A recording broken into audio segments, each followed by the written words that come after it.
What's up, everybody? Good morning. Getting ready to hop into another wonderful stream. I'm kind of addicted.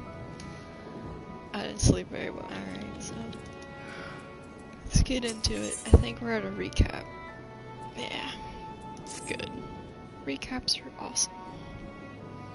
We were to reconvene with the others in front of the Magada, were we not? Then that should be just outside. With any luck, we have returned. They have already returned with their own investigations. My friend, we must take our leave. I pray your establishment is spared any further tragedy. But remember, your lives are far more precious than any wares. If you are ordered to flee, do without hesitation. Indeed, I thank you for your concern. I pray you to take care as well. Bye. Should be right outside. How do we get right outside? This way? This way.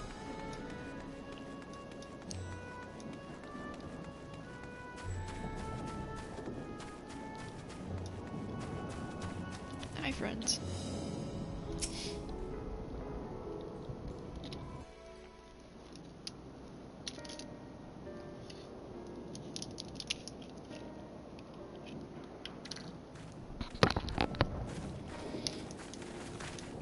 There you are. You've spoken with the survivors. Indeed. We thought to share what we have gleaned, that we might together gain a greater understanding of present circumstances.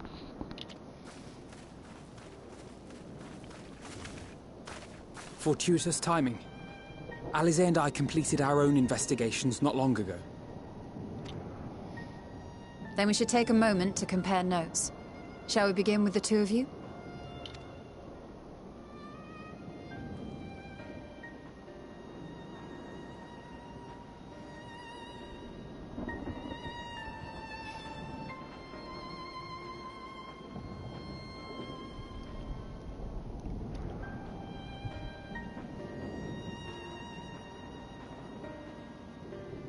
So the merchant Karzal was gravely concerned about his business in the days preceding his untimely end.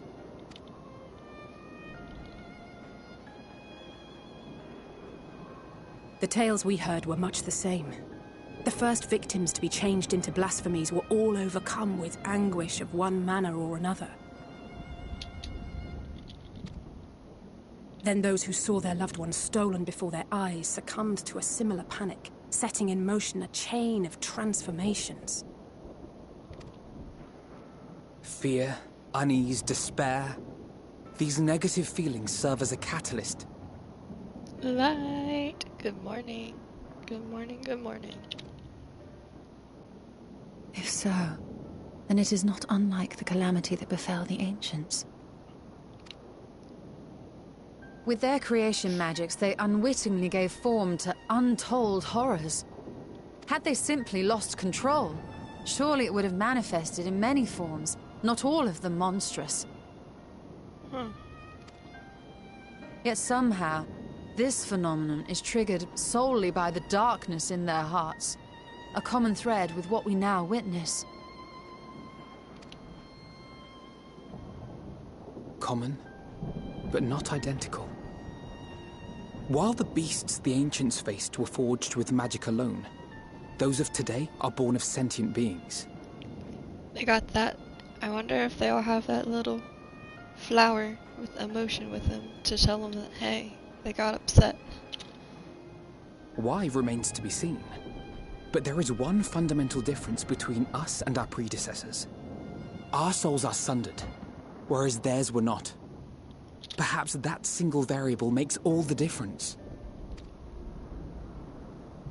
If I may, there was another detail that troubled me. We have it on good authority that Karzal's transformation took place before the skies began to burn. Yeah, that was pretty important. What? If that's true, then the situation's more dire than we realized. It means even if there's no ominous sign presaging the final days, anyone, anywhere, has the potential to become a beast. even in lands we thought safe, even as we speak.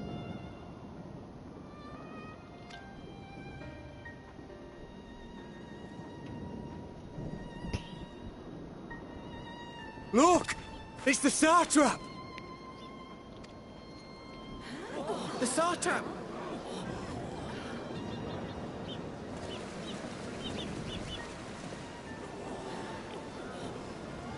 But I'm the Warrior of Light. Don't I get any recognition? My countrymen, I am relieved and heartened to see you strong and safe. While the danger has not yet passed, far from it, allow me to assure you that the beasts that raged within the city walls have been exterminated to the last. Outside this sanctuary, the brave men and women of the Radiant Host and our dragon ally continue to battle our unholy foes. I pray these tidings put your minds at ease and help you calm your hearts. Have faith that we shall soon conquer this terrible trial. Excellency, is there any word from Palaka's stand? My grandson was bound for there yesterday, and I worry for his life. We are still awaiting a report, but I promise you, as soon as I have aught to share... Your Excellency, I bring grave news. You are? I'm Matsya of Akyali, a humble fisherman. They gave him a voice. Ah, I remember you from our first visit. Wait, you're... Hi, buddy. But no, that can wait. When the skies turned red, I set off for Palaka's stand, fearing for the safety of a friend. But as I drew near the village, I saw dreadful beasts all about. No! Gods have mercy! She's gonna transform. Your Excellency! Save my grandson, I beg of you! We will spare no effort to save all we can, but you must remain calm. Calm? You tell me to be calm? You saw those beasts? They tore our bravest warriors limb from limb! What if we are too late, huh? They catch him, sink their fangs into him? The fangs! Oh, the blood!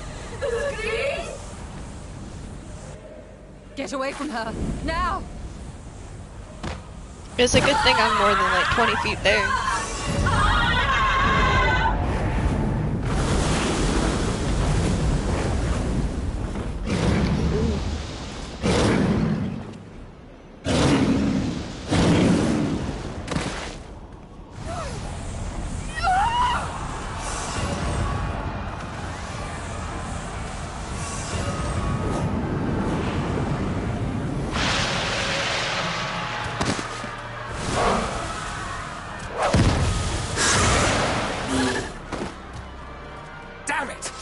We've got to kill them before it spreads.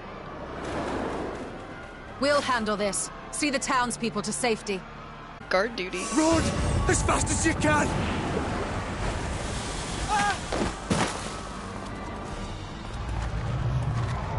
No!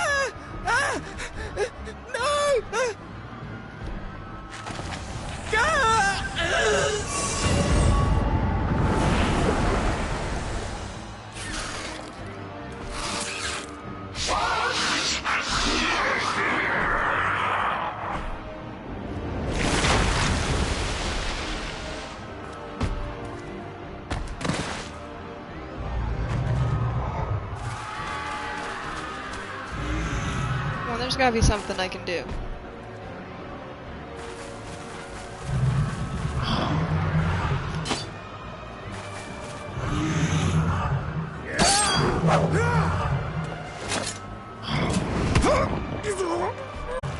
Vitra, our people, you must save them. Come Come on, I got 2 daggers, throw one.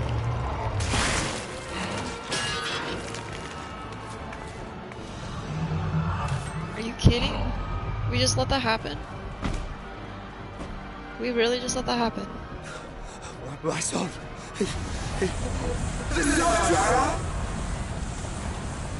Enough! You must run. For their sake and your own.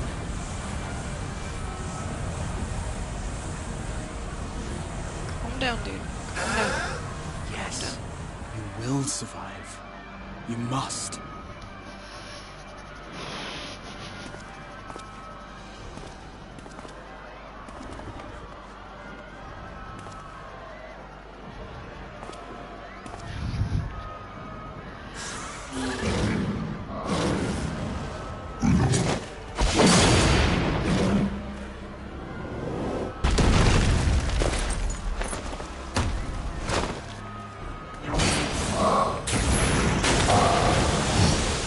And that's why I love her. 1-hit kills. And barriers. God, she's amazing.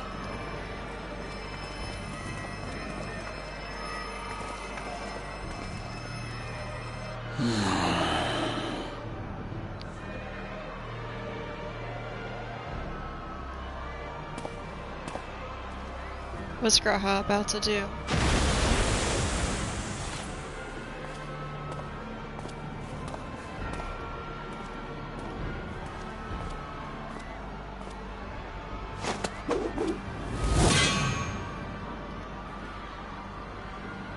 Be strong, my friends! Fear not, for we will defeat these abominations! It gives me chills.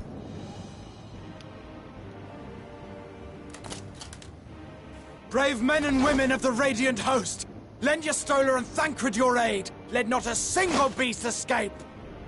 The rest of you, flee this place.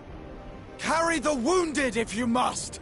Head indoors or underground. Above all, stay calm. No beast will follow you. We will see to that. That's our great leader. Alphino! Alice! Leave the city to us, and make for Palaka's stand at once! Matya, show my friends to the village. I promise you, they're more capable than the host's finest. Right. Go with them, will you? We will save these people. As many as we can. Oh, it feels like Shadowbringers. It's so good.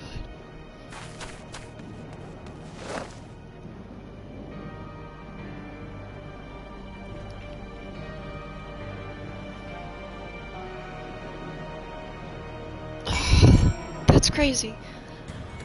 Hi Goose, welcome in. Yes, that's a talking elephant. There are different beast tribes within this game, and one of them is an elephant race, which is, they're rather new, but they're pretty cool. We've got to hang out with this one a little while ago.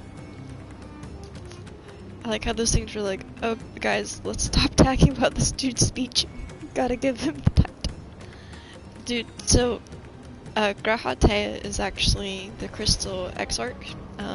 He was literally the ruler of one of the shards of a planet, so like he really is born to be a leader. He's been alive for like 120 years doing it. So like to get to see him like alright, fuck this shit. I'ma step up. It's so good. So much chills. So much chills. He's my buddy, and it felt good to get orders from him again. We must save Palaka stands, whatever it takes. Matsya, it pains me to put you in harm's way, but we ask of your aid as well. Of course, Palaka stands not far from here, just down the hill. But as I told His Excellency before, the path was blocked by terrible creatures. I had no choice but to turn back. In that case, this is what we shall do. Rin, I ask you take the lead and dispatch any beasts you encounter.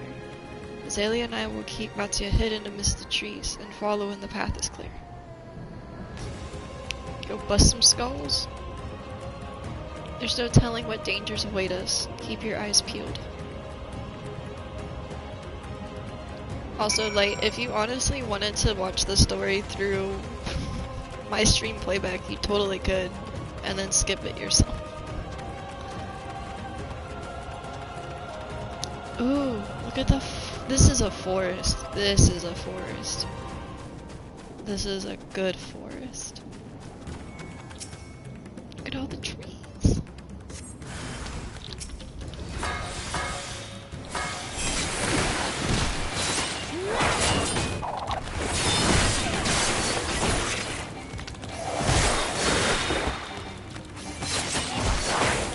Ooh.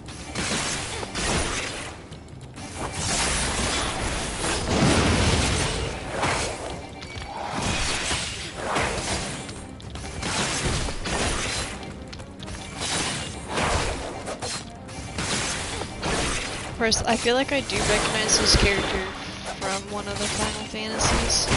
I've actually recognized a couple of them, I just can't pinpoint which ones they're from. But it is kind of cool to see some throwback monsters. Let's help this guy out before we...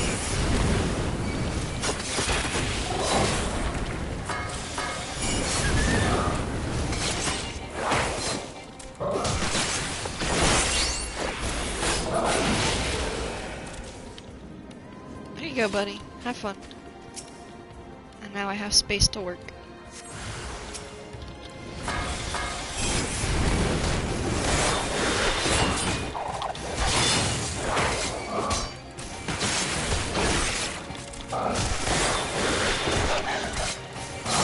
Probably could pull out my chocobo.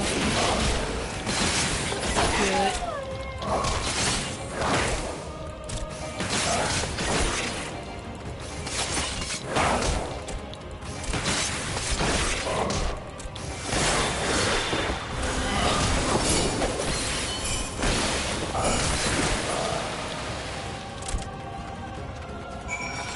Easy peasy lemon squeezy. Ooh, an aetheryte. We are close to the city. Yo, what is up, schmurge? It is a nice forest. It's very lush. Glad you finally could make it to a stream.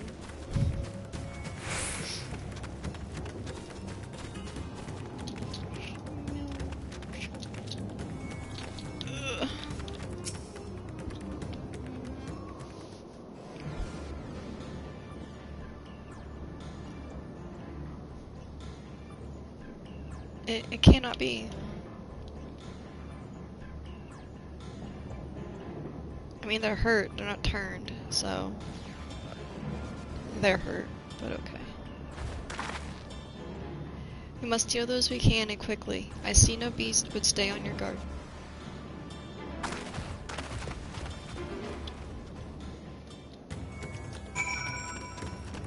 So these two look kinda dead.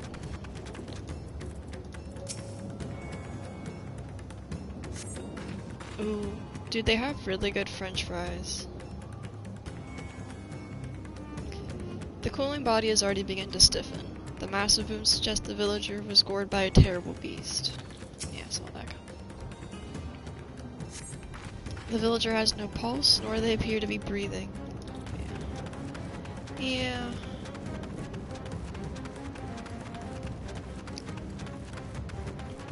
Hi. This isn't a good place for a nap. Though the villager's injuries do not appear to be life-threatening, he does not respond to your efforts. His breathing grows more ragged and shallow. The vacant eyes are those of a man who has lost the will to live. Even if I wake, the nightmare goes on. No, leave me to sleep. You call out, but the man does not respond. Don't think he's cool.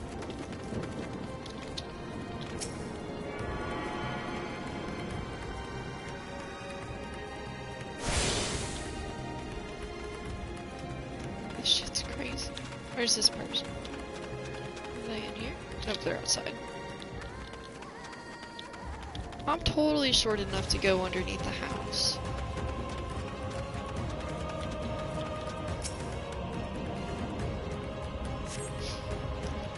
Have you come to help us? Too late too late. My family, my friends.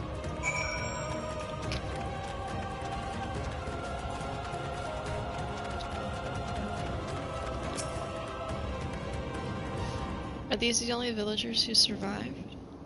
I can only hope others managed to flee, but the rest have turned into beasts by the 12. Let us do what we can to see that damage spreads no further, and no matter what comes, we must keep our spirits high, lest ourselves suffer a similar fate.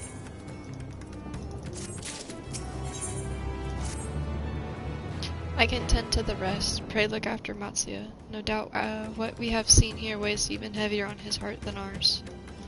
Ooh. Matsuya, no changing.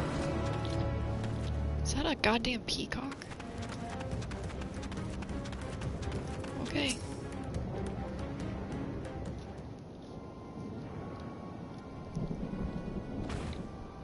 Oh, Ren. This is Yorvat, the elder here. He is hurt, but praise to the sister, he still lives. Amgatsa here told me everything. I have not words to express my gratitude for your aid. When the heavens began to burn, we were afraid, but did our best to carry on as we always have done. Until today, when those unholy beasts came pouring into our village, a flood of midnight and death.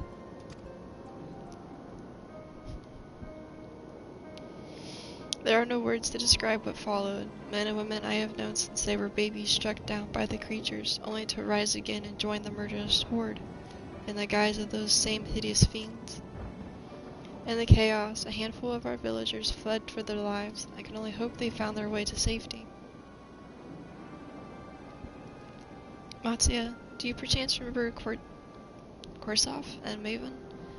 The young couple who always brought your freshest catches. How could I forget, Elder? When I first came to peddle my wares, desperate to eke out a living, they showed me much kindness. Others shunned me as an outsider, as is their way, but Korsov and Maven brought my fish and sung its praises. They turned my fortunes around. Alas, I fear they are in terrible danger. I saw them running towards the Agma temple, but those beasts in close pursuit. They had their child, still but a tiny babe. To elude these fiends while caring for one so young is an impossible task. Surely, I beg of you to go to their aid.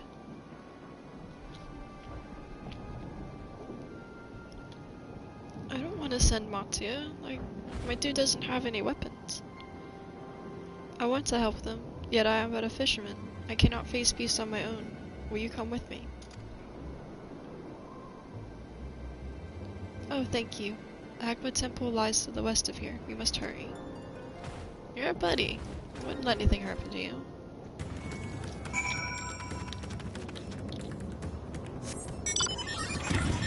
There are some really interesting mounts in this game, but I'm gonna stick to my motorbike. It goes zoom zoom.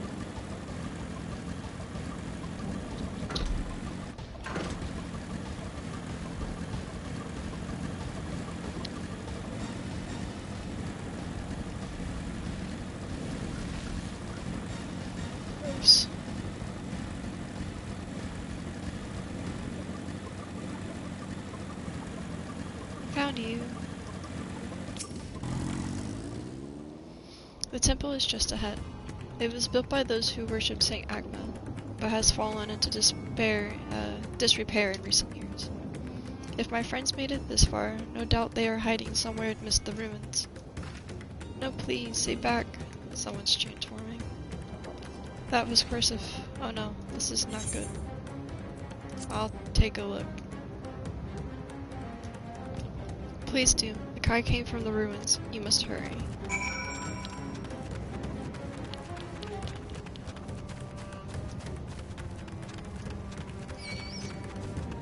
I ain't got time for you.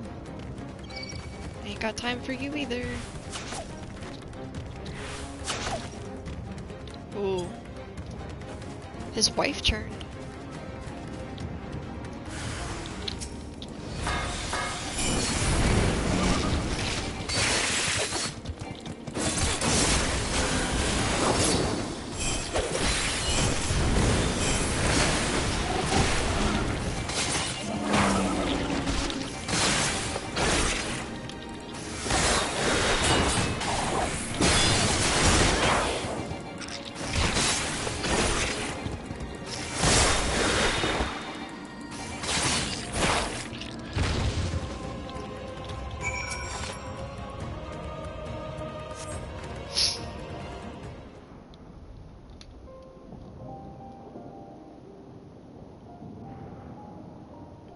Man lies motionless on the ground, bearing a grievous wound.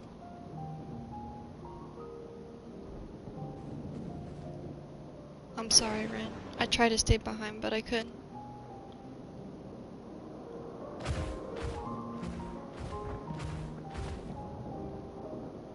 No, it cannot be.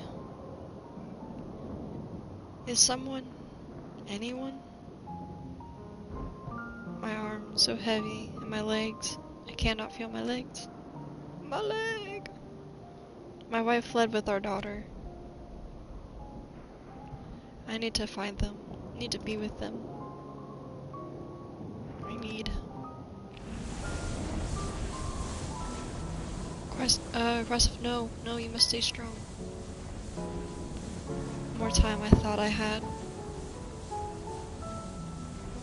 I don't want to die.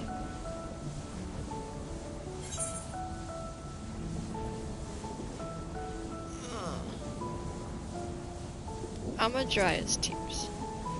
I'm gonna see if that works.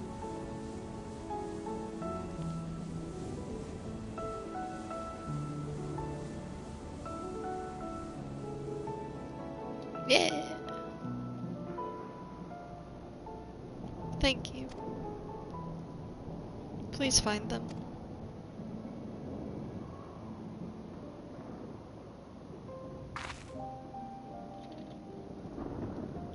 Maven still lives, and she has their child.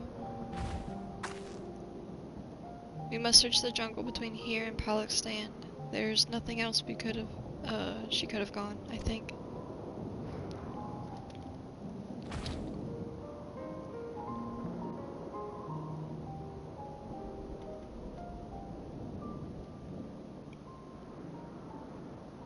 Forgive me. Once we save your wife and child, we return and lay you to rest.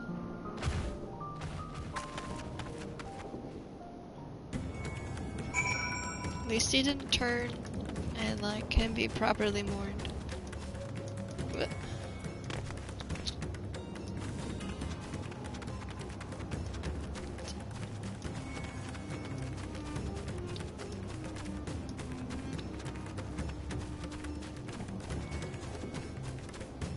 let's see.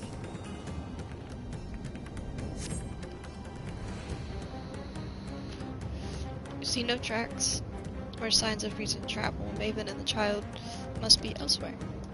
We went to Aether Current. I want that.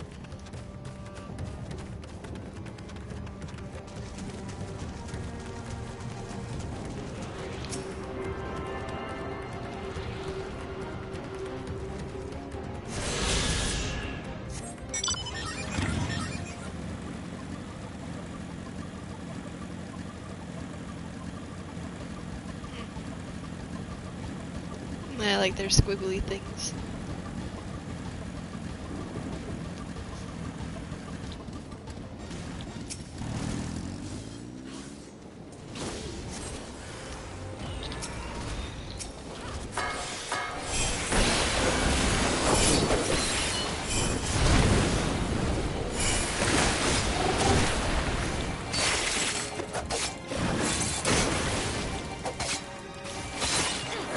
Thanks, friend.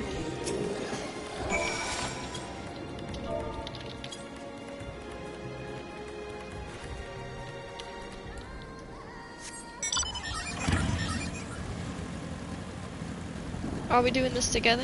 I'm totally down to do this together if you want to, dude.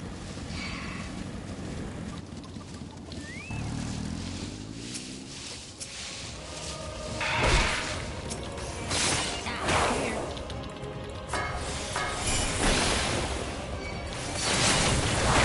Oh, they actually are helping me. That's really cool. Hell yeah.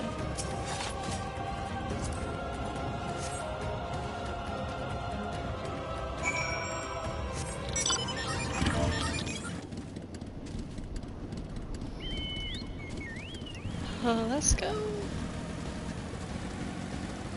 How to meet a friend.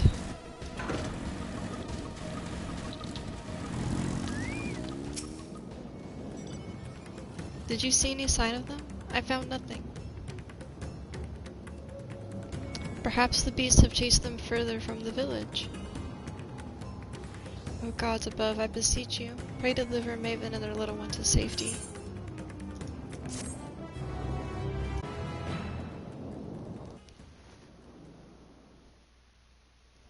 Meanwhile, in the skies of Thavnair, Endymion.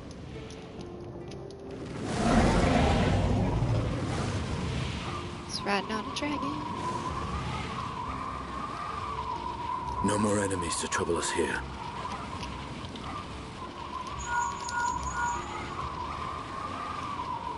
It's me. How fare you below?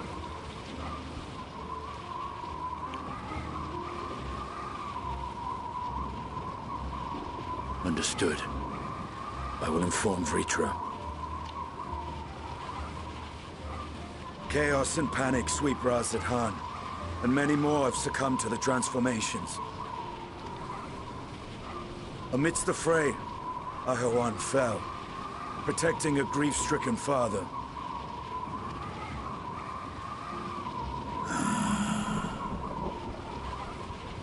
My friends fight alongside your Radiant host to secure the capital. Beasts have been sighted in Palakkad as well. We have divided our forces in hopes of quelling the threat there. Of small solace is that we now know what triggers the transformation. As my companions tell it,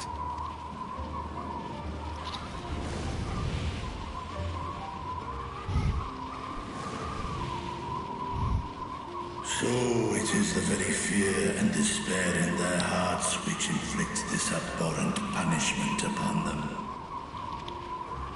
A nightmare from which my children will never awake.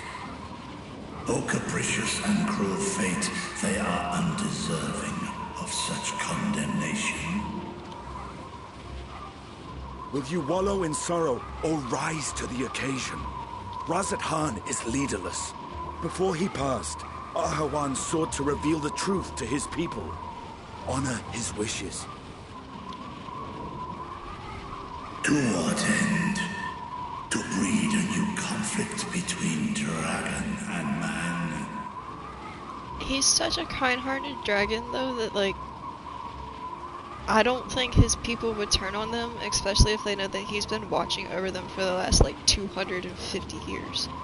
These claws could reduce thee to shreds with a touch. These jaws crush thy bones to dust. It's what's on the inside, Virtue, that matters. Only through my proxy could I walk with my children. Without him, I am a bringer of fear, no different from the beasts which beleaguer them. Perhaps so. Stenian. Only in death were Hraesvelgr and Shiva united. Indeed, whenever man and dragon have come together, death has ever been the inevitable result. It was our fear of your kind that sparked a nigh-endless war. Fear and hate of which Nidhogg drank deep as he laid waste to my homeland. And in turn, I took my revenge on his brood. Blood for blood, pain for pain. I thought nothing of theirs, only of mine.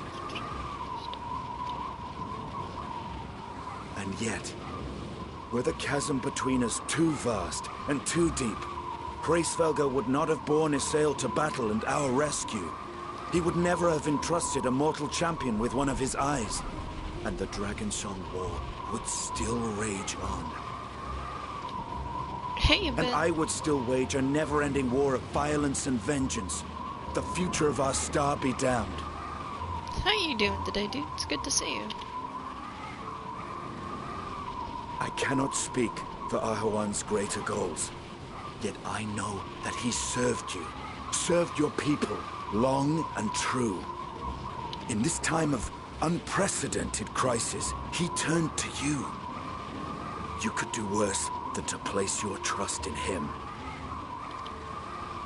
It will not be easy, but the future of Ras Khan hangs in the balance.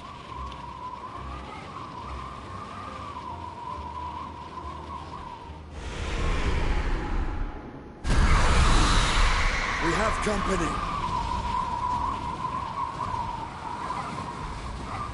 Okay, I normally am against playing as NPCs, but I would totally play as a dragon. I want to control the dragon. The hour has come, Vritra! It's all or nothing! He feels so at home on the back of a dragon, it's so cool. He's so happy up there. Oh, I don't get to play as a dragon. Okay. That's sad. I wanted to. If Maven fled deeper into the jungle, she and her children are in grave danger. Whatever are we to do? Gods have mercy. You must try to stay calm, Matza.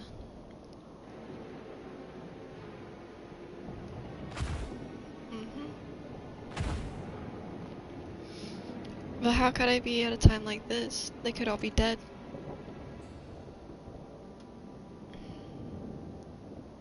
So if I allow myself to be overcome by this fear, I too might become a beast?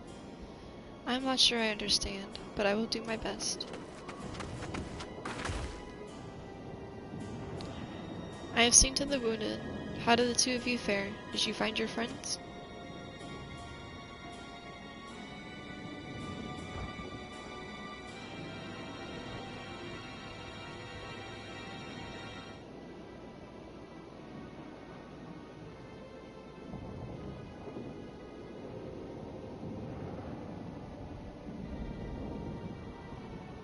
I see. In that case, let us help you find the mother and child. Before we leave, we must ensure the village will be safe in our absence. Azalea and I will patrol the area and search for more beasts. Would you and Matsuya speak with the elder? Pray explain to him the situation, and join us as soon as you are able.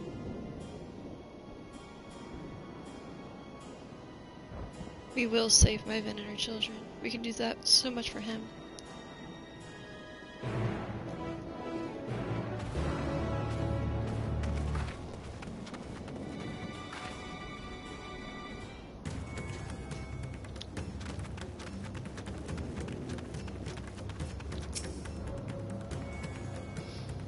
I'm heartened to see you both safe, but what of the family? We found Kursov, but he... Say no more. I understand. We have lost another of our dear friends. Queers may be gone, but there's still hope for Maven and her child. Please find them, I beg of you. And if in your search you come across anyone else who has escaped the slaughter, pray tell them what has happened. I will do my best to keep the villagers safe and their spirits high. Come, let us rejoin your friends at once.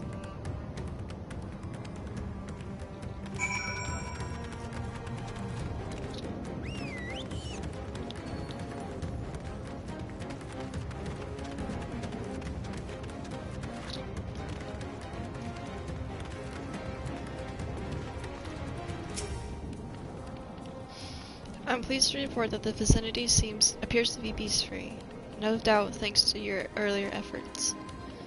And with that, let us resume our search for your friend and her child. Where should we begin, Matsuya? If we follow the Gasorda south, we will arrive at Persua, a temple. It was a sacred place where people would go to commune with the divinities. It's possible that Maven sought shelter there, and perhaps other villagers as well. Then it's settled. Matsuya, stay close to me, alright? You two, take the lead. Keep an eye out for beasts and anyone in need of help. Very well. We will make for Persua as quickly as we are able. With me.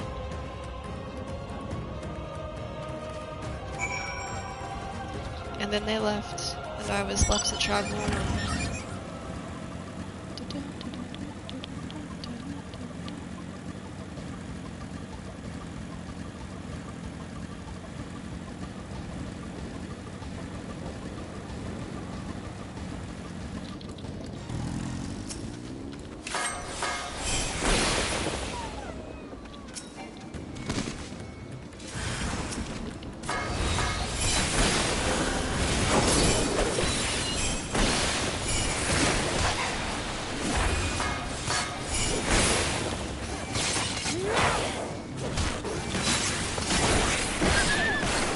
Yeah. Team.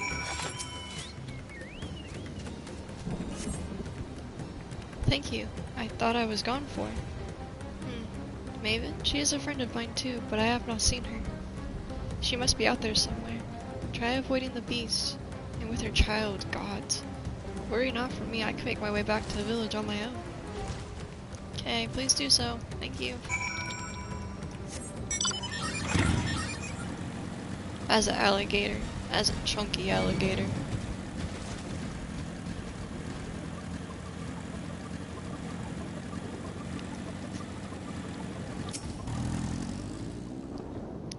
Wait.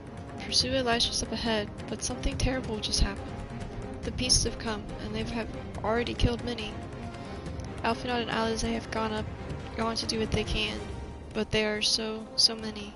More than I can count. You must be ready. Defeat the beasts in 3 different locations. Okay. That's not a way up.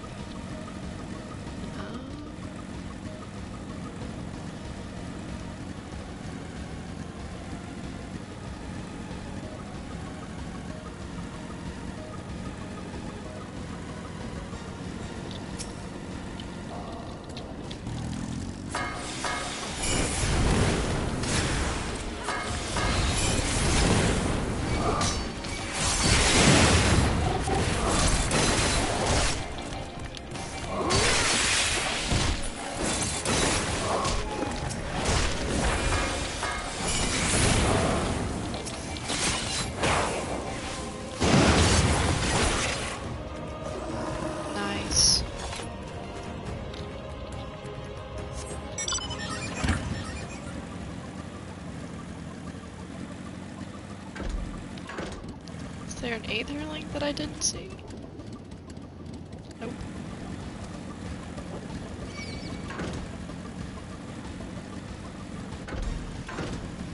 I'll catch up.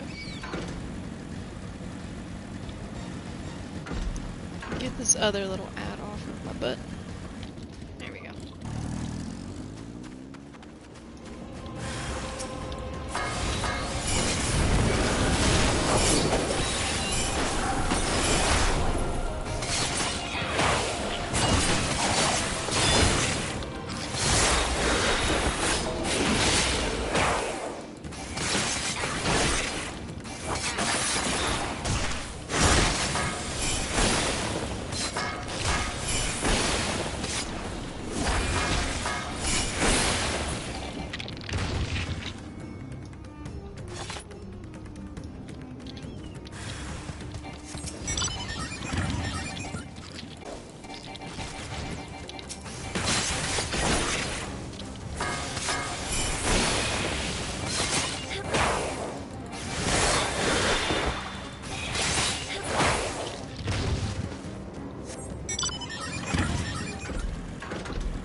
Oh, come on. There we go.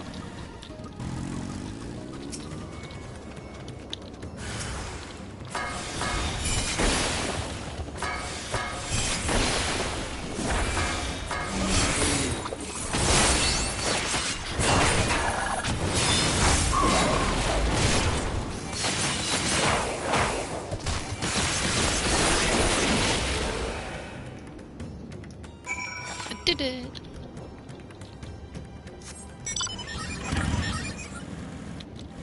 This way. Oh, they're back up there. Nice.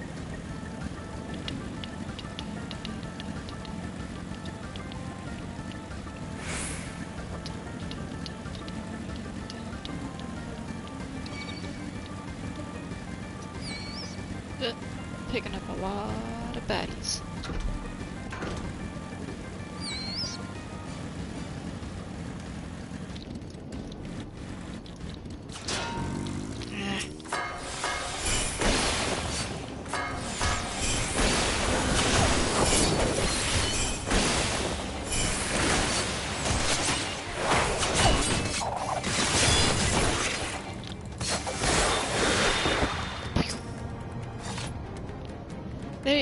How fare the others?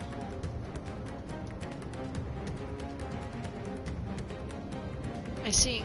So you've seen all beasts you've seen all the beasts in sight. In that case, let's have everyone gather in front of the temple.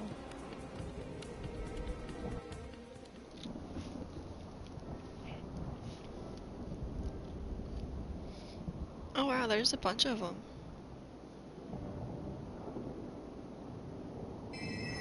Courage, friend. The pain will pass. Has anyone seen Mevan?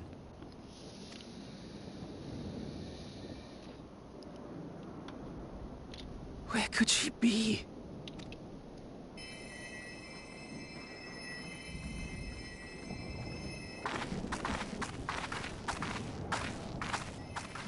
We've dealt with all the blasphemies, and made certain no villagers are still in hiding. Good work. We've otherwise tended to the wounded as best we can. What will become of us? Help is on the way, surely. We may have to abandon our homes now, but we will return, someday. But where can we go? Is anywhere even safe? That I cannot say. Well, I can. Nowhere's safe. Run all you like, but there's no escaping these things. And even if I could, it's too late for my family.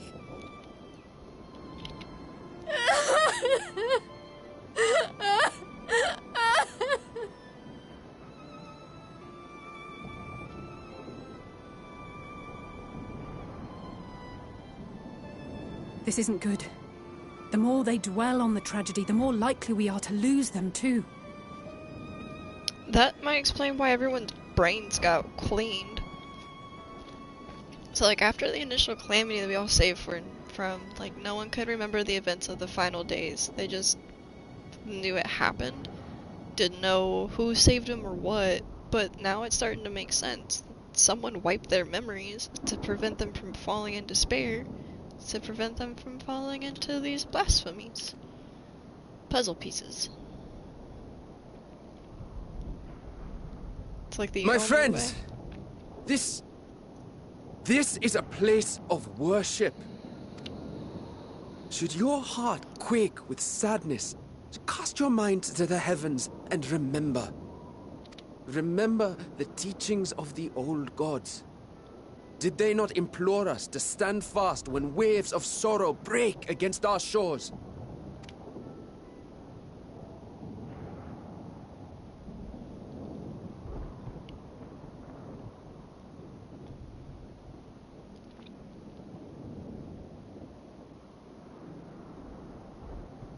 Know this, my children.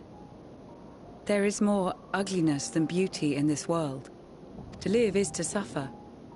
To drink of calamity and drown in anguish. To toil and be tested, always and ever. 'Tis a perilous path you walk. Death lurks in the dark, and is the sole promise that awaits at journey's end. That's ominous. You will tremble with terror. You will weep tears of anger and despair.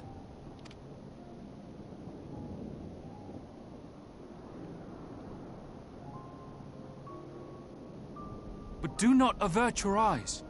See your life for what it is.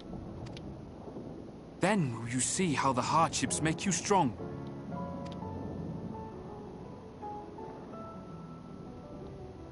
Every doubt reforged as scales for your armor. Every agony to temper your blade.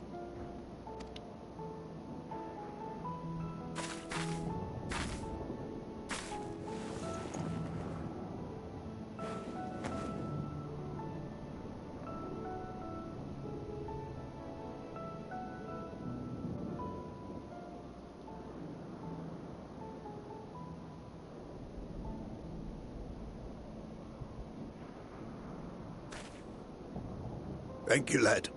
We'd almost forgotten who we are.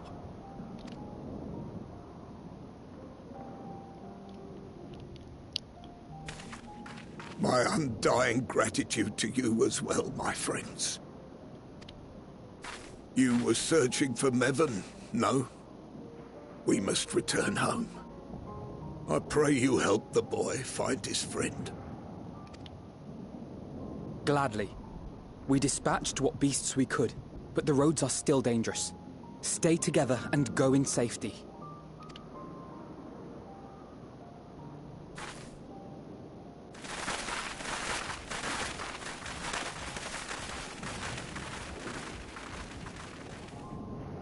That was very impressive, what you did back there.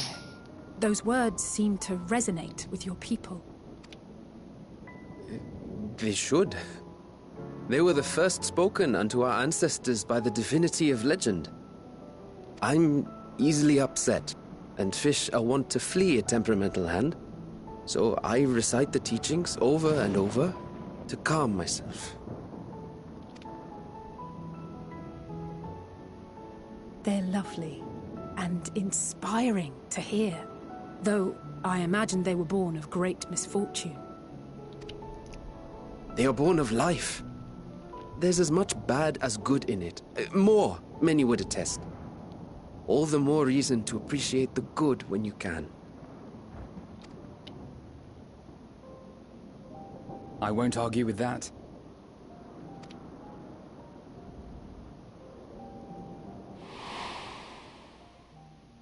In darkness, seek joy. Surrender not to sadness, and see beyond despair. Walk free, and bear the light for others to follow.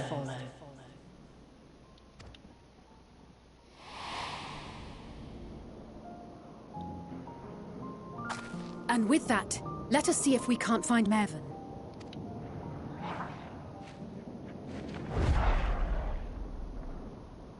Did you see?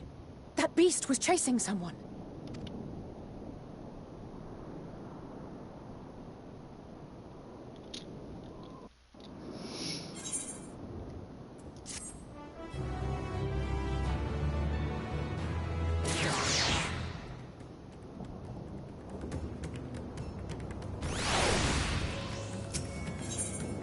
I really like Matsuya. The more time we spend with him, the more time I really just enjoy his character all over the place, altogether. Over there, my view is blocked by the tree, but I'm sure I saw someone being chased by a beast. Ren, go with Matsuya and search along the river. Alpha and I will circle around from the south.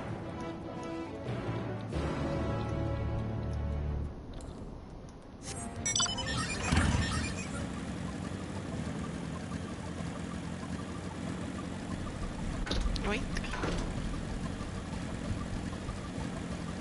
Oh, is that a tiger?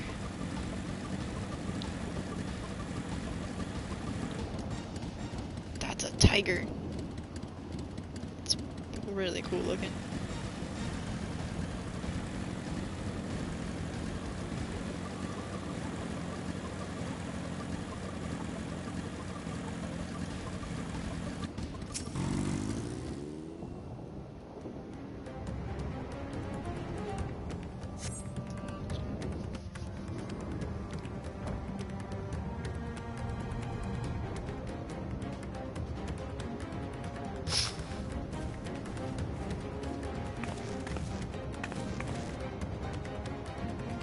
Hey, I found him. That's her! No, I'm sure of it! Mevon! Don't, please! Yeah, fight back.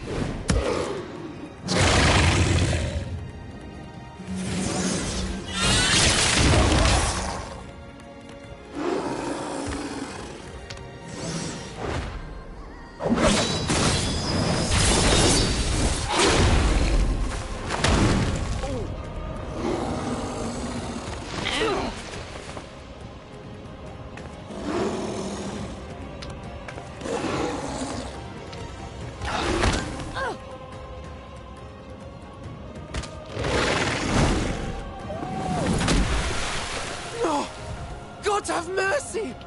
Bro! Oh, thank God.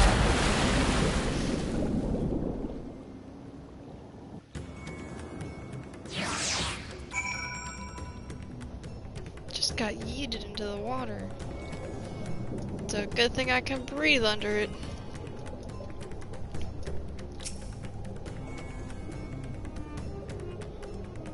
Where's the kid? Maven's lifeless body floats near you, battered and broken. Her death, no doubt, came swiftly. The infant daughter, however, is nowhere to be seen. Don't do this, game. Don't do this. Don't let that kid drown.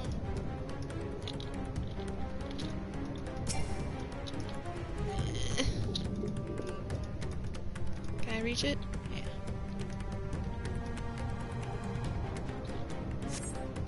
You take the babe into your arms. If she yet lives, you cannot tell, but it will surely not survive unless you carry to the surface at once. Let's go.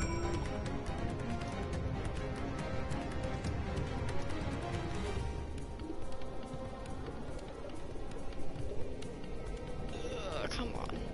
Is it really that deep?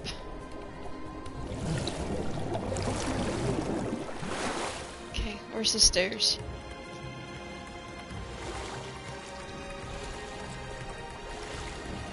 I wonder.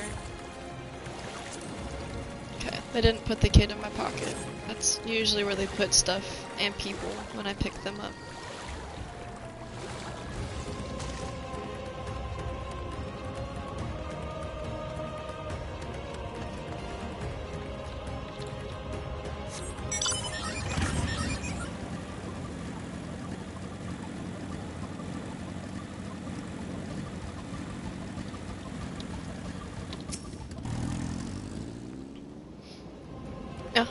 I can put up to 4 people in my pocket at once.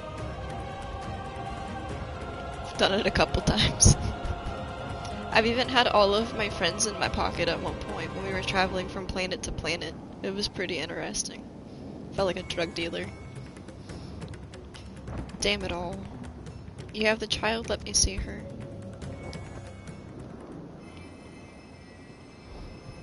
They show up as ripe corpses in your pocket. With a little flower emblem.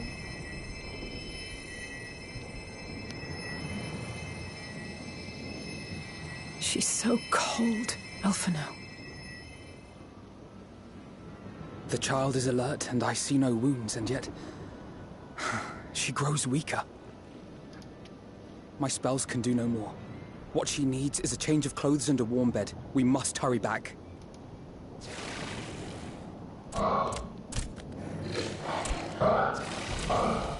Not now!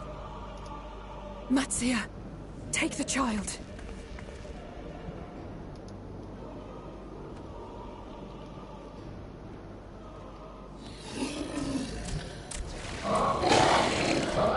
They brought a party. God damn it. It appears we've made enough noise to be heard for miles around.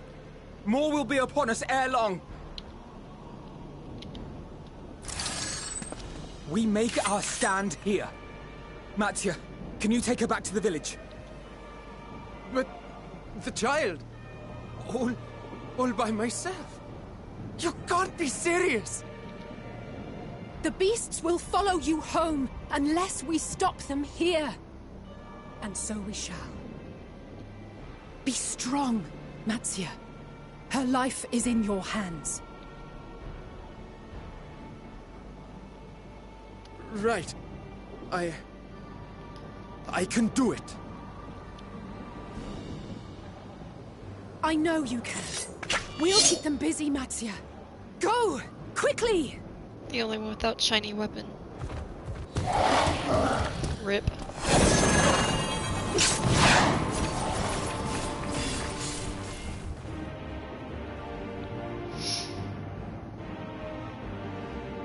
Run, buddy, run.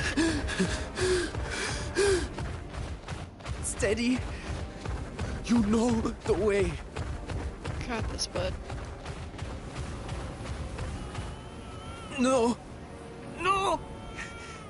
Not you too!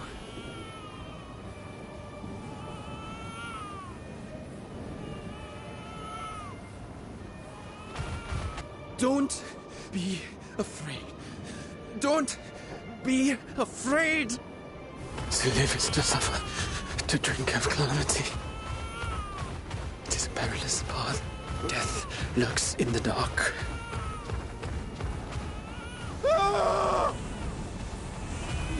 No!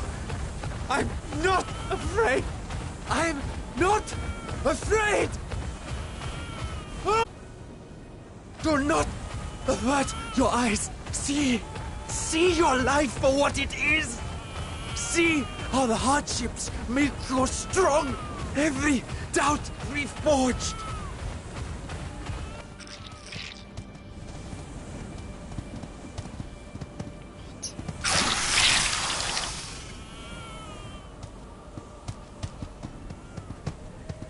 Every agony.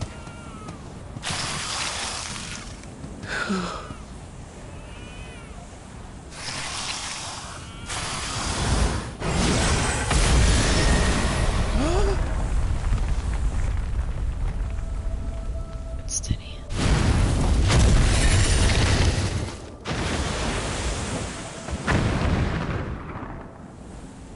The divinity? Nay, but one who would deliver thee just the same.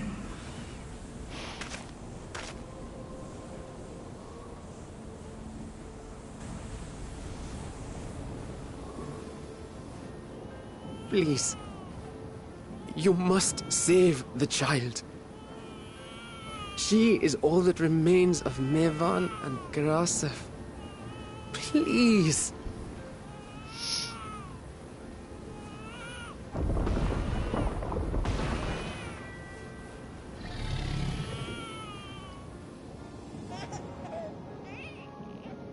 Well, well. Seems the babe's taken a liking to you.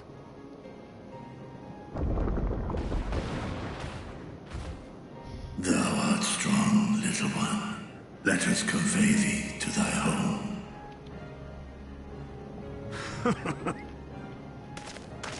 I spied our friends as we flew in. They appeared to be holding their own against the Horde.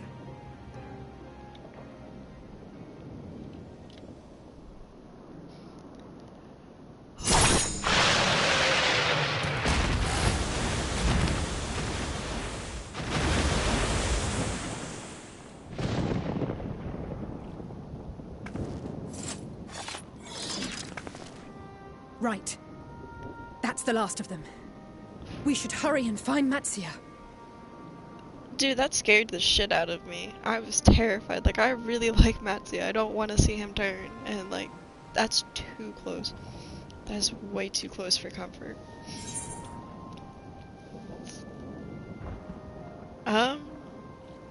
Do I have a feeling or do I just know? I'm just gonna say I know. Because I like the dragons. What, like divine aid? A fine battle it must have been. Shame I missed it. Estinian, it was you who came to Matia's aid. I was only along for the ride. Ritra was the one who saw the boy was in need. The two are headed back to the village. Where the worm will honor Ahiwan's wishes and finally reveal himself to his people. He's really good with children, apparently, so, like... Perhaps so. That's a win. Will you go and join them? There's something I need to do first. Mervyn gave her life so that her child might live.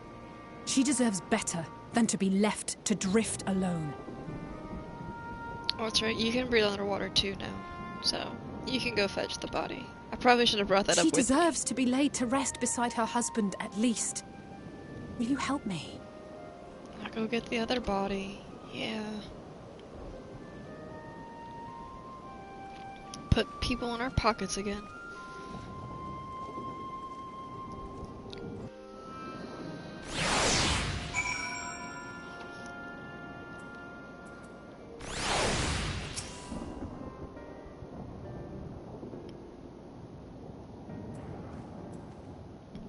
We have done what we can. 'Tis for the villagers of Palakistan to perform the funeral rites. If nothing else, Maven and Quisif died as they lived, as themselves and not as beasts. Their souls will find peace in the ethereal sea. To think the day would come where they had the smallest of solace with this would become.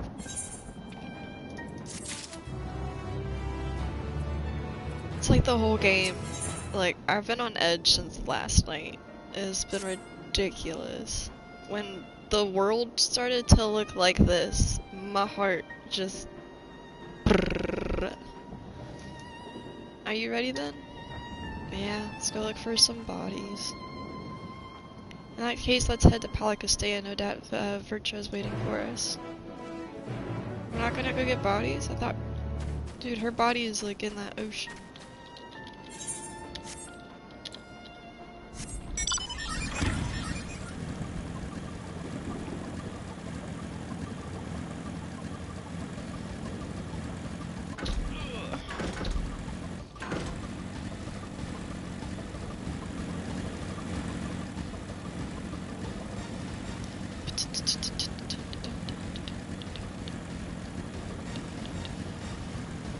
It's a big flower. It's a really big flower. I wonder what kind of flower that's actually really pretty. I like those.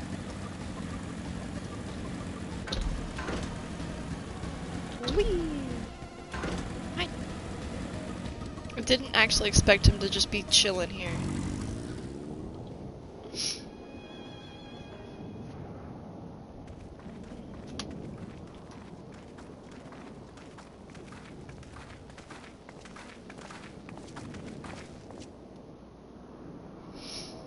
Rest easy, for all is well here.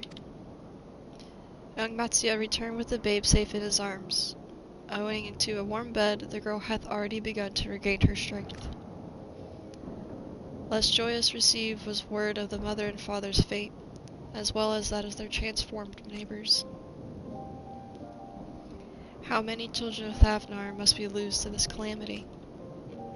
Mothers and fathers, brothers and sisters, sons and daughters, every death another void that could never be filled.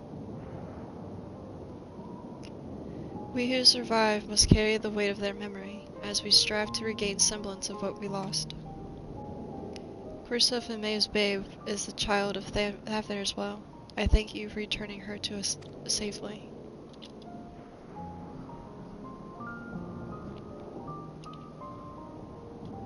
Oh, most great and merciful worm, I have not the words to express my gratitude. They say that were it not for you, brave Matsuya and the child would not have been lost forever.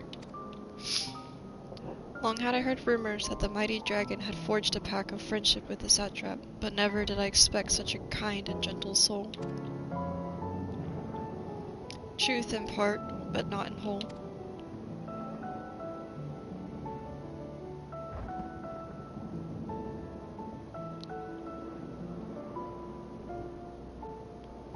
I am Virtua, and for years uncounted has this isle served as mine abode.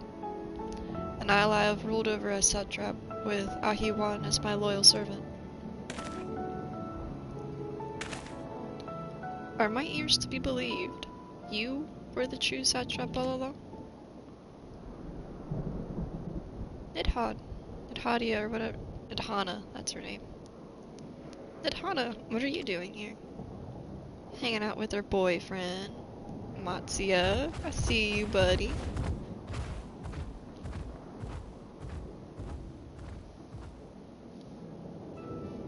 I heard from the Radiant that you had gone to help the people of Palakistan in their time of need. So I and several of my colleagues from the Great Work came to offer our services. The alchemists have already brewed up some potions for Mevin's daughter. But enough about us. You and your rule are the far great enigma.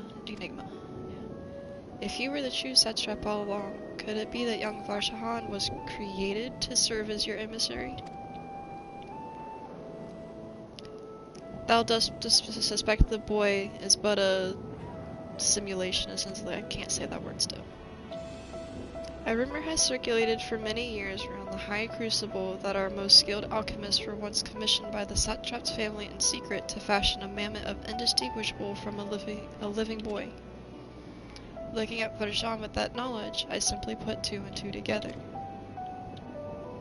I was not alone in drawing this conclusion, but like me, they no doubt recognized that the satrap was using the boy to work more closely with his people and decided not to press the issue. I had always assumed that one of Ashwan's associates was manipulating it from afar, but the truth is indeed far more surprising. It is an honor to meet you in the flesh, Master Vrecha. Please allow me to express my gratitude. If you had not believed in and given to us your scales, I do not know where we would be. Thank you from the bottom of my heart. The towers would be up, the world wouldn't be destroyed, and Zodiac would still exist. 'Twas thou and thy fellow alchemist that fashions the means to unmake the towers. You were the saviours not only of Razahan, but the star. Far too kind you are, Master Vrecha, but the star yet wants for salvation. Once more with my colleagues, and I commit to the knowledge and resources at our disposal to the mission aiding of our people in their darkest hour. 'Twould seem this place is in good hands. I would return to see how Razahan fares. What will you do, Scions? I worry for the survivors we met at Persura. Shall we pray visit them before making our way back? In that case, might I ask a favor? Nothing too burdensome, I promise. This way.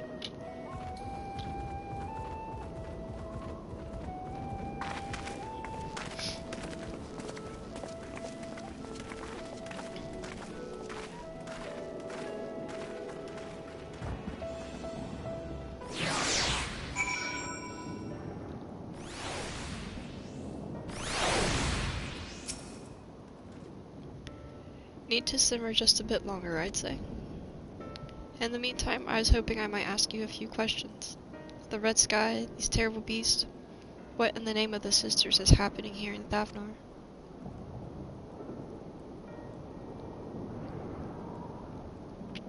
Oh, my. That's a rather lot to take in. It would seem the situation is even more grave than we suspected. Thank you, friend. My colleagues and I will use your knowledge to see if we can further our own research. And with that, here we go. A pot of piping hot chai brewed from my own secret recipe of spices and tea leaves, together with hearty helpings of rich milk and the purest sugar. I've made enough for everyone in the village. Might I trouble you to deliver a few cups? The drink has medicinal properties then. Not in the least. The ingredients are quite ordinary, so it's very tasty though, and it has a way of lifting the spirits. The spicy aroma and distinctive sweetness of chai is simple. Everyday pleasure on the island. Sometimes the best medicine is the simplest. Beans! Hi buddy! How you feeling, my dude? A lovely sentiment, Nidhana. By all means, allow us to assist. Would you like a cup of hot sweet chai tea? It is made by lovely Nidhana. While you lot distribute the hot beverages, I'll do a sweep of the errant beasts to slay. A far less arduous task, no doubt. When you finish, look for me at the wakeful Tirana. It's in my pocket. I'll get it for you, though. I'm sorry you're not feeling good, dude. Like, I haven't looked at your messages, but that's still shitty. It's just... eh.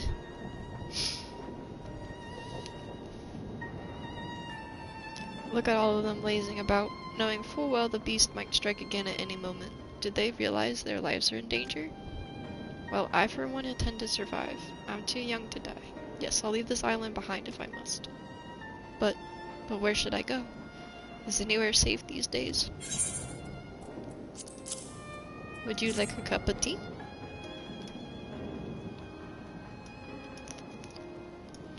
A cup of chai? Can't you see I have more important things to worry about? No, you're right. It is precisely in times like these that we must strive to remain calm and steady. I do believe I'll visit the Elder and see what needs to be done. If there is any way I can aid my village and my friends, I will do it.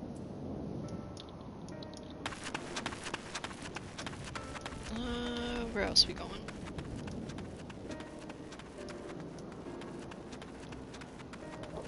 What's up, dude? Oh, those are traps. I thought he was like sitting or laying down on it.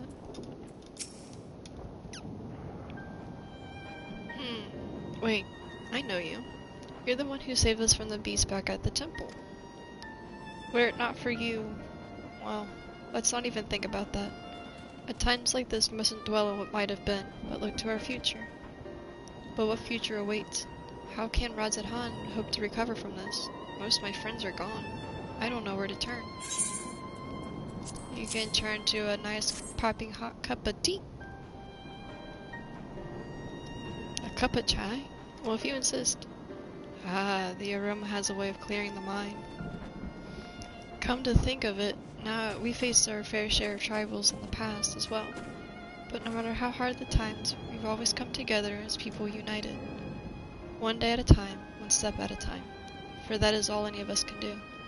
Yes, back to work, once I finish this cup. Thank you. You're welcome, buddy.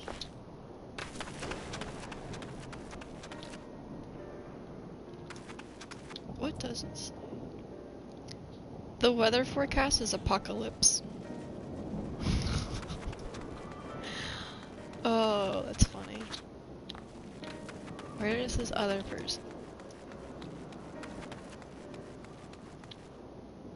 I don't see him up here.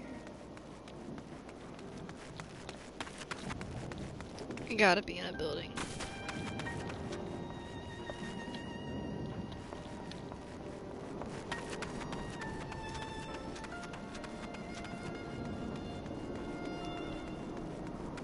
Oh, he's up there. Okay.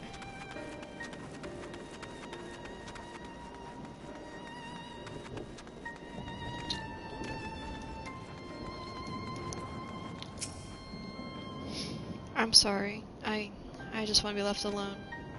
My best friend and I, we fled the village together. One of the beasts took him and all I could do was run. All the while, I could hear the monstrous voice screaming my name. Ugh.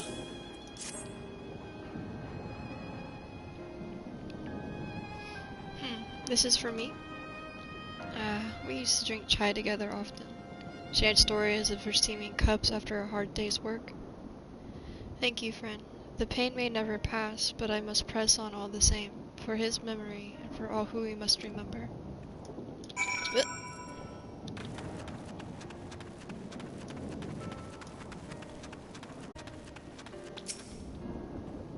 Thank you for delivering the chai, Ren. Did it help to lift the villagers' spirits? I think. That is heartening to hear indeed. The final days show no signs of abating, but that is the more the reason we must try to keep our composure. Our lives have been forever changed. The people we have lost will never return to us. These tragedies will long weigh on our hearts. But we have to have the capacity to live with our suffering, to carry the agony till we too join the fallen in death. It is not a surrender, but a recognition, for it is only an acceptance that we find the strength to move forward.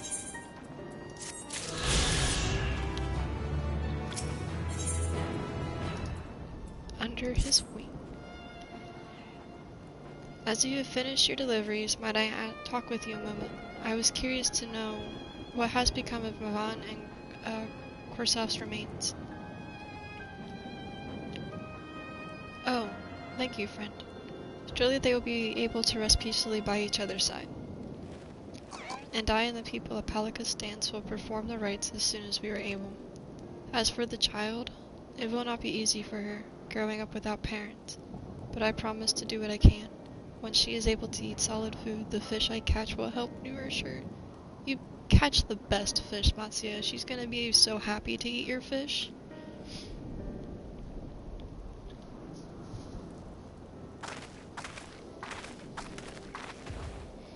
We finished delivering the chai.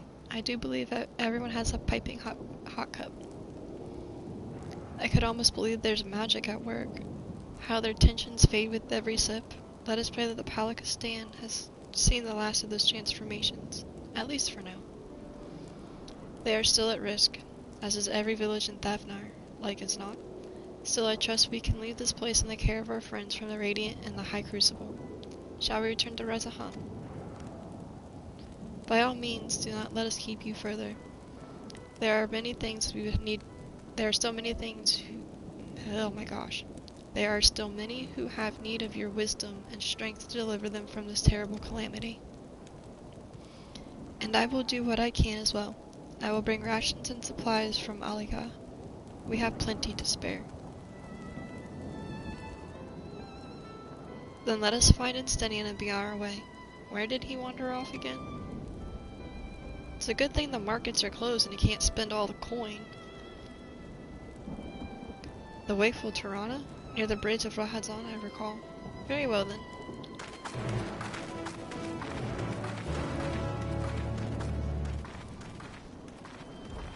Bye friends. You're a cute couple.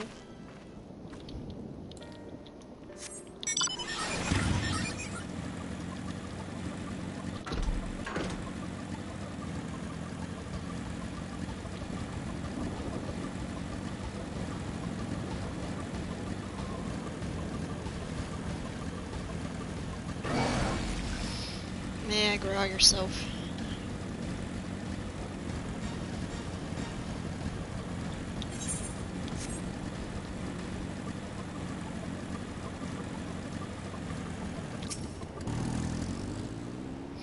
Alphanot told me everything.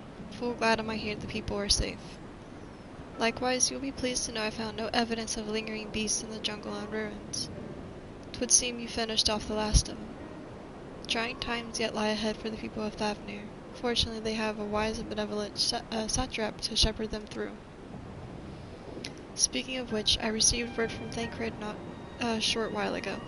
He awaits our return to the city on Alzadal's path.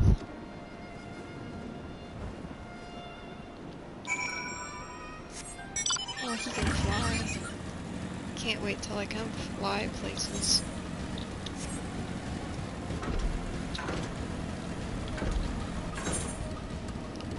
To reduce congestion, you're about to enter into multiple...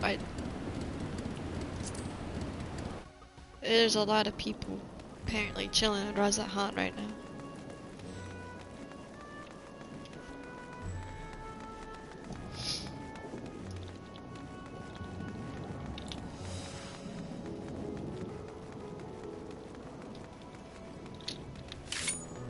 I'm faster than you because I'm a ninja.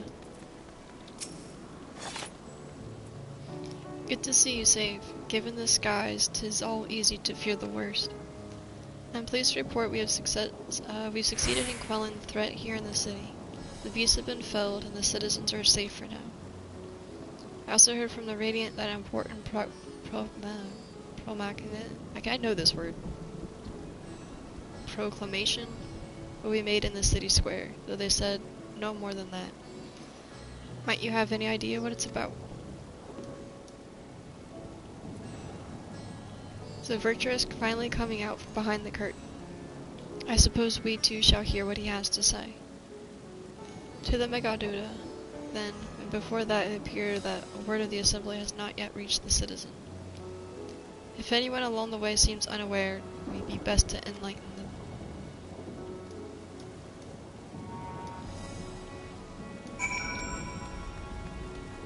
Search for townspeople who missed the announcement. Okay.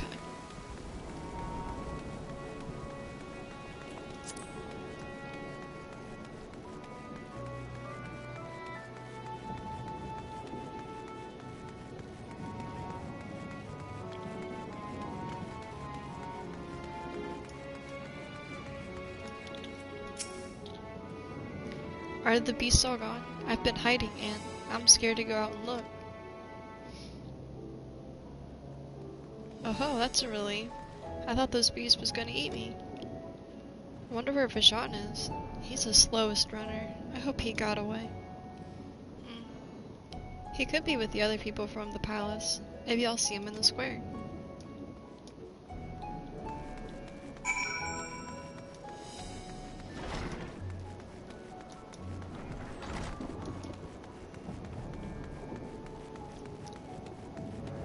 I don't think that's gonna save you, dude. It's a horrible hiding spot. Leave me be, please. I swear to you, my flesh tastes absolutely terrible. Oh gods, what are you doing, scaring me like that? If we're not quiet, those beasts will find us. Square, you say? But that's where the satrap was killed. With my very eyes, I saw him crushed into that creature's maw. So many lives lost. Such terrible carnage.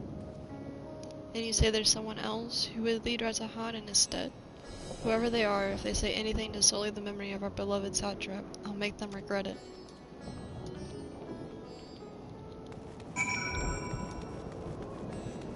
If only he knew.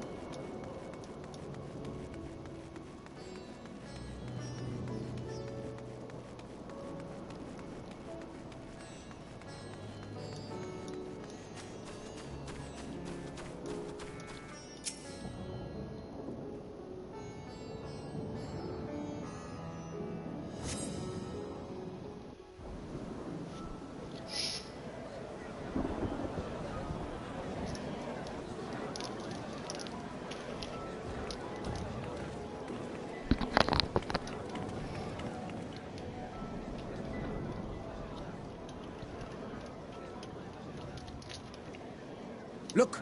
Someone's coming!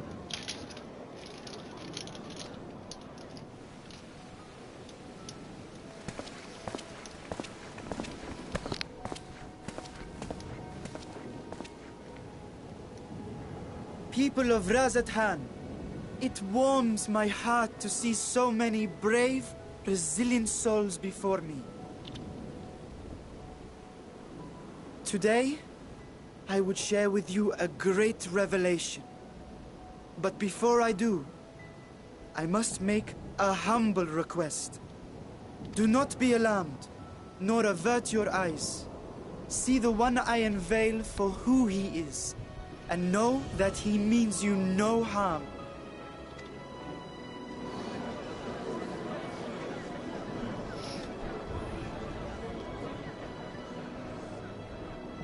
Very well. I dare say it can't be worse than the horrors we've already seen. Many thanks.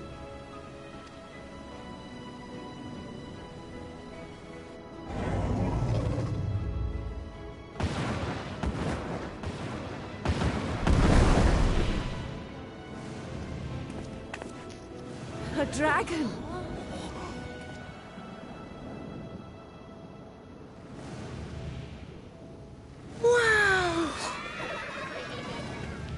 Bro, me too. That's how I would be if a fucking dragon just popped out like, oh my god. People of Radzathan, I am Vritra, and for years uncounted hath this isle served as mine abode.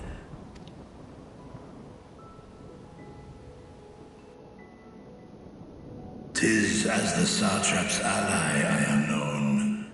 Today, I would reveal the truth unto you.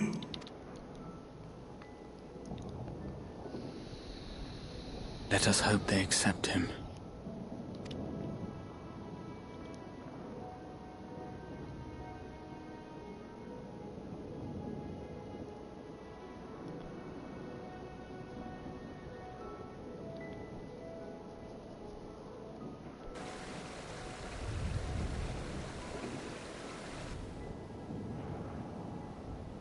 If I am hearing this right, you were the satrap all along? Vashan! I mean... Master Vitra... Does your divine eye really see all? Nay, child. While mine eye hath borne witness to the whole of our nation's history, to its future I am blind as thee. Countrymen, calamity the likes of which we have never known is come to Fafnir, our home. Friends and loved ones have been taken from us. I, too, have lost my closest confidant. Ahawan loved this land and served it with dignity till his dying breath. A nobler satrap there will never be. For so long, I lacked the courage to face you. Earn your trust, this I know. And yet, I cannot sit idly by and abandon Radzat-Han to her fate. A font of boundless vibrancy, this jewel of the ocean. Since time immemorial, has she glittered with every color imaginable. To this dragon, slumbering in his dark lair, 'twas a mesmerizing sight, and one that brought no end of joy to my heart. This calamity has stolen too much from you already. Yet so long as you live, the light of Radzat-Han will never be extinguished. I pray you let me watch over it. Over you. And lend me your strength, that we might face this trial and those to come as one. I do not know you, dragon, but I thank you for speaking the truth to us. As divinities, both Manusha and Riga once joined together, so too do I believe that hand in hand, we can overcome this ordeal and welcome an era of peace.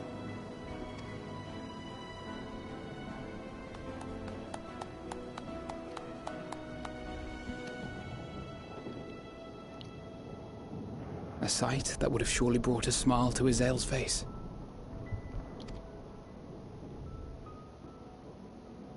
Indeed.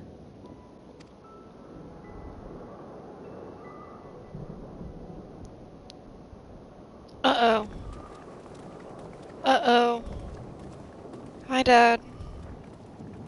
You told us not to interfere with your work. Don't interfere with ours. Excuse me, but I must speak with the Satrap at once.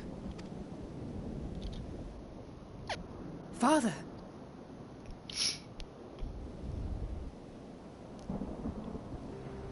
You have suffered dearly of late, yet you must endeavor to look beyond these losses to the future you yet have. You guys got room for a dragon?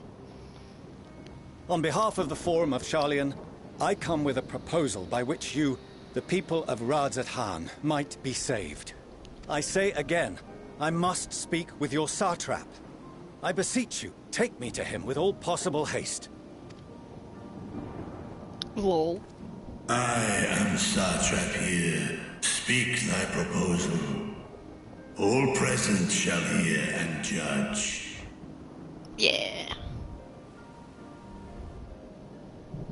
Yeah, what's up, Dad? You friends with the dragon? If I have given offense, then I apologize. First, allow me to share with you what knowledge we have of the phenomenon responsible for your woes. The final days. 'Tis an affliction of stagnancy and rot, sown into the currents of the star. Though the first prominent manifestation was here, in Thavner, it will invariably spread to every corner of the world. The Forum was forewarned of this apocalypse several centuries ago. Thenceforth, my predecessors sought to prepare for the end times in the only conceivable fashion, by securing a means of escape.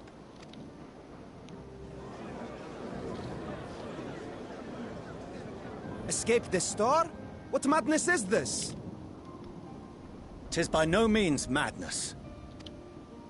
With the coming of the 7th umbral calamity, the true nature of the Red Moon, Dalamud, was revealed. That it was an artificial construct of ancient Alag. But what of the Silver Moon? Dalamud's the red moon from 1.0 that crashed. killed the game, but it had Bahamut in it, and Bahamut fucked shit up. This celestial satellite is yet another technological marvel fashioned and maintained by ancient allies.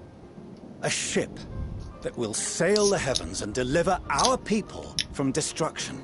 And by our people, I speak not only of Sharlayan. We mean to save every man, woman, and child it is within our power to save. I was wondering about that. Including you, our dear friends of Radzat Han. Recent events necessitate adjustments be made, and quickly, but we can and will escort you safely to the moon. He's talking about he didn't realize we had a dragon. There's no room for the dragon. Better make room. Long has thy forum been allies to Thavnir. I trust thou dost not extend this offer lightly. Yet I wonder, is this truly the way? Is there a future to be built for us beyond this star our father deemed the last bastion of hope? It is for that very reason I come before you and your people. To answer any and all of your questions. To offer my assurances and allay your fears. Though, if you wish the best for your people, I advise you to render your decision swiftly.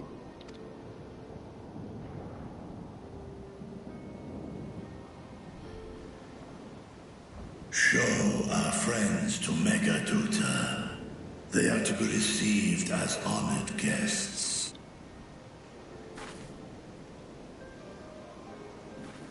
Worry not. Whatever decision is reached, your paths shall be yours to decide. Until then, heed the warning of these brave heroes. Guard your hearts against fear and despair, for it is within such fertile soil that the seeds of blasphemy find purchase. Remain calm and attend to your daily tasks. I shall return anon. We'll do as you say, Master Vitra. We believe in you.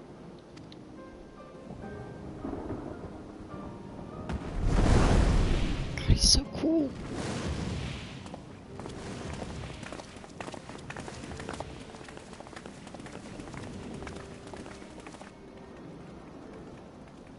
Uh-oh. Natana, what are you doing here? Oh, you're still here. What a relief. Nidana, what's the matter? Has something happened at Palaca's stand? Oh, no, not that I know of. I just hope to hear your thoughts on a theory of mine. Dear God, Nidana. All who undergo the transformation are drained of their ether, yes? What is it then that gives these beasts the strength to carry on as they do? Copium. Logically, they must be drawing upon an alternate form of vital energy. That put me in mind of our earlier conversation, when I tried to explain the essence which many confuse with ether. Akasha. Yes, I remember. The unseen gift bestowed from on high. An energy influenced solely by emotion. Yes, yes. In this instance, negative ones set Akasha into motion, thereby infusing the beasts with vitality. I posit this as the mechanism by which the beasts are born and sustained. Ah, do you still have that flower? It should be in my pocket. With everything else. Oh, it's black. Heidelin. If we accept that it once shone bright by drawing upon Akasha, influenced by the thoughts of those nearby... You made me pull out my flower and I lost it. Like, what the fuck? I've had that flower forever now. Then fear, terror, despair, negative emotions so powerful as to suffocate it, permeated the air in this place.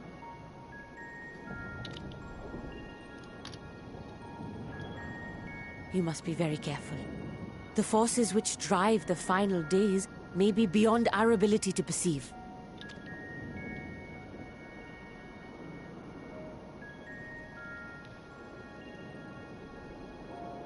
Sorry, I didn't mean to scare you like that. At any rate, I will continue my research into Akasha. Do temper your expectations, however. There are sadly few detailed studies upon which I may draw. Formulating a new theory as you have is itself no small feat. I wish you well in your endeavors, and pray you take care. Thank you. You stay safe as well, yes? Till next we meet. And we will meet again.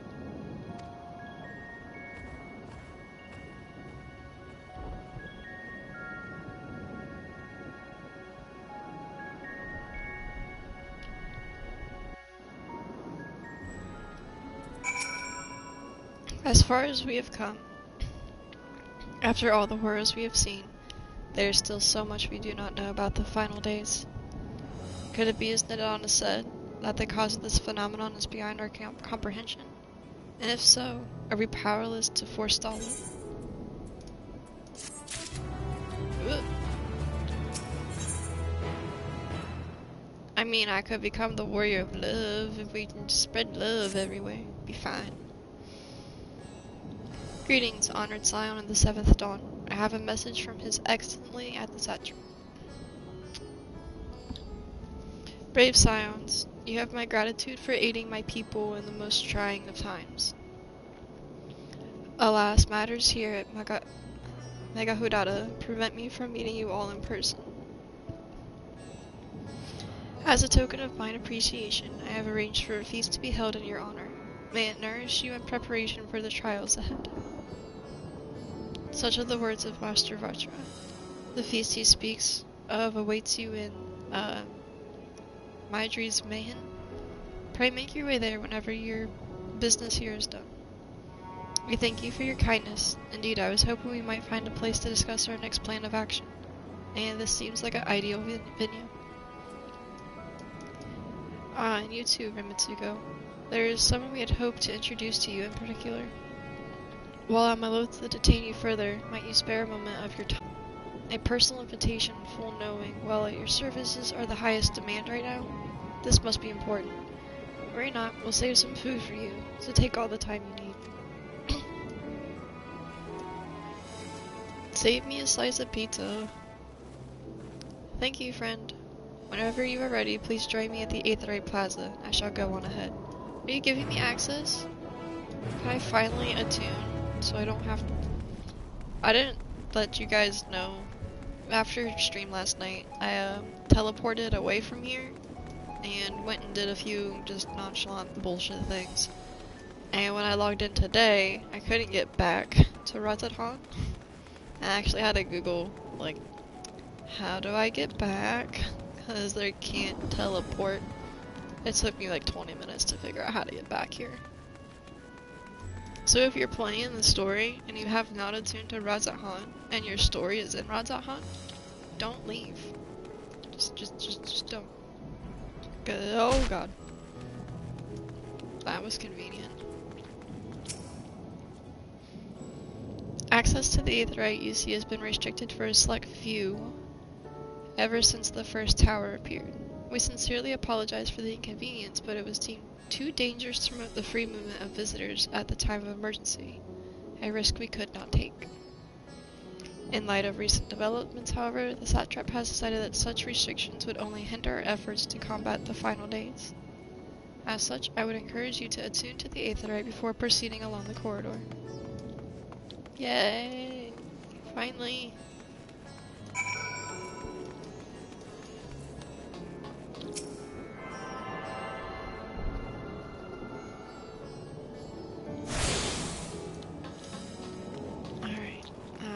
Speak with the soldier again. I think this is the end. We're good.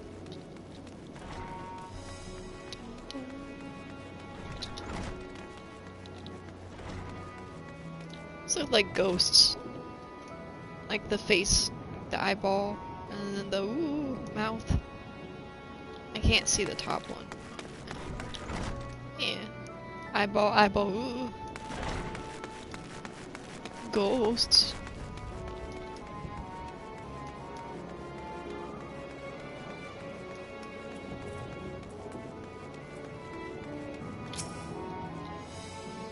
So you must be wondering what this place is.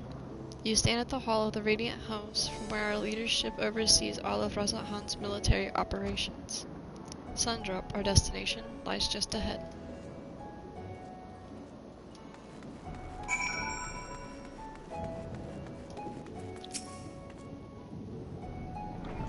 Who am I meeting? Welcome to Sundrop. Without further ado, allow me to introduce you to...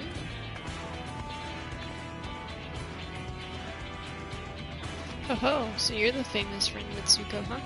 I knew the moment you stepped through the door. You look like one who's walked through hell. Sarabot, please. You are speaking to the Satrap's honored guest and savior of our people. Can you not show a modicum of respect? What respect is there paying a fellow warrior compliment? You're all friends here, or will be soon enough. More formally then, on the benefit of my countrymen, it is a pleasure to have you with us, O great champion of Eorzea, scion of the Seventh Dawn, warrior of light, and all-around good doer, good egg, I'm sure.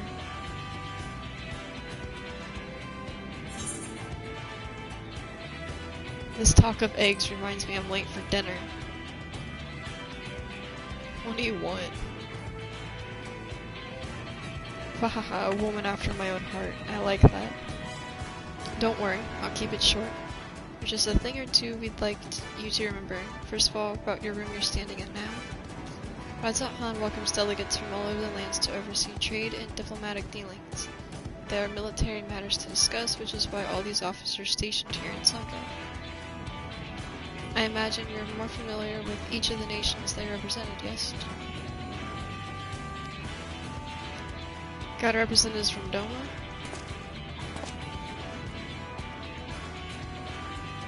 Ildal and Almiga?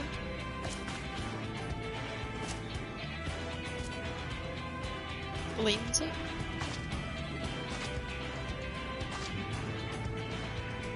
Gridania? And last, but never let it be said least, Ishgard. They are the eyes, ears, and mouth that bridge the distance between Razathan and their respective homelands.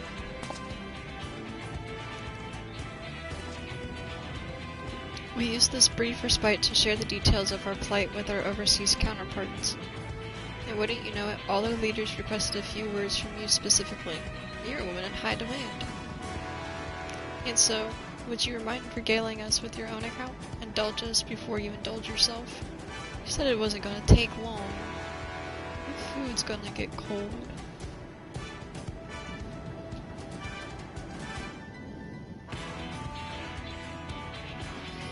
Thank you for the report. The conditions under which the men are turned to beasts, the aetheric anomalies that you've observed, have given us much to consider.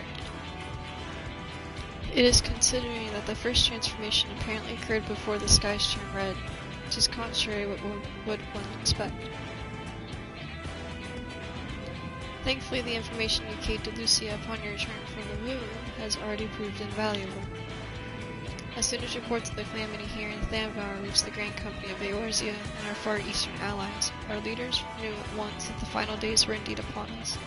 They began taking steps to assess the extent of the phenomenon's spread. Our agents were able to confirm that for the time, the skies burn only over the Bounty, including this island and Corvos. Alas, that is of little comfort.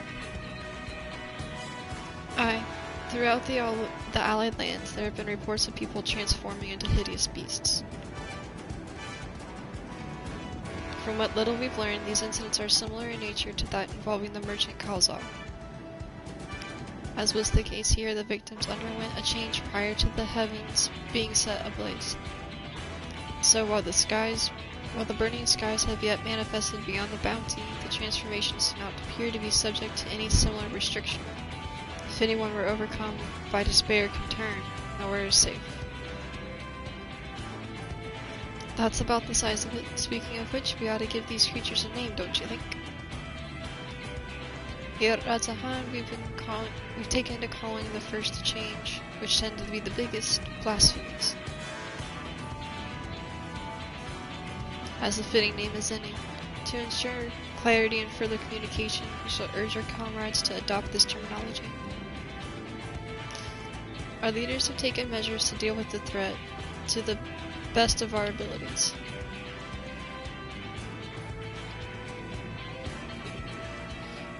Each nation has assembled their own group of elite soldiers to put down these so-called blasphemies in their spawn as they appear.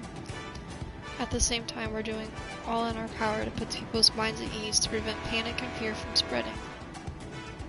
That said, brave souls with strength and fortitude to fell these terrible fiends are not so easily found. Just so, it is for that very reason we turn to you. Guys, I've saved you all like 7 times. I have to do it again? That's a lot of people. All at once. Like, can we do the quests one at a time? Can we like schedule this and make dates and stuff so it's not like here's 7 quests that you have to do all together? Pray lend us your strength and help us slay the blasphemies that plague our homelands.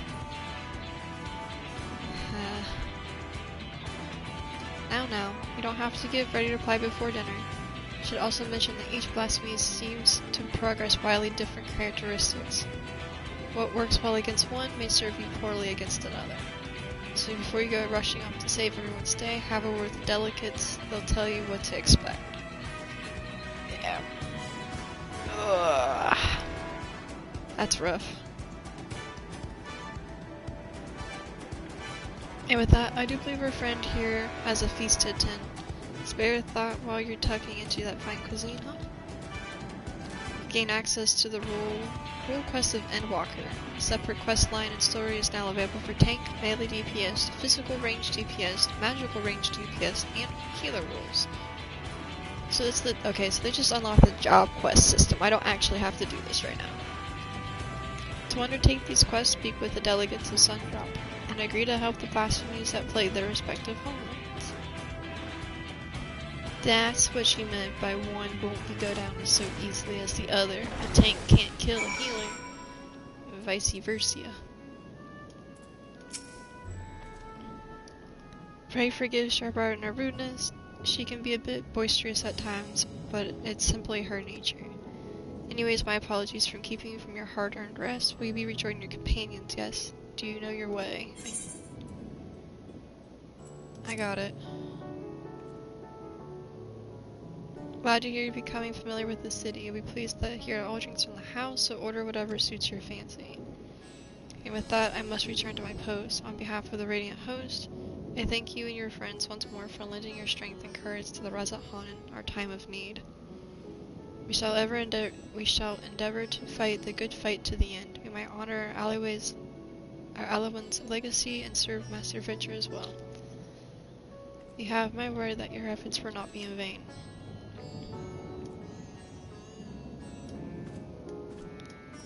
Alright, my question is though, are they doing the same thing that they did last DLC where you have to complete one full job sideline in order to beat the actual story? I wasn't really fond of that just because it felt so disconnected from the story, and that's kind of like this whole being pulled away. Like, I don't like that. I'm trying to do story. I don't want to go on some adventure that doesn't make sense to the story, I guess. Like, it kills the flow. It just kills the flow. And the fact that they're giving it to us now at level 85, like halfway through the DLC, like if you had done it at the beginning so I could follow that and the story together, maybe, but I don't like when they do that halfway through.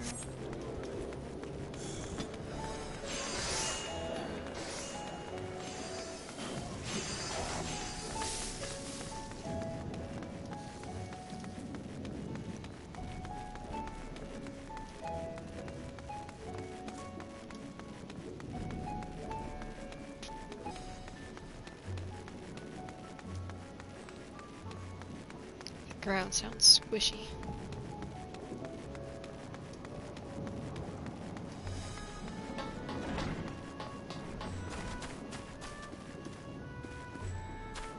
Hi. Welcome. The satrap asked us to entertain a party of honored guests. I was wondering who it might be. This is a lovely surprise to say the least. By the way, all I heard about Kalzao from your friend Graha, I understand there was nothing that could be done, but I was heartened to hear he meant us no harm. I cannot thank you enough for dispatching the beast. As a small token of our thanks, your food and drink tonight are Midri's treat. Speaking of which, what will you start off with? We'll get chai, I guess. I want pizza.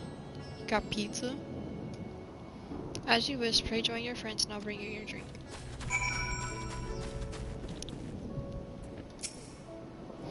Welcome back. Whatever did the Radiant want with you, pray tell. Just some annoying people wanting my attention again. Our allies have sent military delegates. That's news to me. Mind sharing the details?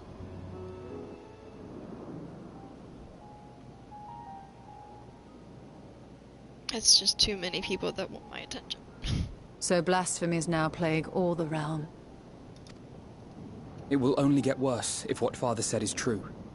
As it did in Amarot. If that's our model, then shouldn't we expect the effects to grow more severe as it feeds off its own spread? As if people transforming into those monstrosities wasn't bad enough. If the flora and fauna, if the land itself turned against us. No one would survive.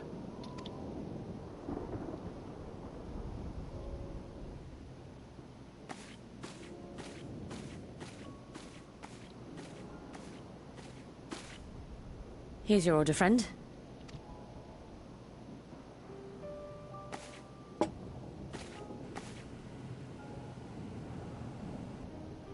May you find comfort in these dark times.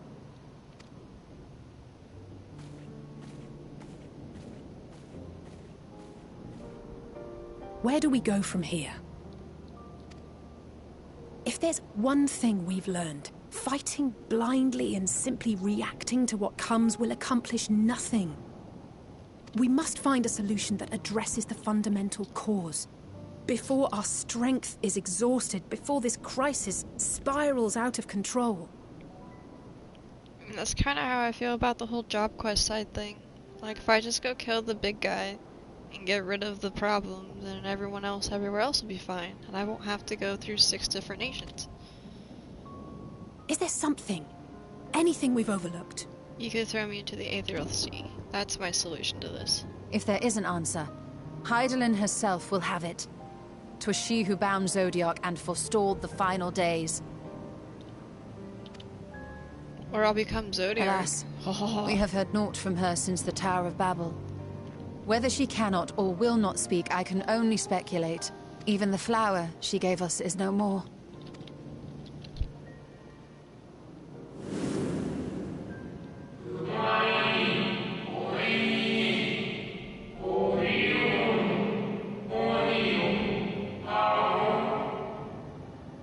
In our time, we called it Ilpus. You do well to remember the name.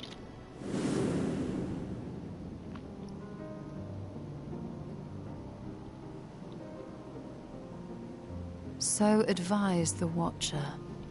What could be the significance of that name? It is entirely unfamiliar to me. To me as well. It meant something to the ancients, though. In our time. Most surely. Yet I do not recall a single mention of it in the records of Anida. Another dead end. And quite literally. It's not as if there are any ancients living we could go and ask.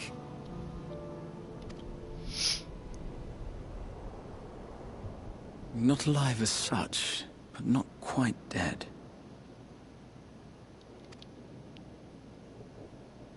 Half dead. Princess Bride. Elidibus.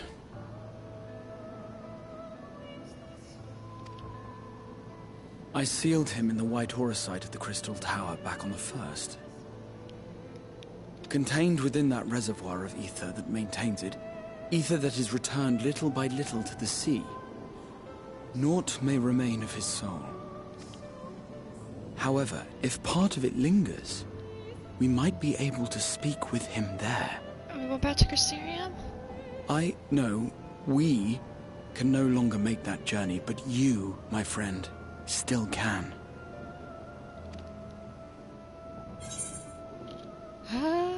It would be a good opportunity to look on the others as well. It really would. Go check on things and make sure everyone's still fine and dandy. Thank you, my friend. That would mean much to me. I'll go see your girlfriend for you and make sure she's okay. If nothing else, should we learn the First is safe, we'll have that much more reason to keep fighting the good fight. That said, the odds are not in our favor, to say the least. Which is why we're fortunate to have Urianger up there on the moon, working hard to make all the necessary preparations for our departure, should it come to it. And why we have nothing to lose by staying the course till the last instant. Indeed. To the last, let us all do what we can. I will consult with Master Matoya and see if she knows of a way to reach Hydaelyn from the ethereal sea. And I will visit the nation's leaders and attempt to ascertain how far the final days have progressed elsewhere. Keep me abreast of your findings. I can seek out and slay the worst of the immediate threats, if only to slow the spread. See, look, we got people to go to other terror, countries. despair. We're good. Try as we might to suppress them, these emotions will return to harry us time and time again. But when they do, remember this. Your friends and loved ones are out there somewhere, sharing in your struggle. You are not alone.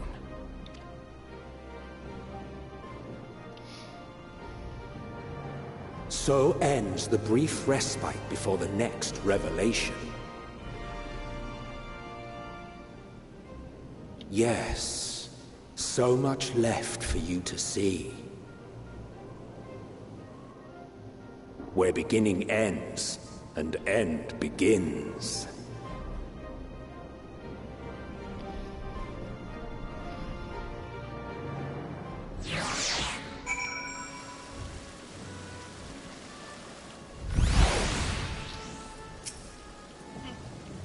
Now then, is there anything we've forgotten to mention?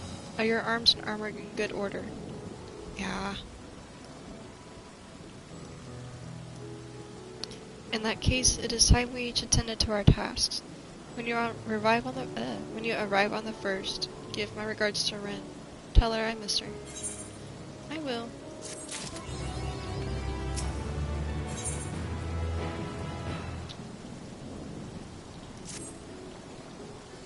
Take this, Ren. It's my spirit vessel. I'm gonna put you back in my pocket, buddy. Yep. Empty now, of course, but it should allow you to operate the tower's systems and the Umbilicus. If even the smallest fragment of Idalus's essence remains, it should be possible to locate it. As for access to the Umbilicus, speak out Lena for existence. Chances are she still stands watch over the Ancestor Gate.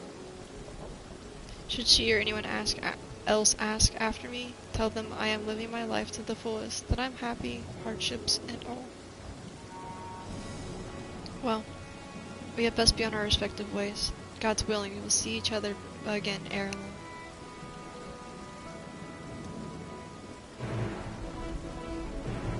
long. I'm so excited. I want to go back to the first. Boop.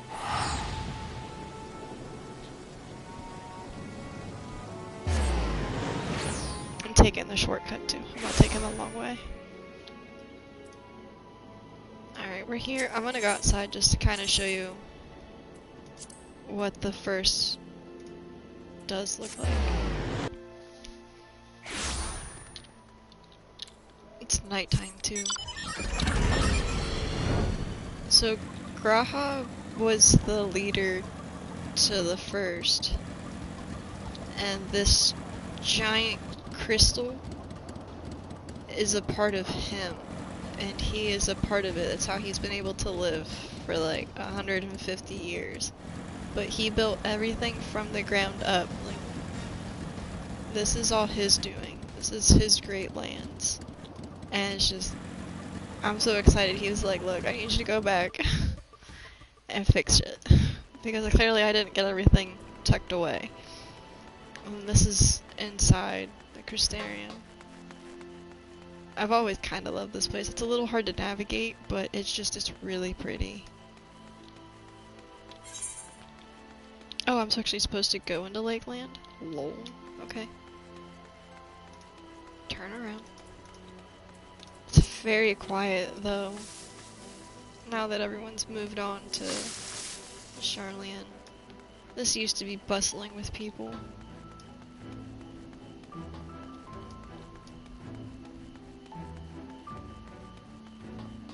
Whee!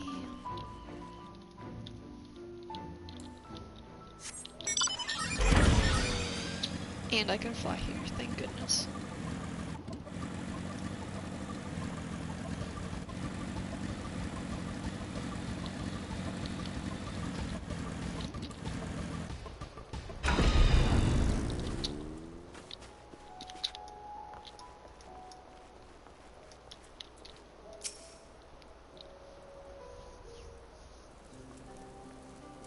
Hi!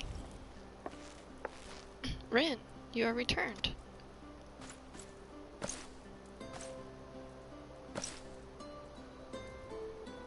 How have you been? Well, you and the others? As well as can be.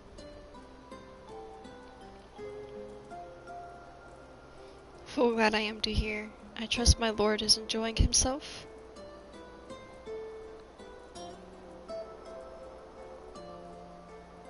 He said this to you. These exact words. Oh, I know that he is happy. Oh, to know that he is happy. It fills my heart with joy. Thank you, Rin, for taking care of him. When next you see him, please tell him not to overexert himself. Futile a request though it is. Tell him that all is well here. The peace you gifted us continues, and we work hard to build new lives for ourselves. In the course of this we occasionally bicker, but we have never been more optimistic for the morrow. If I had mentioned one dilemma, it would question of our governance. Even as we speak, debate rages on over how we should run the city in the Exarch's absence.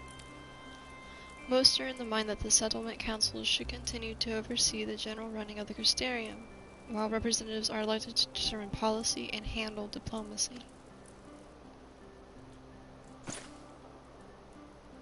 Thus far nothing is set in stone, but however we choose to proceed, we will not replace our lord. No one could.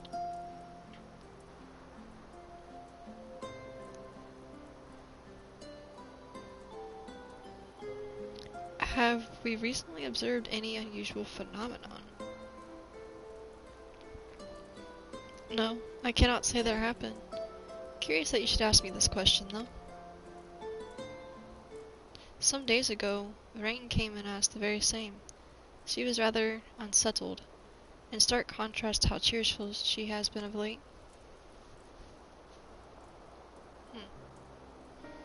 Rain has been dedicating herself to the restoration of the empty, you see. Though it'll take many long years, the goal seems to have given her some newfound sense of purpose and fulfillment. So when I saw her in this state of such worry, I couldn't help but feel worried in turn, especially since she wouldn't tell me what troubled her. I dare say she'd be more willing to confide in you.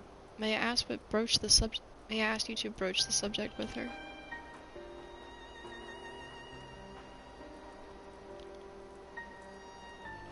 You wish to enter the Empress? Very well. I shall fetch the key at once, and take the opportunity to find Rain. Please wait for me in the city, in front of the Cabinet of Curiosity, shall we say. I will be as long as soon as I can.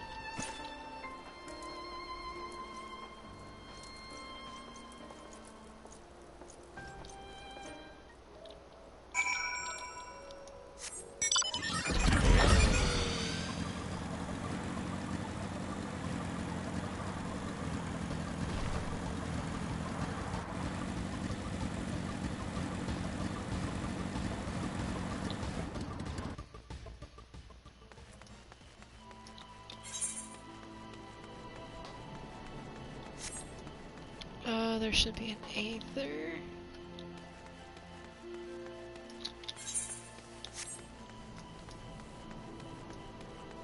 There it is.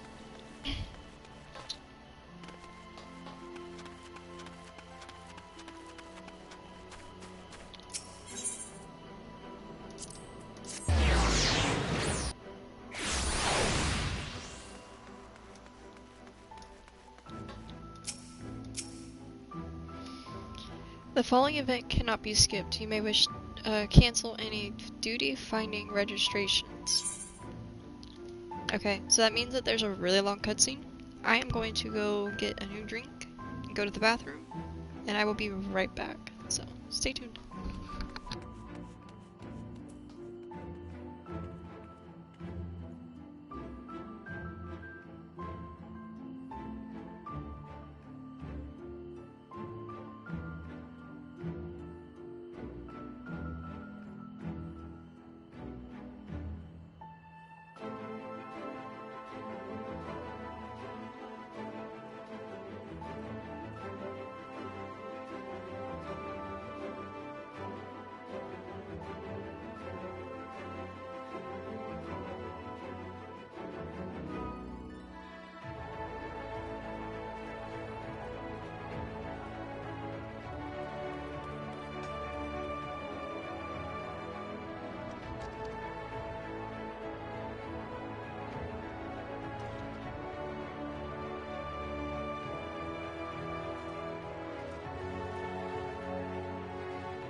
Alright, I am back. Sorry about that.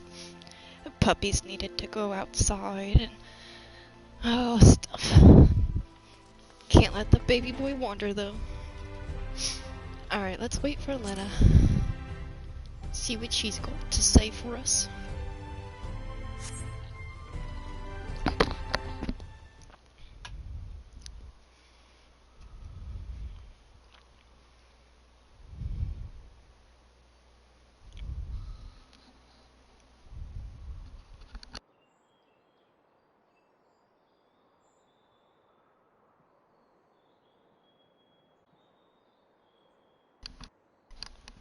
Do my old eyes deceive me? Is that truly Rin?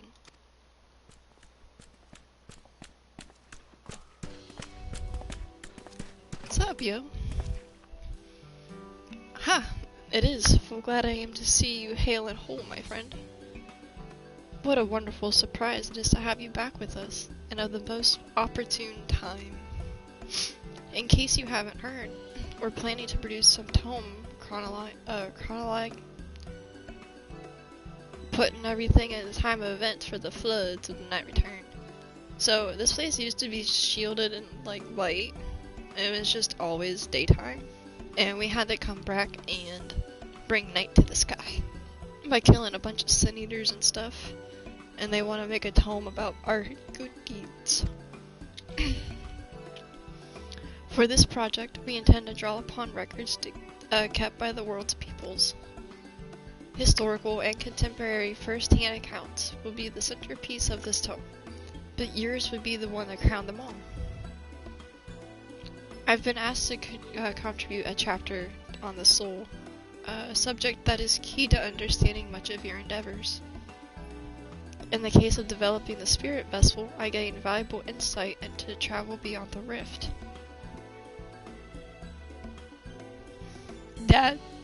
That could be a good option. If we can just yeet ourselves into the stream. Knowledge that would allow me to attest your senses and deeds. There is no end to questions I would ask you, but if you could indulge me in just one for now. In your quest to restore the night, you faced many formidable foes. Among them, who offered you the greatest struggle?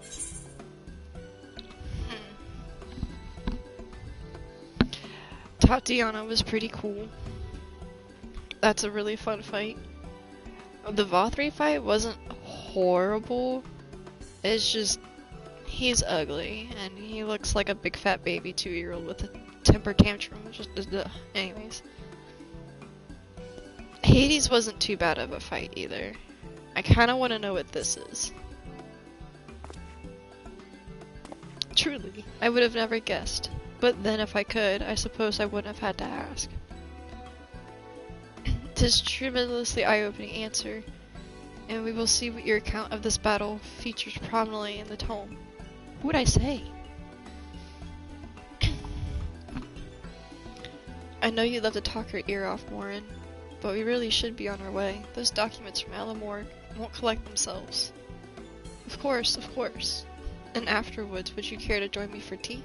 I was hoping you might clarify a few points in the treasures of your treatise. The Warrior of Light fight was difficult. Anytime it does pop up in queue, a little bit of my soul does die. Just a tiny bit. And that one wasn't on the list of fights, so I would actually say the Warrior of Light fight was the fight that sucked. Till next time then. Do tell the others to look after themselves. Our overzealous friend in particular, remind him not to overexert himself again and again until his ears fall off, if that's what it takes for him to have heart, to take it to heart.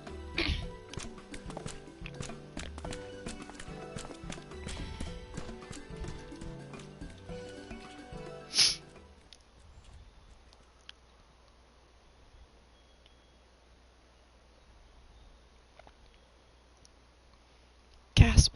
Is that the Warrior of Darkness?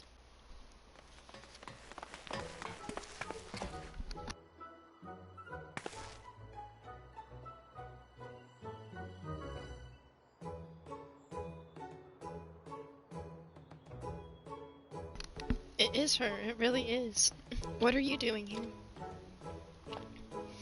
If you're going to battle, I can give you some medicine I made myself. Best not, Riki. You only give her a stomach ache. We've come to see Morin to get his advice. One of the guards finally agreed to teach us how to fight, but first, we need to choose a fighting style. Well, I know I want to be a mage. Urkill isn't sure. Magic isn't really my thing, so I was thinking of taking up the axe, or the sword, maybe the bow. They all seem right, but it's hard to choose, so I thought I'd ask Morin. He knows about lots of things. He isn't here. Oh. Oh ho. Why don't you have the Warrior of Darkness choose for you? What do you think suits Urkill best? Axe, sword, or bow?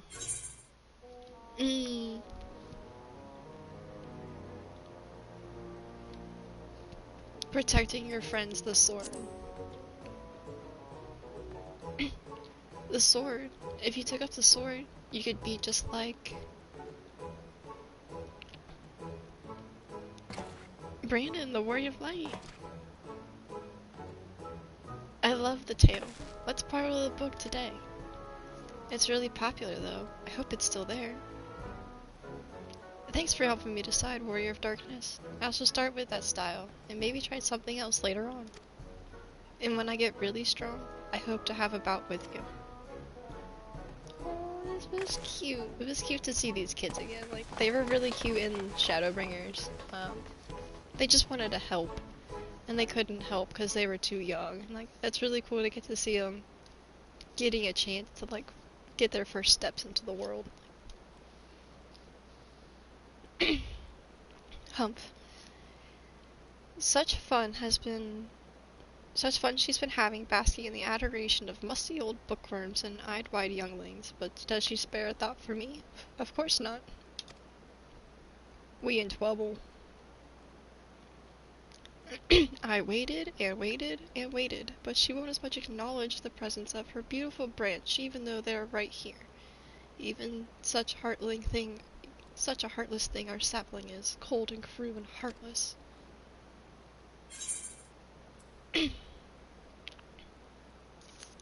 Oh, faithful fuel of the forest, you lovely of all the branches, how I have missed you.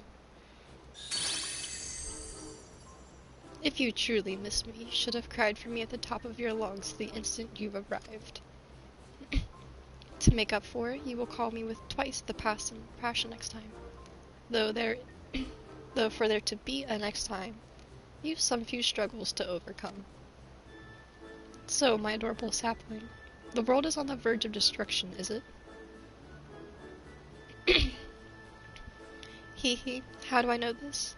Joined as we are, spying on you is as simple as sliding down the back of a rainbow. What I could aid you in your quest. I'm sorry, 1 second.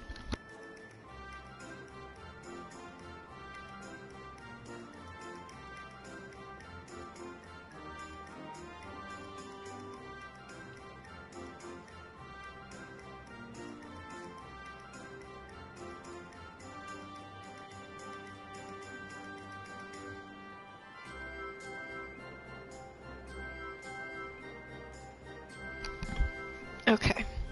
I had stuff in my throat. I had to get it out. It's stuck in my nose. Alright. That I could aid you in your quest, but the fate of we Fae folk is bound to that of the star. Whether it goes, we too shall follow. Such is our way. The most I could do for you is spare you the pain, by gifting you the sweetest of eternal dreams. But escape is not to your liking, though you must struggle with your fellow mortals. Ha, but they're ones you're waiting for. Here are the ones you're waiting for. I wonder what manner of conclusion awaits this tale's end. Bye, Faye.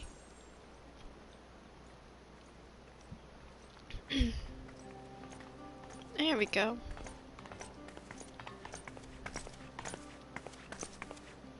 My apologies for the delay. Rin, it's so wonderful to see you again. You doubtless have much catching up to do, so I shall leave you to it. I've taken the liberty of unlocking the umbilicus, and you may enter at your leisure. Thanks. I'll see you soon, and I'll tell your boyfriend you miss him.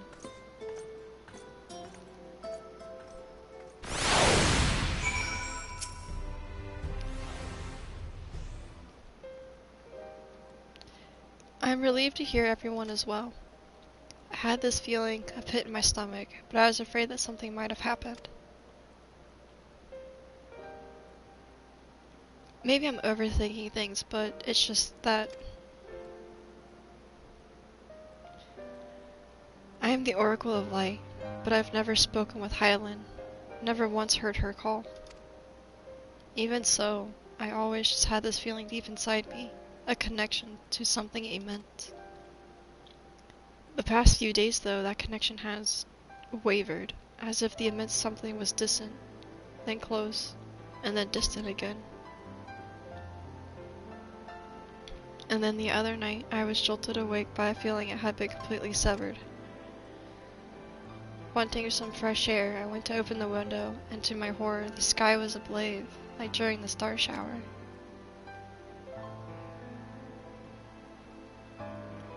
But then I blinked, and everything was normal. The next day, no one said a thing. No one else had seen what I had seen. As far as I could tell, nothing was out of the ordinary. I began to wonder if it was a figment of a half-remembered dream.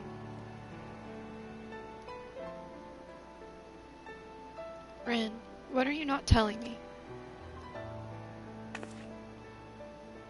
I have to know, please. Doesn't matter how terrible it is.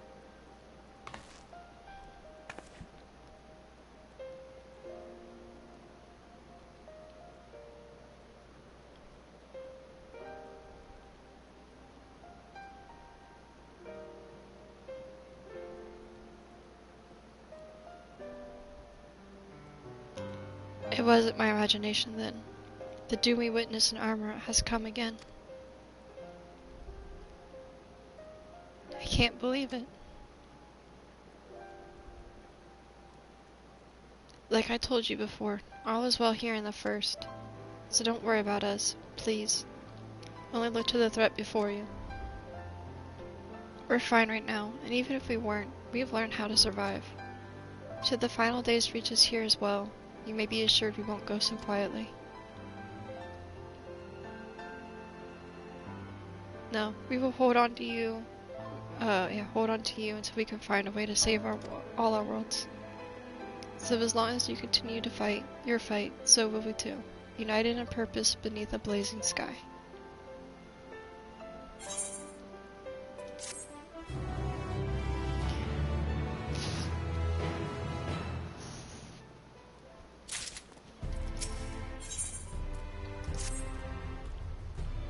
You're headed to the Umculus to consult Ilibis, right? I'll do some consulting of my own and speak with Lena. Decide how we might best prepare for the final days. So it's farewell for now, but we'll see each other again, I'm certain of it.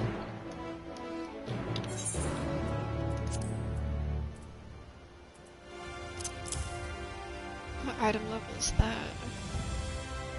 90? 110?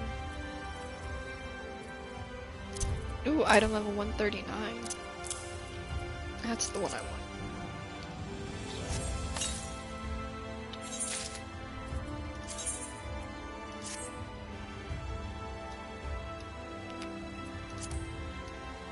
Ooh. I like those with that deep shaded red.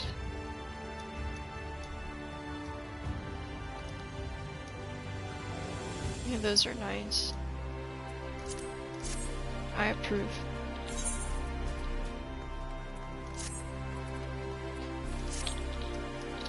Where am I going now? Docile Gate.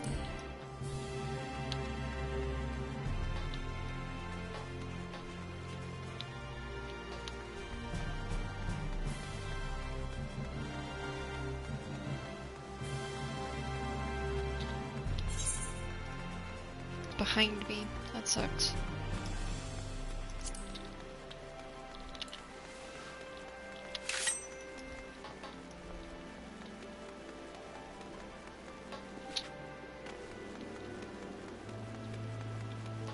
Whee! Oh, and it's raining outside.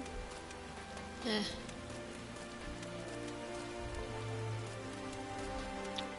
Hold up.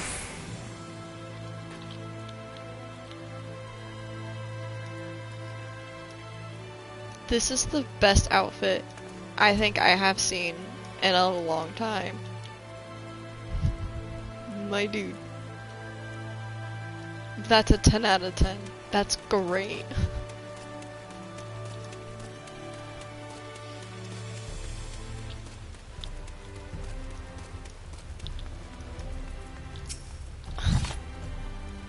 Ah, Mr. Strand, welcome back. My captain has told me all. Give the word and I will show you to the oracle. Ocular. Words.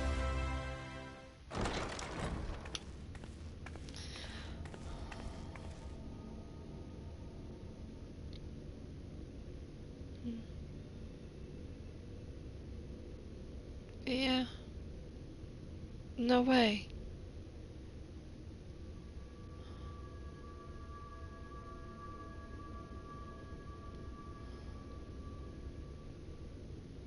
Am I having feelings?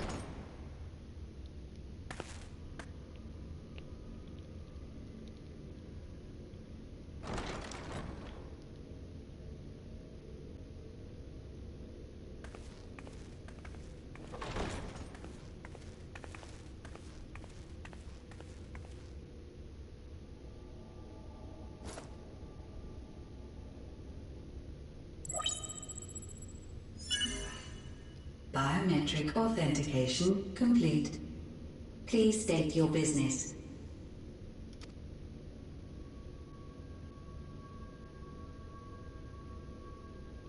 Acknowledged. Reinitializing Circus Tower systems. Searching for Elidibus entity.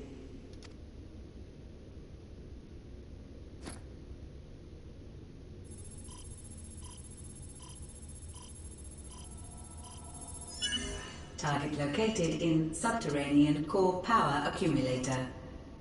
Projecting image. Oh. My home. My friends. No more than a dream.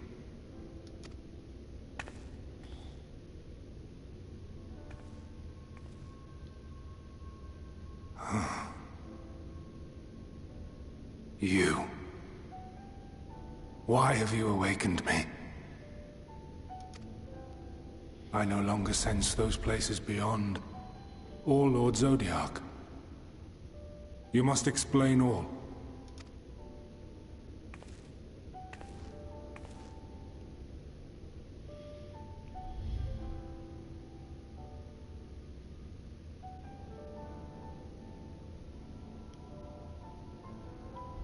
So, he is fallen, and my brethren's souls returned to the star.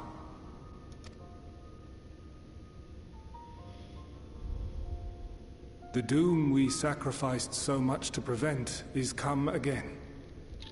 Old burdens now yours to bear. But if this is Fandaniel's design, then I, as Elidibus, have a duty to fulfill. Your unsolicited act has restored to me some few memories of the convocation. Such knowledge as I have, I will share.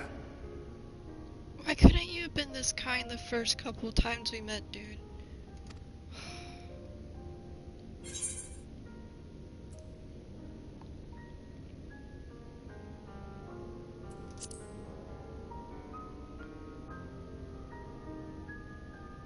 Why apologize for receiving a favor of the defeated? If it sits ill, consider it payment for freeing Lord Zodiac from servitude. Where to begin? Ah, the end. Your understanding of what caused the final days is consistent with our own. The decay first took root where the currents were weakest. Yes, A conclusion drawn by him, Fandaniel. Not the him of here and now, but as I knew him. Long, long ago. So not the crazy version that we all met. Having shed light upon the phenomenon, he dedicated himself to devising a countermeasure. Were it not for his knowledge of the Celestial, we would never have made the connection, and thence forestalled the final days. And though he inherited that noble soul, how different this last incarnation, so consumed by self-loathing and hate.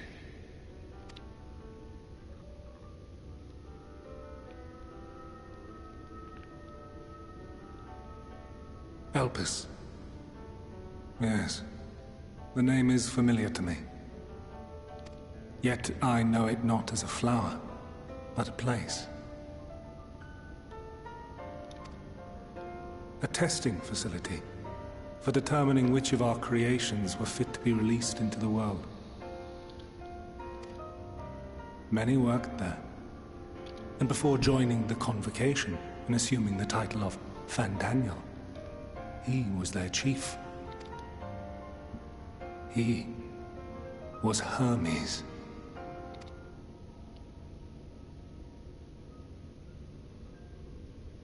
That is all I know. The crystals tell little of the lives the 14 led prior to their induction. Elpis itself would tell even less. Nary a ruin has survived.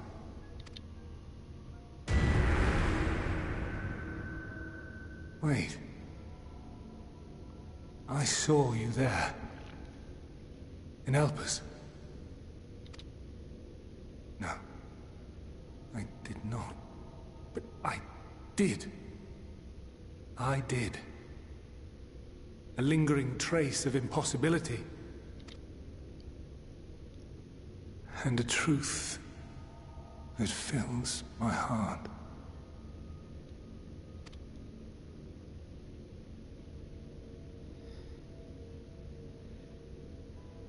Share with the class. My memories remain clouded, I fear. However, they have revealed to me one possible course. You must travel to Elpis, to the time when Hermes served as its chief. In glimpsing the Exarch's memories, not only did I make his summoning magic mine own, I also mastered the workings of this tower. Which, having absorbed my empowered essence, now harbors an abundance of energy. As such, I believe I can deliver you unto the past, unto that place and that precise moment. Given the eons that must be traversed, the gateway will not be fully formed. Your form will be less tangible still than those warriors of light I had summoned. In all likelihood, none will be able to see or hear you. Yet even should you manage to interact with others, you will be unable to effect meaningful change. For the reality you wish to save, the reality to which you must return, exists as a result of the final days. You cannot reshape the past to undo the tragedies of the present.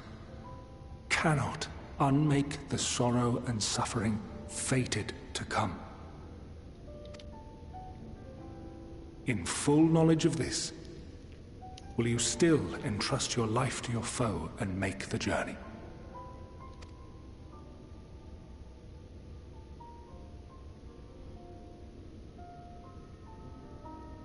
Very well. I shall cast you unto the river of time. Let this be my final act.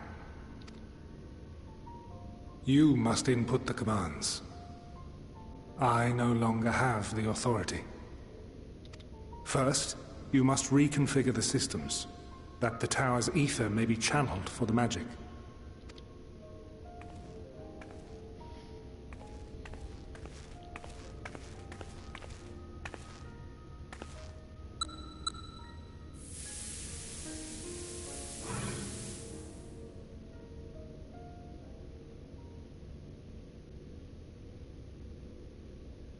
The preparations are complete. The gateway will soon open. Return at once to the ocular.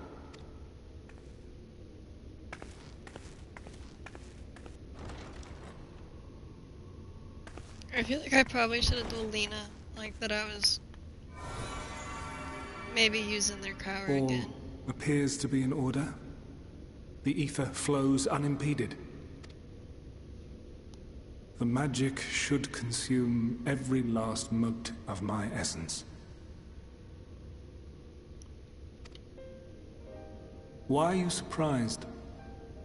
Did I not say that this will be my final act? Lord Zodiac is no more. There is nothing for me here. The ones I love and long to see again are waiting in that promised land, beyond memory and dream.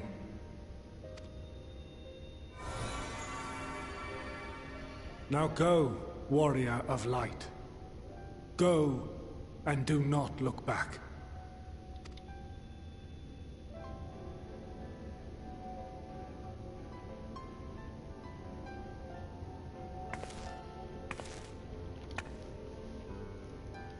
Well, Heidelin, I take my leave of you. Yours is the mantle of the last of us. May you have the joy of it, the burden, and the solitude. It falls to you now. You and your champion to save our star.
Holy shit, he's tall.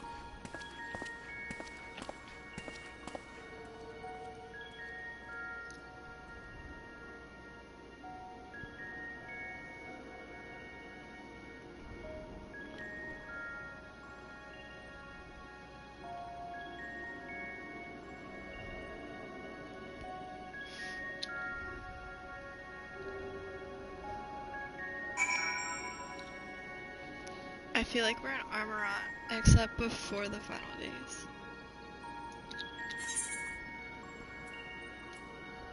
Dang it.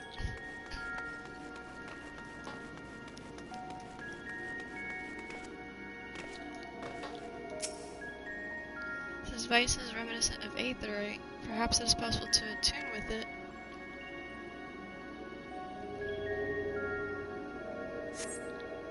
Despite attempting to channel and focus your energies, you fail to attune with the device. You can only assume it operates differently.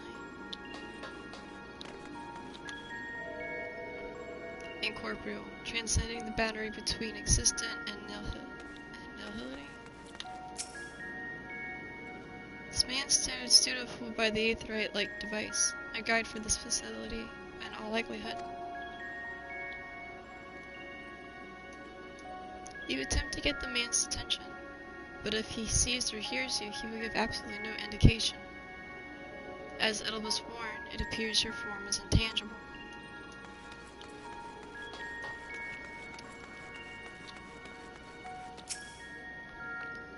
This is the right place, yes. Propyloion? Judging by the woman's words, this facility is called Propyloion. You attempt to gently prod the woman and attract her attention, but feel nothing. It seems neither does she.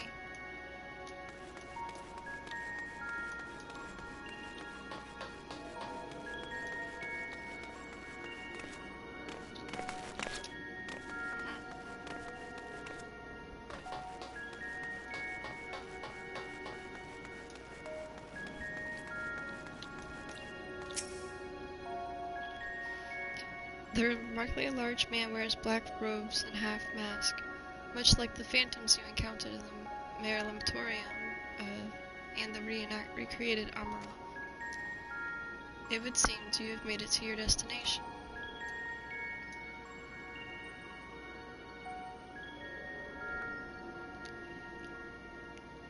You gesticulate wildly and shout all manner of greetings and obscenities.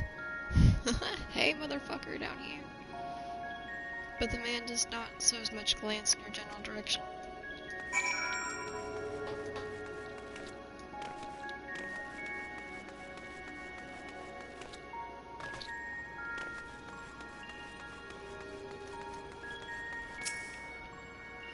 You suspect this door leads outside, but how to open it?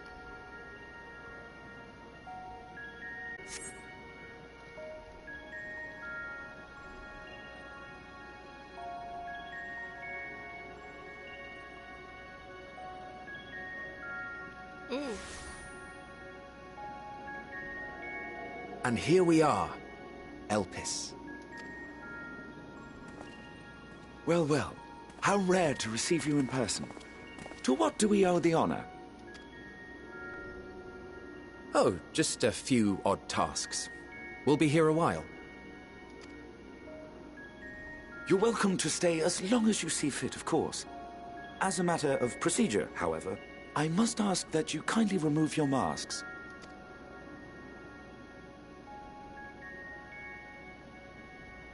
Come now. Is this truly necessary? Surely you can tell who we are. Who you are, perhaps, but I am far less infamous. Regardless, if we do not follow protocol, 'tis our hosts who would be held accountable.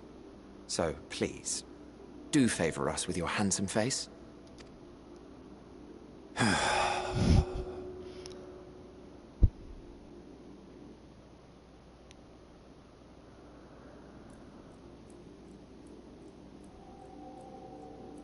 Emmett.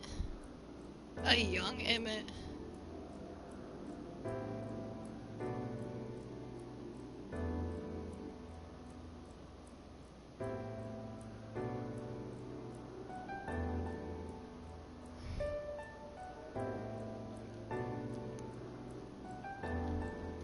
Satisfied?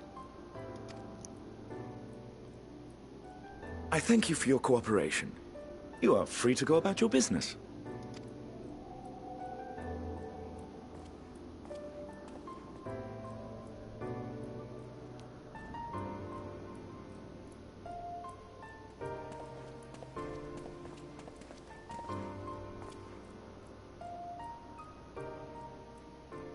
By the by, you see it too, yes?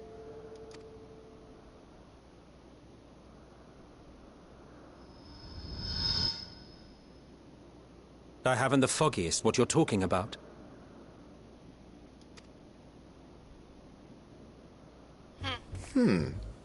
That's odd.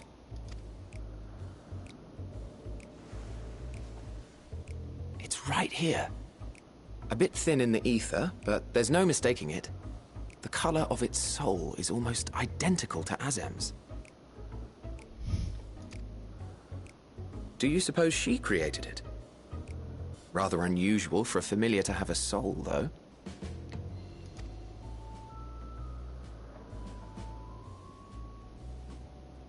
Don't ask me. All I know is that it's trouble. Doubly so if it's her spitting image. So let's leave it be. Come now.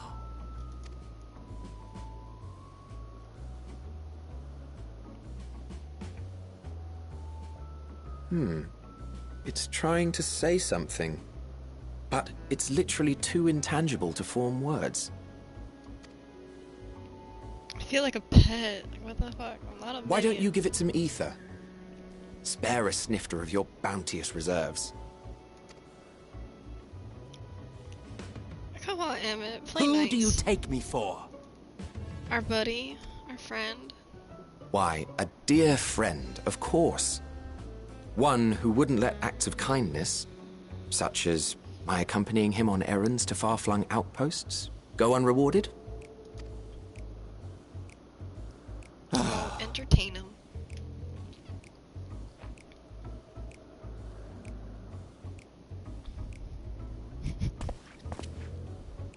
I suggest you close your eyes, or this may be unpleasant.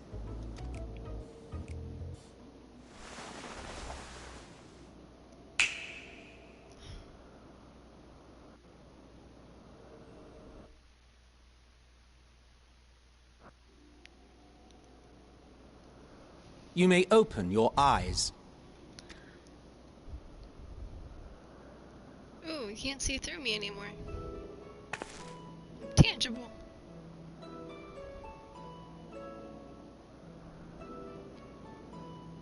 And I'm your height. Roughly. I definitely got taller. You even adjusted its size. The better to indulge your whim. This way, it will be easier to communicate. How very thoughtful of you. And may I applaud your artful reinforcement. Without further ado then. Greetings! I am Hythlodaeus, Chief of the Bureau of the Architect. That's why he calls us a new old friend. They planned this all out. They sent us in the past. And that's why Idolus was like, wait, you were there, but not as you, but you were there. Oh, that's so cool. And that's why when we meet him in his shade form, he's like, holy shit, I kinda know you. Sulking beside me is the most honourable Emmett Selk of the Convocation of 14. And how might we address you, my new friend?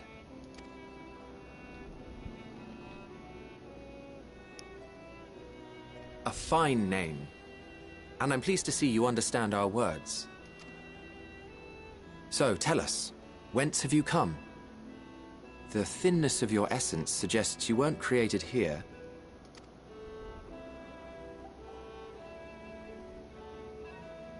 You do not know? Or cannot say? Allow me to ask a different question, then.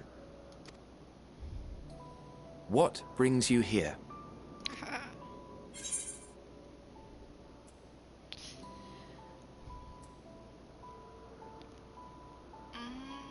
Yes.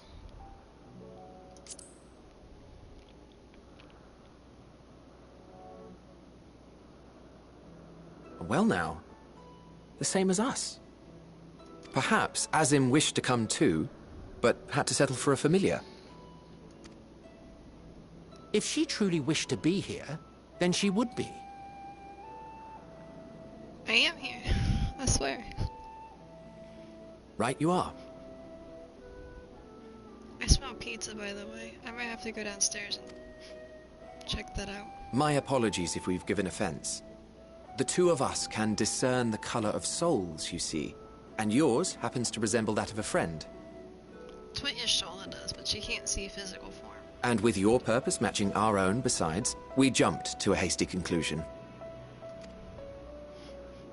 We are here to speak with Hermes, the chief overseer of this facility, which we also intend to tour in order to gain greater insight into the man's work. God, it smells so good.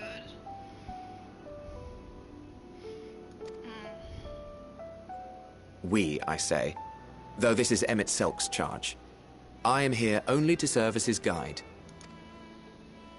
And I should be happy to serve as yours as well, by way of an apology for the misunderstanding. Wait, are you suggesting that we bring it along on official business? This thing we know next to nothing about?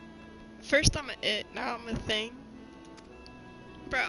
If you harbor suspicions, better to keep it close than leave it to its own devices. Wouldn't you agree? I really like him. And his eyes are really pretty too.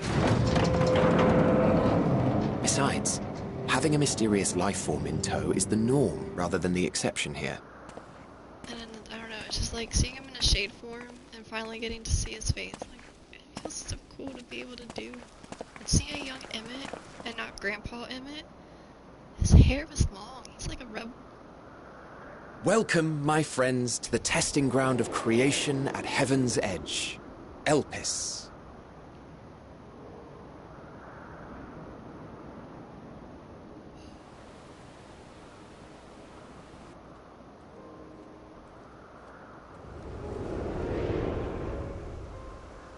Argos.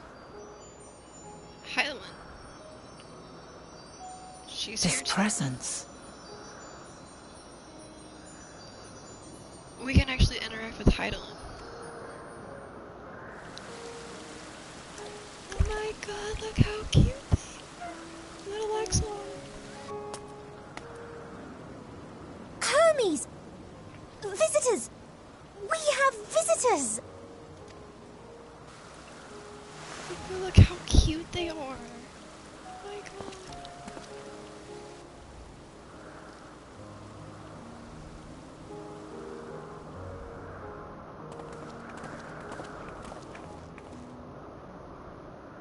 What secrets are you hiding, I wonder? All of them. Like, I'm gonna go get some pizza, because I smell it, and I can tell it's done. I'll be right back.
have returned, and my nose was correct. I also have food.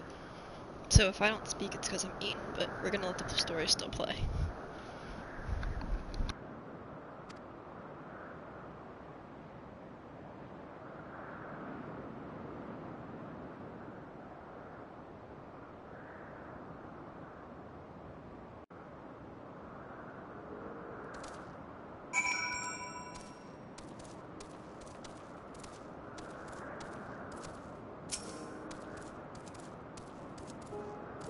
It's our Reaper friend.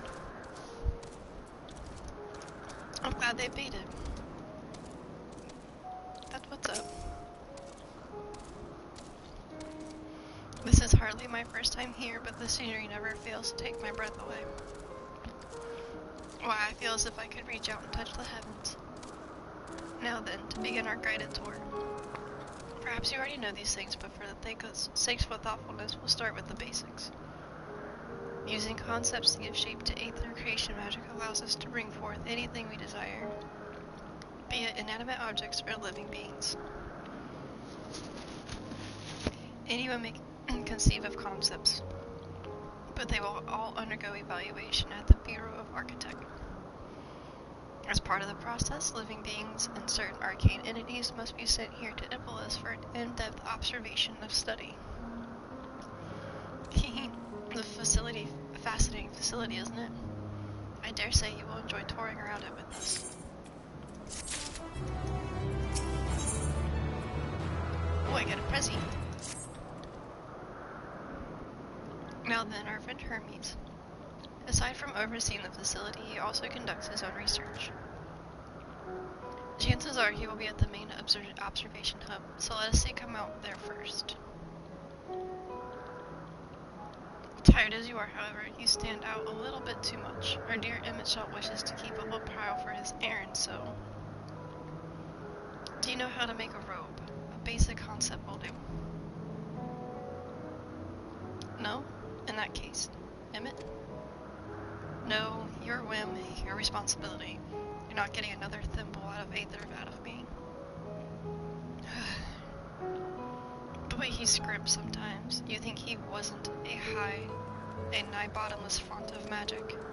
Well, I shall make the road, but perhaps you could assist.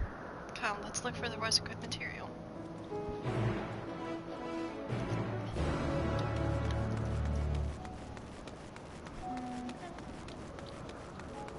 This is a forest, okay? Like, so the Moon People's forest, and compared to this is like a godsend in comparison. Look how pretty that is with all of the waterfall in the background, like the trees look really pretty, all the flora. I mean, they've even got bad guys as butterflies and not machines.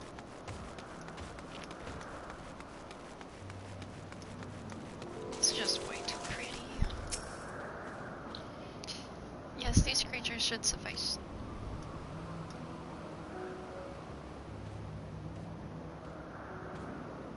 From Aetheric Row.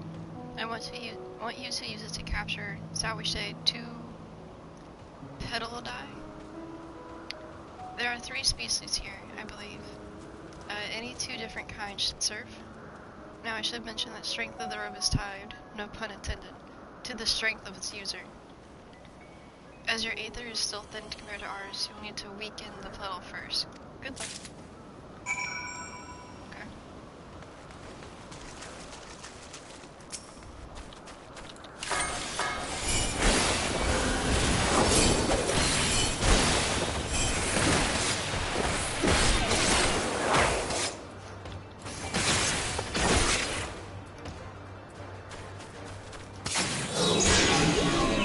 It put me to sleep.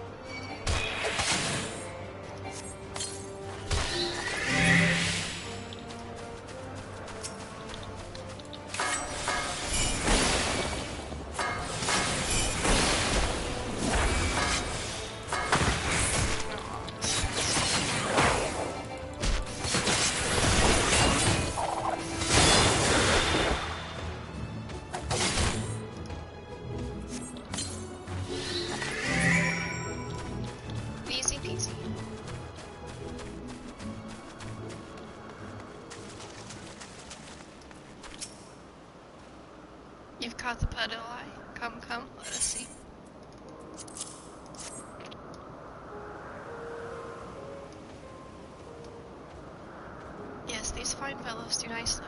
And now for a spot of reversion.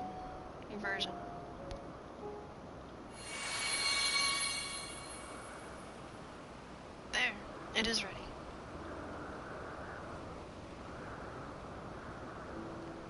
It's nothing fancy, but we're trying not to stand out. Try it on for size.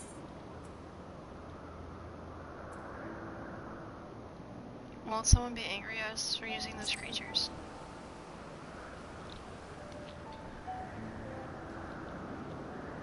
Oh, it's fine.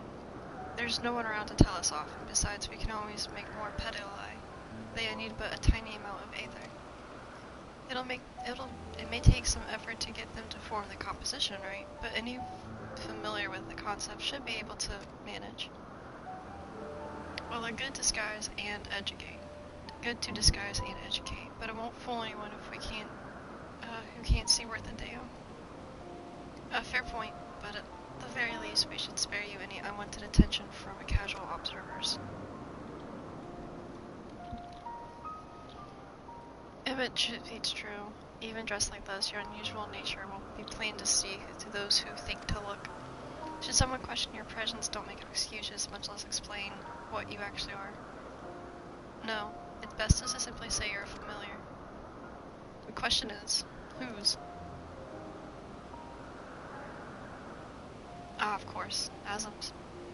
If you say you belong to her, people will give you the benefit of doubt or any other outlandish behavior. Exploit our associate's absence. For lack of her presence, absolutely. Were she here, she'd been the first to propose the idea, and you know it.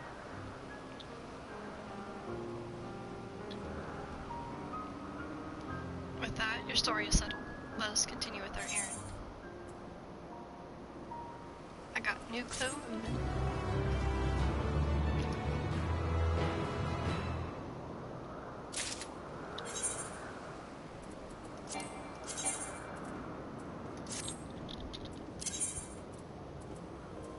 Beep. That was pants. And then boots. Oh, I even have a white Ascian's mask. I blend in. I feel happy now. If you're ready, let us continue along the path of Agnorcius. This place serves as an observation hub and residence both. Someone there should be able to point us in the direction of Hermes.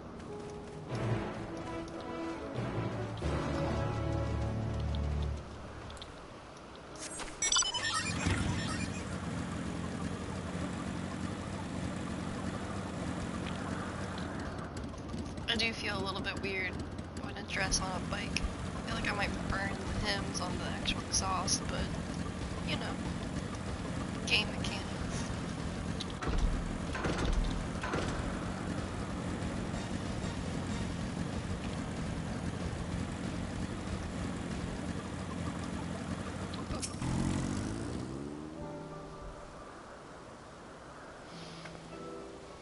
Yes, can I help you? We wish to speak with Chief Hermes. Do you know where you might find him?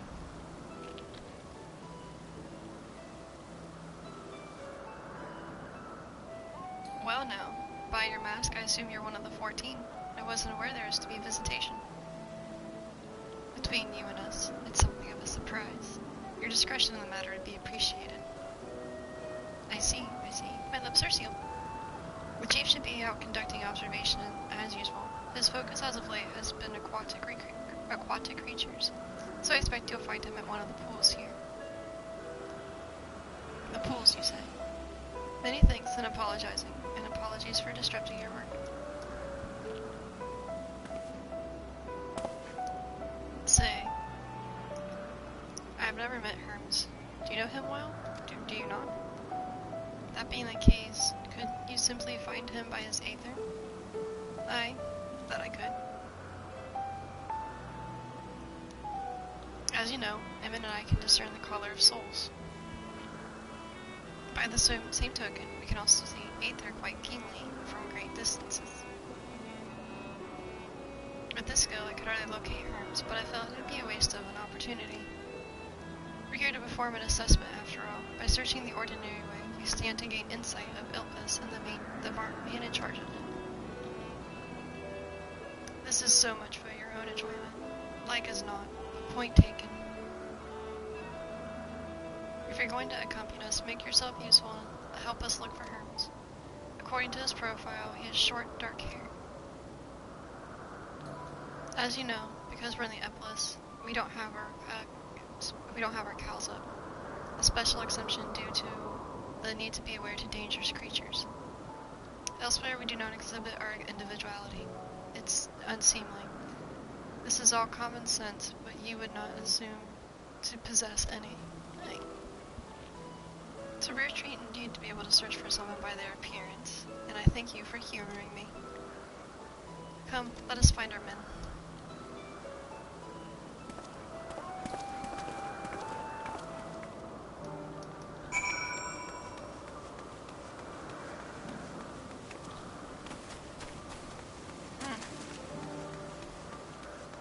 This is like a park in a forest. This is how you do it, right? God, this place is beautiful.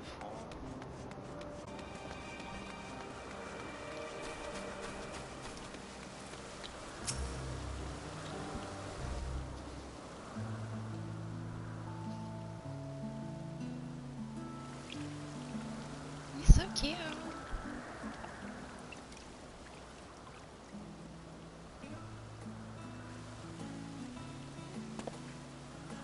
Huh. You are...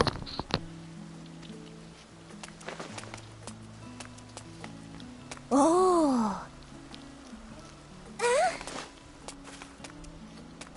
Different! You're different too! You and me. We're alike. Friends. I want to be...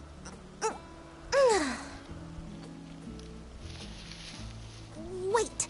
Please. Wait.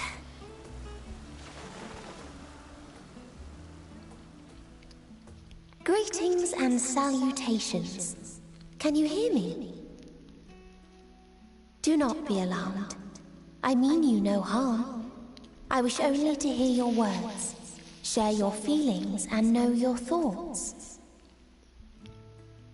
May we please be friends?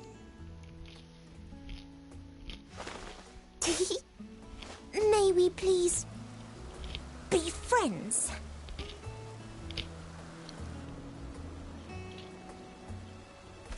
Ah, I see you found him.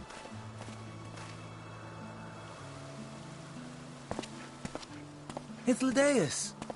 It's been a while. Too long, I think. Too long indeed for close collaborators. On this blessed occasion, I bring not only myself, but others who long to speak with you.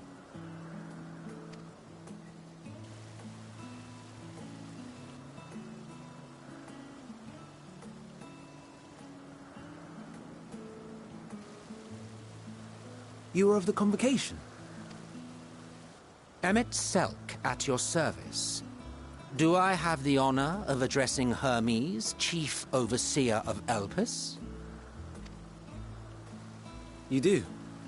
You have traveled far for it.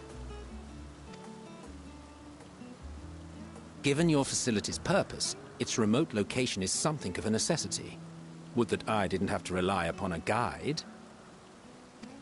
Oh, you wound me. Have I not ever been an attentive and helpful friend? But moving along to more agreeable company, this one we chance to...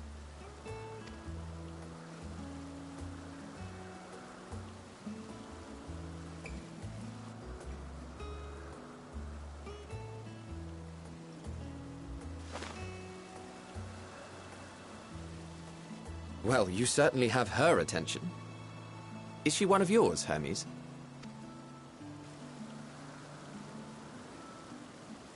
Her name is Meteon.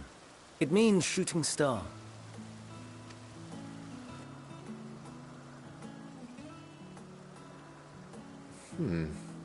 If I may make an observation, her ether is terribly thin. I fear she might dissipate at any moment. Nor do I believe you've made a submission to the Bureau. I would remember such a concept if you had. I haven't, as you say. I judged it too early. She's a pet project of mine, still undergoing preliminary testing.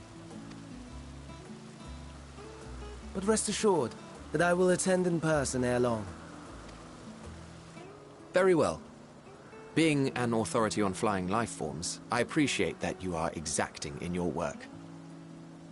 I shall look forward to your submission. If we have finished with the perfunctory chit-chat, I would discuss official matters. By my coming, I trust you already anticipate the subject. I have an inkling, yes. Please wait to the main building yonder. I shall join you as soon as I've returned these creatures to their homes. What's wrong, Hermes? An amystoma is missing.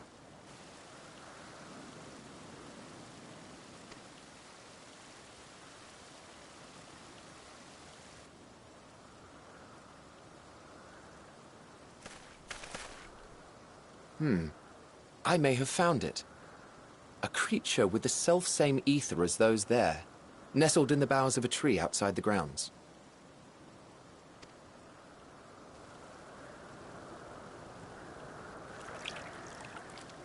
You're saying they can climb, with their sorry excuses for limbs? The fashion has been to imbue aquatic creatures with the power of flight, ever since the words of Metron created a sky-swimming fish.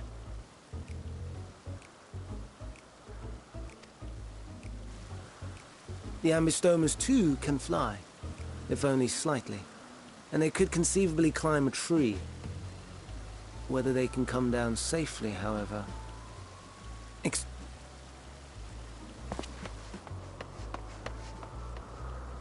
I'll help, too!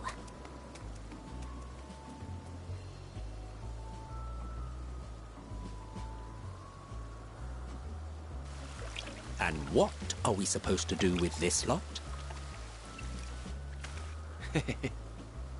May I suggest we split up?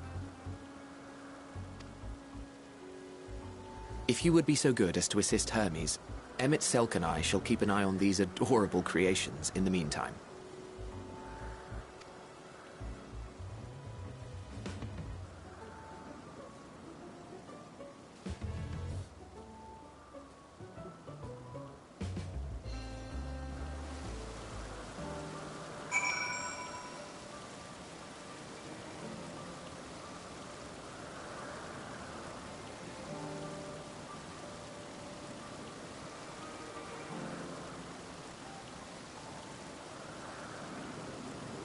Okay.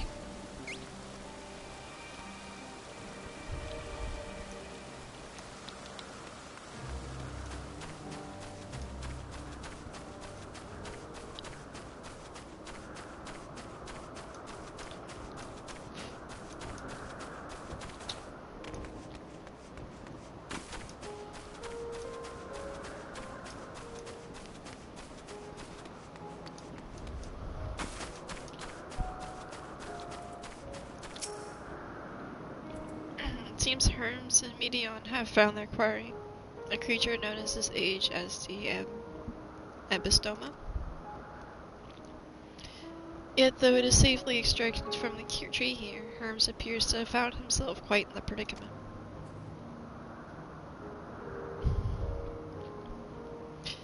The Ambystoma, Hermes saw it high up in the tree. He climbed up to get it, but it jumped on him, and he slipped. Do you need a hand? No, I'm fine. If a little embarrassed. Now for your own safety, please stand back.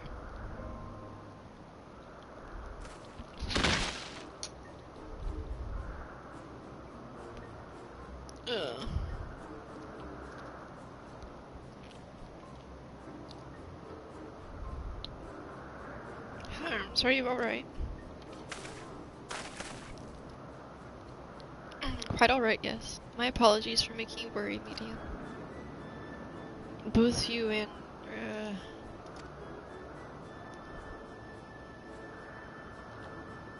Ren, to go you're called. An intriguing name, somehow reminiscent of a new creation. Thank you for coming after me.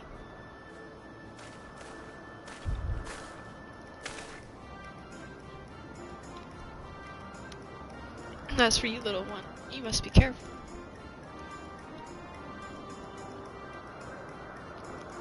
You may be able to fly, but that doesn't mean you cannot fall and hurt yourself.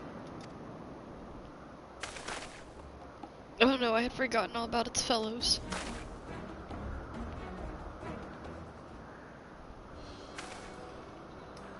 Truly, what a relief. I must thank Emma and Hilla, I can never say his name, when I return to them. But first, with the distractions out of the way. As Chief Overseer of Iblis, permit me to welcome you to our facility. I hope you will enjoy your time here.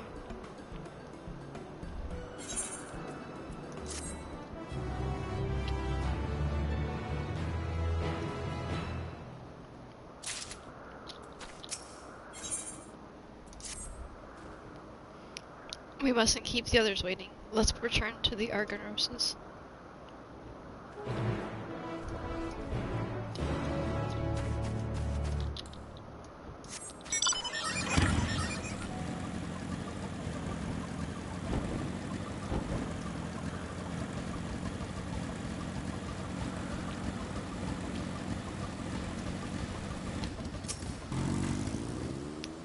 My apologies for the trouble. Owing to your kind assistance, all the Embistomas are safe and well. I will presently send them back to their space. If you would go on ahead into the main building. Upon entering, you will see tables and chairs, a meeting area. We may speak there. Very well, and take care not to let the creatures slip away again.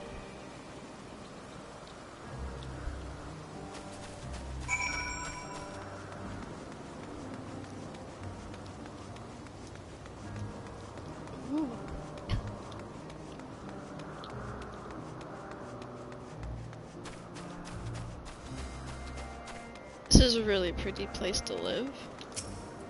The houses are all the same, but look at all the plants and like this is really pretty like pathway. Probably should repair my gear. Now that I think about it. Yeah.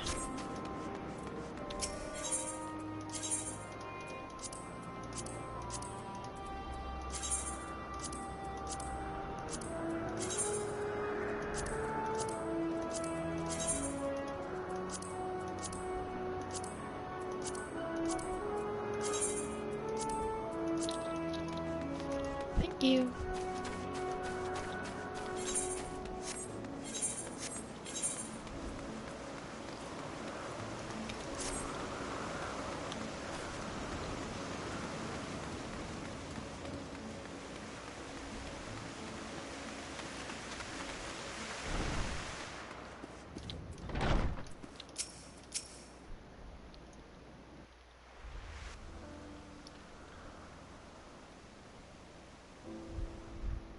This appears to be the place. And here is where we part ways. We will be discussing highly sensitive affairs. Only a select few may be privy to such knowledge, and that does not include someone who cannot or will not divulge their origin.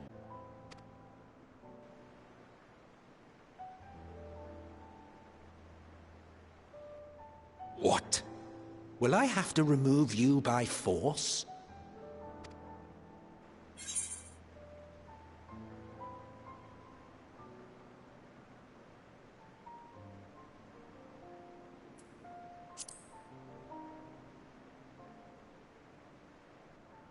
Let's hear them then, these reasons of yours.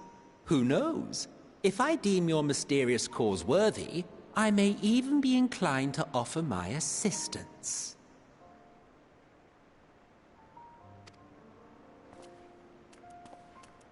I do not object to her attendance.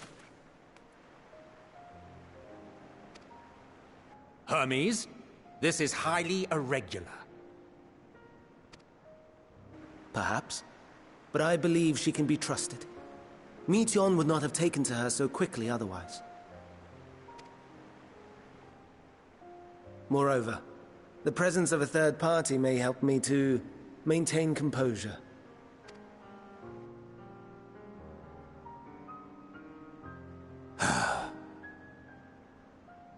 As you wish, then. Behave yourself. Do you hear?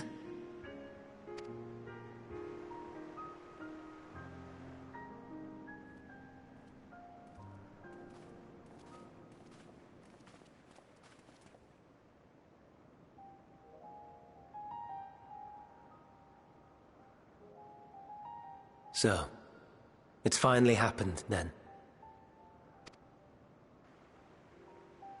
Aye. Van Daniels declared his intention to step down, and named you as his preferred successor. In recognition of your knowledge and your works, the Convocation is giving the recommendation due consideration. As one who does not know you personally, I am to use my impartial eye to take your measure. And above all else, to ascertain your disposition towards the invitation.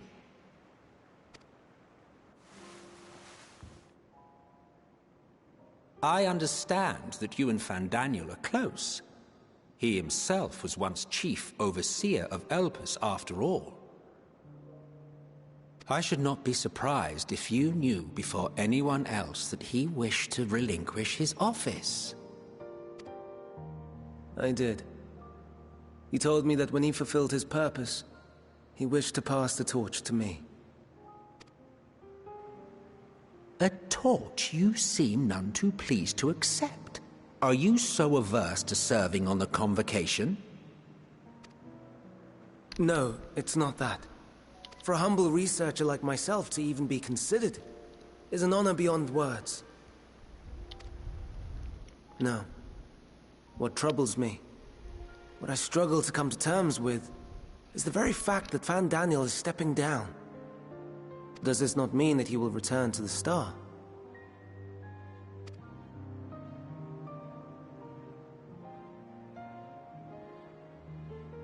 Of his own volition, yes. Like so many others have before him. Return to the Star?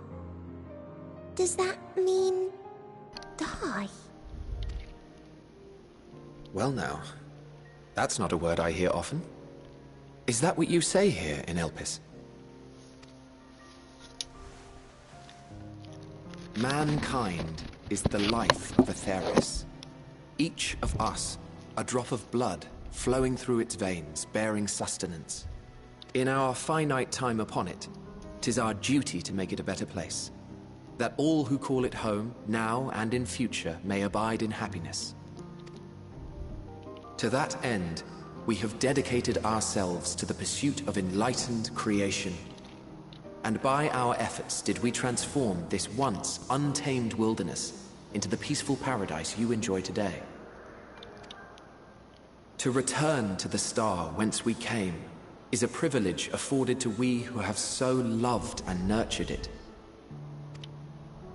A choice embraced by those who have lived their lives to the fullest, in service to our world. And when they depart upon this journey, it is beautiful, always. The 14 are no exception. 'Tis believed no occasion is more felicitous than the fulfillment of one's duty. Our office becomes our lives, and to retire is to return, or so the majority of us hold. Some few have elected to eschew custom.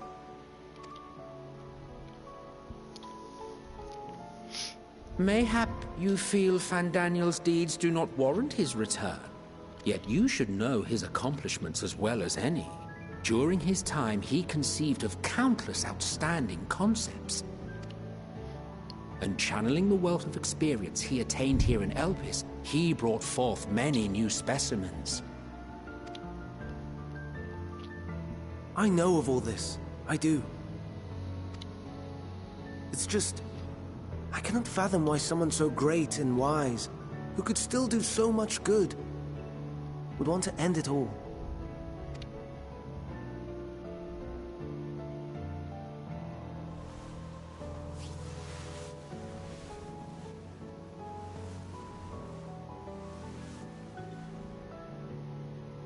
Oh no. I've made her upset. Forgive me. I know I requested your presence. Might I trouble you to take Meteion outside? A change of scenery would do her good.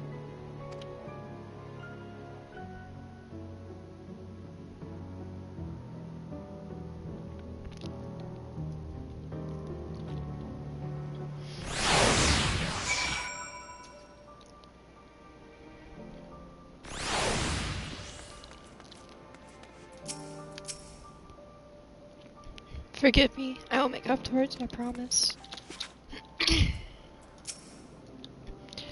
Most would jump at the chance to serve in the conviction, and yet... Don't mind us, friend. Please tend to Meteion. I'm sorry, Ren. I didn't want to. I didn't mean... A walk? Perhaps we can go for a walk?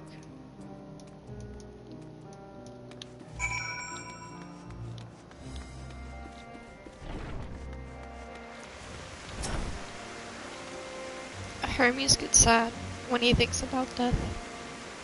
When others are sad, I'm sad too. That's how I am. How we are made. But don't worry, I am fine now. So, why did you come here?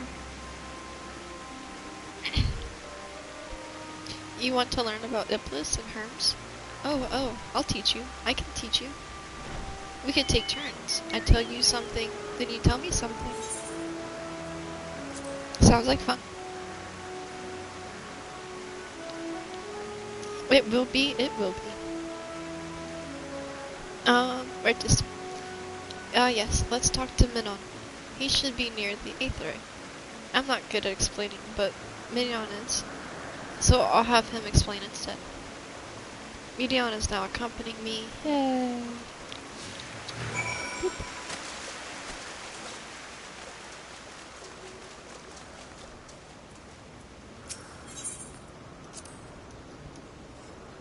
The Aetherite. Anyone can use it to teleport anywhere. Well, maybe not anywhere. Not to the ground or other isles. For that, you need teleporters. Oh, I have permission.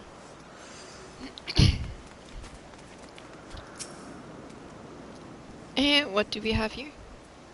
Though you look like a person, you have the ears and tails of a beast. I assume you are familiar like Meteion. Is there something you need? This is Ren. Could you teach her about Iblis? Ah, a newly arrived familiar, is she? Very well. I should be glad to introduce you to our fair facility to her. As you know, it's mankind's duty to make the star a better place. As part of this duty, we employ creation magics to bring forth new life. However, we cannot simply release our works into the world, for it would lead to chaos. No. Any and all life forms must undergo extensive testing to determine their fitness to existence. Testing which is conducted here on Iblis. Every candidate is subjected to rigorous study, in which we identify their properties, surmise their habits which might be suitable, and speculate as the effects it may have on the environment and other species. So it would be judged a beneficial addition to the star. It would be allowed to take its place in the world. The two of you were created with the hope of making the star a better place. So heed your masters well and be good, you hear? We will, Milan, we will. Thanks for the lesson. You had a turn, now I get a turn. Where do you come from?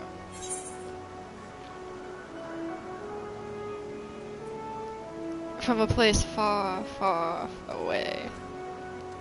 From a place facing a great threat.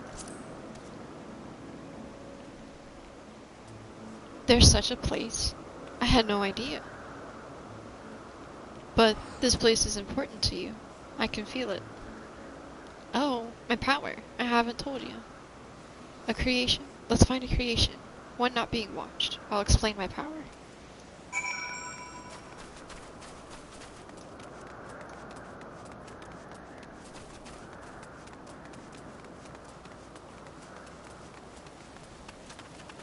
Ooh.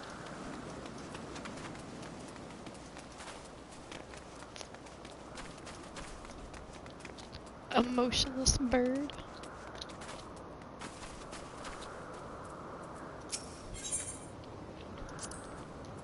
Spriggans. What are spriggans?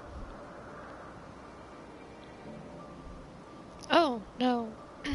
We call them Oreo. If there's many, if it's just one, we say Oreos. Though they're cute, they can be naughty. Sometimes they run off with concept crystals, and Hermes has to run after them.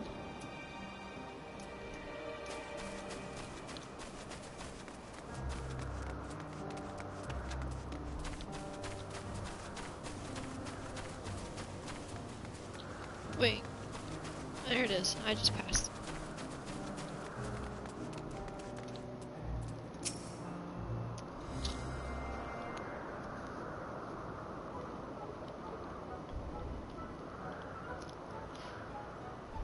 Oh, this creation is perfect. But I don't remember seeing it before. Perhaps it's new. Anyway, I'll try reading its mind. That's my power.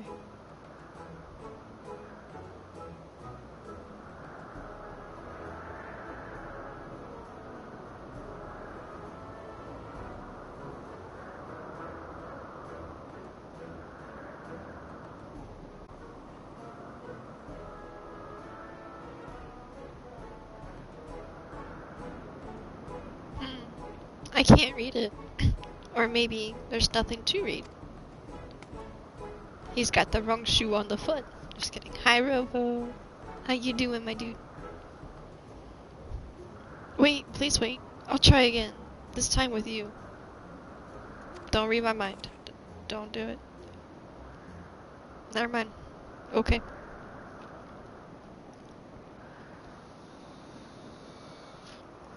Greetings.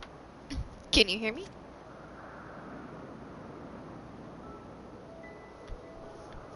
Hi, Robo. You been lurking. That lurk force. I'm still lurking in whoever you raided over to. They're my background noise. This is my power. I can read the emotions of those around me and project my emotions to others in return. I am not actually speaking to you in your mind. I'm actually conveying my emotions into words and intention. A process performed subconsciously by intelligent life forms.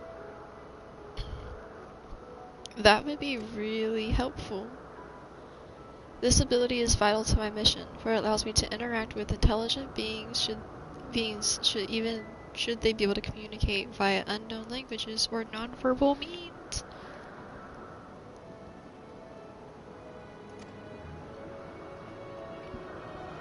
All the consequences. I am clumsy at speaking. As coincidences, I'm speaking. Yet though I struggle to express myself in this fashion, Hermes wants me to speak as much as possible, for everyone has thoughts and feelings they may wish to hide. I harbor an affection for you, one that is difficult to define. Aside from the fact that we share common traits with us, your thoughts are complex, prismatic, they draw me in, and they leave me wanting to know more. Out of respect for your privacy, I will refrain from using my power when speaking with you. Nevertheless, I want you to know that I wish to be your friend.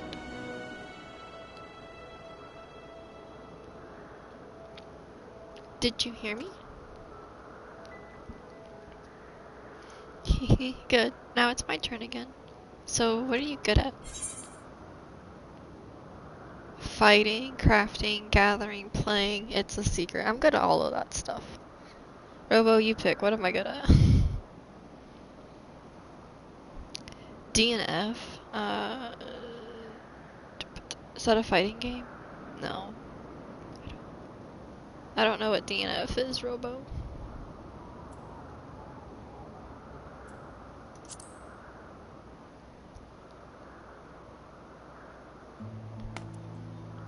Playing? I'm not sure what that means.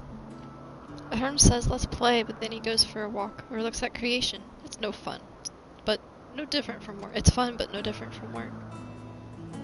Dun, dun, dun.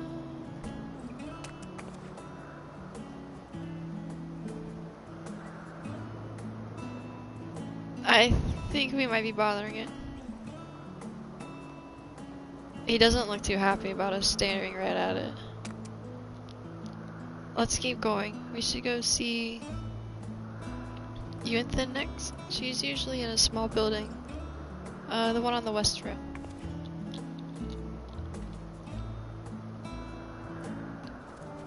Oh, that's a car.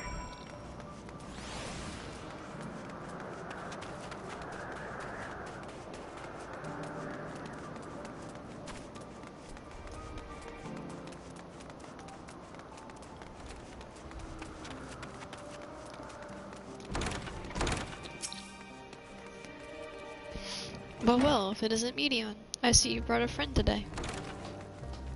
Greetings, Soothling. An apple? Could you make me an apple?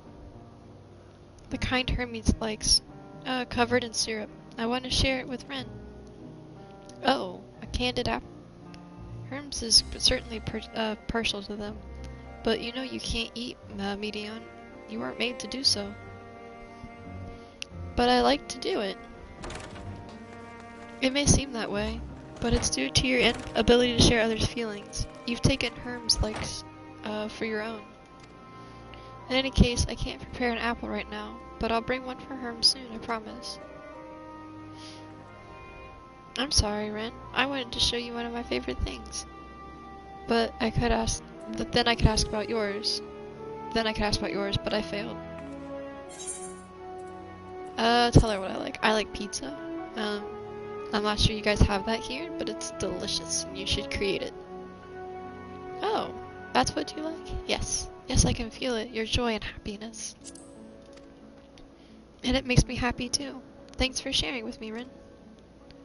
Well, we've walked and talked a lot. Maybe Herms has finished talking too. Shall we go see? I kind of want your ability because you could be extremely important to stopping the final days. I need to know how you operate, unfortunately.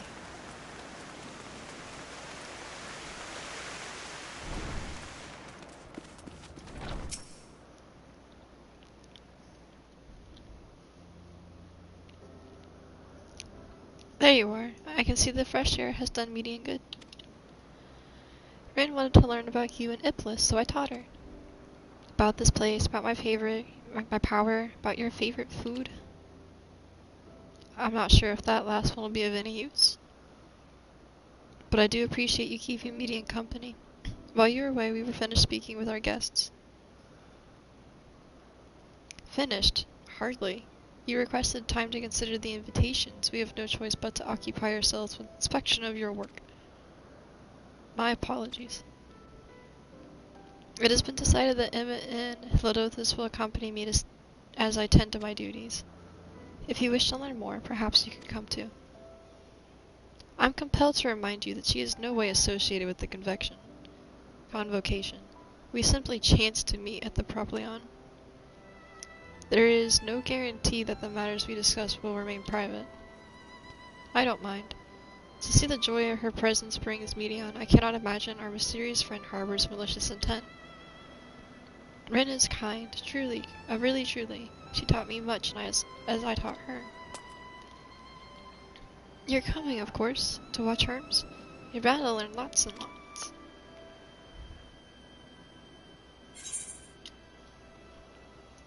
Ooh. New outfit. Well, new chest piece.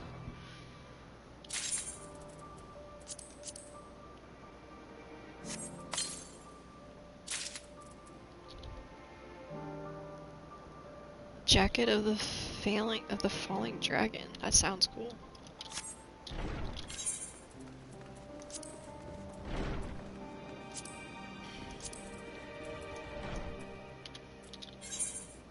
Ooh.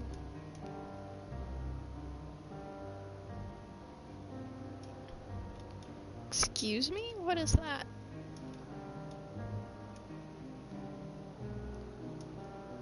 That's like the Japanese art style for tattoos, like clouds and stuff. And then the front makes me think of Batman with Batman suit.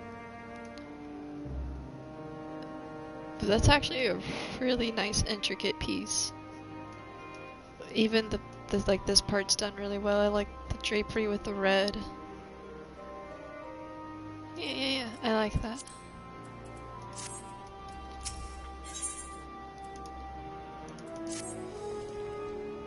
If everyone is ready, there are a few creations I need to check on.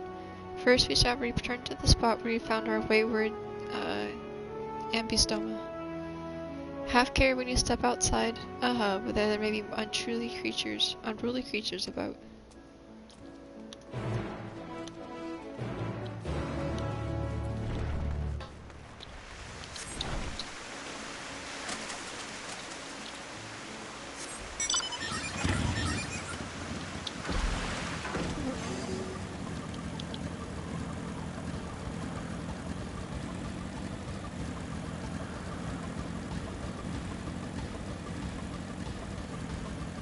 This place is really pretty.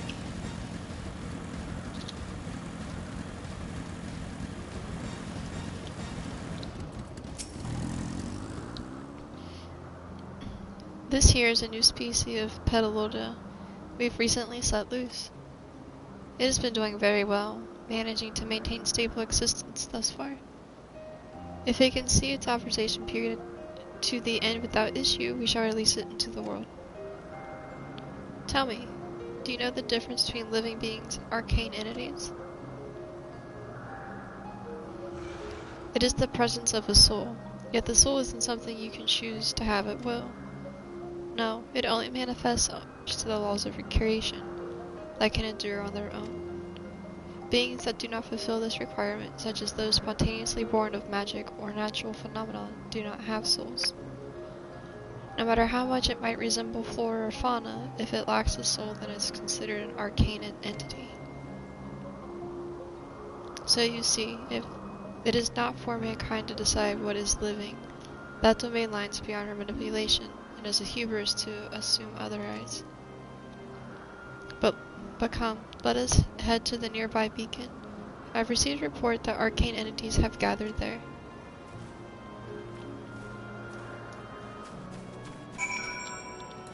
Is a butterfly.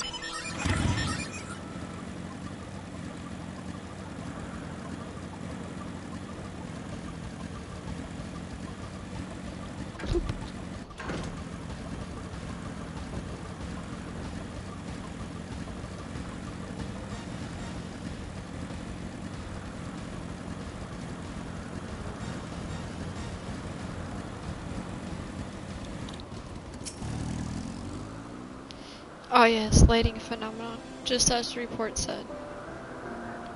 Although we call this structure a beacon due to its form, it is in fact a magical device.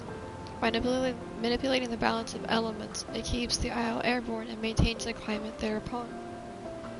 In the course of its operation, it often sees an internal shift towards a given element. Right now, the element is lightning, which draws the phenomena here to replenish their aether. It appears Medion is busy. Would you care to assist in her stead and feed the Numa? Feed him? By using this lightning converter, you can harness ambient lightning and focus it into a ball. A venerable feast for our dazzling friends. Go on, give it a try.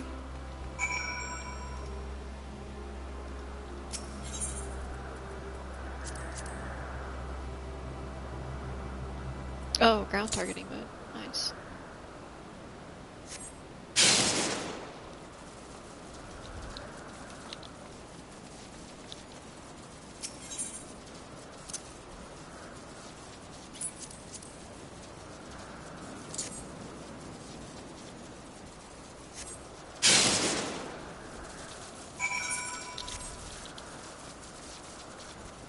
I have sparked the joy.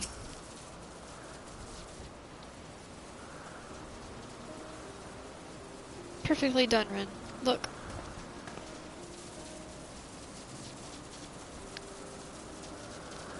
See how they gather to feed, how they express themselves through their action despite their lacks of words? Speech is not the sole defining characteristic of thinking, feeling creature, nor is silence an indication that they do not possess these qualities. Be it a soul's arcane entity such as the Pneuma, or the ethereal life form such as the Petaloid, all seek to perpetuate their existence, to survive.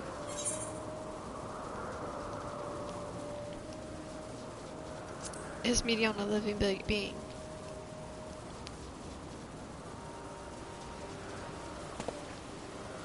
A good question. I can answer it from a theoretical standpoint, but ultimately it falls to the Bureau of Architect to pass judgment. Those with exceptional vision such as Hylotheus may be able to ascertain her true nature. But to me it doesn't matter. She is herself, and that's all I need to know. Oh, you finished already. I'm sorry, I was in the way. Not to worry, my dear. They've missed nothing of note, and we still have plenty of work for them to observe. Next we will head east to the Morning Dew. I need to speak with some observers there.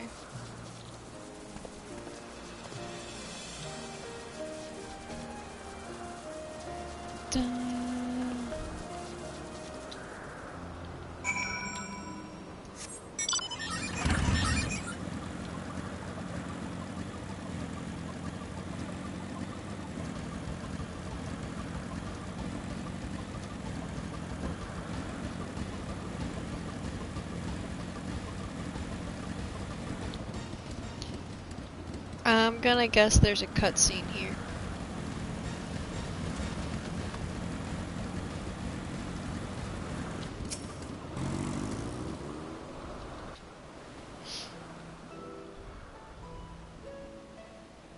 A goo-goo.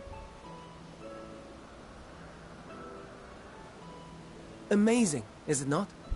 The Ampelos, one of our newest subjects.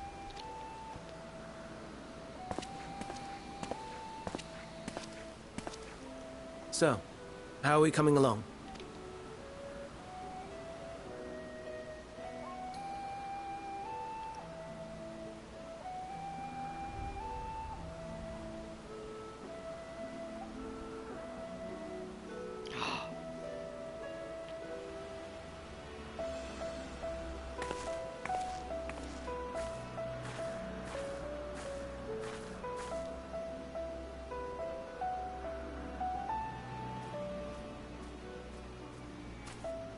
This place is Elpis.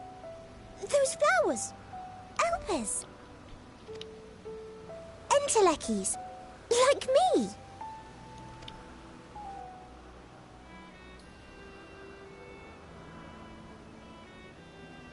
They are a product of Elpis, and so named for their birthplace. A happy accident, born of the hands of a former researcher who loved beautiful blossoms.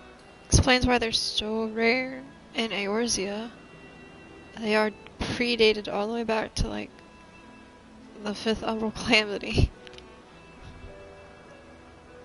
Unique for how they change color, to reflect the emotional state of those nearby. Though be it here or elsewhere, they are seldom seen in any hue save purest white.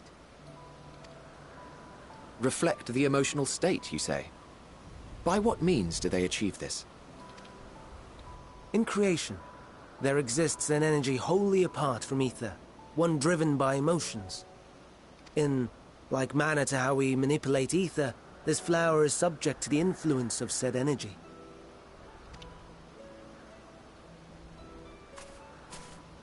While it has no will of its own, it is sensitive to the prevailing emotion in the vicinity, and reacts by altering its color and vibrancy.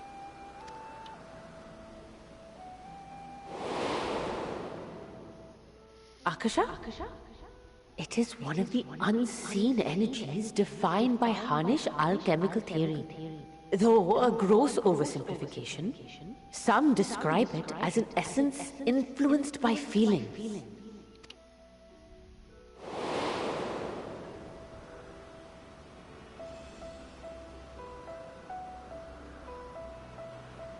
Akasha. Though I'm not familiar with the term, your description suggests it is the self-same energy. Dynamis, we call it.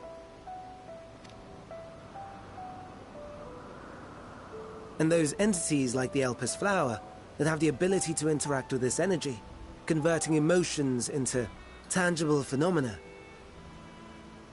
are Antelekis. That's me! That's me! An Enteleki! That you are, my dear. And no ordinary one at that, but the first possessed of free will.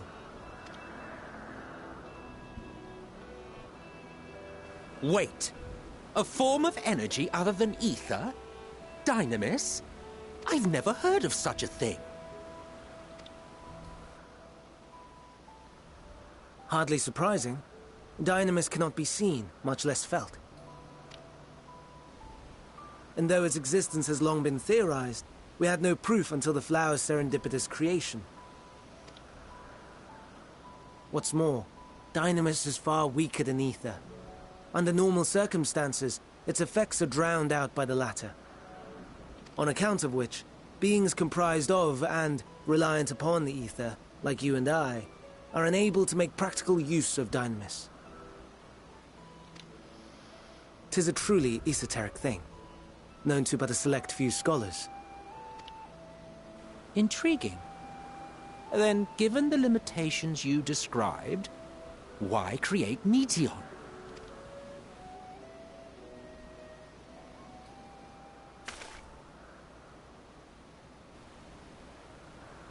Our star, Aetheris, is especially rich in ether, so much so that its name is derived from it.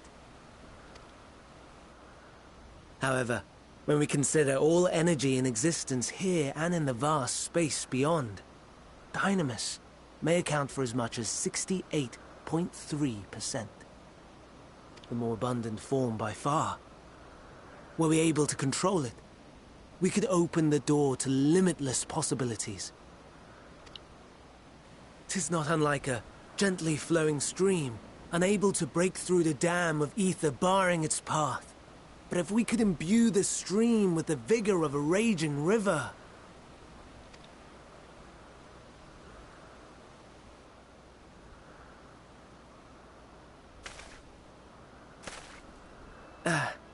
Not that I have such grand ambitions. Nay. I merely wish to create a being that could traverse the great expanse.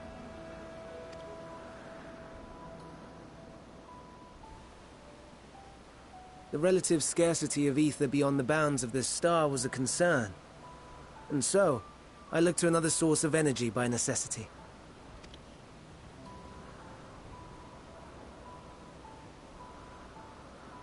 That being Dynamis. No wonder her ether is so thin. Precisely.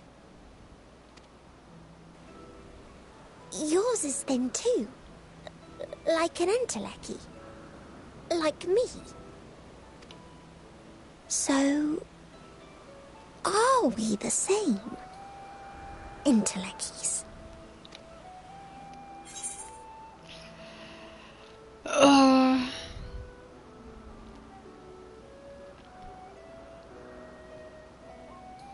If I'm thin, it's because Emmett Shelt didn't do a proper job. That's hysterical. I kind of want to throw him some shade. But technically the second one's extremely true. Like, I have multiple times, on multiple occasions, exceeded what I should be able to do. But I kind of want to throw Emmett some shade. Well, aren't we ungrateful?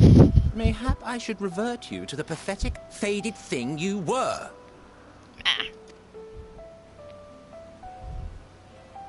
A deficit of ether alone does not an Enteleki make. It would, however, make it easier for you to interact with Dynamis. And limited though its influence may be, this quality could prove the difference between victory and defeat. You do well not to underestimate it.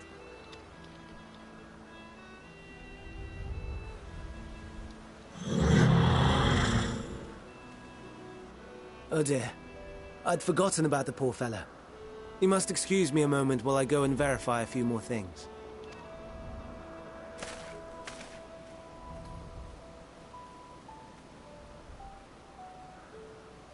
I like this version of him. He's not crazy and maniacal and absurd. He's extremely renowned and refined, and he has a big heart and cares about everything on this place. It's endearing. Not that I or anyone else would be able to make use of it, even if we were to know. But it irks me to discover that there's an entirely different form of energy, and no one had told me. That personal annoyance aside, Herm's knowledge is undeniably impressive. Given that there is none among the 14 who specialize in Celestial, he would be a welcome addition. Assuming he could be persuaded to join, that is. I still can't understand his hesitations. Ooh. Why did you join, or what do you specialize in? What do you specialize in? Oh, you wish to know why Emmett was chosen for the convocation? I should be glad to share the tale. Ahem, where to begin? Not another word. At least you've forgotten we're here to learn about Herms, not me. My miscreant youth is not of your concern. Damn. Damn, I was hoping. My apologies for the wait. I have inspected the ambulance to my satisfaction. As all is well with the creature, and I dare say I won't be ere long it is released into the world. Another creation, however, reportedly isn't faring so well. The Chartibus? That is what we shall tend to next. If you would follow me, my friends, I should return to the main aisle and head north.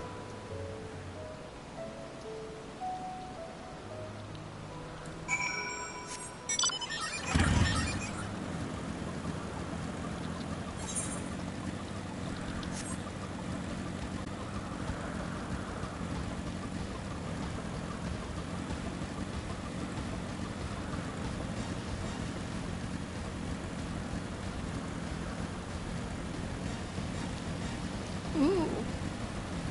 These are scary.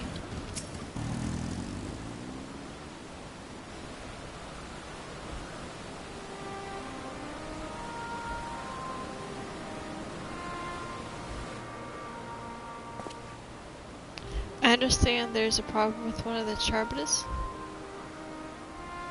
Yeah, that's right. As you know, the chart is based on a sea creature. Owing its judgments to its enhancements to the affinity of wind, it is capable of flight. The specimens created from the concept could fly without issue, but a problem arose in subsequent generations. This third generation character was born with an etheric balance leaning strongly towards water, its aquatic origin reasserting itself, it would seem. The result being its affinity to wind is diminished, and it cannot fly. No matter what we were to try, we cannot get it to rise even the slightest bit. For such change to manifest in so few generations, I fear they are too unstable, flawed. With your permission, I will revert the creatures and recommend the Bureau that the concept be revised. With the etheric balance leaning towards water, the Chartibus would indeed struggle to manipulate wind. Yet it's too early to conclude that it cannot fly. Having failed at first, it may simply have developed a fear. I shall transform and fly with it, helping it manipulate the wind until it finds its wings. What? You needn't go through such lengths.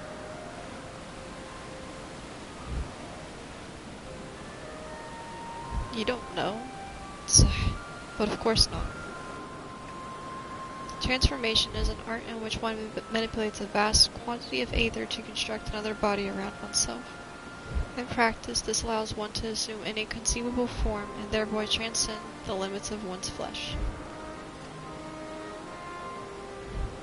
Yet convenient though it may be, transforming into the presence of others is considering vainglorious in the extreme, as unclothed and unseemly as running around robeless. Shameful.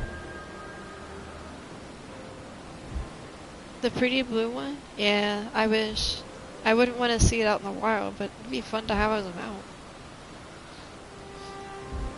Am I to understand you make habit of this?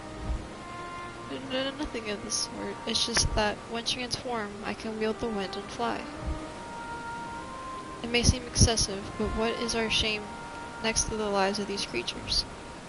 They deserve a chance, and we owe it all to them to do within our power. Be that as it may.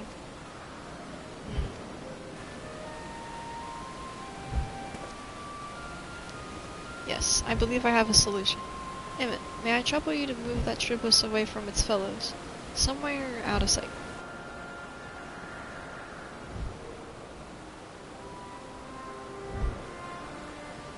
Meanwhile, I'd like the rest of you help me prepare here.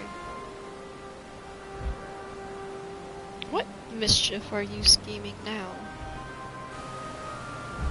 No mischief, I assure you. But I would spare you neither report to your colleagues that Herms committed an insurrection. So have a little faith and run along.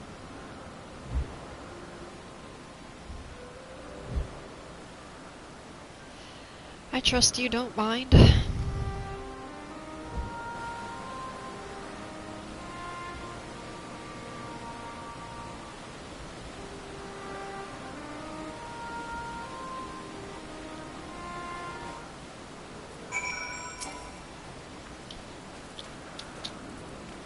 Also, hi, Sky. How you doing? Emmett is out of sight? Good. Let's speak of the plan. To stroke a genius, really. We have Emmett train the Charibus. Aside from being unable to fly untransformed, he can readily see aether currents. With his adept spellcraft, he can also employ suitable wind magics to guide the creature along. While he is indeed capable of all you described, it is not his duty, and I am loath to trouble him with it. Don't be. As I mentioned, it would also be for his own sake. With that settled, let's begin at once. Ren, I want you to go to Emmett, tell him I have a favor to ask. He will be disinclined to cooperate at first, but you mustn't be discouraged. With our friend, the trick is to be unflaggingly persistent. Off you go now. Good luck. Well, when chat mode you say at your keyboard containing the words I have a favor to ask to indicate Emmett you have a request. I'm doing okay, Sky. Trying to figure out a solution to this madness, but I'm okay. How are you doing today?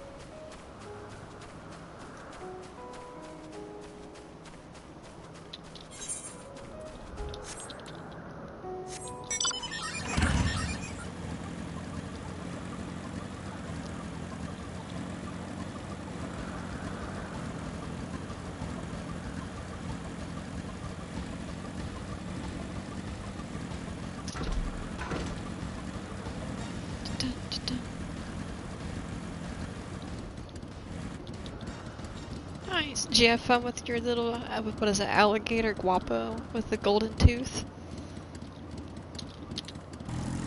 I've seen a little bit of that gameplay, and that part was pretty cute.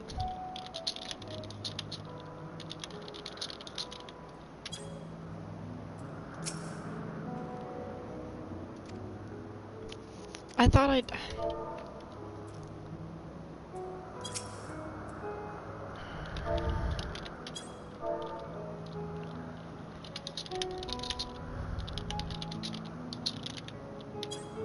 There we go. Use the black leopard for the most. She's my favorite. I don't blame you. Panthers are sexy. Oh no, don't. I'm not lifting a finger. I don't know what the hell this is up to, but I will not be made to know. I refuse. If Helodotus is to be believed, relentless insistence may serve you to wear down the ever-wary Emmett. With chat mode and say, use your keyboard to please Emmett to plead.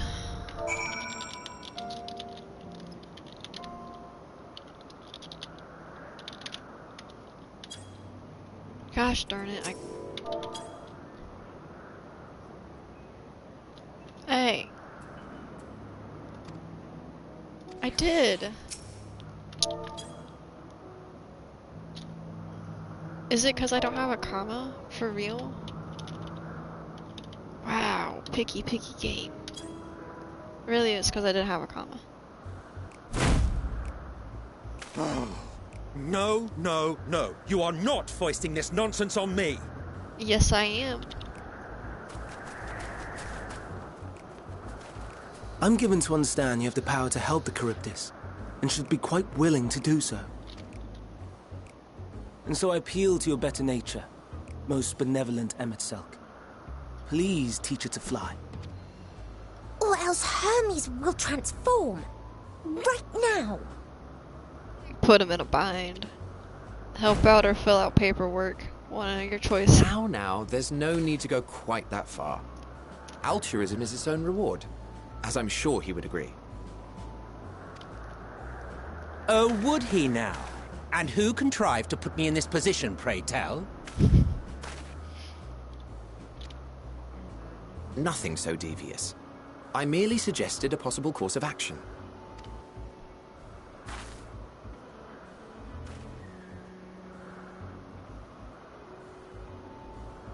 Please, Emet-Selch.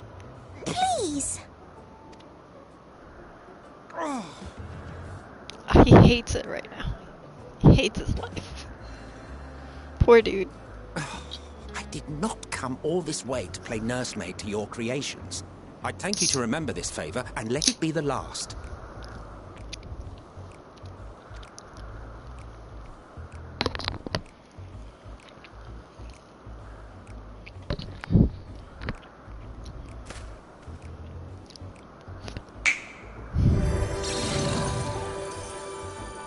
Shit, dude.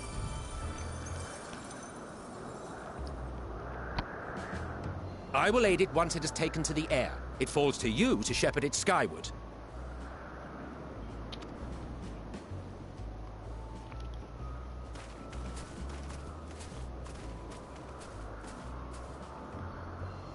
Well, let's relax and enjoy the spectacle, shall we? Yes, please. It's not very often I get to watch people work.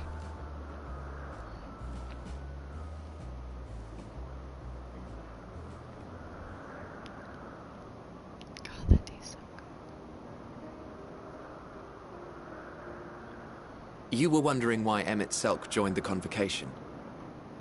Truth be told, he wasn't the first choice for the office. I was, on the strength of my ability to see ether. But I declined the offer. For though my vision is exceptional, I am pedestrian in all other aspects. Worse even, quite abysmal when it comes to manipulating ether, for example. Couldn't transform even if I had a mind to do so. What good is the ability to perceive a problem if one cannot act to address it?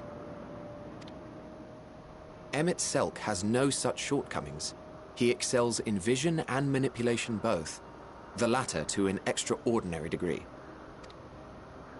If there is a mage more powerful, I do not know of them.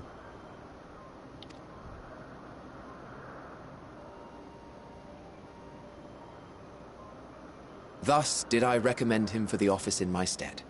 And I wasn't the only one. Far from it. Countless others vouched for his skill and character. People the world over, to whom he had previously lent a helping hand. Are you telling me that Emmett's like a warrior of light? Oh, how surprised he was. Claimed he hadn't done anything remarkable for anyone. Modest to a fault. He deserved every bit of acclaim he received. Yet he may well have gone unappreciated were it not for a mutual friend. A singular soul who can't help but involve herself in the business of others. Where she walks, excitement is certain to follow. Her antics irritate Emet-Selch to no end. But much of his grumbling stems from genuine concern. When our friend calls, he never fails to answer and lend his talents. And in the course of doing so, He himself came to be recognized and respected by those around him.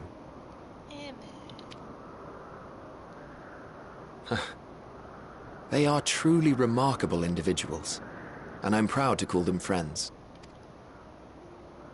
To help them realize their dreams. This will be my greatest contribution to our world. And when they have fulfilled their respective purposes, so too shall I have fulfilled mine, and together we may return to the star. Look at me, spilling my innermost secrets. I can't seem to help it with you. I can only assume it is due to the color of your soul. I just don't understand how you can be so alike and yet so different. Well done, my pet. Well done! God, where'd he go? He can't fly like no man. Oh, he's so happy. Good job, Emmett. Ah, yes. I dare say the Charybdis will be fine here on. Why don't you go and signal to Emmett Selk? Let him know that his arduous task is at an end.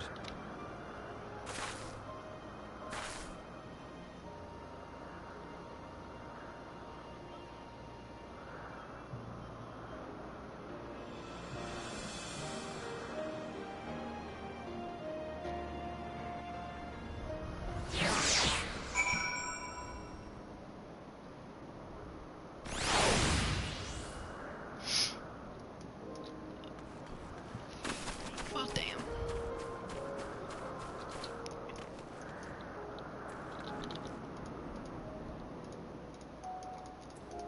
Button? Went out to hit that. Oh. I can't clicky on him though.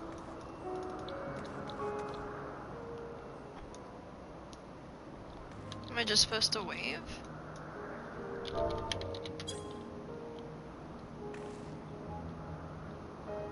Yeah, emerging from his reverie, Emmett notices you and begins to descend with the Childress.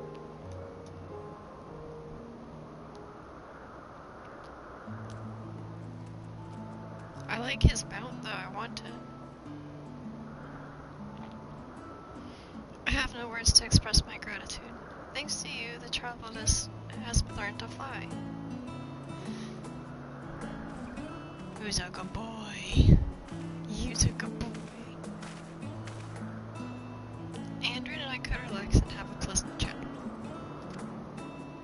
I'm sure you did. The creature needed some small assistance at first, but soon it was flying more or less on its own. I doubt you will need to repeat the lesson. That was truly impressive.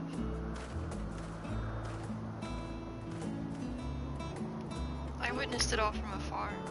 The Childress flies.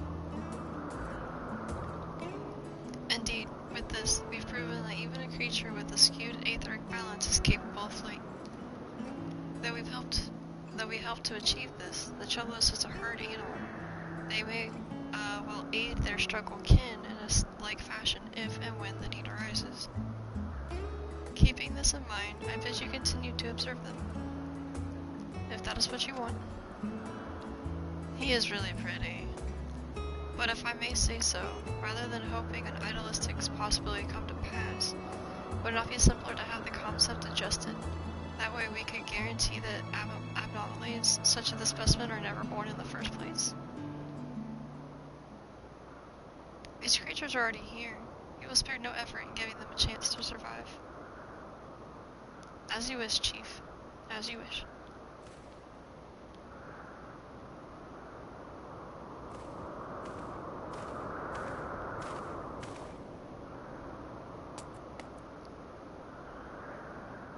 Herms.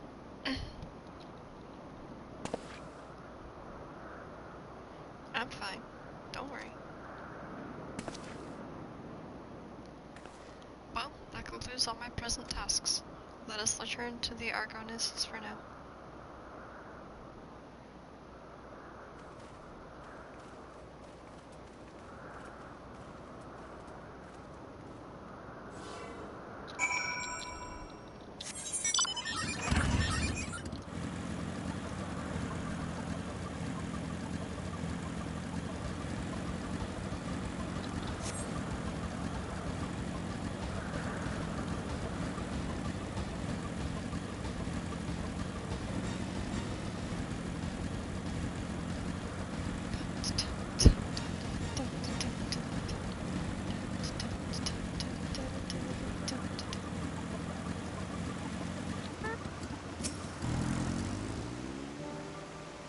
Want to apologize for forcing me to help, do you?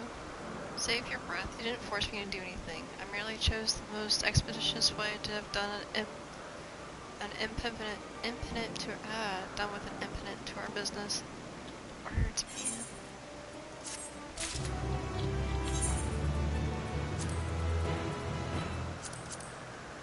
Pants.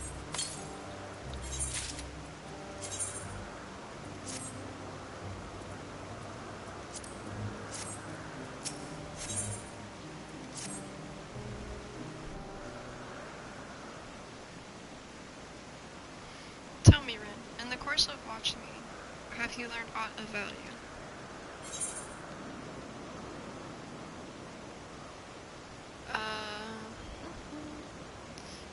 Dynamis seems promising.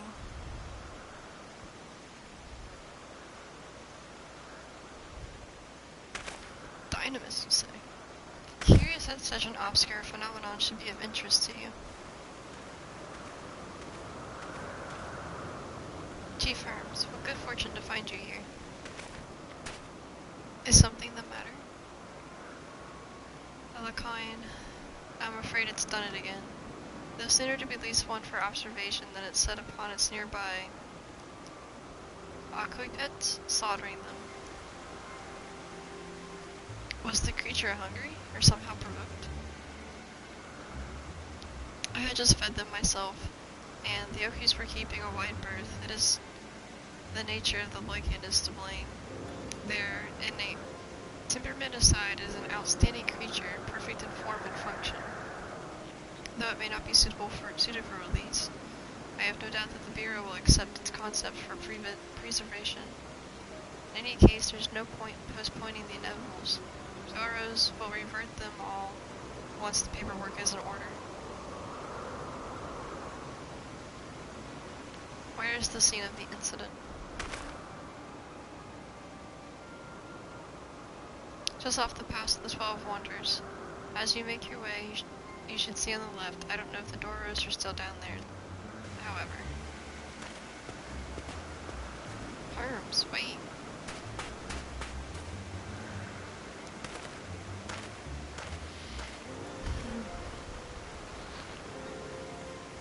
If it's part of his work, then I will observe. We follow.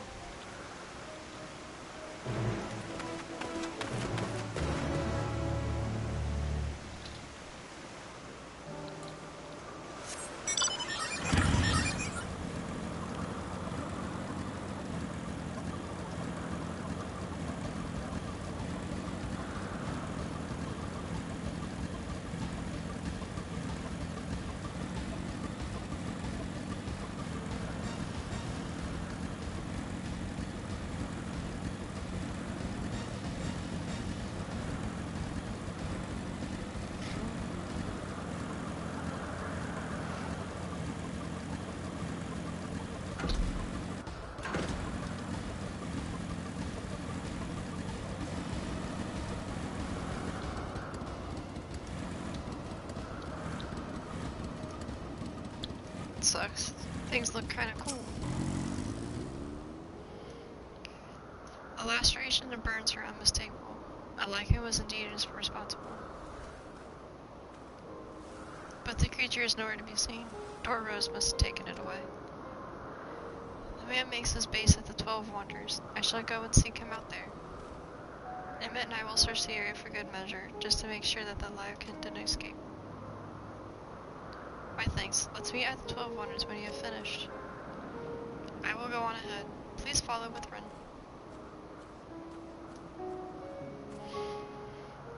Come now, it's down the path over the bridge.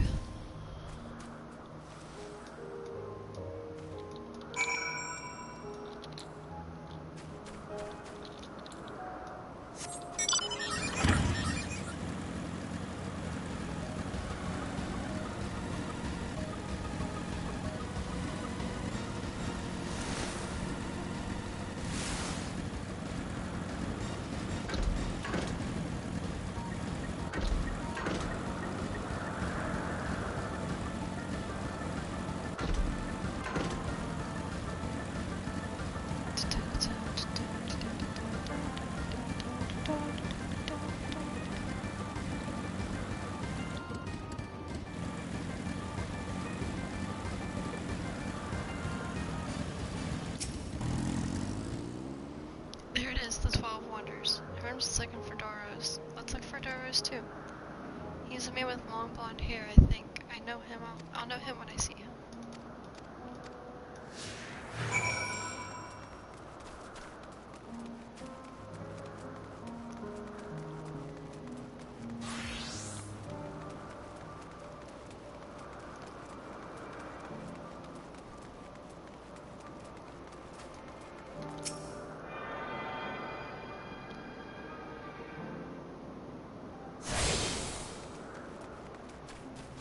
Found him because there's a crowd of people by him.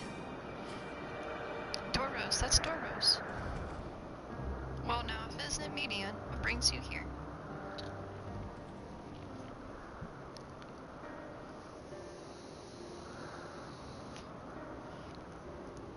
I thought I heard familiar voices. I didn't realize you two had decided to help search for Doros. Thank you. You're in charge of the Lycans, I believe. Where are they now? One in the field isn't restrained. Frenzied as they were, I couldn't well return them to the Kittis. Once I've submitted my report, I'll see them reverted without delay.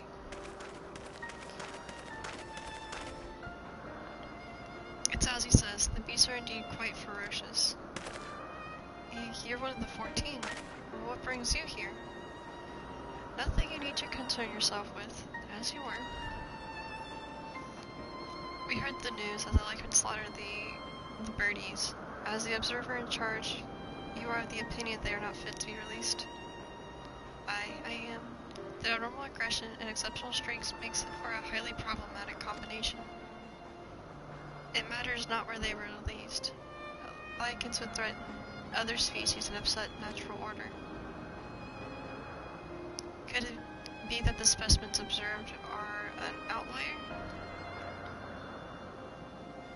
Highly unlikely. We've created a good many of them, all exhibited the same tendencies. Even when we used the Kairos to begin with a fresh slate, their behaviors was unchanged. Kairos? A memory reconfiguration system. There it is, that's what we need. That's how we got this. It allows us to erase and alter memories, that we may observe creations in different environmental conditions without needing to remake them from scratch. Quite impressive, and potentially dangerous, depending on the intensity of the aetheric emission. Passatrop may wish to have words with you. Rest assured, I've kept all values within prescribed limits, and to prevent misuse, its applications are limited to those authorized by the Chief Overseer. Do not misunderstand. To manipulate a subject's memories is an extrusive act I deeply harbor. It is still preferable than execution. Come now, Chief. Let's not be so melodramatic. What was born of Aether is simply being reduced to its original state. I know the distinctions concern you, but we mustn't lose sight of the bigger picture, making rational choices for the sake of the more prosperous star. If a creation cannot be properly studied even with the aid of the Kyrios, we remake it. If a creation is deemed to a detrimental existence, we unmake it. 'Tis all for the greater good, and none question the necessity of such a routine process. I understand these things, I do, but I would never think to unleash a clear and undeniable threat into the world. Yet insignificant through their individual lives may be the next to all creation.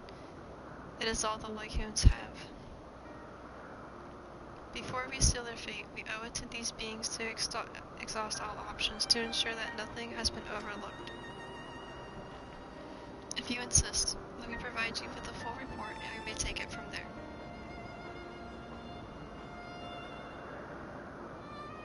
Would it be possible for us to attend a discussion, that Emmett may better carry out his duties? By all means. Pray show them to the meeting room.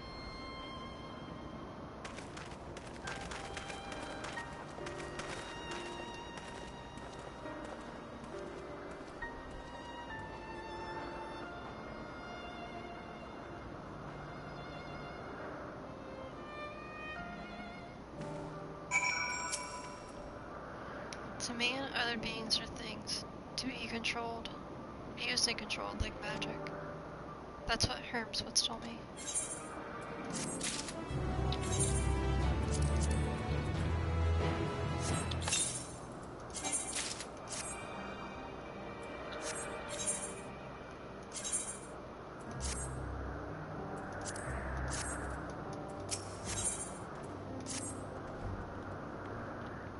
I fear this discussion will take a while, during which time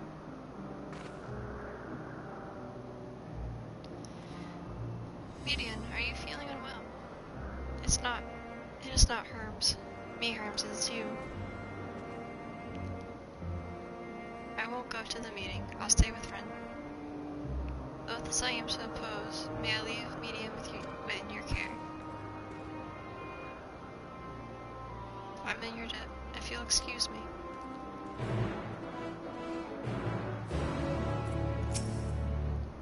Can you help me with something, Ren? I've been meeting with Herms. The meetings with Herms.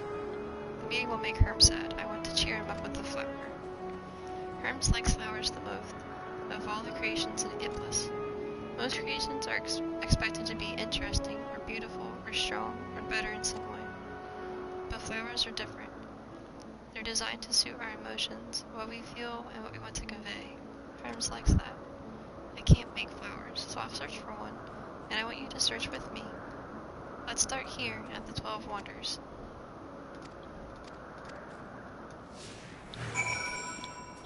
Let's go picking some flowers. Tree in bloom. These are kind of pretty.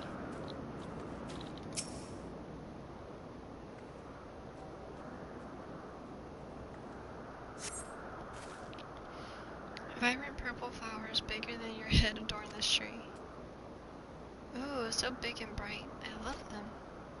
But they might be too bright. You have to think of the recipient. What? That's what Herm said.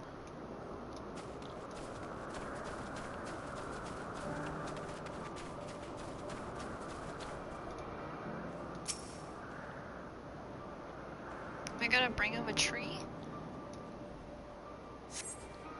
A tall, slender tree rises before you. You crane your neck to look for flowers. No flowers. If they were apples, could have covered them in some syrup. Let's head outside next. Don't worry, we won't wander far.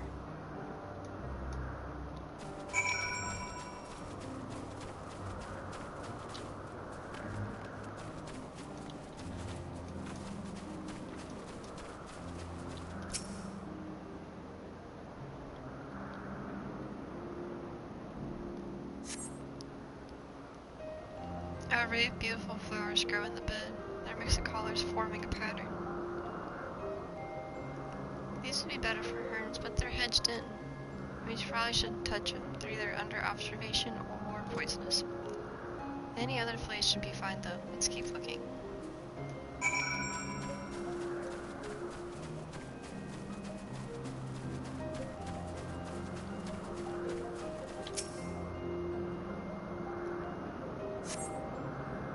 Set on a tall, thin stalk, a shapely oddly shaped flower is mesmerizing in its undulations.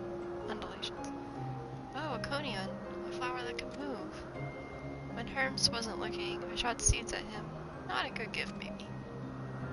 But you're good, Ren, at spotting flowers. We'll find something soon. Thanks. I like flowers. They're pretty.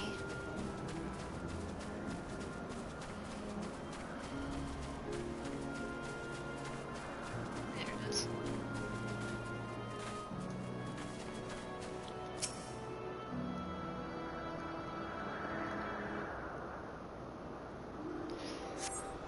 You spied nothing promising nearby.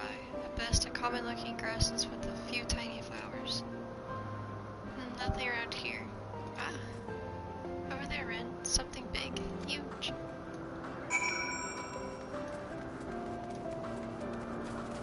Ooh, this one's got purple tentacles.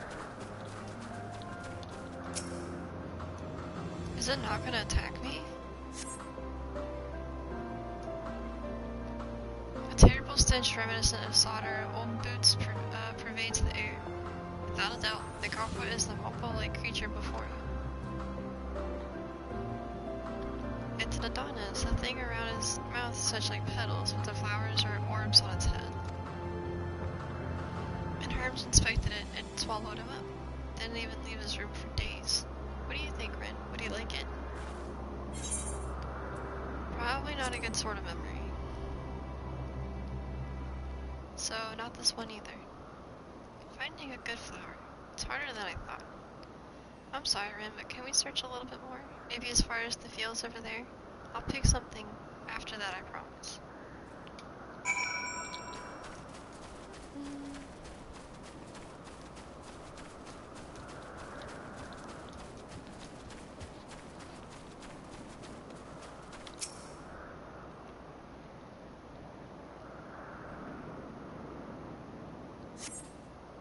The green fields stretch out before you, ending where the sky begins.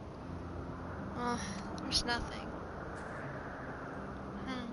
The shiny thing over there, what could it be?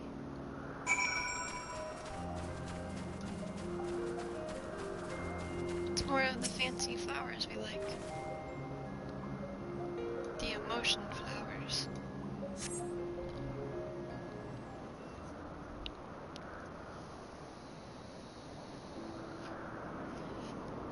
Oh, Iblis flowers. They're here too.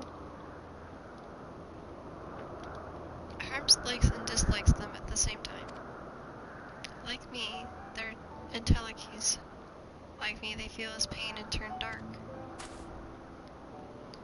It's only for Herms though. For others, they're always white and bright.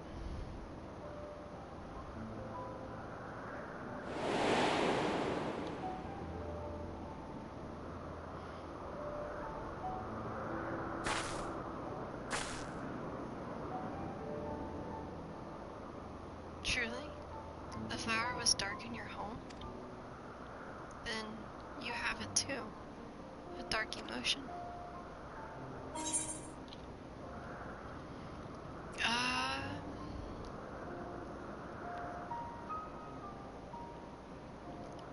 I dare say I have a few.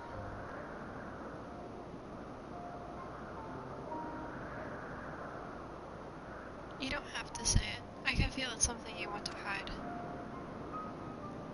But won't you lend it to me? The darkness inside you? I want you to make the flower dark, in front of Herms. He has been in a dark place, since before he created me. He needs to know that he isn't alone, that others are sad too.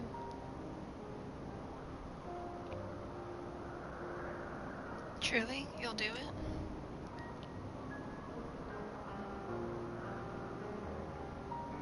Thank you. Thank you, it means more than I can say. I can't wait to see how Herms reacts. Let's go back and fetch him.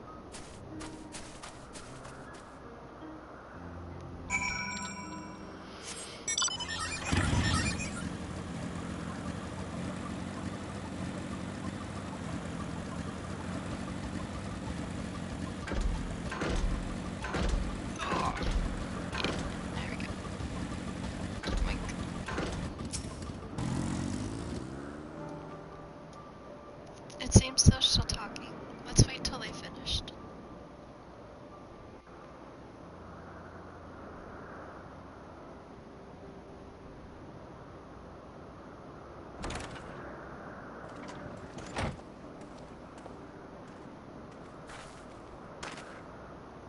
Hermes! Oh. You were waiting for me. You've finished talking? Yes. We've come to a decision. My thanks for keeping Meteon company. Emmett Selk and Hythlodaeus have already retired to their rooms. There is room for you too, if you would follow me. Wait! I want to show you something first.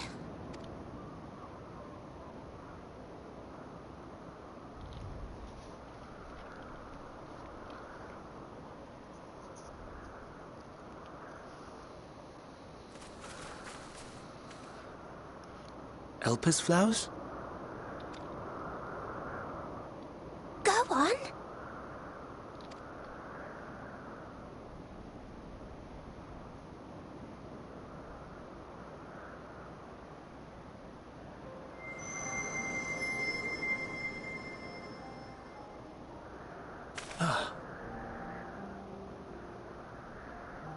You're not the only one, Hermes.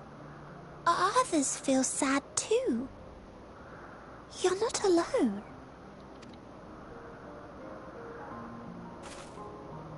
I see Meteion has shared much with you.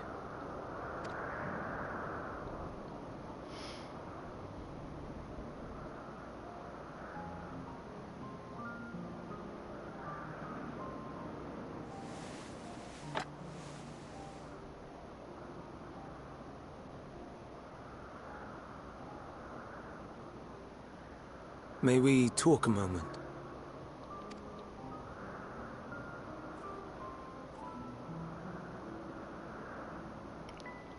Fireflies.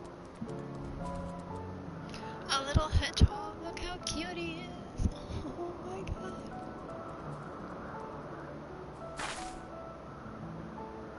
I do not think it wrong that we live for the star, that we strive to make it a better place.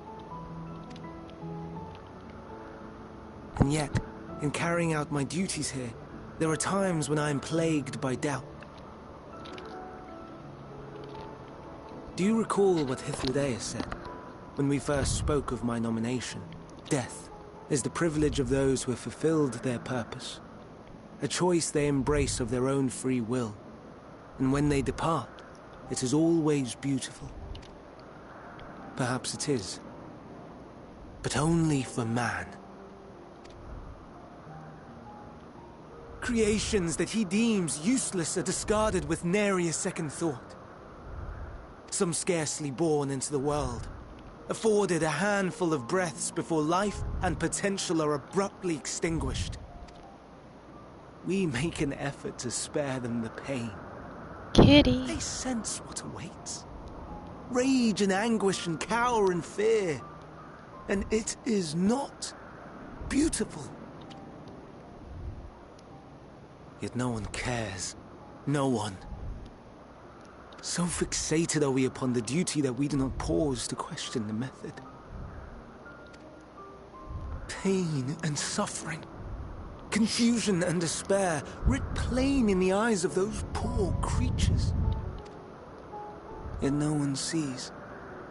We turn a blind eye and carry on in blissful ignorance. Not amiss. And always, always the blossoms shine pure and white. A contradiction so blatant I could scream, want to scream. How can you all accept this aberration? Then I wonder, am I the aberration for thinking thus? And I am filled with dread. But now I know I'm not alone. Not the only one for whom the flowers weep. Owen asked what you thought as he kneeled beside the Alpes, or if he only did it at Meteion's insistence. Nevertheless, I thank you. To know that you too have experienced suffering is a comfort.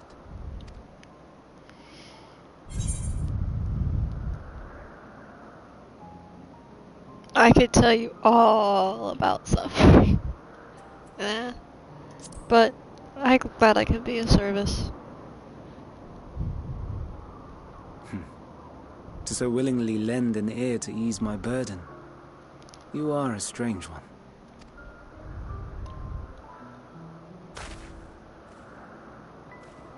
The stars in the heavens. Know you what they are?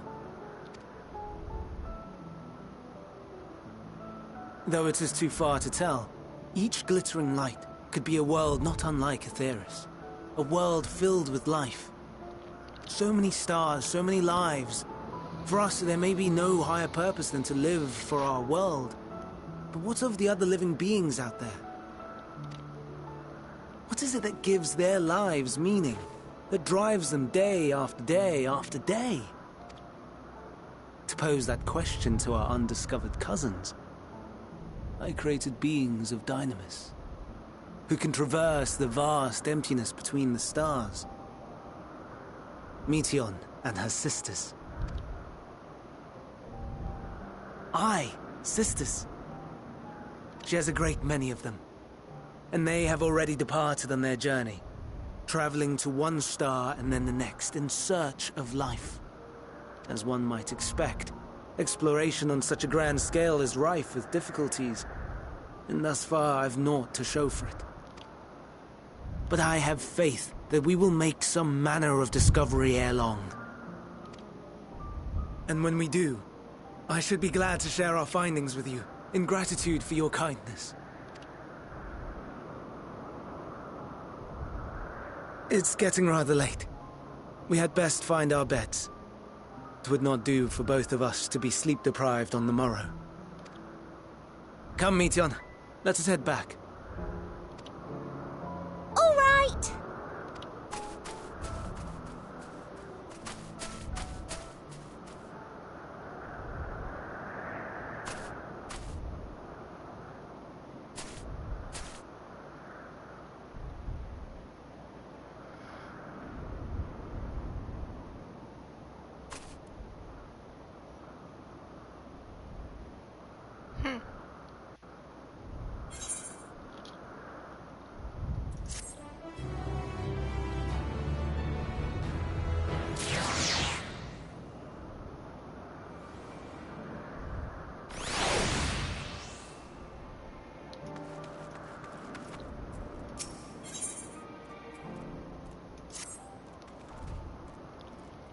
An all too brief interlude, perhaps, but it's time I attend to my next task. As Emmett and Hilith are aware, we've reached a verdict regarding the fate of the icons. 7 were created for observation, and 7 must be unmade. Doros has followed the correct protocols, and as Chief Overseer, I can find no fault in his judgment. The Lycans would disrupt the natural order, ravaging and consuming other species until they themselves starve and perish. They cannot be released into the wild, and they cannot be allowed to remain here in Iblis. I intend to petition the Bureau of Architects to have the concept preserved as a resurrected purpose hazardous life form. Hydalis has pledged to support me in this endeavor. Yet whatever the Bureau decides, the existing light ones have served their purpose. Doros has already isolated the creatures and is preparing to carry out the necessary measures. I will join him forthwith. It is my duty to witness the conclusion to this study. If you are so revolved, then we would have but to accompany you. Of course, let us be off then. We return to the main aisle.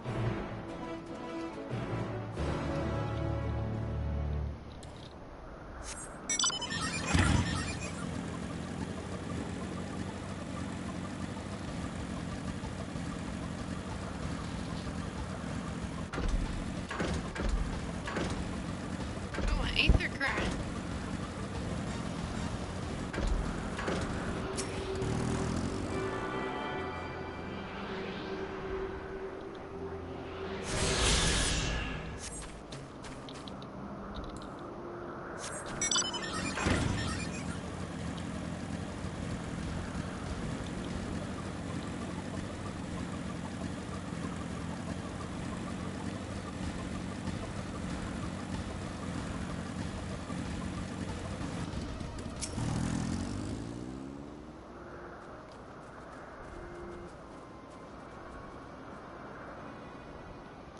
Doros, are you hurt? What happened here?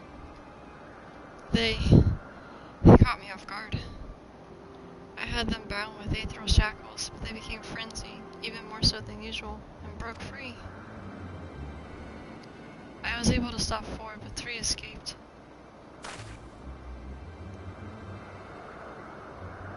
I see them.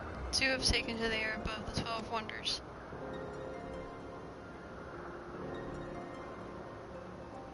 And the last one's up ahead, lurking in the fields. You can handle that one. The pair in the sky can leave to me. If this is how it must end, then so be it. I will render assistance to Emmett, needed though it is.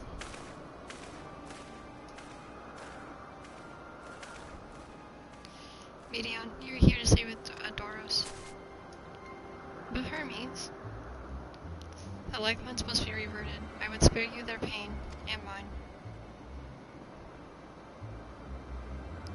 This is my burden, not yours. If you're intent on helping, then please follow my lead.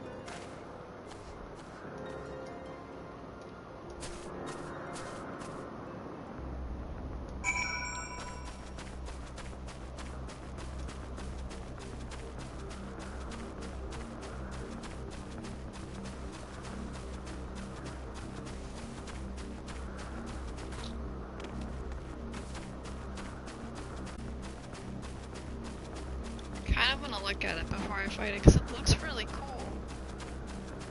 Just kind of hard to see in that form, lying on the ground like that.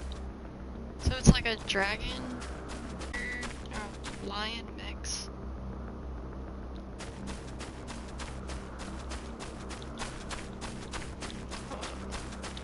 Hold up.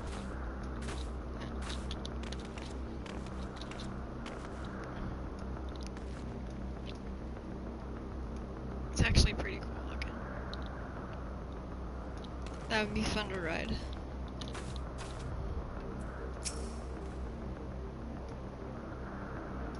I appreciate your help. The alignment that is necessary. There it is, our quarry, within striking distance at present, but if it feels threatened, it may flee beyond our reach. Here's my plan. You approach slowly in full view and draw the Lycon's attention.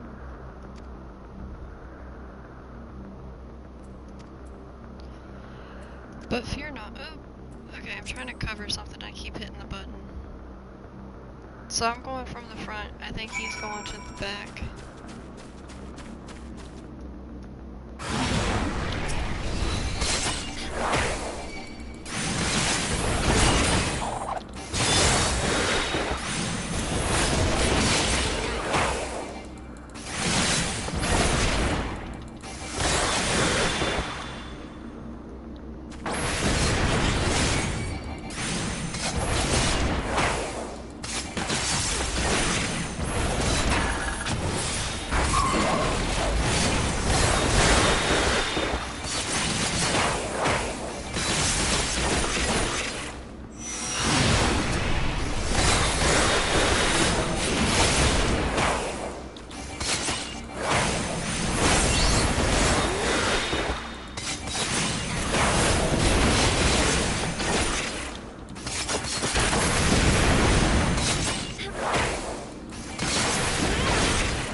What's up, Darkfire? Thank you. You're amazing too. Thank you for being here. How are you doing today? Now.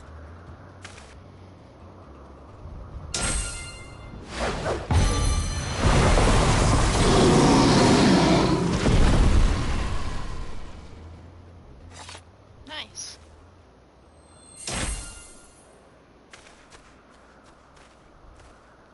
Oh. Forgive me. Please, forgive me. May you and your kin find peace. Wherever your souls may drift in the underworld, may you find tranquil seas.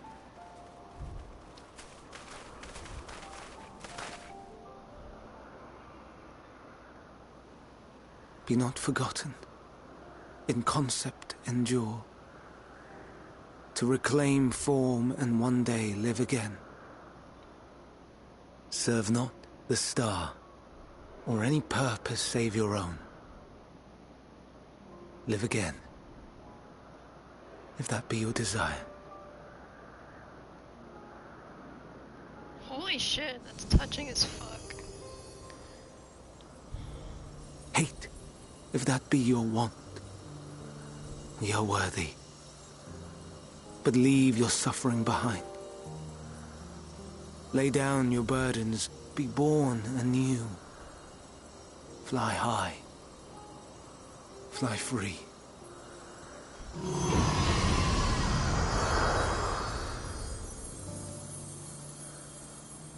I'm glad you're doing good, Darkfire, and happy holidays to you too. It is this week. I keep forgetting. Christmas is like at our doorsteps. And the new year. Time flies, man. Time just flies. Join the convocation, Hermes.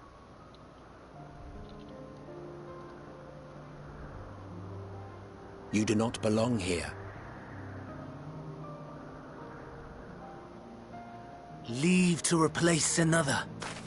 To be replaced. It changes nothing.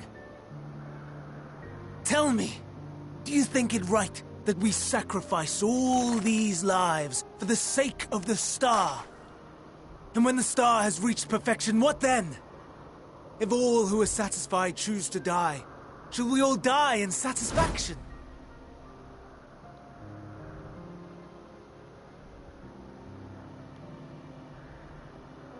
I do not know.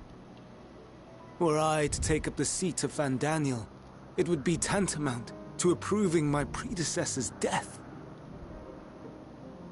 I do not know if it is right. And to be torn by such thoughts, I do not know if I am fit to represent mankind. Hermes! Please don't be angry. It hurts so.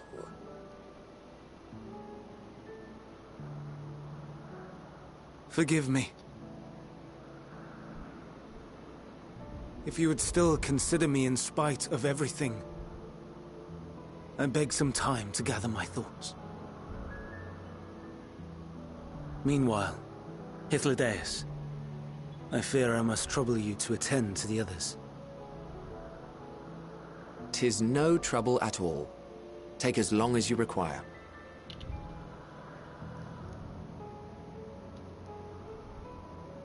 And you, my friend, I pray you find that which you seek.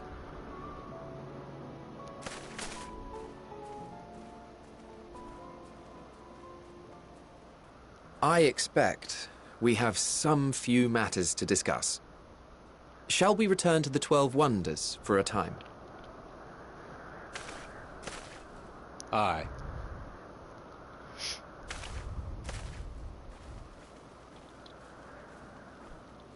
I like how they just kind of casually accept me into their little group. It's kind of nice. And I don't have to walk back. Perfect. The other Lycans have been taken care of. The incident is resolved, and the life in Ipis continues as normal. Or ends, as the case may be. Rationally speaking, I understand Hermes' argument. No matter how well we deserve the rest, there is no pang of sadness when a colleague leaves us. Yet never has departure caused me such grief as Hermes appears to feel. What must it be like to experience such torment?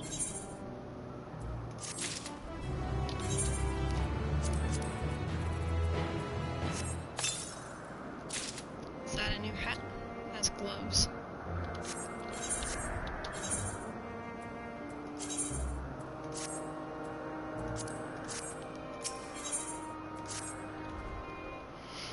Now where to? If there is anything you would like to visit before we leave, I would be glad to show you the way.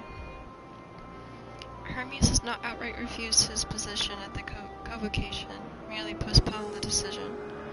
As such, I may as well resume my assessment. If we cannot accompany him, then I will content myself with questioning his colleagues. Ever the pragmatist, then allow me to remain your humble guide. And what of you, Rin? Will you continue along with us? Yep. Wonderful. Our fellowship travels on unbroken. I say we explore another part of the Iblis and see new encounters there. What new encounters are there to be had? If you would allow me, I'd first head back towards the Anagroses.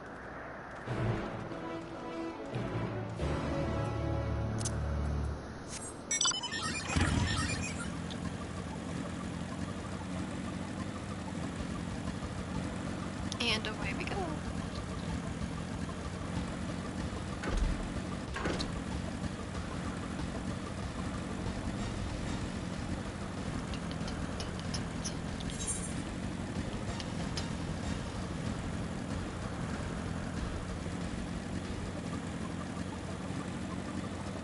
Being here for a while, still got lots of places to explore.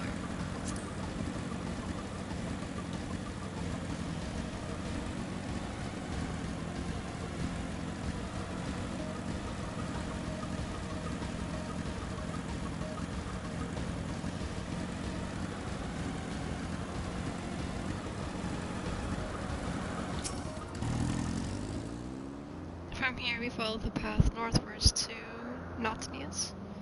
There we will find one of the teleporters which facilitates travel between the islands of Iblis. First-time travelers must be accompanied by someone with a requisite permission, which I have previously been granted. We only need to use the device together once, and henceforth we will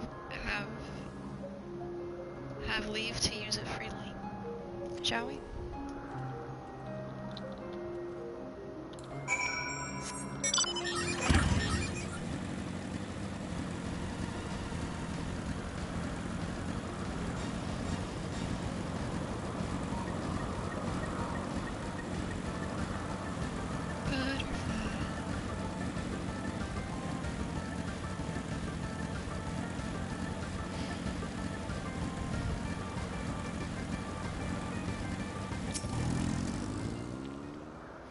Here we are, the Nautilus. The teleporters will take to the Kalaminos, Zephyros, and the Western Island.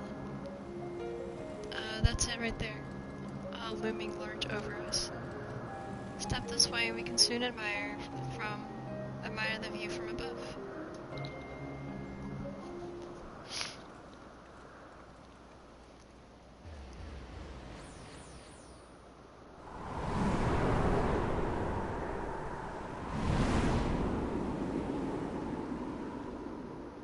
Well, that's cool.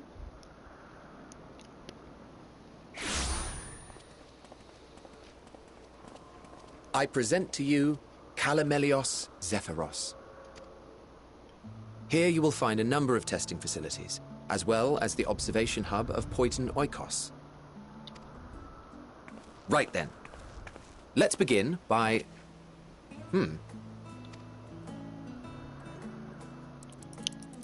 Well, well. An Arrhaeus. How delightful. Look how cute they are. They're mischievous little guys, but they're so cute. Oh. And what, pray tell, is that? Ah, that's a new species of shark. We approved the concept but a few days ago. Sharks are among the most popular sea creatures. Rare is the day when someone does not submit a new concept. At first, they were largely orthodox, consideration given to such things as size and environmental impact, and then a whimsical someone thought to bestow it with flight, another superior intelligence. And then the floodgates burst, concepts with multiple heads, or arms and legs, and so on and so forth. It was getting absurd. A part of me wanted to tell them to go away and find something else to create, but in the end, I couldn't deny their passion. And here we are.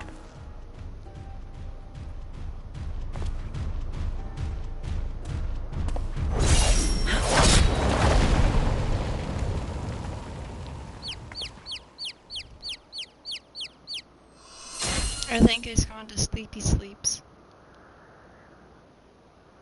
Hydaelyn. That was too close. Are you unharmed? Well now, if it isn't a pair of familiar faces. Banar, that we should meet you here.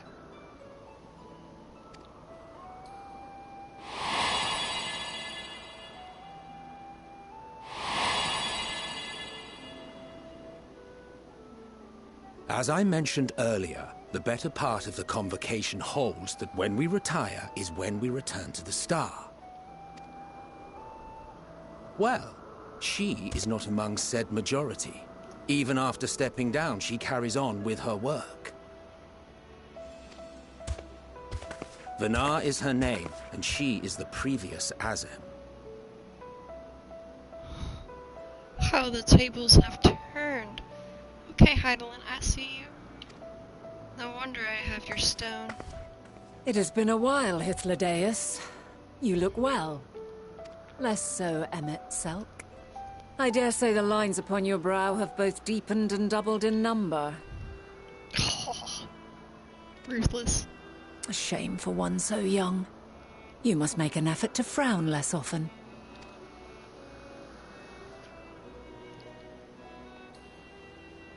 Easier said than done, thanks to your unruly successor. How is she, if I may ask? Incorrigible as ever. Rushed headlong into a volcano on the brink of eruption just the other day. I should be glad to share the tale in its entirety later, if you're so inclined. I want to hear it. Oh, you know I am. Now then, you are? You?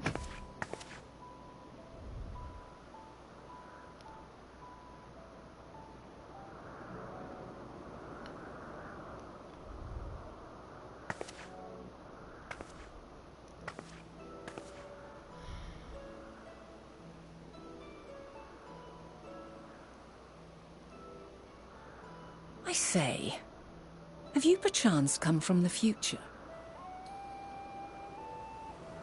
Fuck.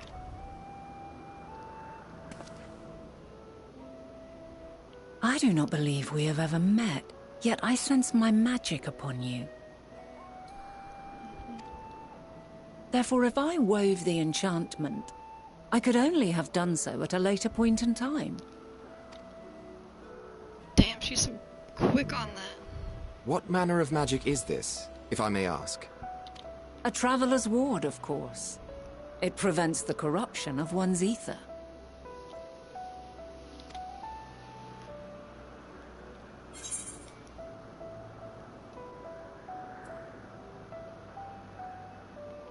It sounds like the blessing of light.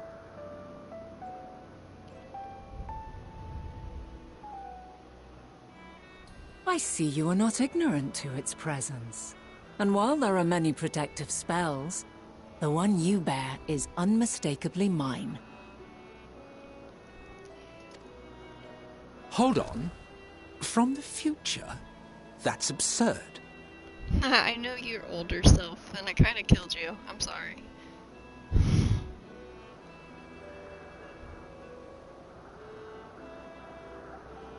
What is it? Are you unable to speak of the matter?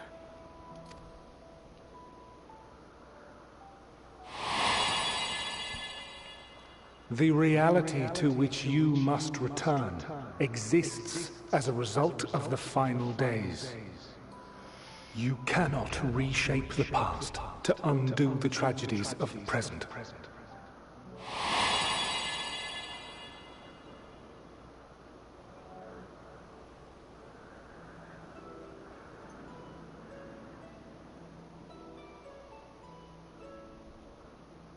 So, your actions here will not change your history, but they may yet affect the course of ours. How very exciting. I'm quite fond of delving into the unknown, and there's naught more unknown than the future.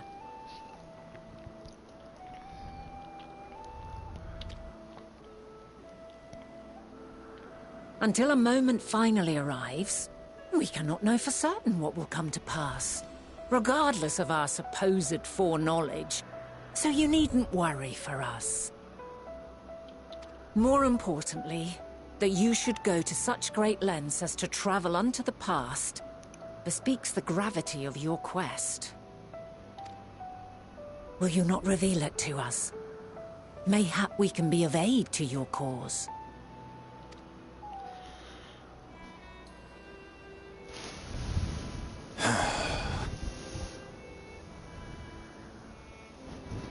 If this is true, then you've been keeping quite the secret to yourself. Well... As a representative of the Convocation, I will hear it all. Your identity, purpose, everything. Okay, look, Emmett, I have reason to hide stuff from you, okay? Like, you're kind of the bad guy in my planet and in my time zone. You were. So, it's not like I didn't want to tell you, I just couldn't.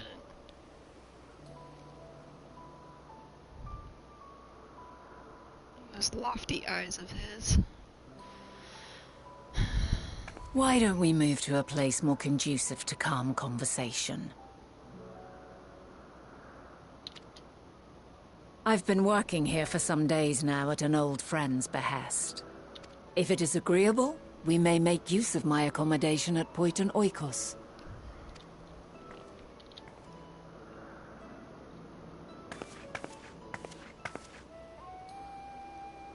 We were meant to meet.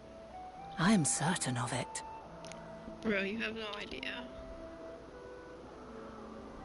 Else I wouldn't have marked you so clearly, and sent you unto myself in the past. It's precisely the sort of mischief I would get up to. And quite inspired, if I do say so myself.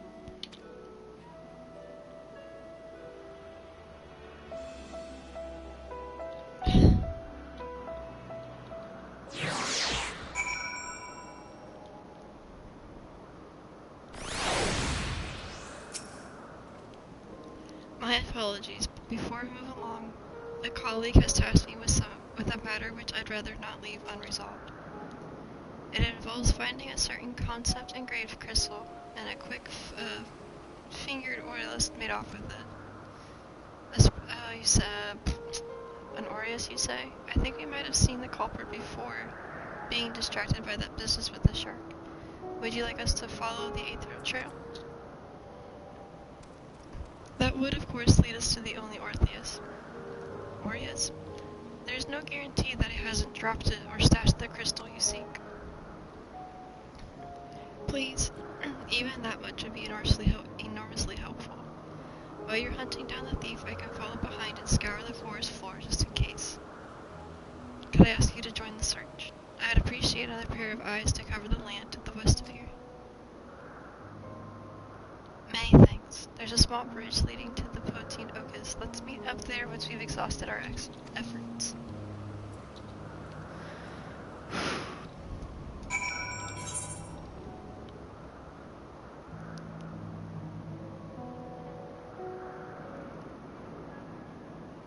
Okay, that's like a quest point for up and down, I think.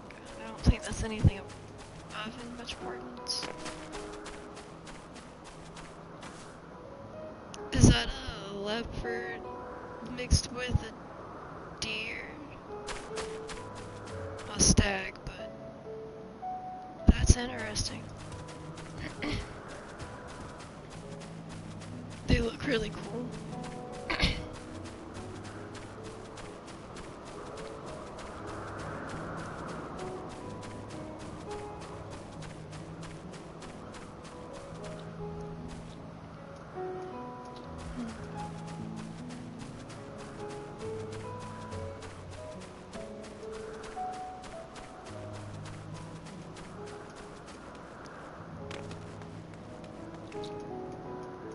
Aha, there it is.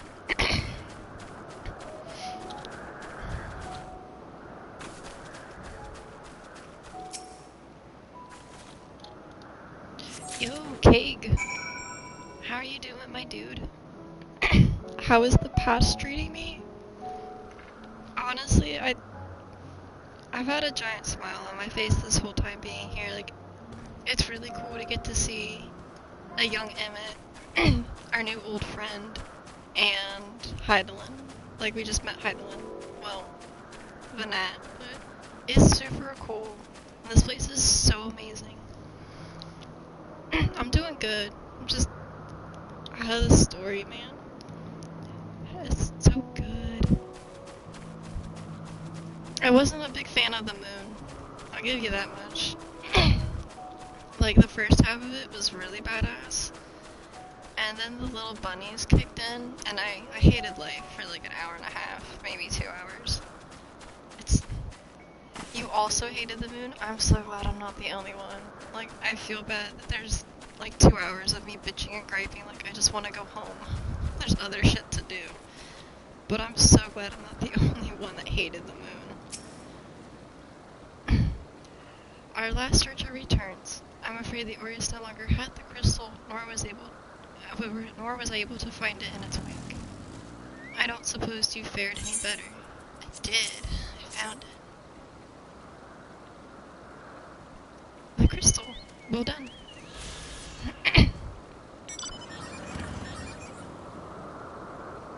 Dude, that's how I felt too. And then they're like, the fact that they were literally trying to separate us from Oriange, like, that's my favorite. He's my favorite out of all the Scions. So the fact that like we finally got to hang out with them, and they were like, you don't get to hang out with your best friend. And then they were setting on all these stupid tricks to like keep us separated. Dude, like my anxiety was going up. Like, just let me hang out with my friend and leave him alone.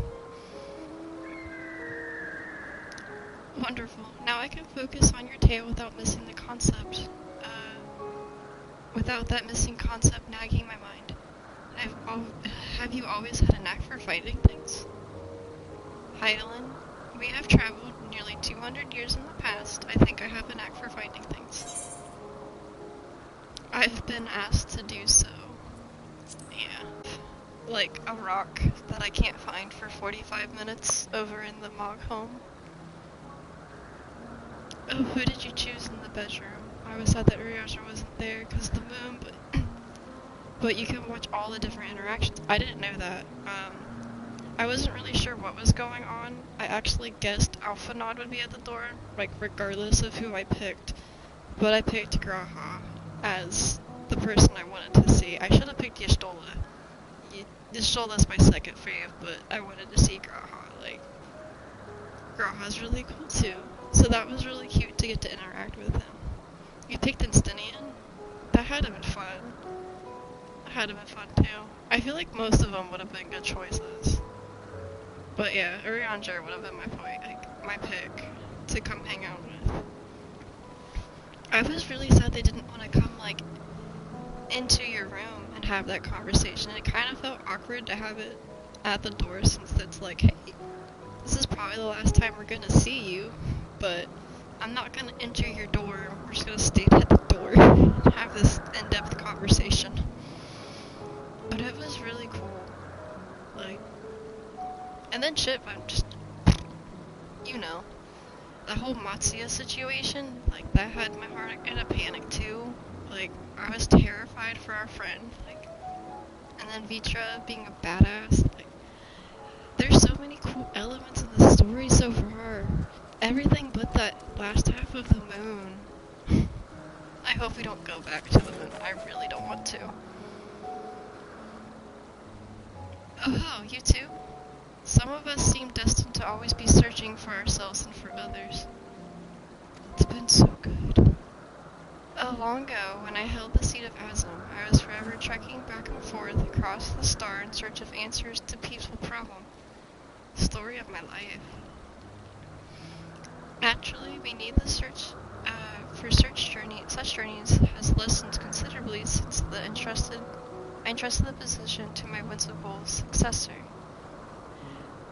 I want to know who her successor is. That's what I want to know. Like, who did you pass your seat on? Because it's in my current possession. But who had it before me? Yeah. I'm so cool. Like, the fact that she's actually Azam, like, that blew my mind too. Like, it explains so much. Yeah, I'm still eager to come running around an old acquaintance or new interest requiring my personal attention. Azam was her successor. Oh. Okay, so Vanette, Azam, but then how does it Azam stone? Like, I thought the stone was set. Okay, I'm just the other half. And then the dark is the warrior of darkness, he would be the other half. I'm assuming. And the reason that shit's all going apart is because he and I rejoined, which is what causes shit to happen. Rejoinings are bad is what I'm learning from most of this. Shouldn't rejoin. Yeah, Adalbert was also part of the soul. And if we get to 7 reconjoinings, that's what we've happened here, is where everything's kind of gone into bursts. I had that kind of feeling, like, of what was going on, but I didn't want to get rejoined too many times and end up like Van Daniel, because that dude went crazy motherfucker after he rejoined too many. Like, his soul was hella corrupt. And I don't want that to happen to us. I really don't.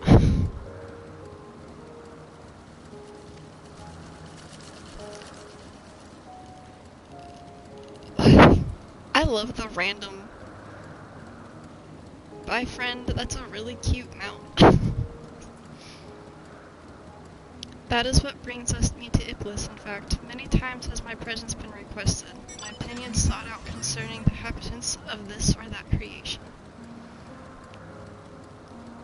Yeah, like, they get rejoined and just lose their mind. Like, I really like this version of Emmett, and I like this version of, like, I liked them like this. I liked Idolus too. Like, seeing his soul, even though it was so fragile, like, I almost teared up. Because it's just, like, it's a whole other side that we haven't gotten to see, and I feel like that's their true inner selves. Like, once their soul has been broken down so many times, you just have their natural nature, and, like, Idolus helped. He gave his life. Like, my dude, we killed you. I'm so sorry, my dude. I apologized to him. Like, they gave me an option to say I'm sorry. Like, I kind of am grateful for that. Agreeing to help locate the missing crystal was a minor distraction, which now promises to become a major revelation. How strange and wonderful it is the way one thing leads to another. Wouldn't you agree?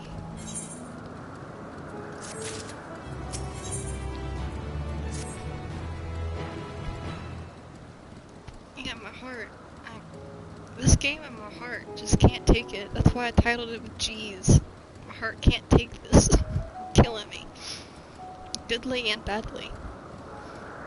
Thank you again for your timely help. Now it is time I return the stolen property. If you would go on ahead with my accommodation, I will join you as soon as I have attended to the task. Follow the path straight ahead to the building atop of the slope. I have the entire place to myself, so we can speak without fear of being disturbed or overheard. I am excited for this week though. Like, I keep forgetting like Christmas is right around the corner, but I only have to work Monday and Tuesday, so I don't have to wait till Friday. If I don't finish this, I can pick it back up on Wednesday. I hated having to wait a whole week to like come back and not have to deal with spoilers. I ran into one spoiler and it literally put me in a panic for like 3 days of just like, what do you mean? Don't tell me that. What do you mean? And I still don't understand it. I'm just assuming that I haven't hit that part yet. Okay, that's the thing that I was told about. Like, it wasn't spoilerly, it was just hinted that like the game takes a dagger, stabs you in the heart, and then just twists and turns and twists and turns and doesn't stop. That was what I was told, and who are you killing? But I do have an idea of like how I could technically save the world, at least into my understanding of how things go.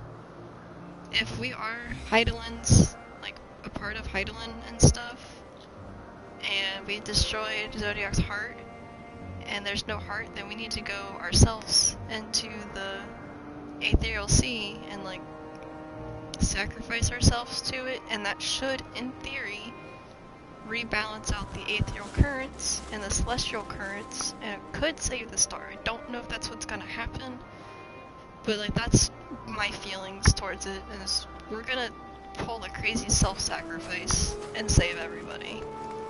We have a lot of Aether inside of us, so I don't see why that would be impossible. I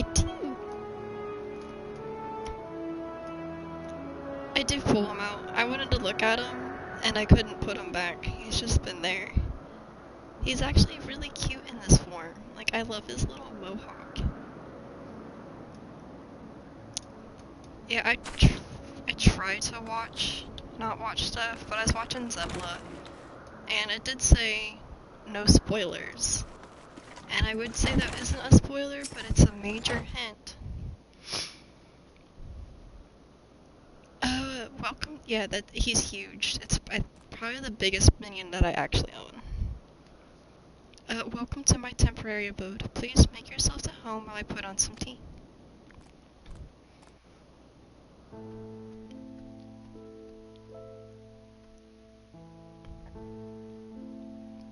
This is a really awkward room, by the way, too. Never did I think that Emmett, Heidelin, and myself would be... A wonderful aroma. I feel more relaxed already. Would that I had sweetmeats to offer, but I travel light out of habit.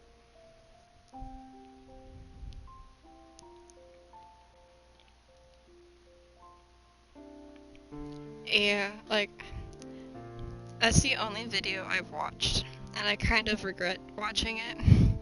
But I have watched, like, I've watched Dell's backtrack, I've watched yours backtrack, like, but I only watch up to the point I've seen in game, and then I cut it. Like, you're done. But I've actually watched the story, I think, 4 or 5 times now, up to the point where I'm at. Just because, like, I need entertainment, and I love watching your guys' streams, and I hate missing them. Like, it sucks. I'm like, haha, we all need to get there together. Let's go. There's plenty of hot water, though, so please, have as much tea as you like. Now then, will you tell us your tale?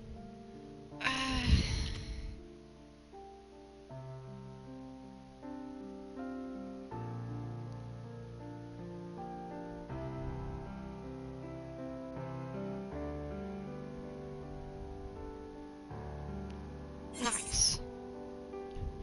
I've been pushing to get as far ahead as possible this weekend. Like, we sat down for like 9.5 hours yesterday and pushed through. I think there was about 1.5 hours of that was the Starlight Festival, but dude, I've just been grinding out this story. Like, let's go. In the future I come from, the calamity called the final days has befallen the world. The world has been sundered, broken into shards. Mankind is forced to flee the star. I kind of want to... It's been sundered and broken into shards. That's the start of it.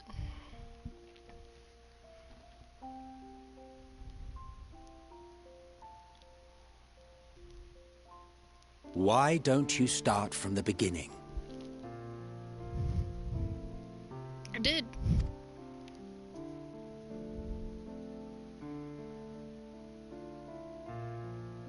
It's so if I keep Isaac patrols. Gotta find that balance between the two. Just cut your internet while you're waiting in queue.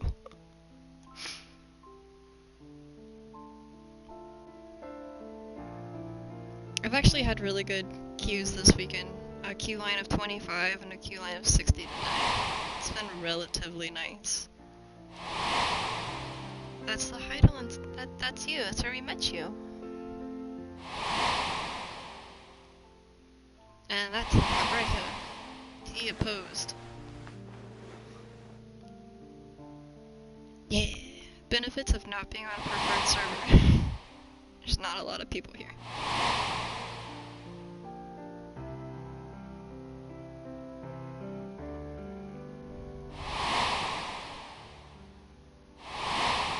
That's Van Daniel kind of killing himself and our moon.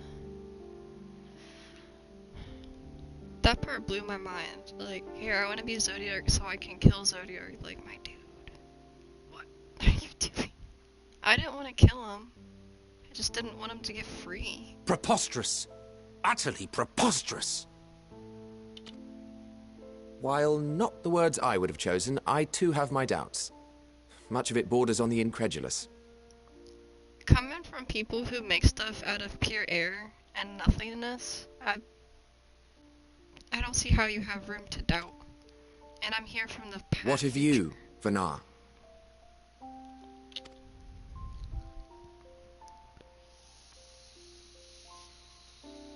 Not knowing the precise details of the first final days, it is difficult to determine the veracity of the tale.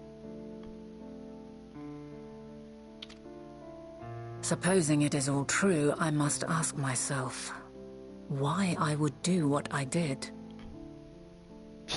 We want to know too, Heidelin. Okay? Why would you separate Heidelin like that? Why would I feel I had no recourse but to oppose the 14 and create this Heidelin? Circumstances change, of course, but it would not have been an easy decision regardless. No, there must have been a reason. One compelling enough to force me to take such drastic measures. Then there is the Elpis flower, which I said would serve as a guide. That it's of import to your mission is plain, but your presence here leads me to believe that this place also holds significance. But what could it be? What are we meant to accomplish? You guys mentioned that mind-wipey stuff. Can I have the mind-wipey stuff? I kinda need that. Might it not be simply thus? In the future, whence she came, the final days could not be averted. Mankind has no choice but to flee the star.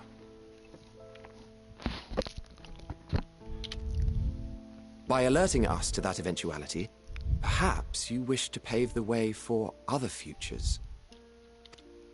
Theoretically speaking, it is a possibility.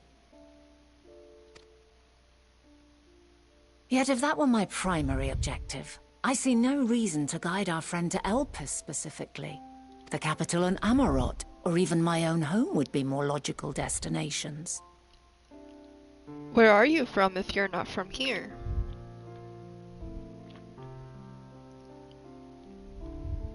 True, true. I note also that Heidelin did not specify a point in time to which she must return. By this, it may be inferred that it was not critical that we should meet. Alternately, she had reason to believe that our paths would converge, coincidental though it may seem.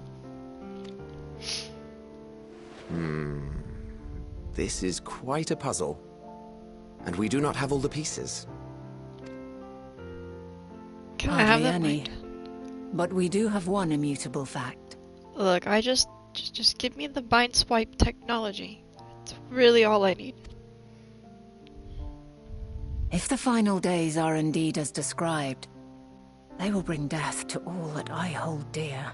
Yet despite being afforded long years of preparation, the only provisions I could make were for flight. Nay, my first and foremost endeavor would be to find a way to forestall the coming doom. Given that even the 14 failed, mayhap you deemed it impossible.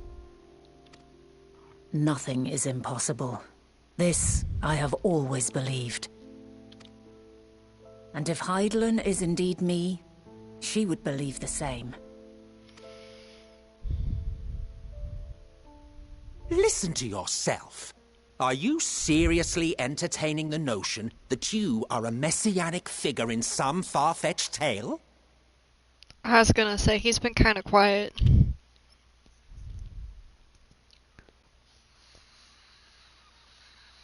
Well, I will not. I refuse to accept that our world could be undone by some unforeseen calamity. I also take offense to my portrayal as a megalomaniacal madman. Emmett, my dude, I know you in the future, okay? I don't know what you want from me. You pulled some crazy stunts. You gave us some important knowledge, but the way that you did it, my dude, like, duh. You yeeted me into places I didn't know how to get to. You played some tricks on me and stuff. To sacrifice oneself for the star is a noble act, and I would hold those who gave themselves to this zodiac in the highest esteem. And then you went and sacrificed yourself for me, so... Yet, you claim I recreated Amarot and populated it with phantoms of our people? A bizarre indulgence that would be insulting to their memory. He's also such we either could kill. Ooh, you're totally right, because when we got here, Ether was completely shot, but that's a very fair point. He is just completely baffled. They were talking about how strong he is. Yeah. Yeah, that's a very, very fair point. Poor dude. Worse still, I even invited you there. Literally, invited my own downfall. Why would I do something so idiotic and inexplicable? 'Cause you have a heart, my dude. You love your people and you know it. Now, I will allow that the hypothetical task of restoring our world would be daunting in the extreme. The thought of having to bear such a burden for 1,000 lives horrifies me. But you did. And you do. But I would never forsake my duty. I would never forsake my brethren. You didn't, though. You asked us to remember you, which is exactly why we're here. Like, if we didn't remember you, we wouldn't be here, my dude. I love his character. He's I really do. Know me. I've had my fill of your fiction. I will return to my duty, and you will not bother me again. He's in such denial. Emmett Selk! Wait!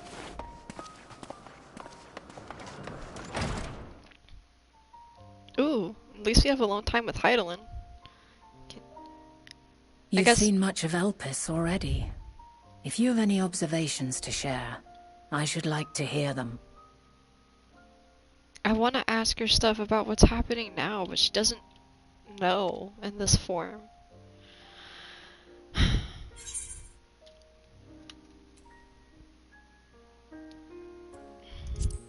Dynamis is the key. Ah, yes. The energy distinct from ether. Though not my field, I have a basic understanding of Dynamis. And you say Hermes researched the phenomenon in the course of creating Meteon? Yes. I believe this warrants further investigation. With that settled, 'tis time for action. The missing pieces of the puzzle are here, I'm certain of it. And when you find them, the picture my future self has painted will be complete, and you will have your answer. And suffice it to say, I will aid you in your quest.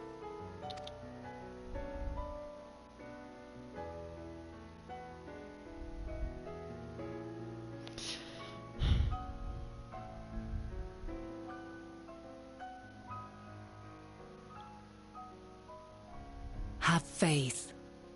If Emmett Selk is the man Azum described to me, we've not seen the last of him.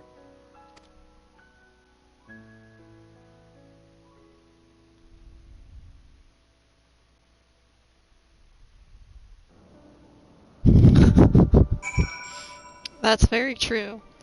Like, from the very beginning of the game, you have been here from the start. That's very funny.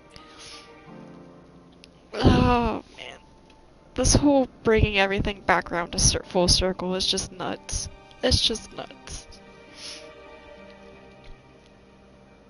Oh, oops. I'm acquainted with Hermes, of course, but only as a visitor received by the chief overseer of Iblis. Of the man himself, I know only which is common knowledge. Thus I suggest we fall back on tried and true methods of conversing with the locals. The observers who live here can surely tell us more of Hermes and Meteon. And I have a good idea where might begin. That's not a door. Or a feasible door. That one's not either.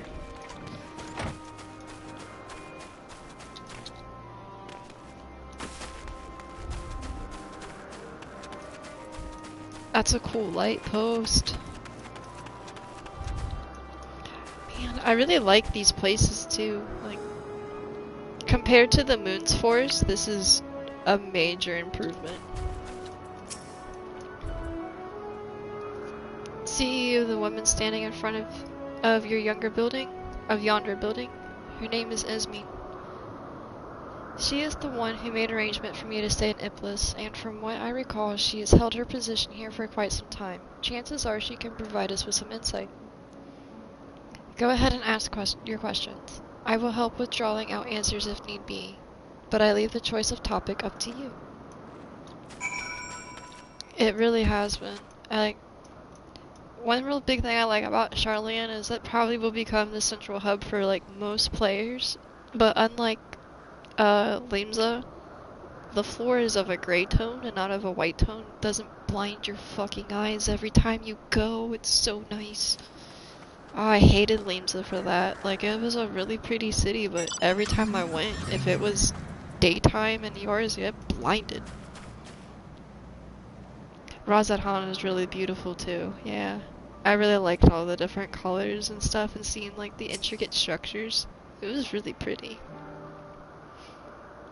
Question for me? Well, I suppose I have no other pressing duties at the moment. The following events cannot be skipped. You may wish to cancel any pending Foodie Finder registrations. I always fail these though.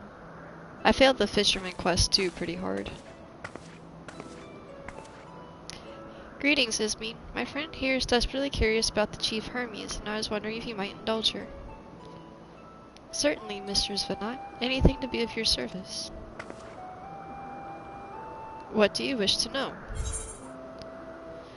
What kind of person is he, or what is his interest? What kind of person is he? Well, I can only answer from my own experiences, but... You didn't sell one? Oh, dude, I got 1 out of 3. I tried too hard on the other 2, but the middle girl, I got her with her want of fruits. I convinced her that fish would be more fulfilling than the fruits would be, and she would have to buy less, be satisfied longer, but I totally flopped with the guys.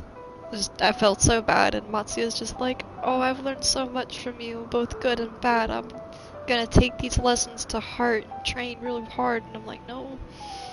You got the worst fucking teacher possible. Don't listen to me. Like, I felt so bad. Ugh.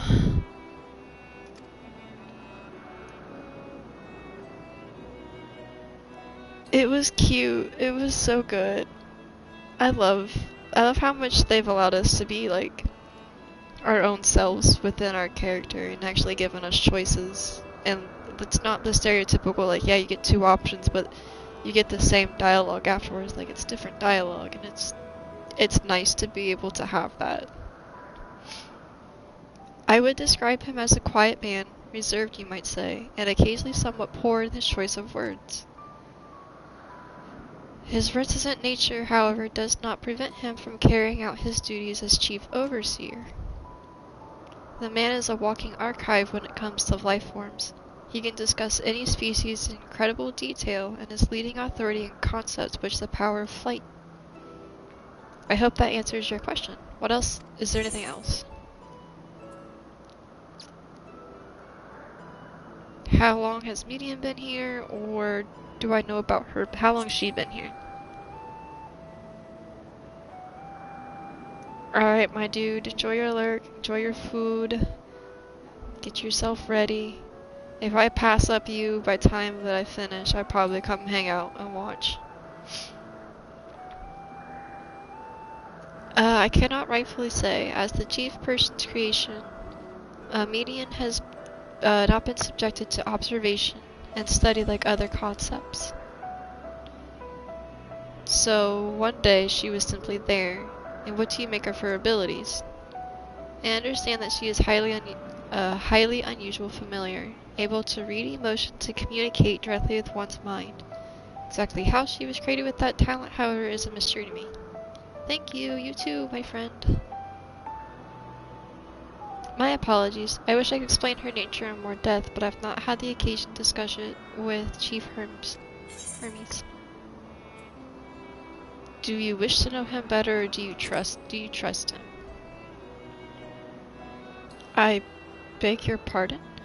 I've known Chief Hermes for many years. Though I cannot save your clothes, it has never withheld information to the detriment of our duties, if that's what you mean. Forgive us. We seem to veer slightly off course here. Is there perhaps someone else who could tell us more about Median? That would be Tamios. He has a similar expertise with filing concepts and is more eager to discuss the subject. You'll find him conducting his observations in the banks of the stream, somewhere to the east.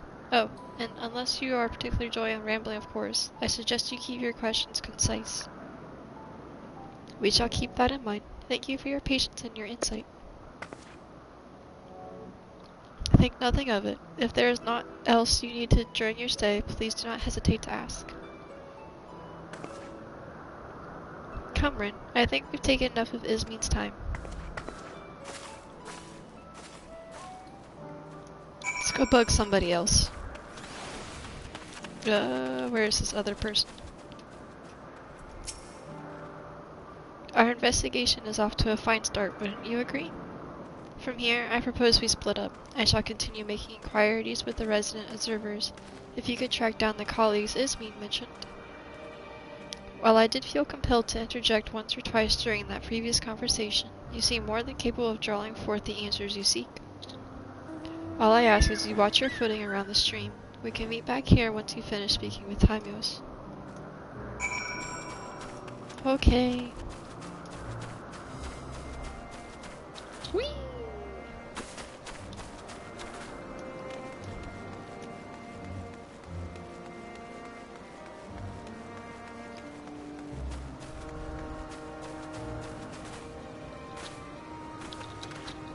Aww. Okay, we go around.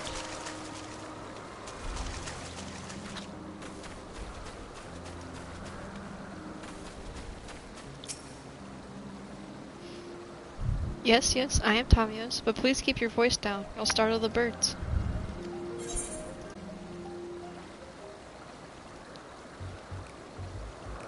So, what is it you wish to speak about? What do you think of Chief Hermes' flying creations? Chief Hermes' work. A worthy subject indeed. Those beings which soar through the clouds, majestic and graceful, are as ever a favorite of creators. Even now, with so many varieties in existence, the flood of newly imagined concept continues unabated. What set the Chief's creation apart, however, is that they benefit from his boundless knowledge of the celestial realm. Birds that climb so high they disappear from view, others which traverse the boundless skies in moments, and all without riding the current. I know none save he who can conceive such marvels. Even we who prize elegance of form above all else are dumbfounded by his genius.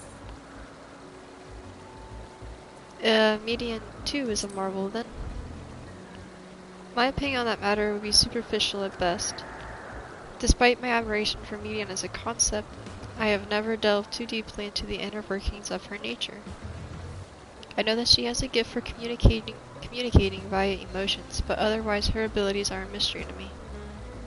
If Chief Hermes should choose to submit Median's concept to the Bureau of Architect, then the design will be registered for public scrutiny. Analyze the calling's creation before the setup is frowned upon, to say the least.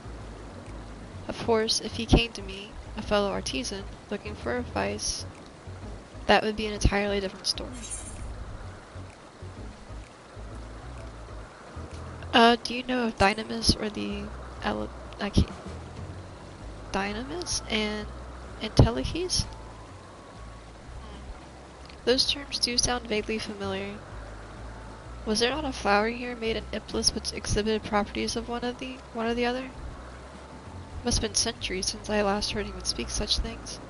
Has there been a resurgence of interest?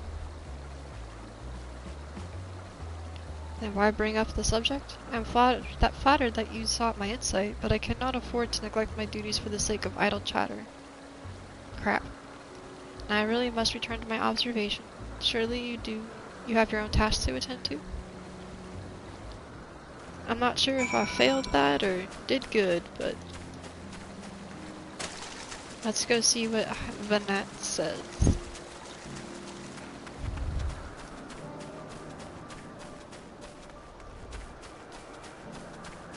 Oh, jeez. Hi. I totally should have gone up.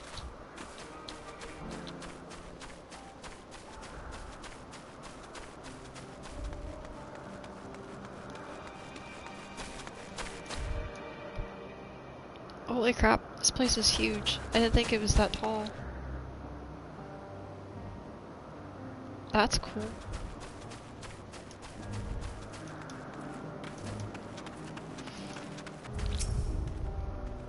Back already. That was quick work. You're obviously clear enough to head off any of that rambling Ismene mentioned. So have you any findings to share? I see. Even an expert in the field had little understanding of Median's capabilities, let alone an awareness of Dynamis.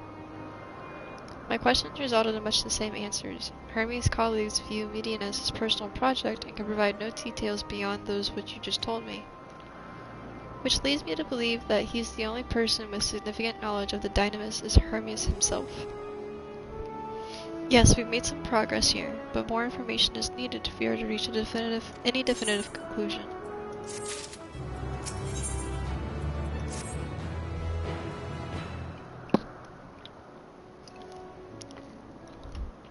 At present, the strongest link we have with the final days is the power of Dynamis, and the Intellikeys which can control it. Yet most scholars are only vaguely aware of these terms, let alone study them in any depth, except for Hermes, it seems.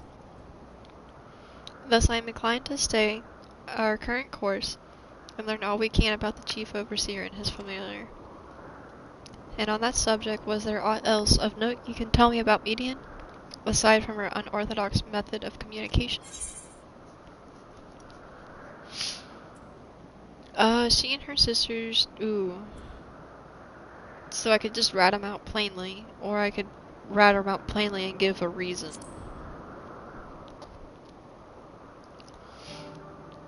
I rather wish you had mentioned that earlier. In any event, would you care to elaborate?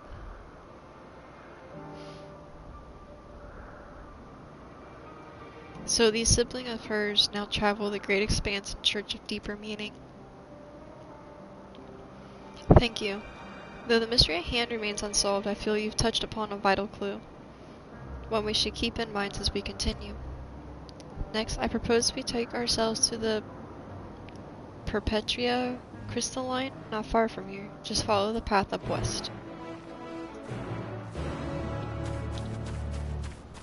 I don't know if I attuned to this aetherite or not, and I would rather double check before we depart. Okay.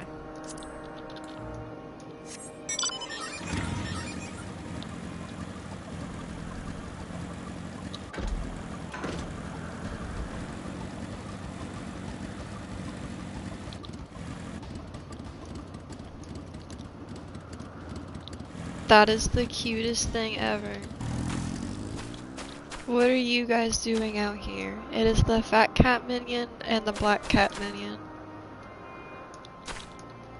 I love that they actually have them out in the IRL world, like, that's adorable. That's just cute.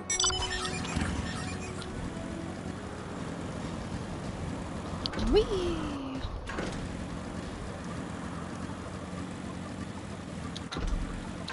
Oh, come on, we can get up that. Ah.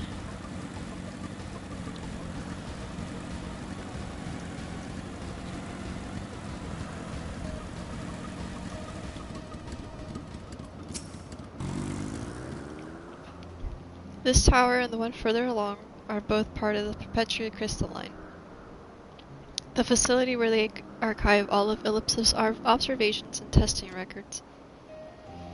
Despite how they appear on the outside, the interior is actually a vast area of magically interconnected spaces, which, while fascinating, is not the reason we are here. I shall cut my architectural lecture short and see what those two archivists have to share. If you could find someone to speak with over at the other tower, I shall join you there anon.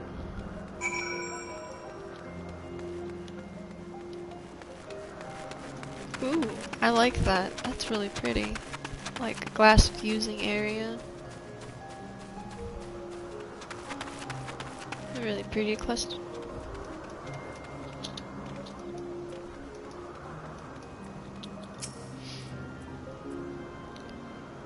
You have questions for me? Certainly. Just a moment while I conclude my current appointment.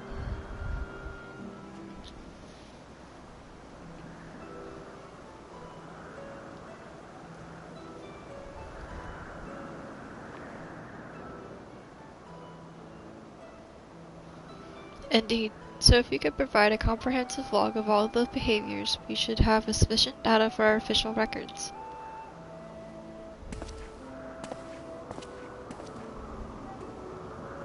Now, what is it you wish to speak with me about?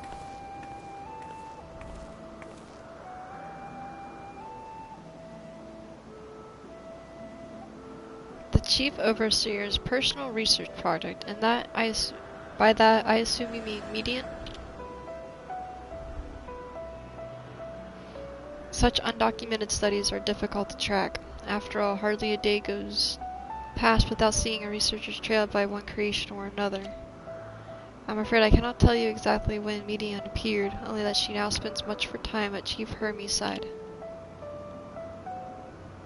Though I do recall an interesting tale my dearest Galen shared with me.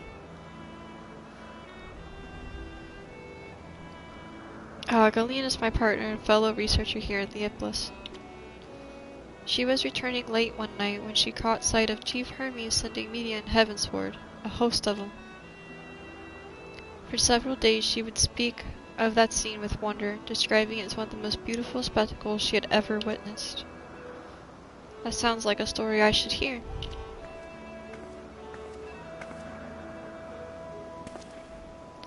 Mistress Vanat, I thought you'd already returned to the surface. Permit me to thank you again for your invaluable contribution to the concept of placement proposal. Pray do not mention it. As you say, my original plan was to leave after that task, but I have since become engrossed with Chief Hermes' research. Would you favor me with retelling of this sight which delighted your Galen? Of course. Or would you rather have it from her lips directly, if you prefer? At present, she should be observing the subject in Metabasos Thalasi. She does enjoy her time there, watching the sea creatures hunt and play, gazing upon the salty waters of the world's ocean, recreated by such sublime detail. I imagine you must find similar joy in indulging your boundless curiosities, Mistress Vanna.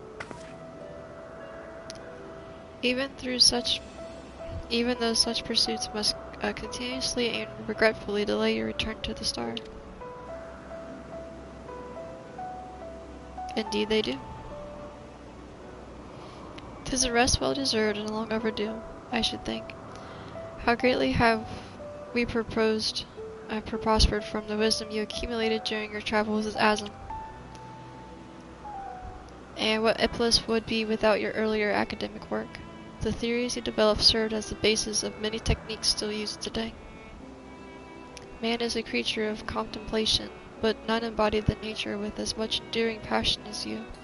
I dare say there is not a soul alive more worthy of return. I shall rejoice the day you depart on your final journey. I will be honored. Well, shall we take this opportunity to meet with Galen in person? Yes.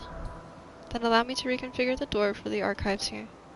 It'll take you up to the skyward and spare you the need to avoid hostile concepts on the ground. That would be most helpful. Thank you.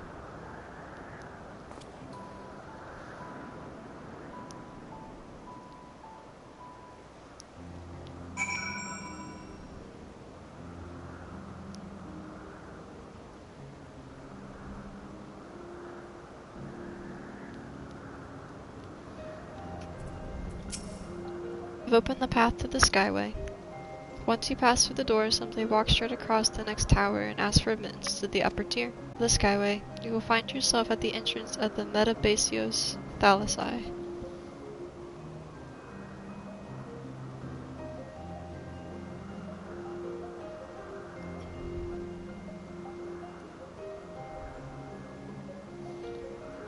Oh, Valley will be starting to say. My bad. I didn't read that. It's fine.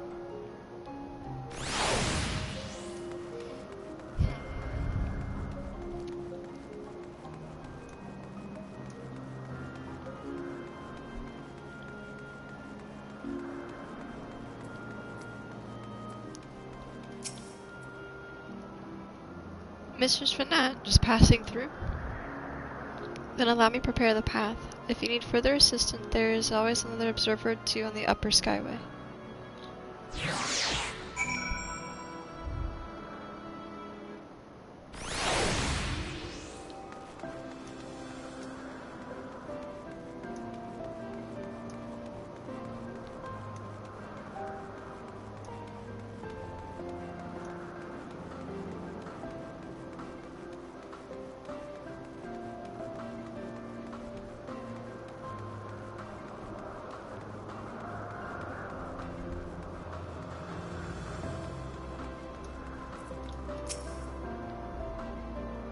Mistress Vanette, I was not told what to expect. I would have prepared an official welcome. Please, there is no need for fanfare. I only wish to speak with Galeen if that might be arranged. Yes, Galeen, of course. I will inform her immediately. But she may be engaged in testing phase. You could be in for something of a wait.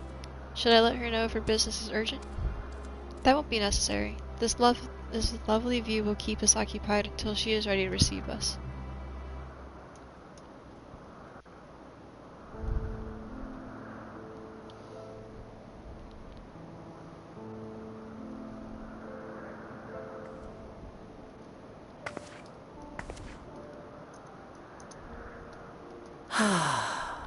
A delightful breeze and a breathtaking view.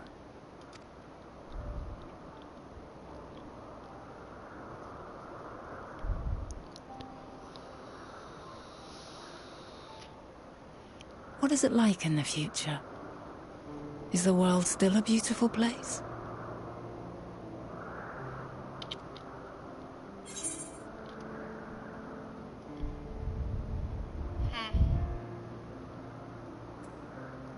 Some parts, yes. Others, not so much.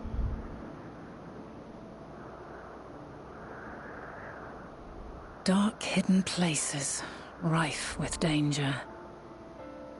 Those have an altogether different, but no less powerful sort of appeal. While we wait, will you not tell me about your adventures? Well, not the portentous events which led you here, but the simple delights all your own. By learning about the future world, I may gain insight into future me's plans. But more than that, I have an interest simply as a fellow traveller. Short of going somewhere oneself, there's naught more stirring than hearing another's account.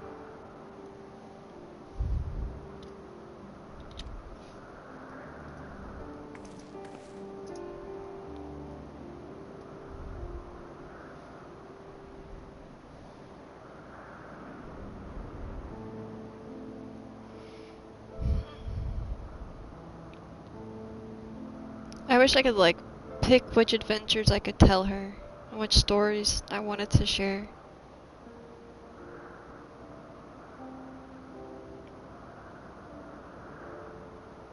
But I think I did a good enough job without my other help of my own self. She seemed rather impressed. Incredible! Would that I could have been there to see it.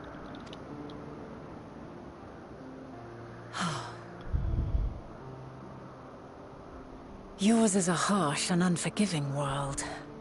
Yet in spite of this, your brethren hold fast to their virtue, To know that the light of mankind's potential still shines, even in that faraway place, it gives me heart.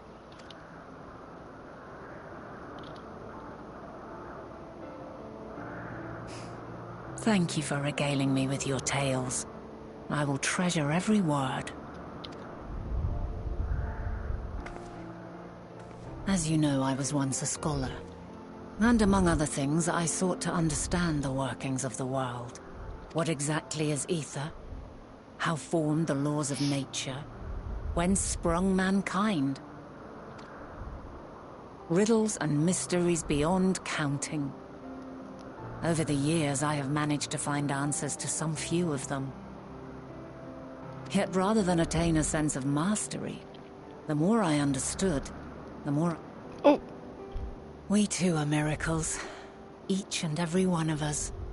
Born of the warm breath of life that traverses the heavens, swirling through eternity. When I fully grasped the improbability of our existence, nothing felt impossible anymore. If it could be imagined, it could be done.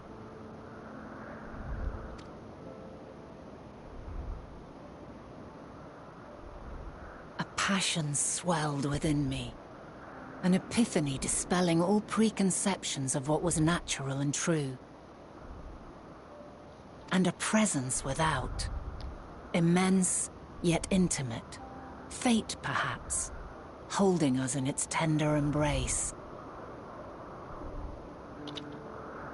As reassuring as it was intimidating. How keenly aware I became of creation's fragility, built as it is upon precarious happenstance. I was overcome with an irrepressible urge to know the world more intimately, to hear its voice, feel its breath.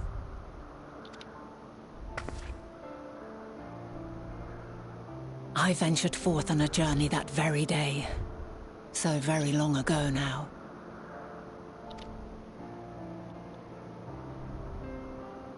Freed from presumption and prejudice, I saw the world through a newborn's eyes.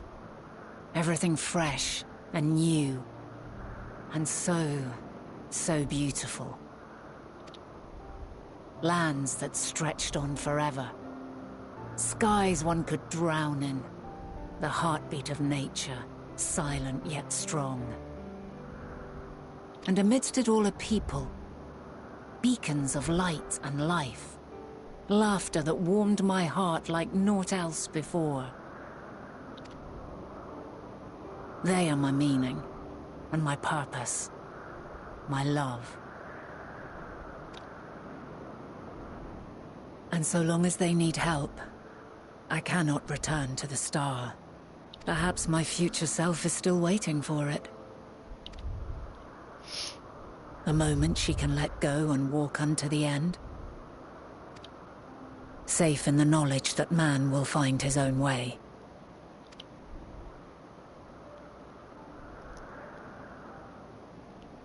You, who are our future, tell me this, and tell me true. Has your journey been good? Has it been worthwhile?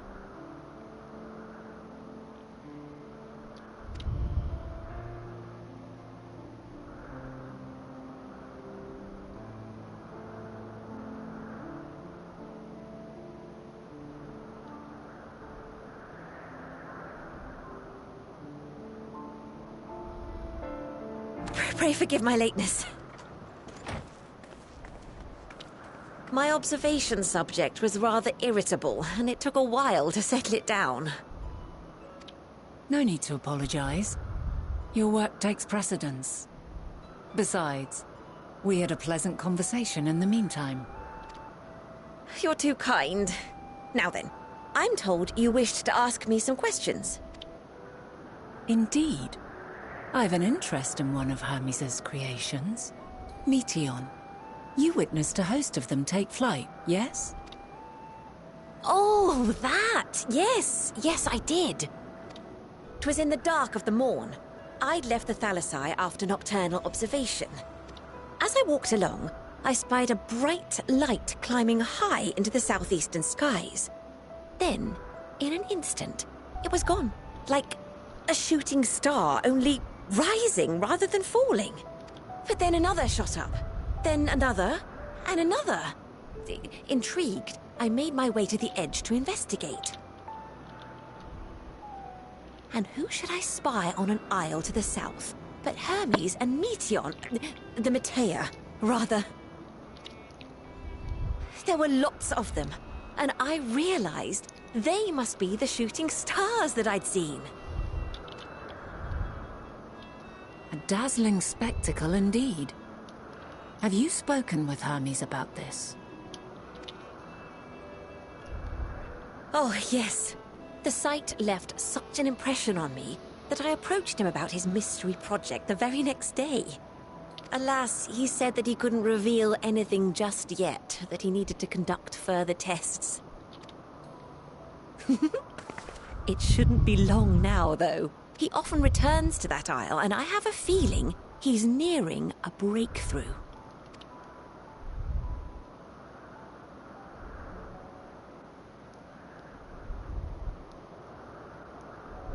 Splendid.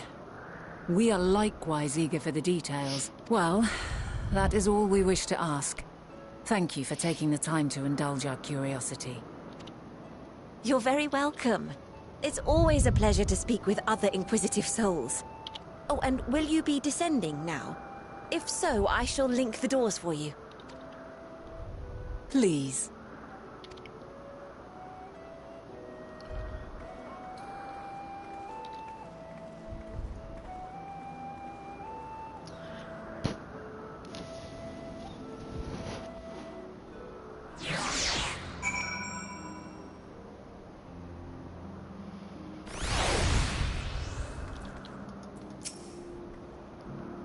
So another piece of the puzzle falls into place.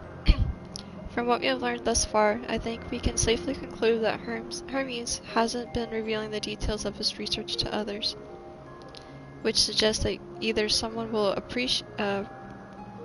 appropriate his discoveries and make use of them, or that Hermes himself will have a hand in causing the final days. Since we have no reason yet to suspect the former, we should consider the latter and the latter and more likely possibility. Proceeding under that assumption, our next step should be to divine why, or even if he might desire such a terrible fate on our own star. Ooh.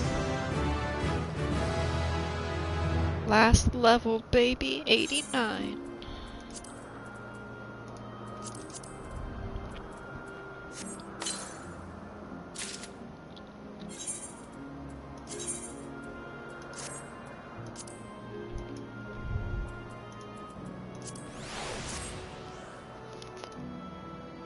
Whoa. I have a dragon at the back. And then I've got some, like, Yoshimitsu type face for the front. This is a rather terrifying outfit, now that I have it complete.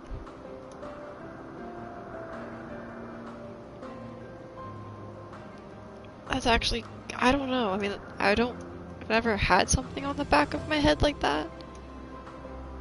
But that's actually pretty cool. I wonder... Oh, I can uncover my face. That's kind of dope. We're gonna ride with it for a little bit.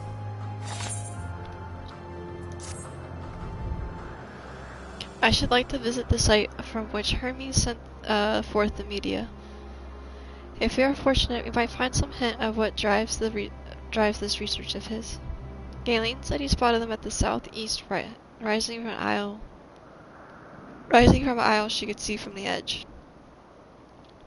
If we stand at the same vantage point, it should not prove too difficult to locate the isle in question. Let's take a look, shall we?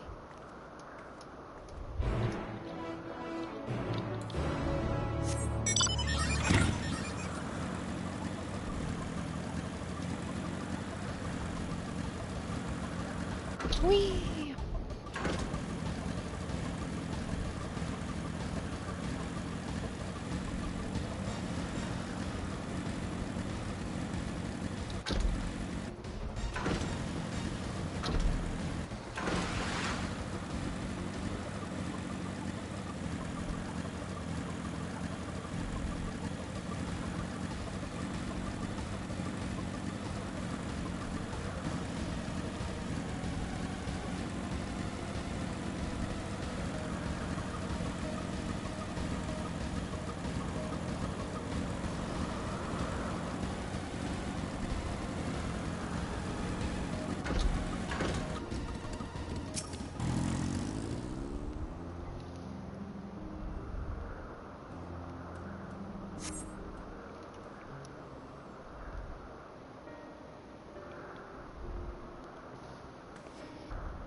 Now, if I were conducting some mystery research, where would I go? Ah, what about that one? Have you means to fly? It is quite a distance away.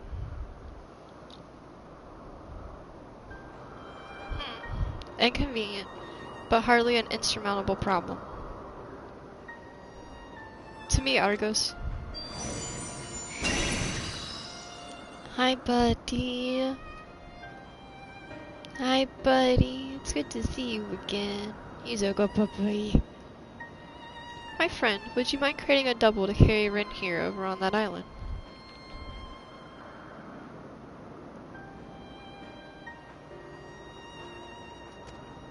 He is shy.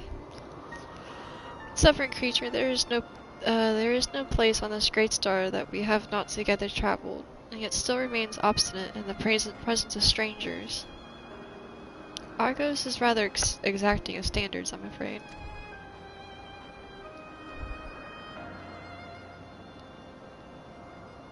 What? You've ridden him before? Ah, your before meaning my after. Not confusing that. Interesting. 'Tis certainly not unthinkable. But speaking of here and now, the quick solution is for us to face off in a sparring match. Demonstrate to him that you are capable of holding your own against me in battle, and you should convince Argos that you are worthy of his back. And besides, I might even teach you a thing or two in the bargain. You seem doubtful.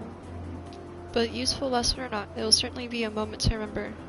A memory of the distant past to cherish. What do you say, traveler out of time? And if this memory turns out to be a bad one? That's up to you, isn't it? If I would lose, if a loss would sting, then you better win. Oh, she's throwing some, oh, there'd be fighting words. Okay. Clear your mind, prepare your weapons. I'll await you at the clearing over yonder. She brought her fighting words to this. If a lose would sting, you better win. Okay, Heidelin.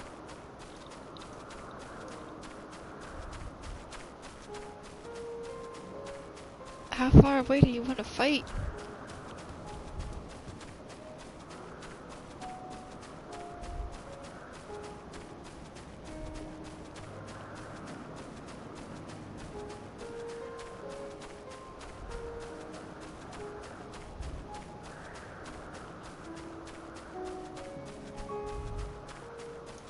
Alright, I see it, okay.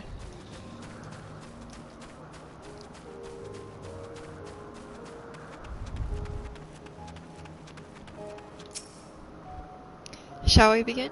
Be warned, I will not go easy on you.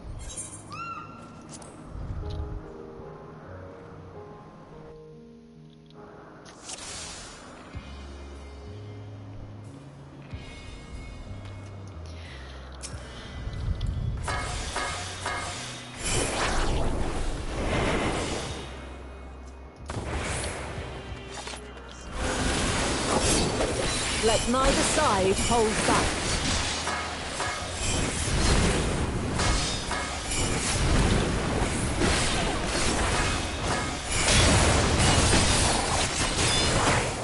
Oh shit, I'm hurt. My blade sings!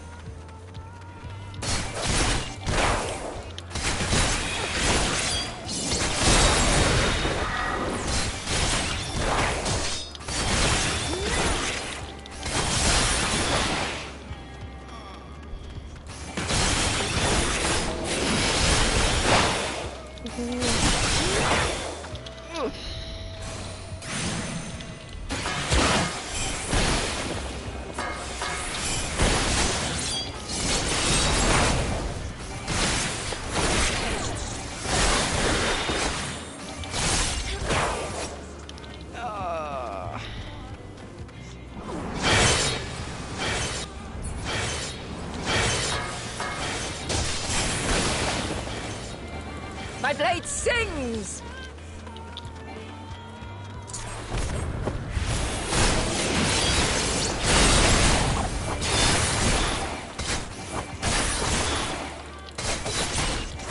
Impressive.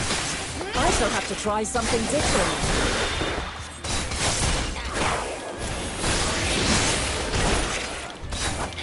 Did she just switch to a dancer?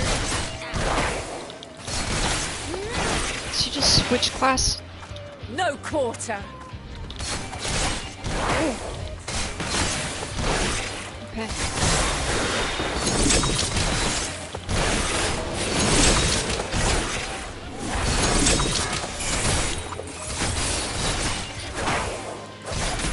Have a taste!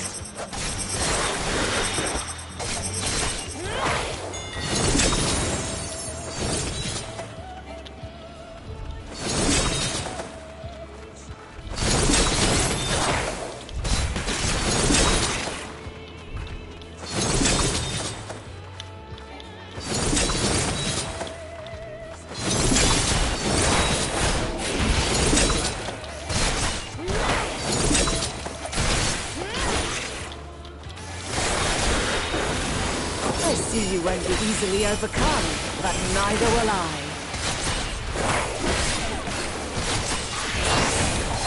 She just switched classes again.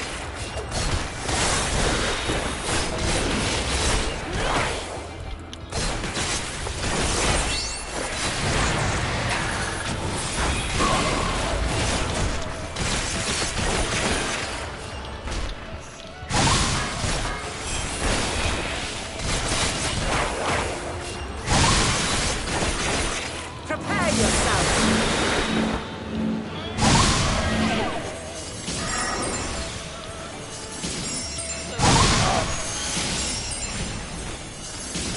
Alright, that one was a bit much right there. That's a lot of AoEs. Let's go again. Try number 2. That is a lot. I didn't think she was gonna be switching her jobs on us. Like right now it looks like she's a paladin, and then she went to dancer, and then she went to, I believe, a conjurer? Like, holy crap, lady. You got many books in your sleeve. Let neither side hold back.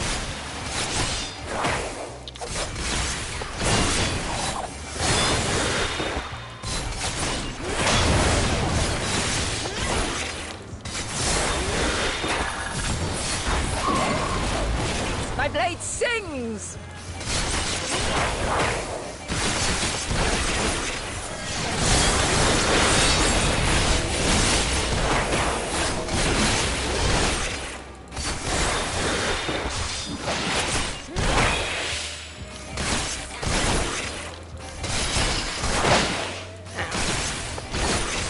Oh god.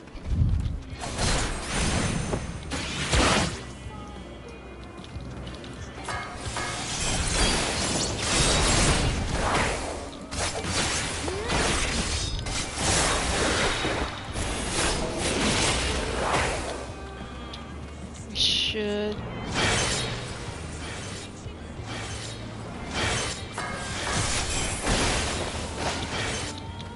My blade sings!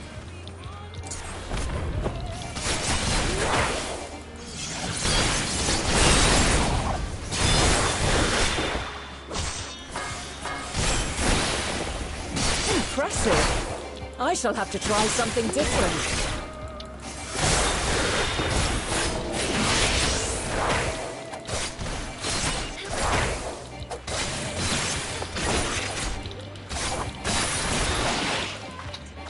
No quarter.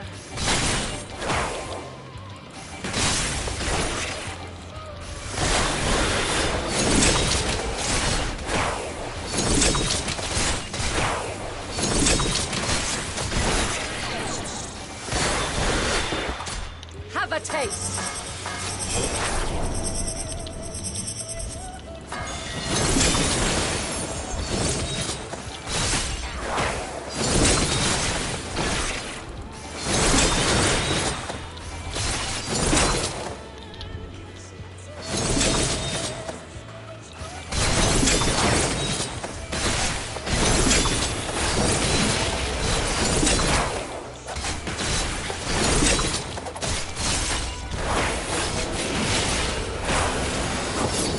You won't be easily overcome, but neither will I.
We've only just begun. Come at me with your all.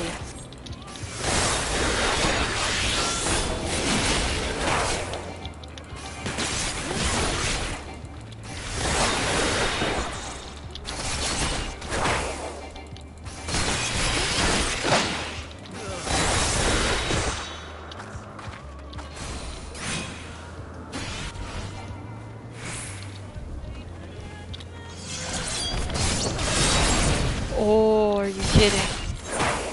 Are you kidding?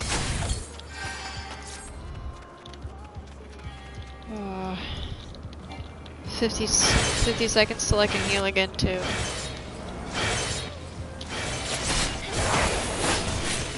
That's my blade sings!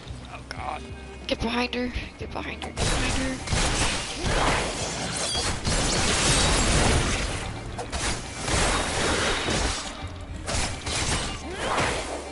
Impressive.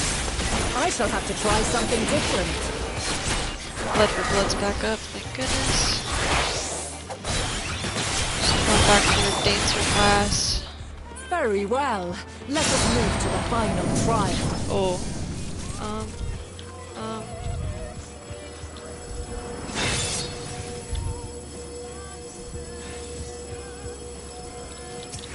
Oh no. Okay, I get it. Kill these.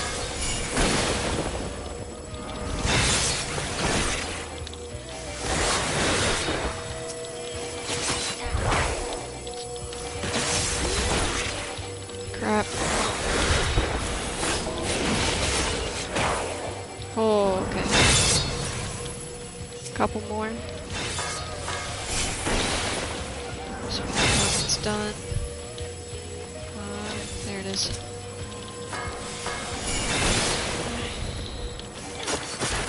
Throw a dagger at it. Whatever. Crap.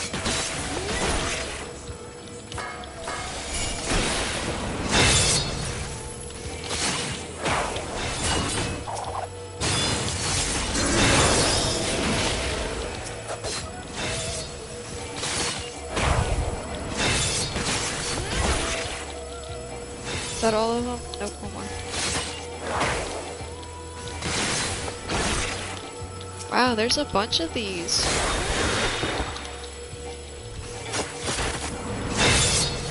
Can't get those.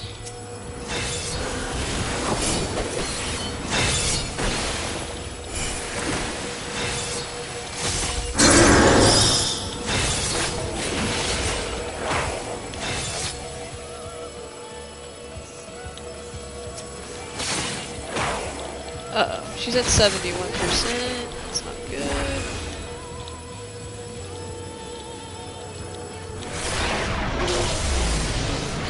And I'm bound. Break your chains, shed your burdens, and show me your strength of will!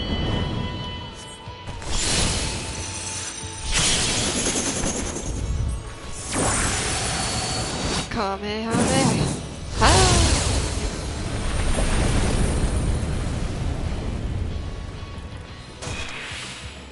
Ow. You still stand. The people of your time are more resilient than I had dared hope. I have seen enough. Nice.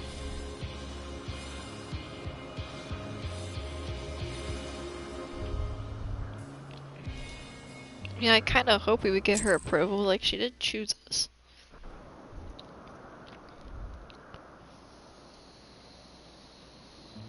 Twas my intent to finish it, but clearly I underestimated you.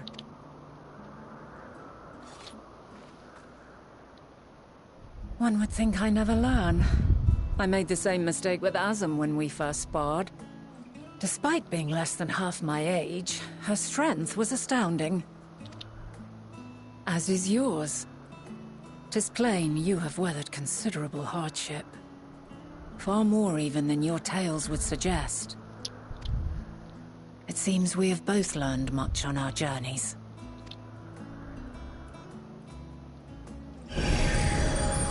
Oh. Argos. Always split for us. Thanks, buddy. Yeah. Hi, friend. This is why we were Well so now, familiar on the moon. I dare say he has warmed to you. We met before. My new old friend. A boon to be sure. He never forgets his favorites, and is ever eager to come to their aid. That's why he was so excited. Such a good boy. Yeah, you're a good boy.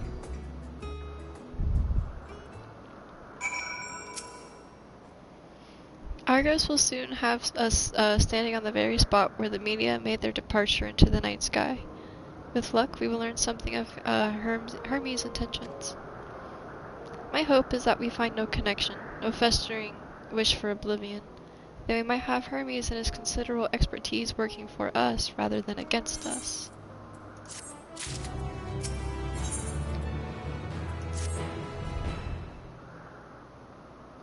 Let us move over to the edge before mounting, shall we?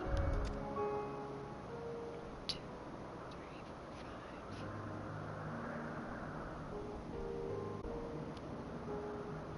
5. 6, 26, 27.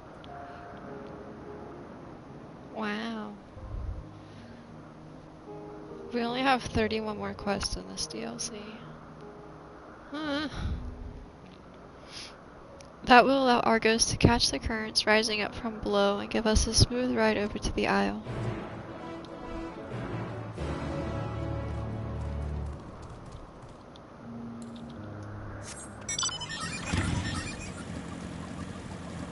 "31 more quests for this entire story to come to an end.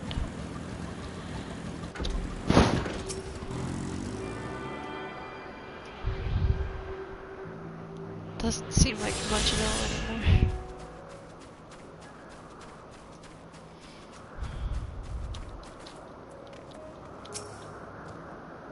Argos motions his back with his muzzle. You've been given the go-ahead to hop on. Oh, she rides like a princess on Argos.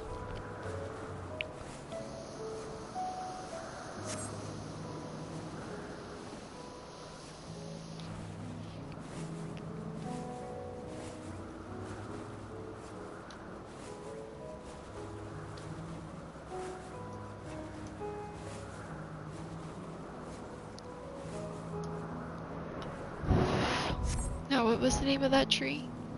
This one specific tree? It looks like the one from the first. At the Crystarium.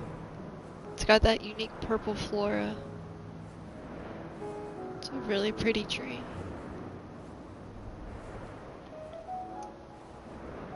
But at the same time, look at all that. That's a marvel to behold as well. Brace yourself for landing. I won't let you tumbling off at last moment.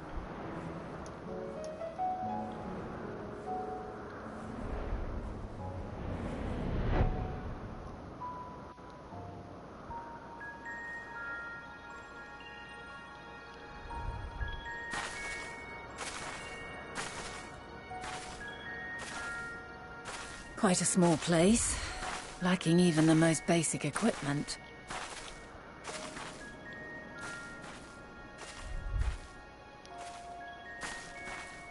The present may yield no clues, but we may yet try perusing the past. Have you done this before? Kind of, I guess. So you cannot control the power freely. Worry not. I shall assist you. Come and stand before me.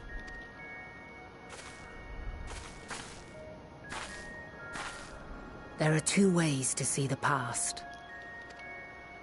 The first entails peering through the walls of the soul in the moment a subject is recalling a memory. The second requires no subject, and is instead a process of piecing together an event from ripples left in the ambient ether. As memories are etched upon the ether of the soul, so too are they etched upon the ether of the world. In this way can history be preserved. Such memories are given to fading, however, and can prove challenging to visit. But come, let us try. Close your eyes.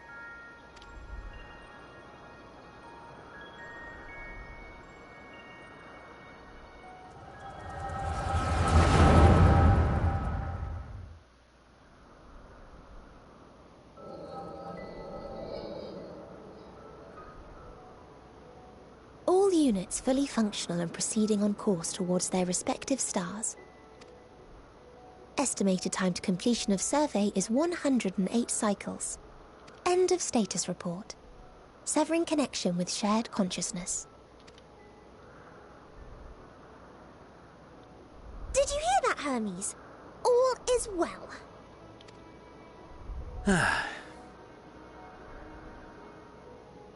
Yes. Good tidings at long last. Every step of the way, I've been reminded how little we understand creation. How the universe defies imagination. But soon we won't need to speculate. We'll know the answers. What others live for. Indeed. And we'll owe it all to you and your sisters. I wonder what answers we will get. Whatever intelligent beings that exist out there are bound to be vastly different from us. Diverse in form and culture. Possessed of unique ways of thinking. Their conception of life and its purpose will be no exception. Completely and utterly unlike ours. Utterly unlike... how? I have no idea. Yet whatever answers we receive, I will not dismiss them out of hand. No. I will think earnestly on them all, and I will share them with our people, that together we may contemplate our own existence. Perhaps then our star will become a better place. Not only for man, but for all life.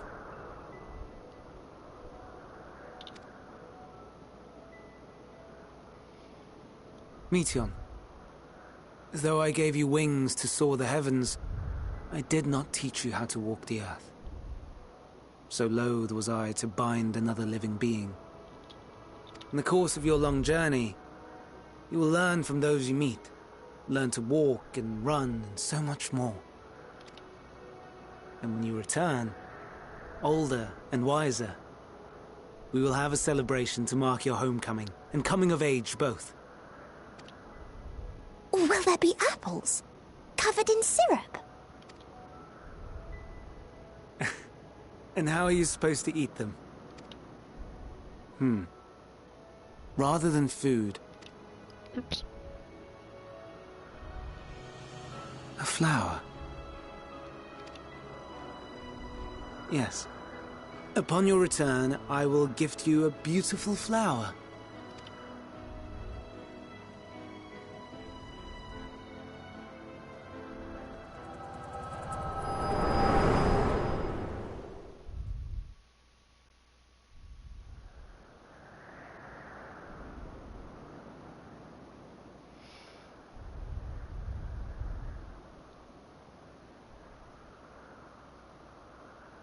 So, what is your opinion?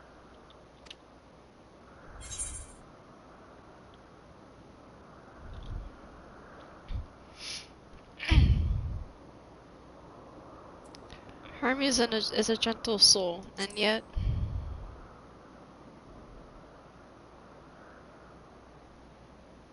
I understand. He is a gentle soul, and well-intentioned. Yet it does not take ill intent to beget ill. We must consider the possibility that something may have gone awry. Perhaps it was oversight, or simply an accident.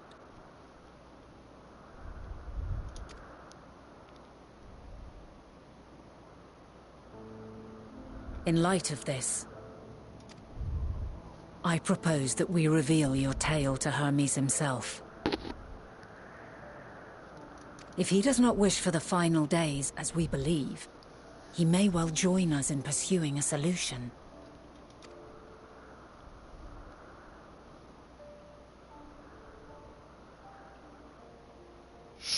Then it is settled. Let us seek out our friend with all swiftness. 'Twould not do to let such a pure soul be blackened by tragedy.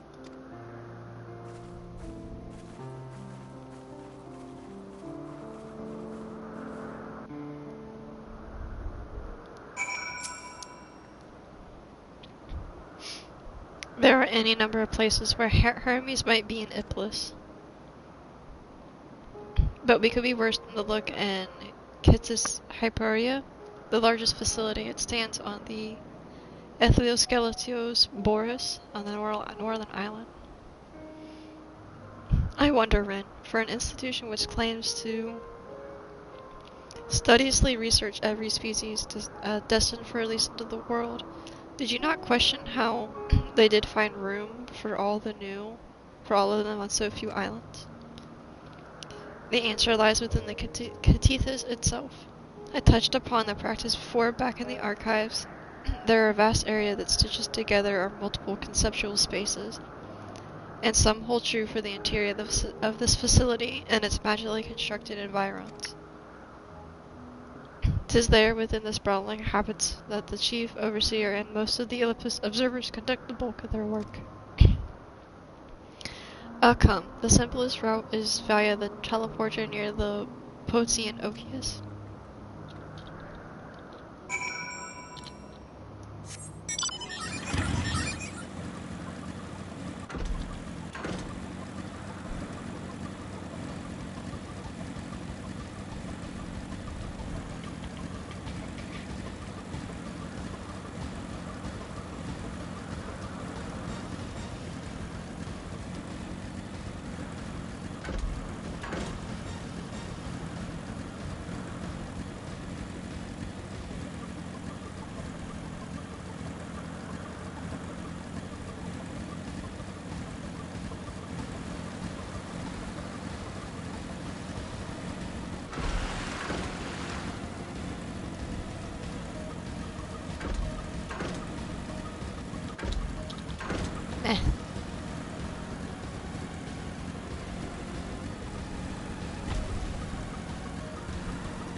This appears to be the teleporter Vanat told you about.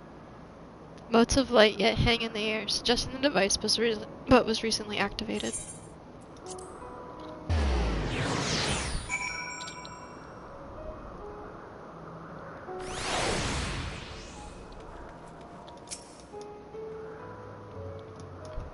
Ah, good. The teleporter acknowledged you as my guest. You should now have the authority to use it as you wish. Off this way to the Cathethas. We follow this path, then we turn left at the crossroads.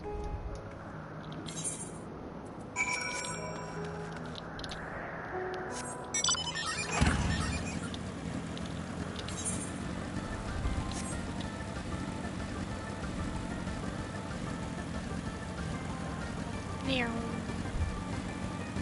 Oh.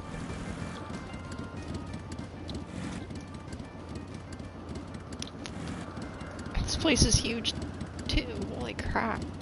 I can't even see it all. At least not from this distance. Have to get further away.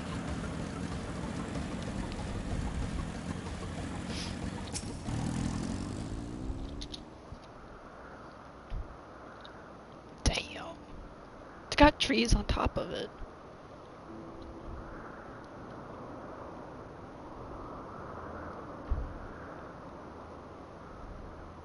Here we are, the Grand Research Facility in Iblis. We should head inside and ask after Hermes' whereabouts. Hermes is at another facility, as we have just discovered. Emmett? Yeah. Hi, friends. He's still probably pissed off at us. Furthermore, we confirmed that his studies into the dynamis, as well as the creation of the median, were entirely private pursuits.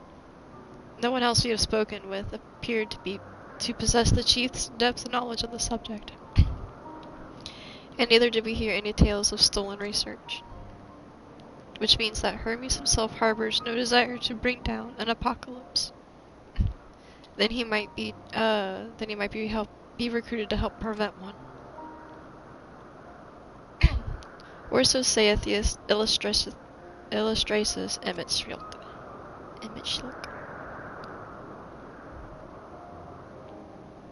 According to your sorting, the 14 divined the connection between the celestial currents and the final days, but were never able to pinpoint the root cause of the calamity. With our people's greatest minds, he mentioned Hythlodas' sharp eyes committed to the pursuit of a solution. Such an outcome seems inconceivable. The only possible explanation is if the nature of the catalyst was so inexplicable that even we failed to perceive it. Yo, Tiff, what is up? What's going on? Welcome in, Raiders. Good to see you, good to see you. How was your stream? Let me get you a shouty out. Tiff. What were you playing, Tiff?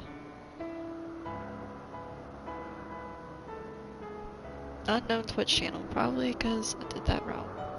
Hi, Tiff. Goodbye. Here we go. Ooh, back on some Super Mario Sunshine? Are you going for 100% completion on that? For everyone who just followed along, my name's Rin. We're currently playing Final Fantasy XIV, the new DLC for EndWalker. We're actually reaching a pretty pivotal moment in time, trying to figure out what's going on with the final days, and we're trying to save planets. It's a fun old time. Thank you all for being here. And what better fit that description of the invisible, intangible dynamis? Which in turn leads us to our next question. How did Hermes, in his role of Fandaniel, not recognize the subject of his own research? We must assume that he either knew and was unable to help, or that he was otherwise prevented from identifying the cause in the first place. At this juncture, all we can do is speculate. To be clear, the Convocation does not tolerate acts of deception or malice. We are practiced at preventing truth and would have known if Fandaniel lied to us. Ark, welcome on in. And Cloud Venom 7, welcome on in. How are you guys doing? Oh dude, you're good, no worries, no worries. My night's going pretty good too. Just, this story is really heart-wrenching. It's been a ride. It's been a ride. I might have to play some Animal Crossing later to ease my soul a little bit though. The queuing? To be clear.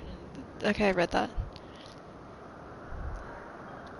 Cloud, thank you for that follow. Appreciate you, my dudes. Herms has no conscious wish for the world to end. Of that, I am certain. It seems there is more to the tale after all. That's me. We could conduct an investigation of our own, you see.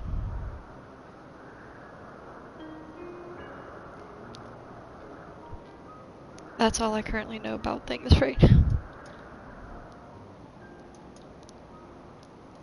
How comforting. We seem to reach the exact conclusion. Oh man. My girl, if you gotta go play some Animal Crossing, go play some Animal Crossing, cause like, shit be heavy, and there ain't no need for it. It's about to be Monday tomorrow. Try to rest easy.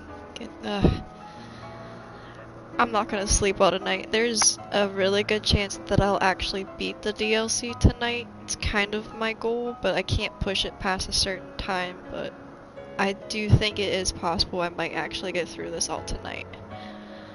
And I'm not ready. I'm not ready. I see no reason to delay further. 'Tis time we brought Hermes into the fold, as it were. Thank you for your understanding.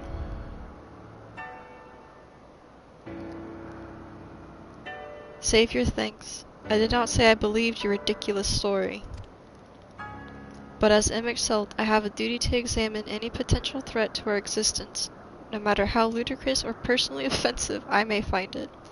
So right now we're currently traveling into past history. This is Emmett. He is from another DLC, but we kind of killed him and stuff. And we told him why we're in the past and that we're trying to save the planet, and he's literally dumbfounded at his role in history as pretty much a grandpa. He becomes a hero and he has a heart, and he can't take it. It's kind of adorable. Thanks, Tiff. I'm hoping so. I don't want to wait another week to have to come back to stream, like, to find out. It drove me insane all week last week not being able to, like, I needed to know, and I couldn't. And now I can. And I can't say most of these people's names, by the way. Just so you know, I butchered them. I think the time for leisurely exploration is past. If I might have a moment to adjust my vision. There he is, on the next isle over. Beedion is with him. Hermes appears to be admitted in the observational study, but I suggest we hurry over before they venture elsewhere. Head straight down the path and we can teleport to the Missiopi's arrows from the device at the bottom of the slope. Oh.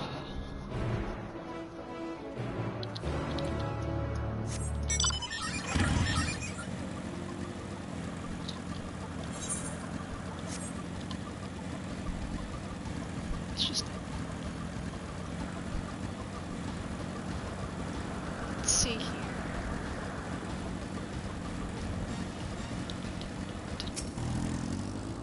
Appears to be a teleporter. Yes, please. Thank you.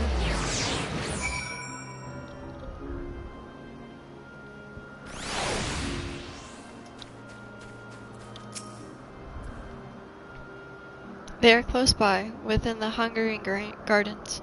That would be their circular enclosure you see just up ahead.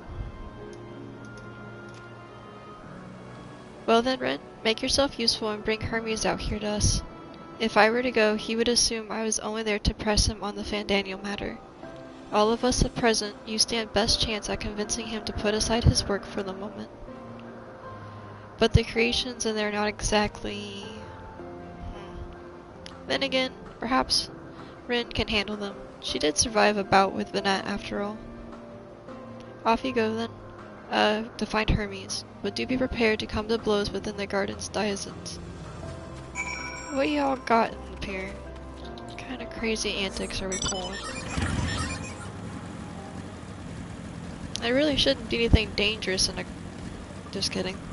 The heck are these? Oh! I don't have a choice. Okay.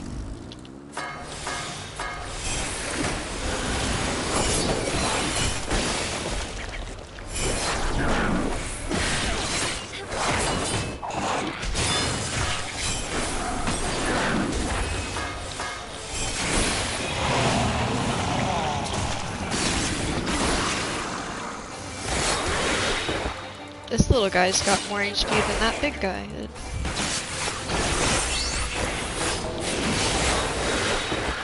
I was not expecting them to attack right as soon as I walked up.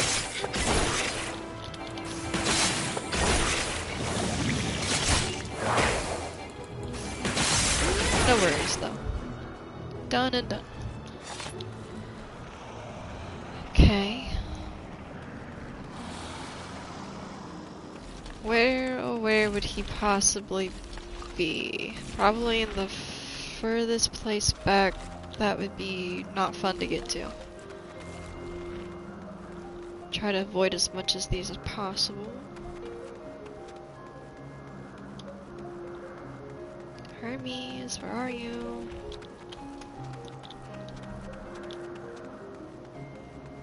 Aw, dang it.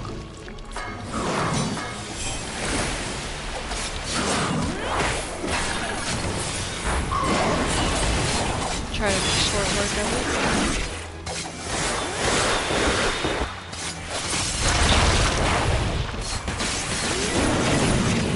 Alright, that wasn't too bad. And would you look at that, and the furthest reaches behind a rock. Hi! Rin, what are you doing here? I thought you were keeping Hylvida and Emmett company. Dude, you went grocery shopping, got Taco Bell, came back, fed the cats, and still had to wait for 250? My god. What server are you on? Like, Homeworld. Yeah, what's your homeworld, dude? That sucks. That sucks. An unimportant matter and related to the Van Daniel business? Then yes, I will come, as soon as my work here is finished. It will not be long, I promise, but you should really wait outside the garden with the others. This is no place for idle exploration. Famfrit? Is that is that one of the preferred servers? Cause like, could explain why, if you have that still high of a queue still going. That's a lot of peoples.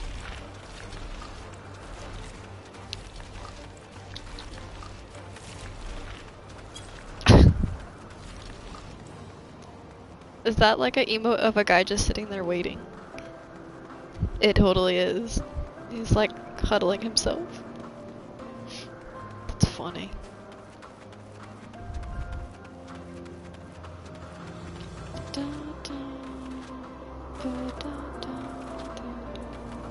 Hi friend.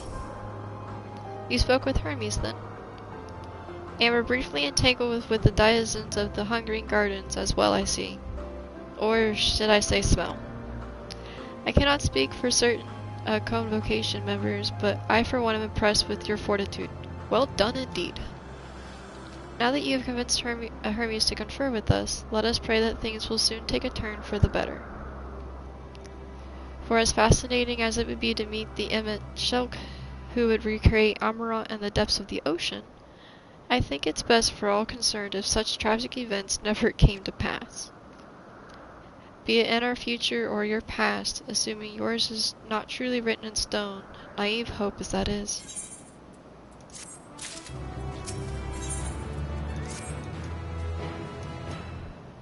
Hermes said he would not be long, yes? Then we shall wait here until he emerges.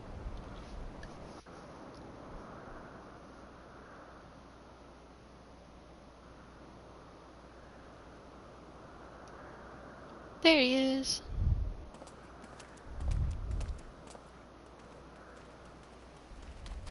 My apologies for keeping you waiting.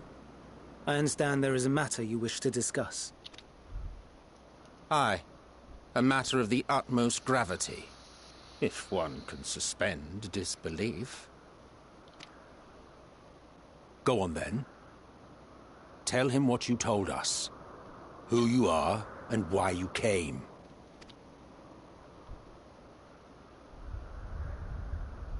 Hi, my name's Ren, and I became an alcoholic. I'm here to not be an alcoholic Final again. days.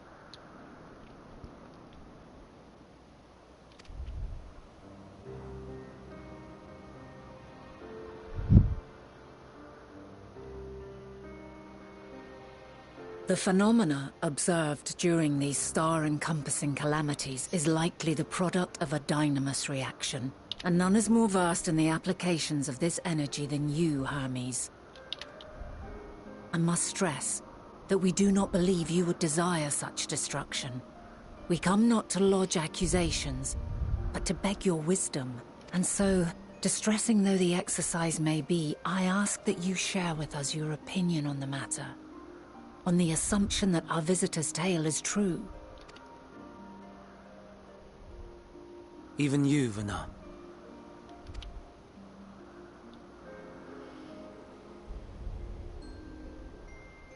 As you say, the phenomena observed in the two calamities may both be attributed to dynamis.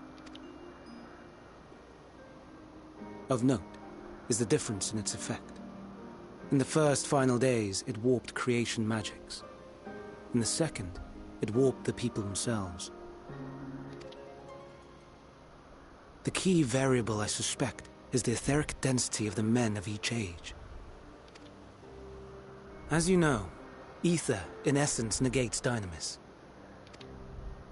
Harboring high concentrations of ether, we ancients cannot readily manipulate dynamis, nor be manipulated by it. Therefore, rather than ourselves, the calamity affected our magics. In contrast, having been sundered, the people of the future are composed of but a fraction of our ether.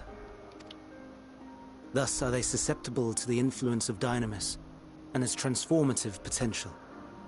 Dynamis is a fancy word for emotion, for feeling stuffs. And it's got its own special magical properties that they can't see. But that's what they basically mean, is emotion. But that would explain only the mechanism, not the cause. What is it? Even should it be a hypothesis, we would hear it. Dynamis is an energy put in motion by feelings. Feelings for which there must first exist a source. Light War, what's up, my dude? The source to which the victims must be attuned. One that harbors the self-same negative emotions. Elsewise, it could not be the agent of such extreme change. I'm not real sure when you dipped out, but we got Emmett and Heidelin chilling with us right now, and we're in the past. Dude, it's freaking dope. So it wasn't the stagnation of the celestial currents. Someone, or something, is instigating the star's demise.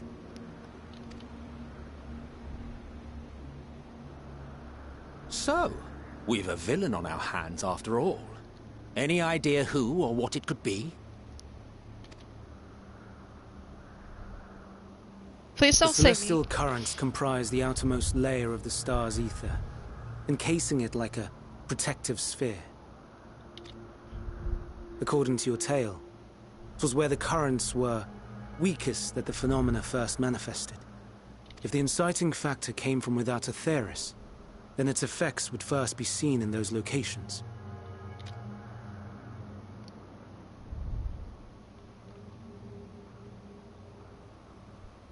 Greetings. Can you hear me?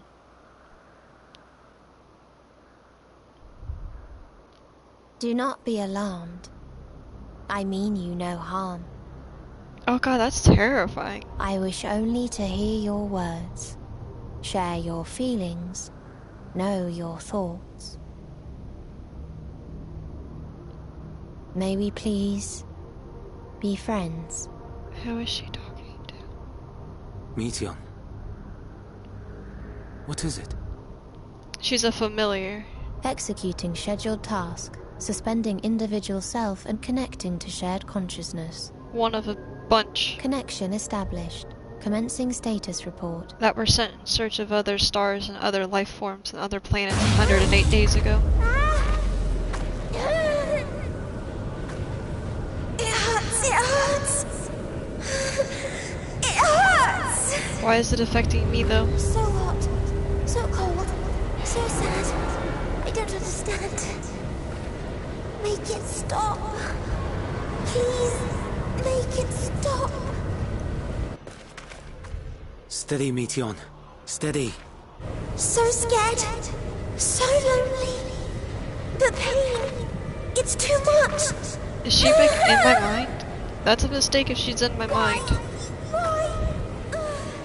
Why do we... Oh no. Oh my god. This is wrong. All wrong. She's gone? But how? What the hell? She has altered her etheric density in order to blend in with her surroundings, an ability for avoiding confrontation. She's a chameleon? Dude, why'd you give her that skill? Fuck. Most effective. Frustratingly so. I can't see her either. Not even a trace. Stay away. Please. This is wrong. My mistake. So please. What did she do? I feel like she read our mind and she, like, is an empath and she can read emotions and feel them, like, 100%. And I feel like she totally did that and realized all of the shit that we've been through. And, like, if you were to get just one giant flashback of this entire story, it would put you in absolute shock. Are you alright? No, I'm not okay. This you didn't see the chick with the black eyes and the crying emptiness? Fuck, dude. The hell? In your mind? No. We only heard her speak the instant before she vanished. She definitely got in my head. Of course. When communicating without words, Meteon also employs dynamis. And since we don't have a high etheric ability like these guys, like we're from Earth, where they're talking about people that don't have strong aether, but we have strong emotional ties, she definitely read into what we've been through. That would explain why you were able to hear her. That's not and we good. could not.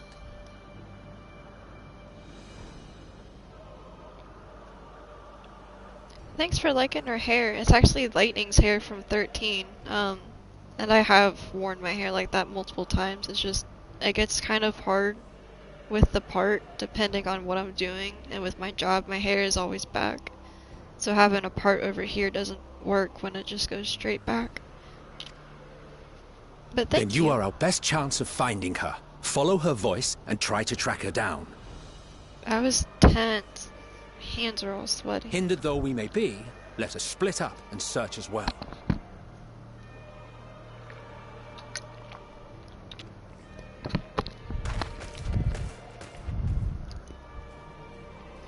This isn't good. And she told us to stay away, like, and we're gonna go find her. It's like the opposite thing that she wanted. She wouldn't have gone back up there, would she?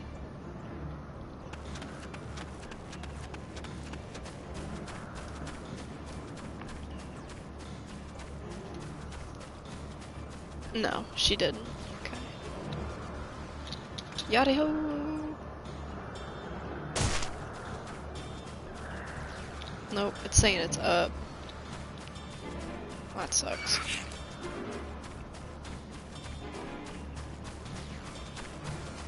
But that at least knocks out like a third of the map.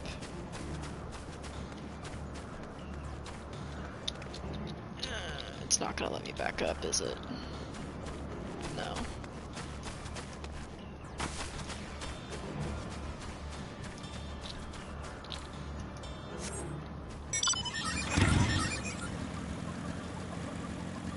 Ooh. I'm back. What is that? What are you writing? That was a really pretty mount.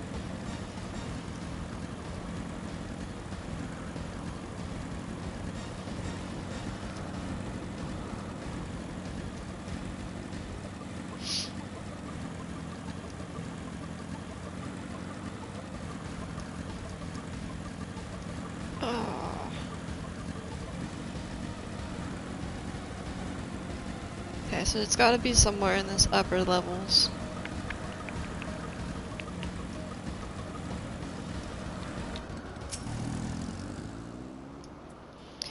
You calm your mind and sense questing. Your sense is questing for a hint of Nidion's presence.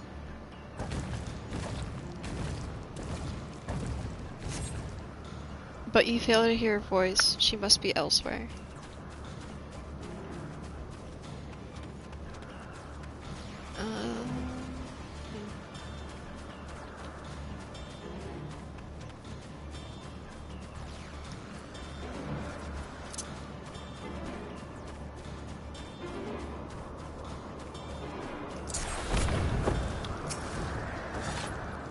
You calm your mind and sense questing for a hint of Medion's presence.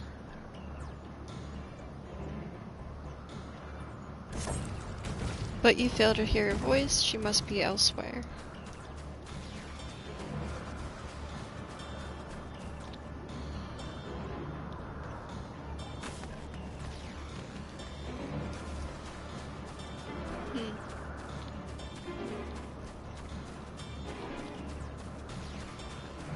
What do you mean it must be elsewhere?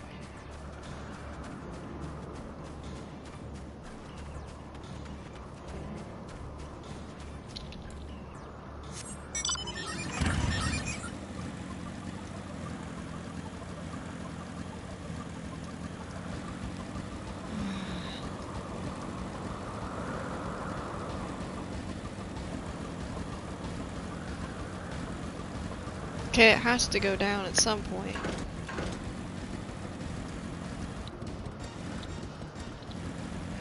But where? Aha.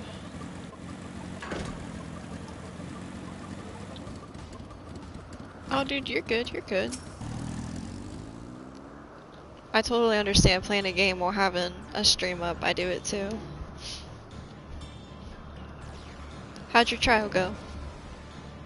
You calm your mind. You sense you're questing for any hint of Medion's presence.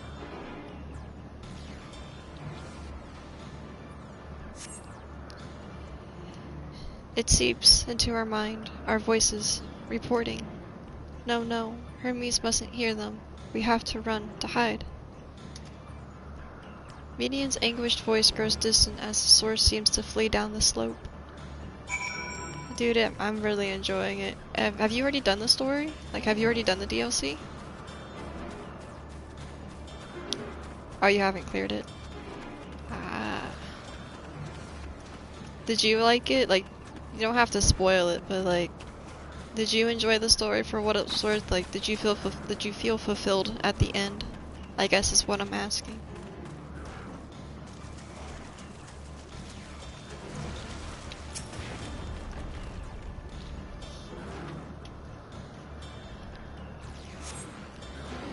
You strain to catch even the faintest whisper, but fail to hear Medion's voice. She must be elsewhere.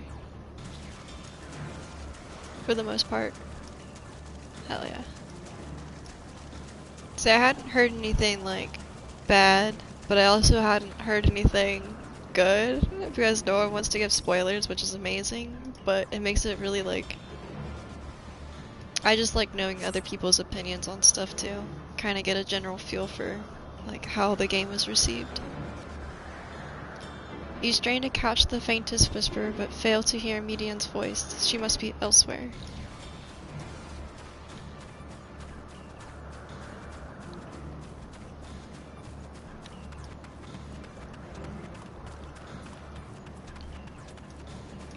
Alrighty, my dude. Good luck. I would hope you have fun with it. Hope you guys succeed. You too. There it is. Boop.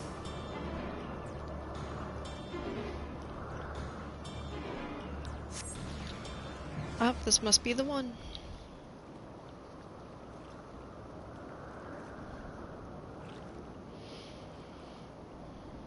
Greetings and salutations.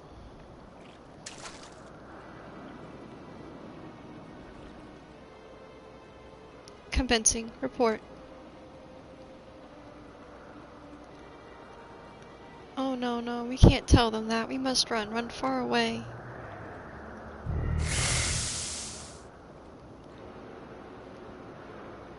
Holy crap.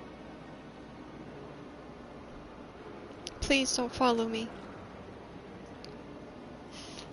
Medion's anguished voice fades from your sense as you sense her climbing at the top of the ridge.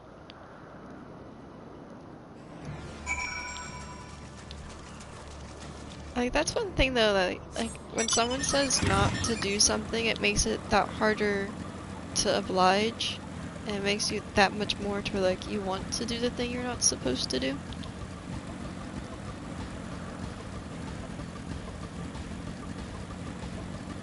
Yeah, it's lightnings. I might have a spare, but it would turn into Snow's hair from 13 since you have a male character. Unfortunately, it's gender restricted. But I can give it to you if you want it. I'm pretty sure it's tradable. It's just in one of my retainers. Yeah, no, I can't stand it. I don't blame you. You're welcome. But yeah, I really do. I like this hair. I like it with the glasses too. I don't think I can change my glamour here, but the glasses that my character wears for some of the glams, like, I really like it.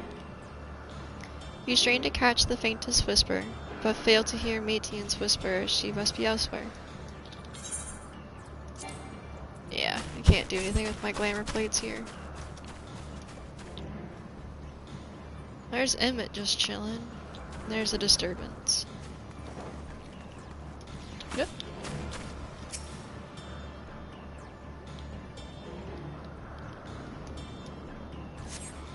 You strain to catch the faintest whisper, but fail to hear Median's voice. She must be elsewhere. Okay. Oh, it's just over the road. Wrong one.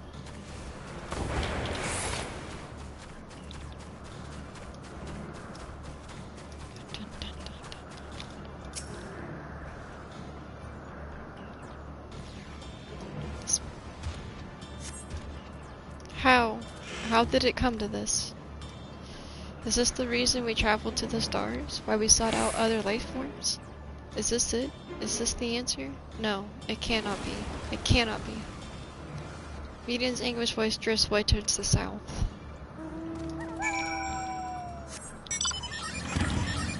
That is an ugly creature. That is a big boy too.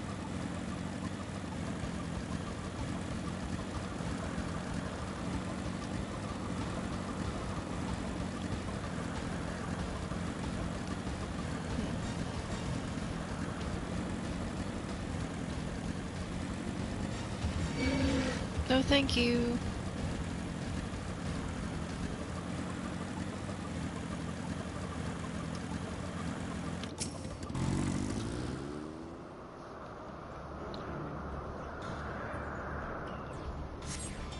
Ooh, cool. First try.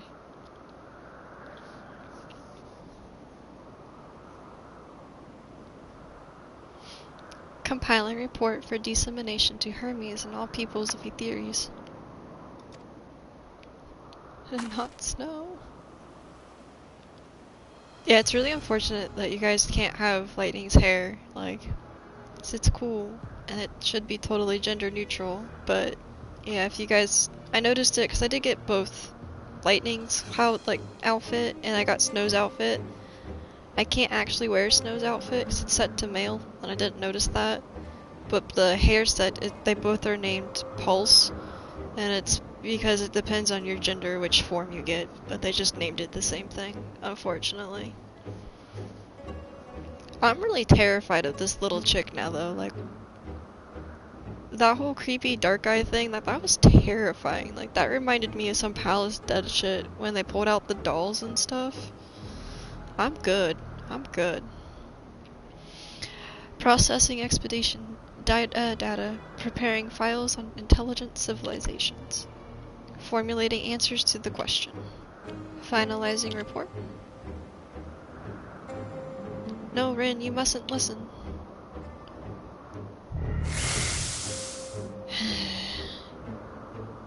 Child. These games, though.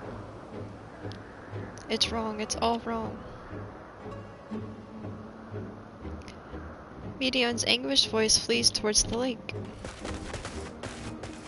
About time. Any sight of Medion? Boo, yeah, pretty much, Tiv. It's annoying. Like, I actually like Snow's outfit. His overcoat looked really cool, and I was like, that would look really nice on my character for some glamours, and I literally, like, I can't even put it in my glamour chest. Like, it's stuck on a retainer, and it just says cannot use. Like, it sucks so much. Assholes. Panic and confused, which will make it all the more difficult to predict her movements. Herms, what do you make of this situation? The media are linked to a single mind, a shared consciousness which connects them across any distance. I suspect something has happened which disrupted any usual harmony. How might we access this shared consciousness of theirs? Much as you would approach any sentient being directly. As much as you would approach any sentient being directly. In Media's case, that means speaking to any incarnation with physical reach. So unless we can track down the Median, we're just lost. We have no means to communicate with them, and no way of knowing what befell her sisters, no way to provide directions or guidance. Then we had best set our muses aside and concentrate on how we might find her.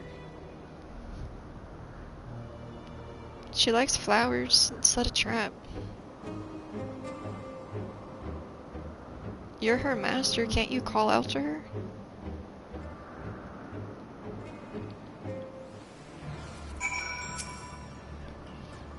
Oh, my dear Medion. What did you witness out there that frightened you so? Why do you seek to keep it from us? How terrible could it possibly be?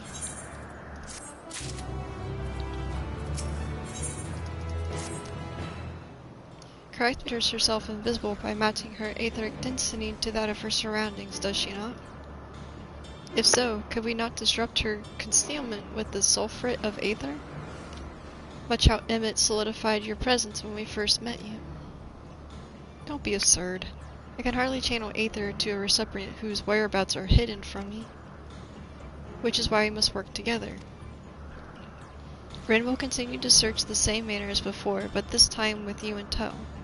Once she ascertains Medion's likely location, you proceed to reveal our wayward familiar to a swift ethereal downpour. That's a trap. Very clever, and thankfully she has made herself easier to capture by fleeing towards Lethe. Or Lathe, actually. Assuming she is made invisible, it would be proved no great feat for her to herd her into the corner. Then we have our plan. Rin and Emmett will be our tracker and trapper respectively, while we others predict and obstruct Medion's avenues of escape. Emmett and I will keep an eye on each other's aether to help coordinate our efforts. Let us be about it. Hi. Well, it seems we're partners for the time being. Let us return to where we last saw Median and pick up the trail from there. Oh, you know you want to be my partner for a while. While I keep myself in a state of preparedness, ready to rain down Aether at a moment's notice, meaning it falls to you to keep the way clear. Emmett's now accompanying you, don't go too far. If you do, you come back here. Got it. This is probably one of my favorite aspects of the DLC, is the fact that they actually follow you now, instead of just yeeting themselves there.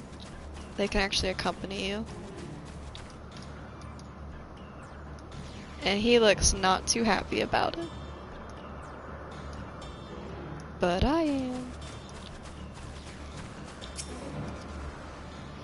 You calm your mind, your senses questing for any hint of Median's presence.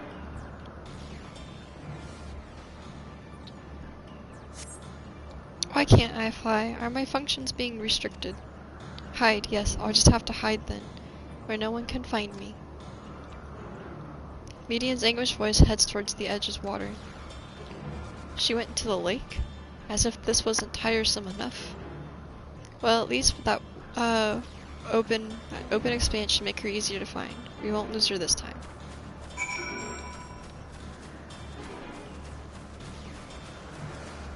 Is it story time with Emmett?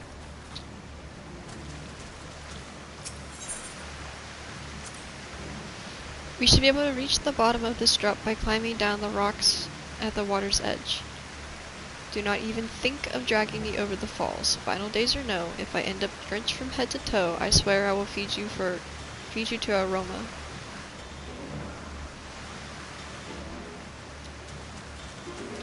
Whee! We're going directly into the water just because you don't want to.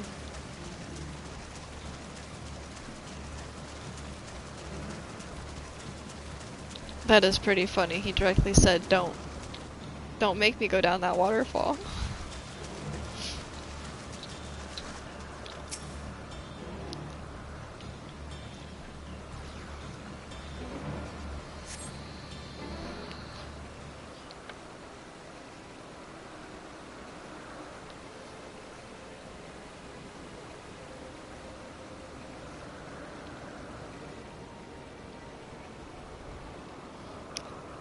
Not here. I'm not here. Please.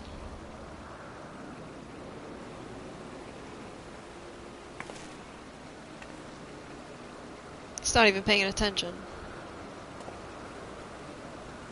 By that rock, is she? Very well.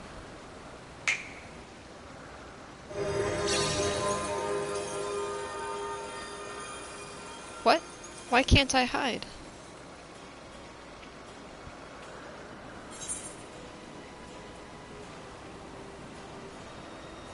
There's no need to, we will hear your report, good or bad.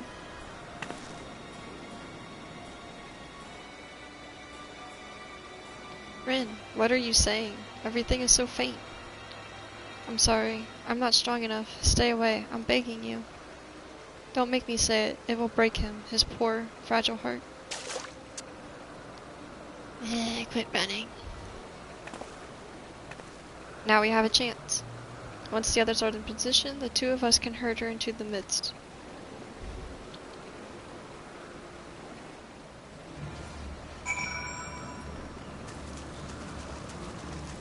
I can't mount. That's right.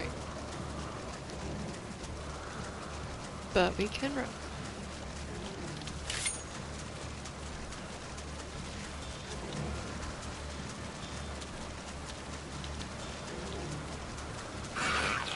Yeah.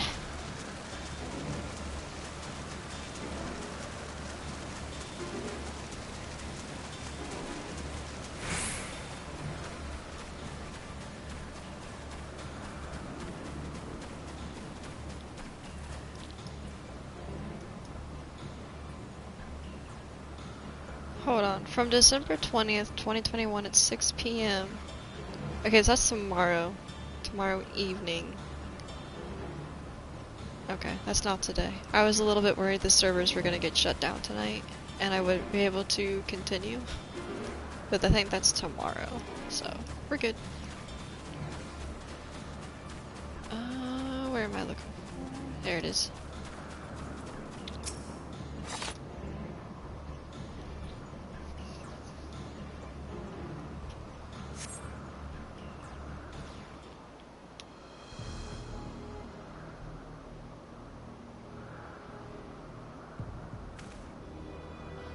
There, I see her.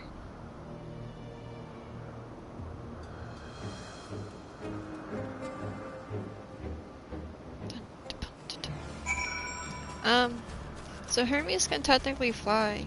This would be a lot faster if he just flew.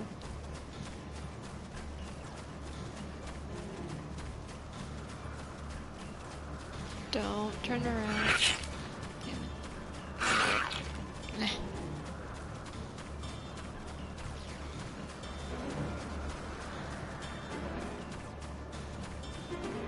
Alright, where's my circle at? There it is.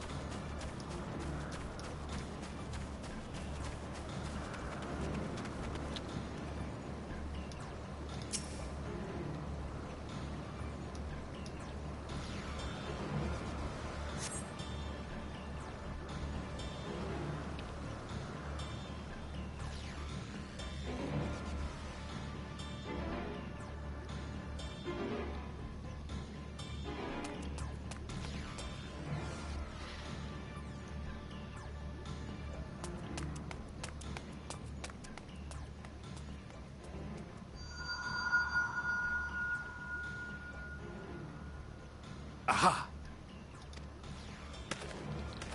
Give chase. We shall herd her into the shelter.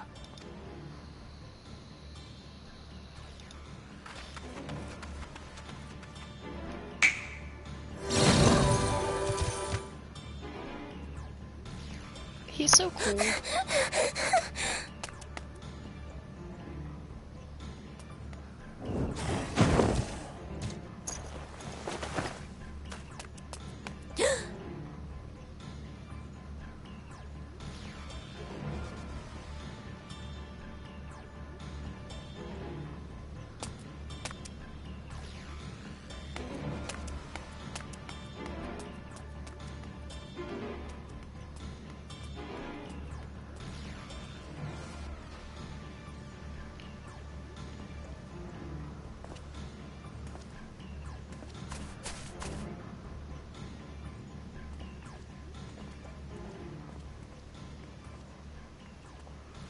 Please, Mission. We must speak.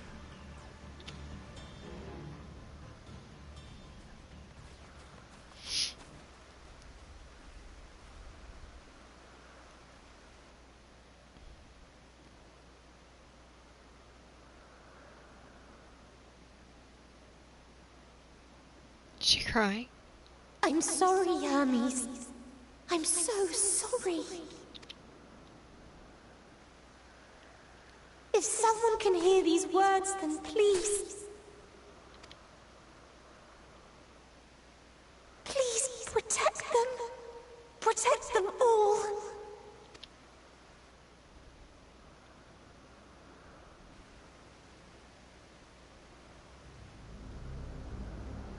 Individual self-suspended. Connection with shared consciousness stable. Our survey is complete. We shall now report our findings.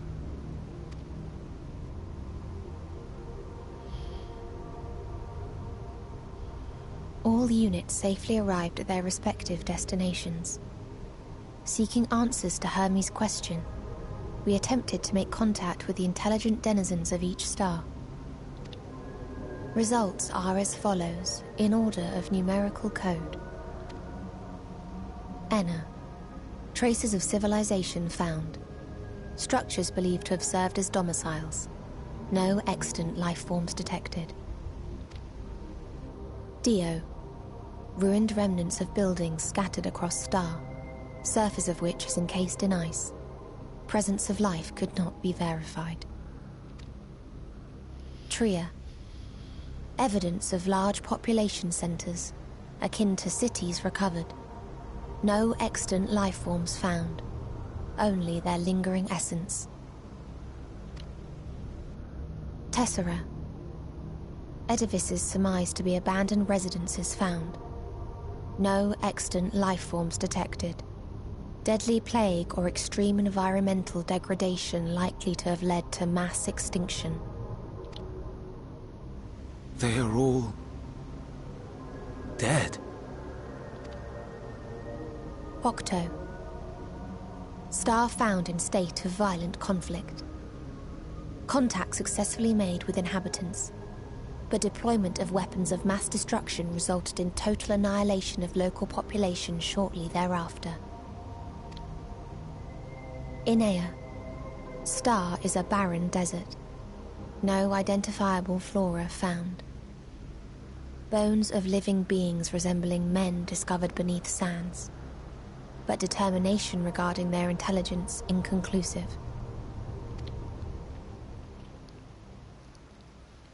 Remind me, Hermes, what exactly was the question you entrusted to Meteion? I tasked her with asking what others live for. What gives their lives meaning. Did you consider what may happen if the premise of the question is flawed? To be able to answer it, one must be living and desire to continue doing so.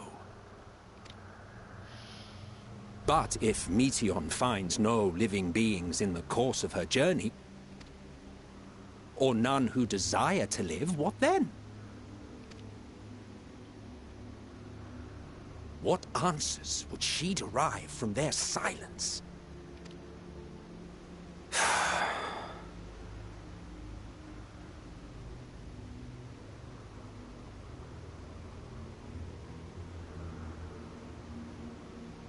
Meteion, enough! Suspend your mission, and return hither at once. Decapente. Local civilization once flourished under auspices of higher power. Said power later laid waste to civilization in fit of rage. Upon revealing this to me, entity elected to self-terminate in lieu of providing answer to question. No other intelligent life forms found. Self-terminate? Turning a deaf ear, are we? We are taking Meteion back to Amarot. As I understand, we will need her if we are to bring back all of her sisters. Yes.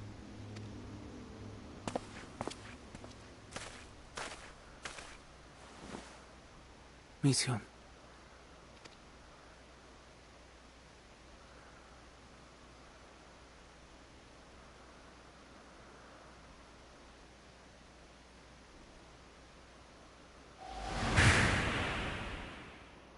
It isn't right, is it?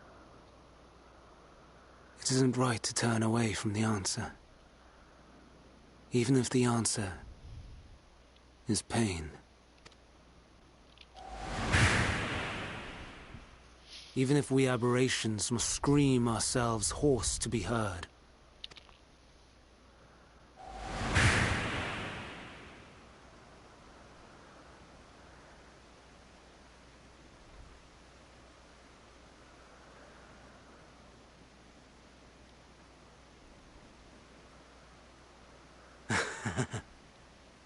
Aye. Whatever answers we find, I will not dismiss them out of hand. These words I said to you, and I will hold myself to them.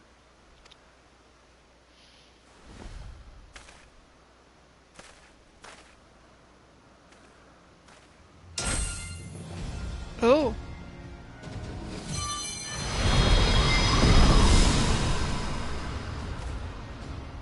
Excuse me? What is the meaning of this? You cannot take Meteion. Not until she has finished her report. All else must wait.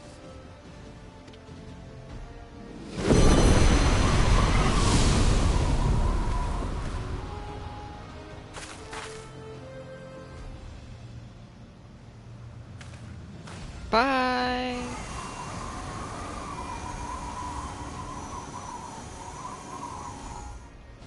You fool!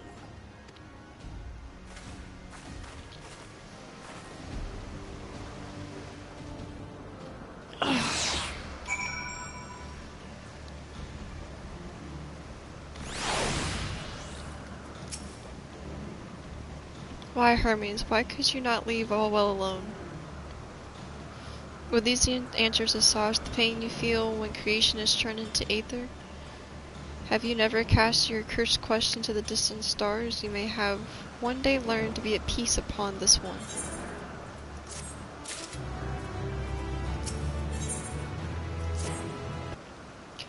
Hermes is headed to Ctissus. Considering the expansive dimensions of the place, even we may have a difficult time locating his aether. All I can say is that he entered from the rooftop and likely arrived at the uppermost point in the facility. So, do we pursue him? Of course we pursue him. No matter what Hermes might be thinking, Meteon is a potential threat that needs to be brought under our control. The Convocation's duty is to safeguard the stars takes precedence over any personal stake in the matter. Vanat, Bryn? 'Tis clear we stand on a precipice, but we have yet to determine beyond a shadow of a doubt that Meteon is at hand, which tips us over the edge. Nevertheless, if we are to learn the truth of the final days, we must give chase. And even if neither Hermes or Meteon is ultimately responsible, we cannot leave them to suffer this torment alone. Agreed on all accounts. To Ctissus Hyperborea we go. Hyperborea? These words are hard.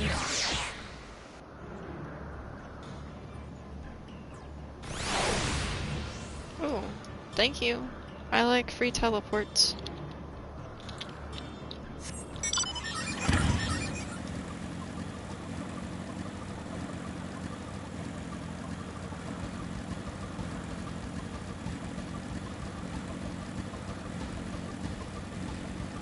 Probably would have taken me a good hot minute to get back here anyways.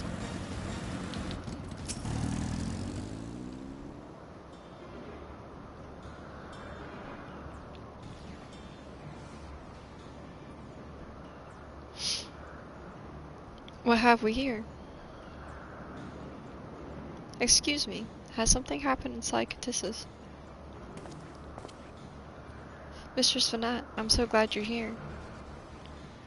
No one knows what prompted it, but the alarm was sounded and Ctissus put into a state of alert.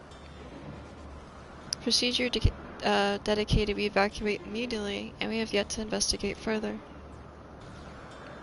This is Hermes doing, obviously. And what does this state of alert entail exactly? A field of dampening magitech is draped over the entire facility, usually in response to escaped entities and the like. Ctissus scholars and observers are unaffected, but everything and everyone else is weakened to the fraction of their usual capabilities. Then consider us forewarned.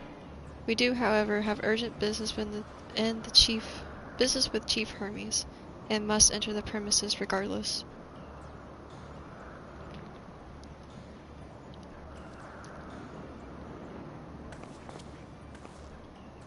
That said, if Hermes is willing to enact such measures, I wonder what other obstacles he has seen fit to drop in our path. With that enfueling spell in place, we're not likely to be at our best fighting best. That's fine. And I was hardly effective a combatant to begin with. I have little to offer beyond my aetherial vision. Then you will put that talent to yours to good use. We are fairly skilled at spotting weaknesses, if I recall. Fairly skilled. Now you've gone and raised everyone's expectations. You all need to only make the most of your strength. I will fill in the gaps as required. I was once Azim, after all. 'Twas my job to raise to the occasion, but that was as a defender, aggressor, or a healer. I feel better about my lack of prowess already. And you, Selk, can impress us with your arcane majesty. You allow potent spells as easily as breathing, but I can also channel that power into a productive manner if you choose so, yes? Well, yes, should the situation call for it. Excellent. That should cover us on all fronts.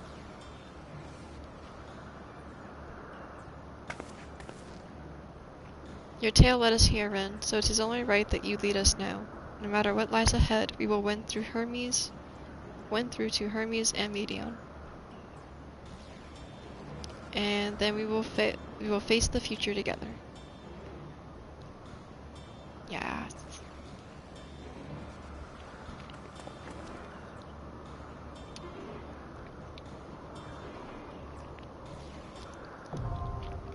Ooh, it's a dungeon. Nice. I can do trust system with them? Yes.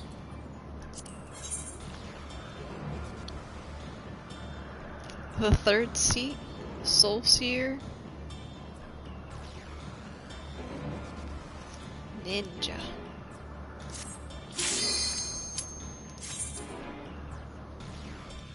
This excites me. I didn't think we get to do this like a dungeon with these guys. Like, that's freaking sweet.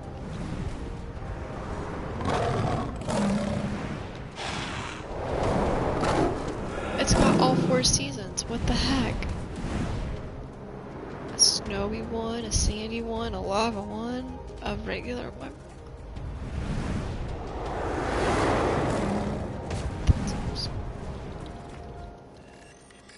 Give me all of the biomes. That's awesome.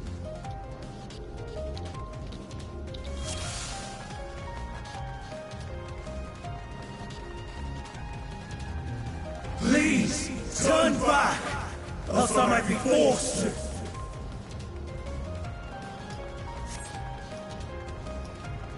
A guide?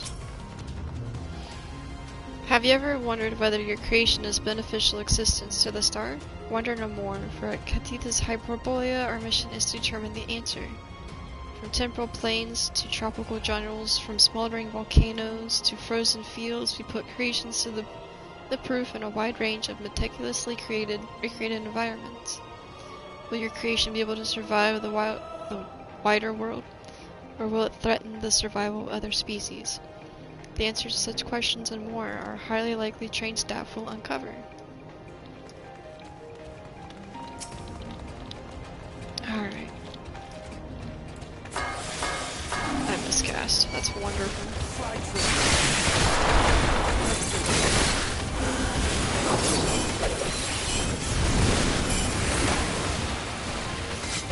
I see you opening.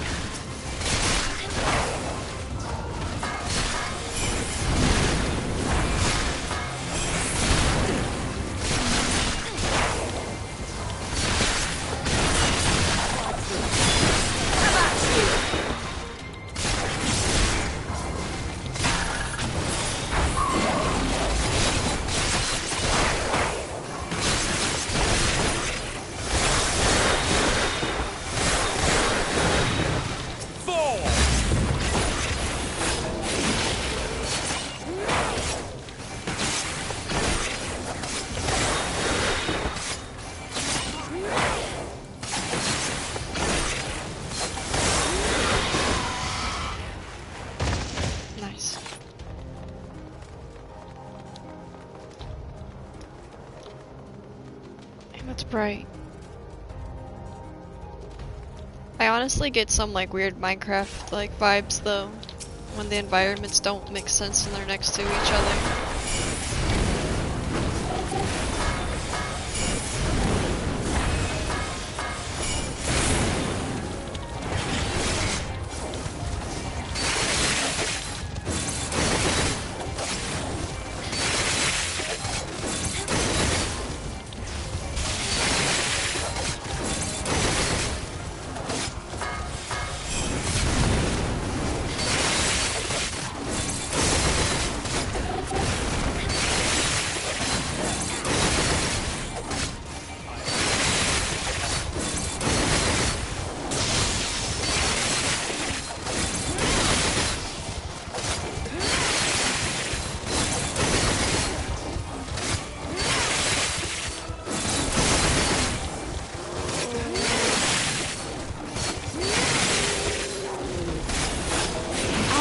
my way. That's a bunch of these things.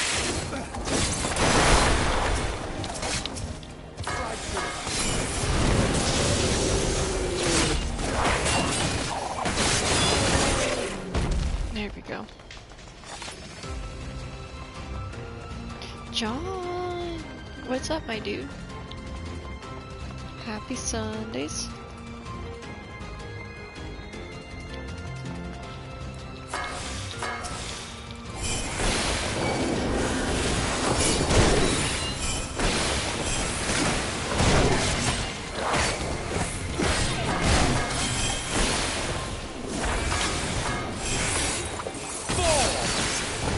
How about you?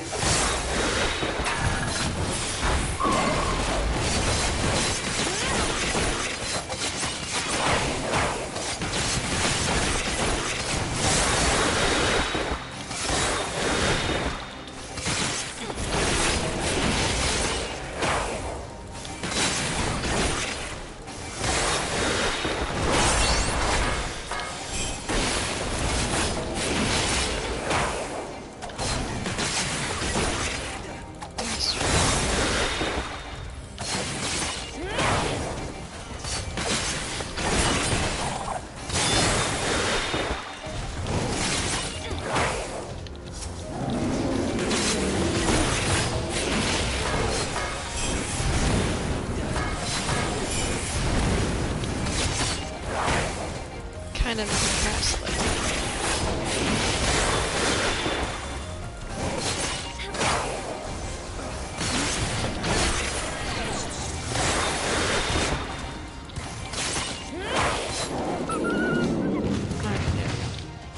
Just finished working. Well, a lot of people were off this week, so to get them pretty much. Yeah, 'tis the week for vacation. I'm glad you like are off of work finally and get to relax. Oh, these are bad guys. Game's going pretty good. A lot's happened. Like, I'm technically fighting with Heidelin at my side and Emmett at my side, which is one of the main voiceovers we've heard during like transitional scenes. And we went to the past to try to save the future and figure out like a way to prevent the final days. And we just been chilling with Heidelin ever since.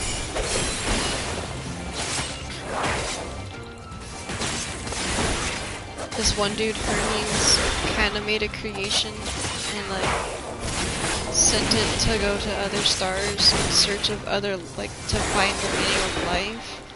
And they just got a report of what all of them found, and they didn't find any life. I'm not entirely. It kind of caused like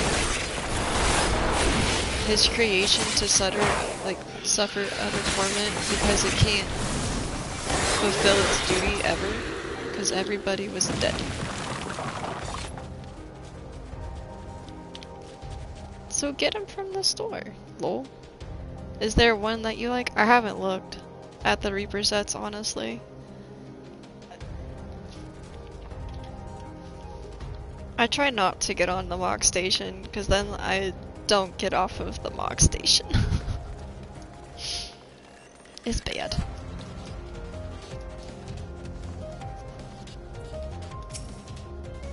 How many sets are on the store?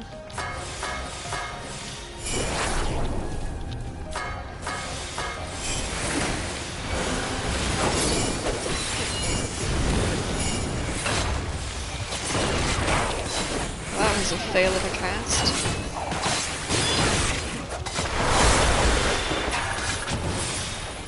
There's 6? Holy shit.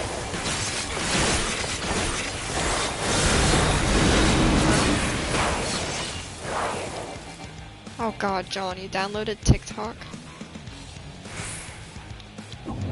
Oh god. Oh no. Okay. I probably should have read that. They were saying.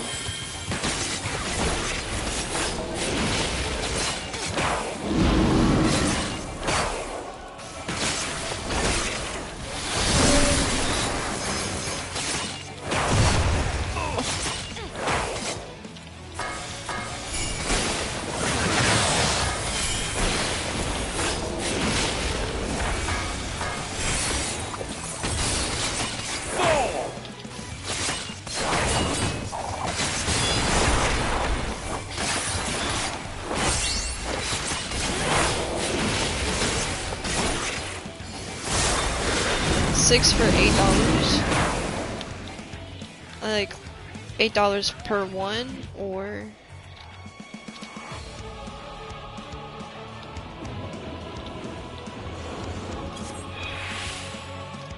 ha ha ha.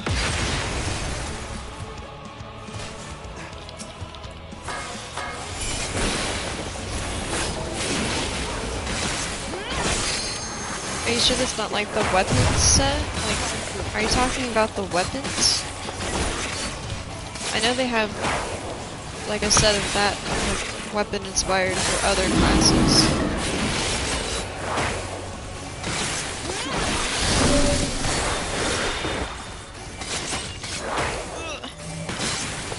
Stack. Weapon and armor set.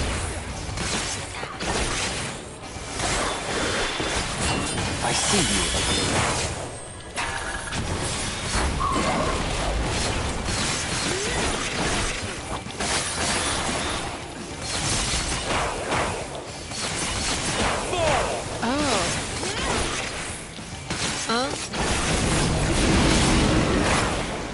Sweet of you.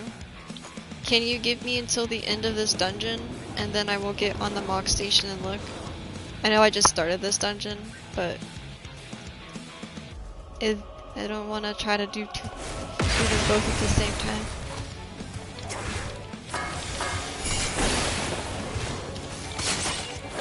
So I'll pull it up on my laptop really quick. How about you? I see you, Ugly.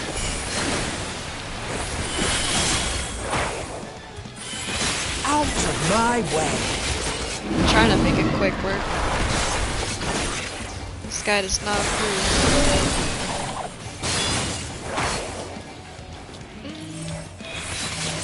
Oh no. Nice.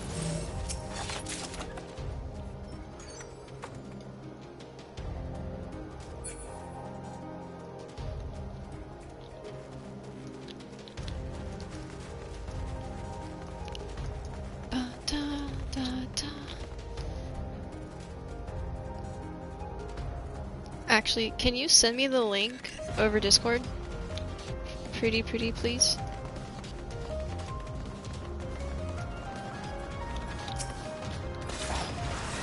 Crap.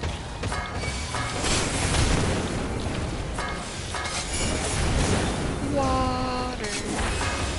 Oh, you're in a dungeon too? Dude, take your time. Take your time, no rush. I will drink water here in a minute, John. And by water, I don't actually have any water left on me. But I have, like, chocolate milk type stuff.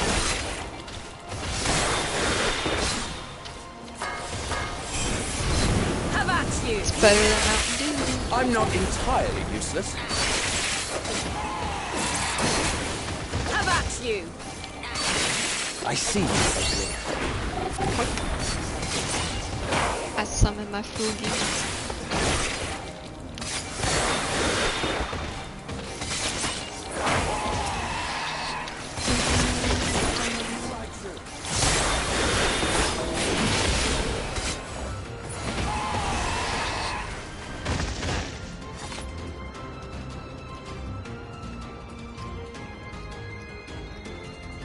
Chalky milk.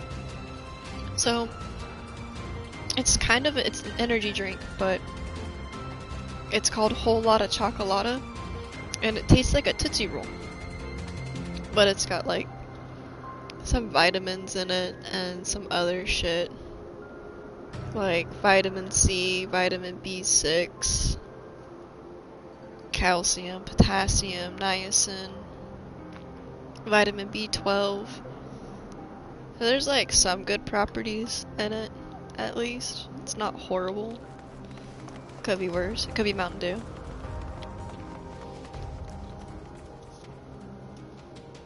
See if that Whole Lotta Chocolata.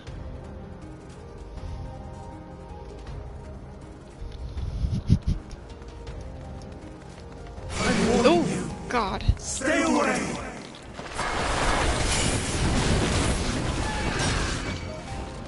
Take on birds.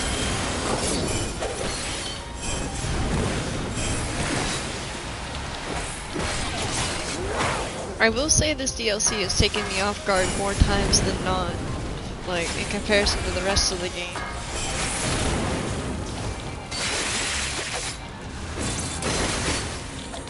Which is kinda nice, keep you on your toes.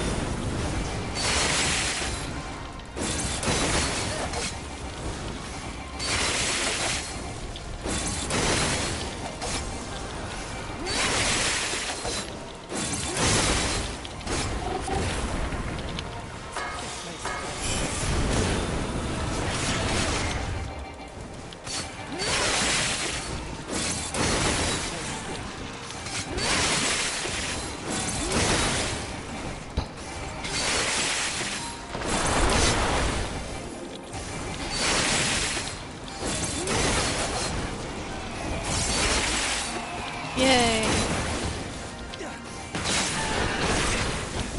A lot of birds.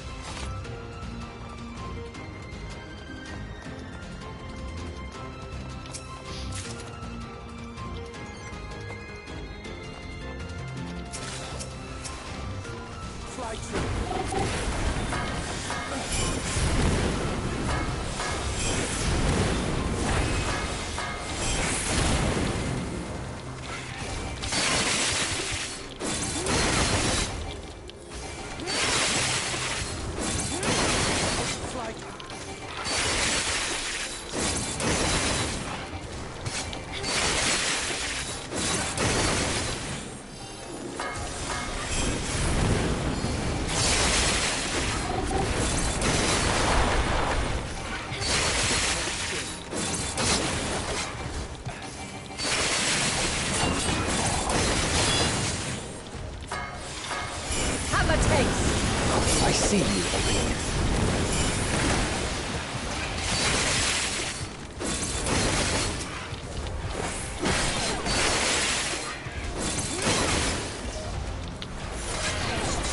Out of my way.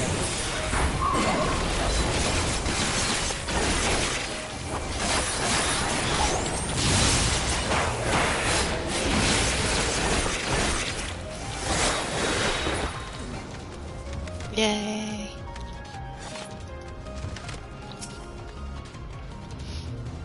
According to Mistress Lisa, her creation is based on a concept for a bipedal wolf.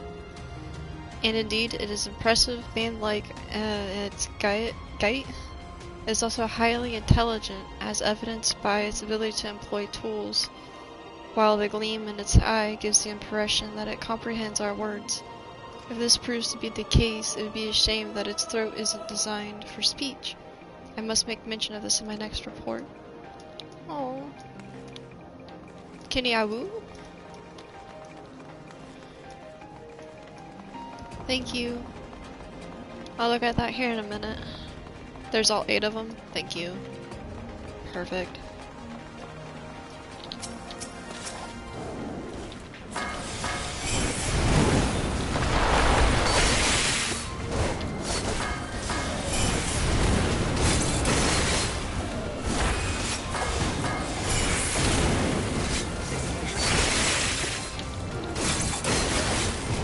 Thank you, man. I appreciate it.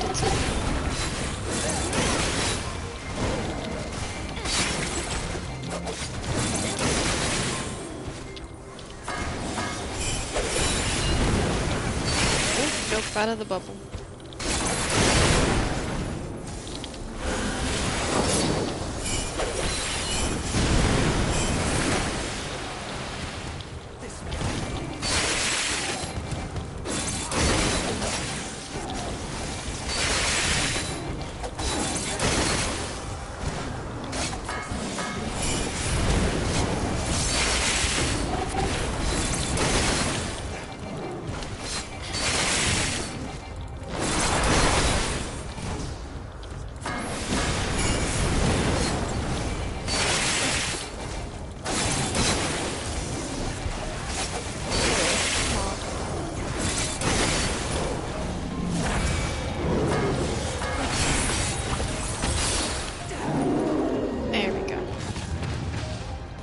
The hardest thing about being a ninja when it comes to these like solo fights and stuff, or NPC trust parties, I don't have the best AoE rotation, and so it takes longer for ninjas to take them down, especially when... Oh, he's a bard? I didn't realize that, but he doesn't have a whole lot of AoEs either. So when they just throw like 6 of them at you, like, it takes a while. Need better AoE DPS, but when it comes to single target, it's essentially no problem. I got buttons out the butthole for that. Uh-oh. Hey, hey Heidelin, I kinda turned off my true stone skin. I'm gonna die. That's not good. And that shouldn't be unclickable.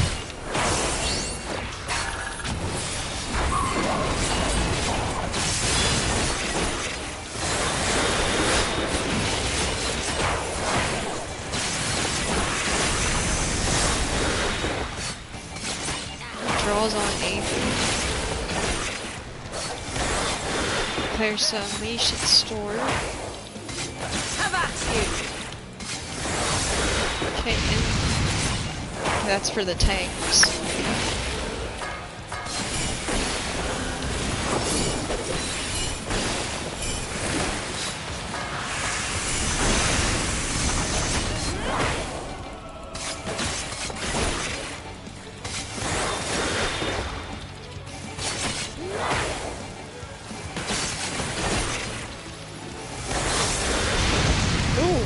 That almost hit. Oh my god. That one did. I'm not entirely out of my way.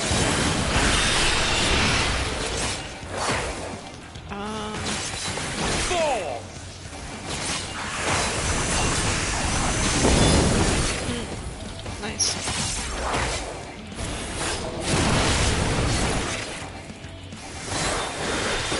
Alright, John. I hope you have fun with your sister coming in. Hope you get some good sleep. See you laters. You too.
Nice.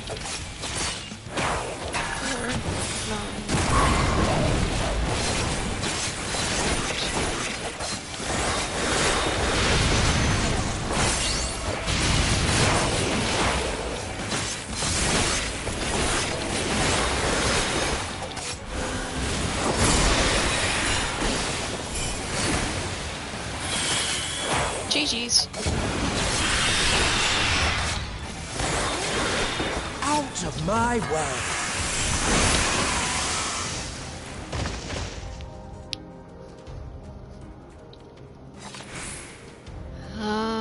I got 2 more bosses, 2 more things to do. Whew.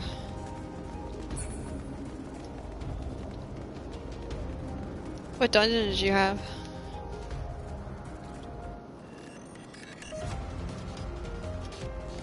Ooh, it's foggy.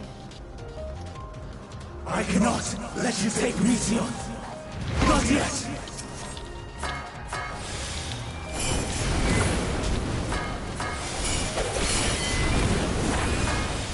Oh, so you're actually an EndWalker now. Did you do it with a trust system, or did you use like play with other players?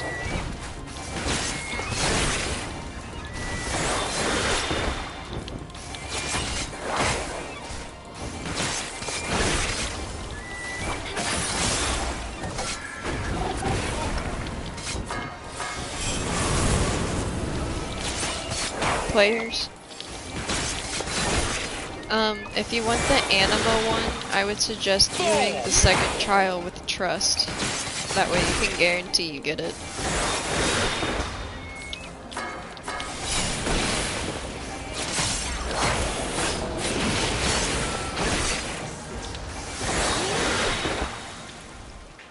Yeah. It dropped at the second dungeon, and I'm pretty sure the only reason I got it was because I did it with trust and I didn't have to worry about 3 other players putting their say into it with the item loot rule. It does take a little bit longer, but the anima minion's pretty sweet.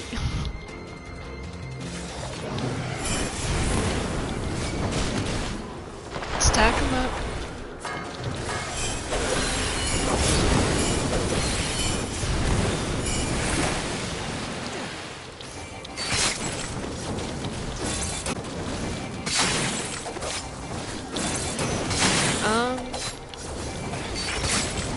Google it. Out of my way. I would Google log stage items tradable and make sure they're tradable from player to player.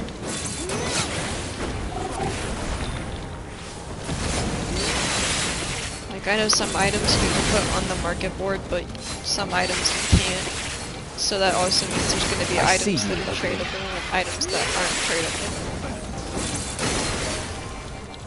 But if so, then yes.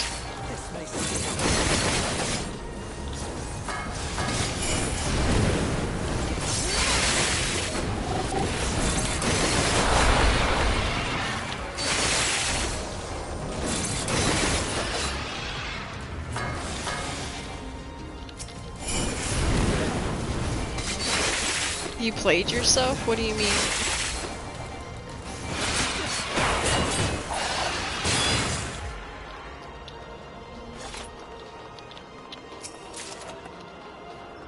Quit giving me healing stuff.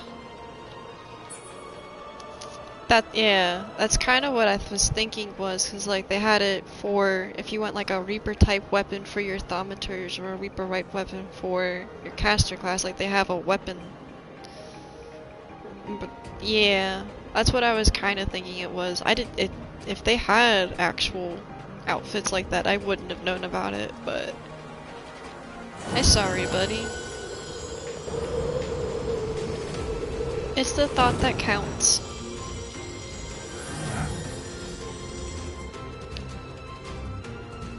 They can choke on my feelings. I forget what they called it in here, but your Ashka. Your Ashka is turning brown. I must hear their answers before they're expunged from existence. Before they're expunged? Don't we deserve to hear the answers too? I want to know what's up.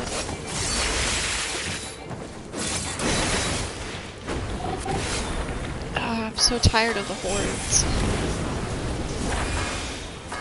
I just can't take them down that fast.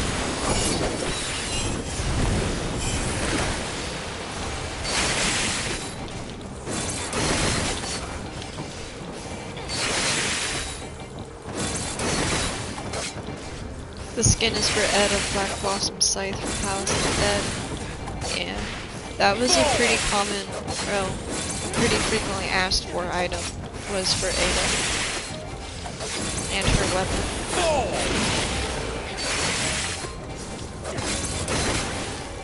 That storyline's really sad.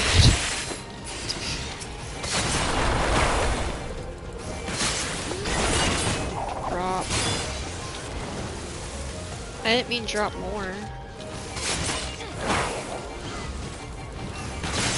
Okay, but we can single target these.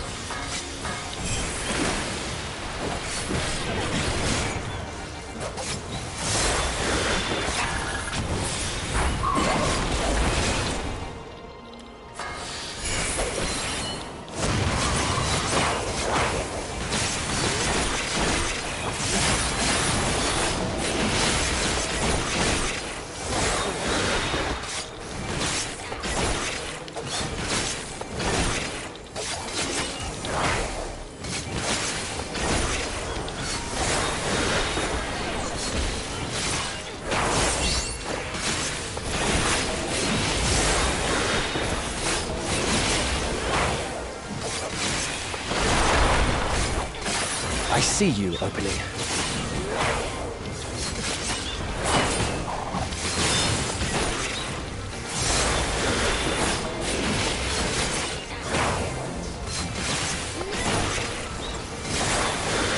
Have at you!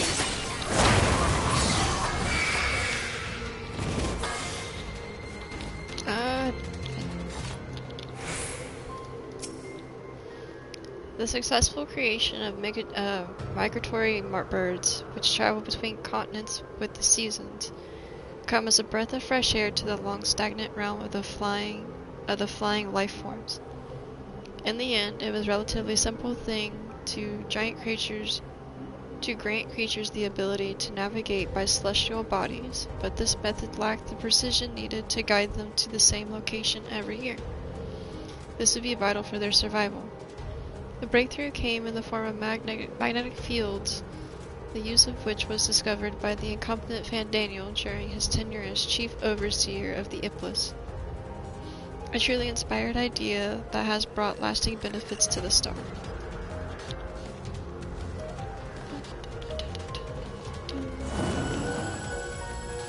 Ooh. Alright. There is the good man himself. Time to go turn things upside down on his head.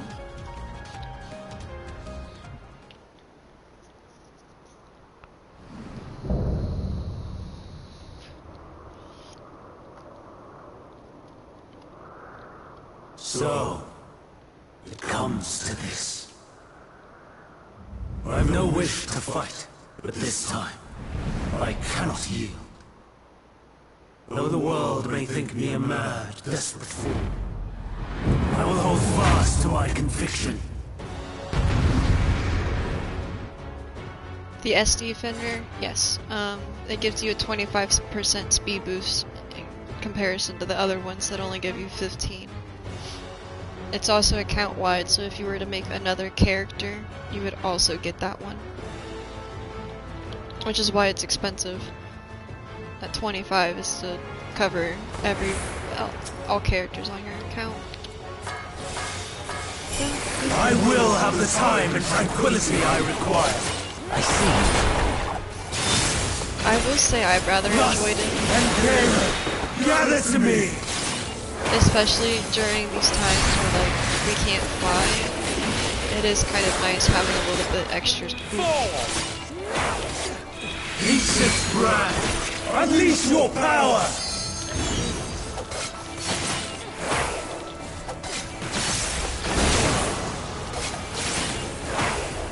Dancing wind! Here's my foe!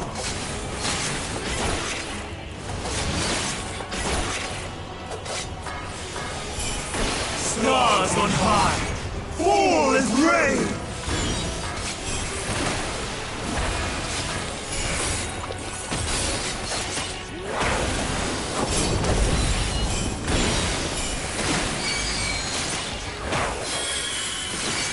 Out of my way!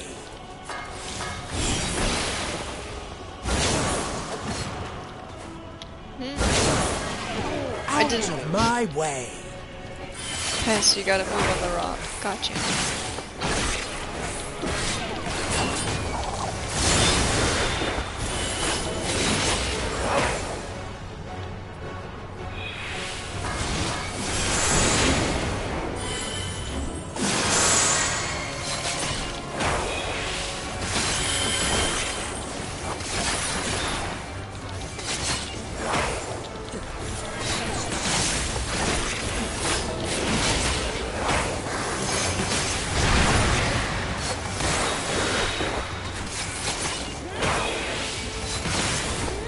Streams of ether! Surge as one! Fall!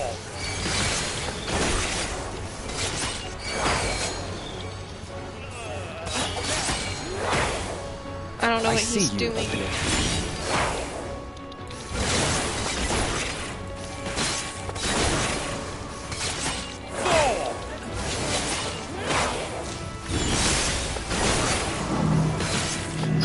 Red.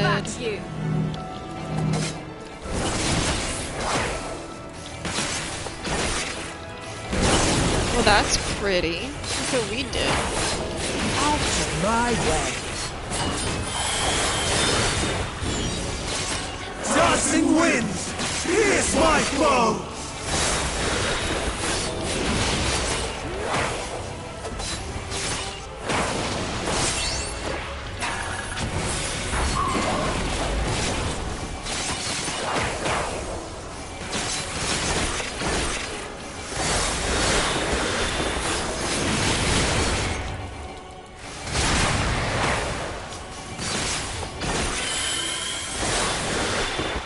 Have a taste.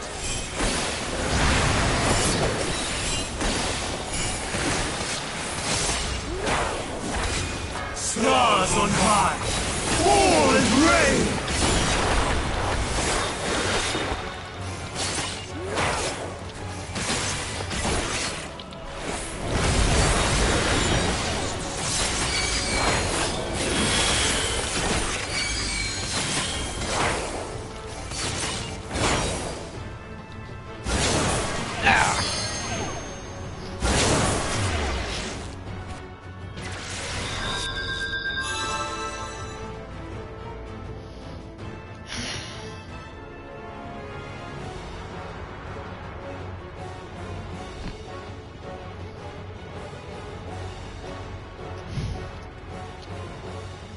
Damn it.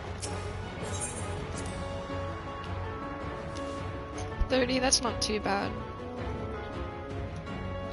I guess I've had it long enough to where the price of it didn't bother me, because I've gotten it on so many different characters and spent a lot of time using it.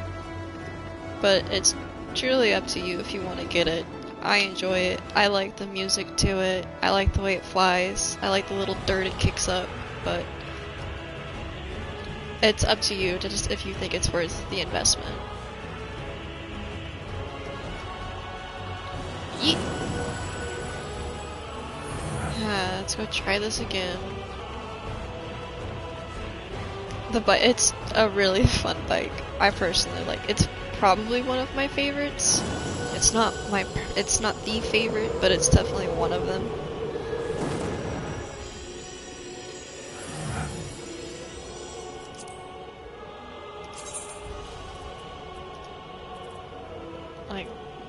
I like the Cloud as well, which that one's not account wide, but I also like this one, the Falcon. It looks like a little pod racer from Star Wars, and it's cute. I freaking love it.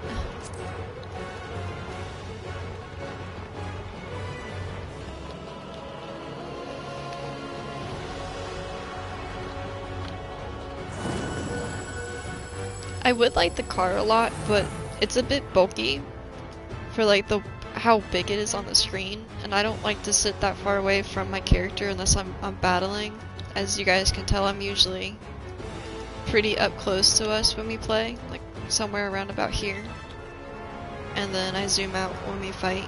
But when you're this close and it takes up this much space of the screen, it's hard to see where you're going.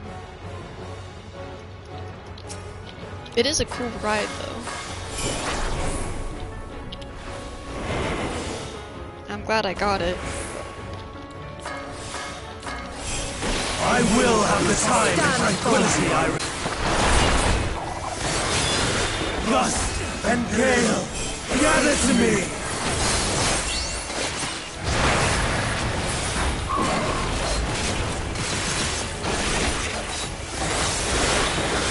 Shift black! Unleash your power!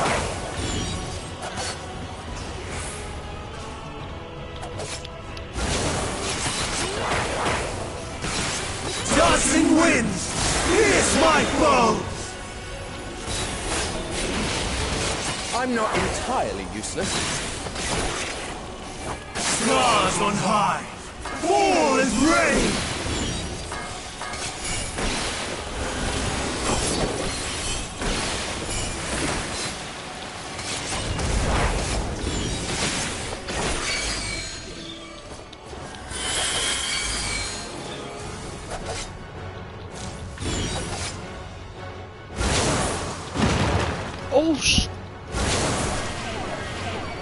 Oh, that's booty. I didn't know my rock was gonna break. It's madness.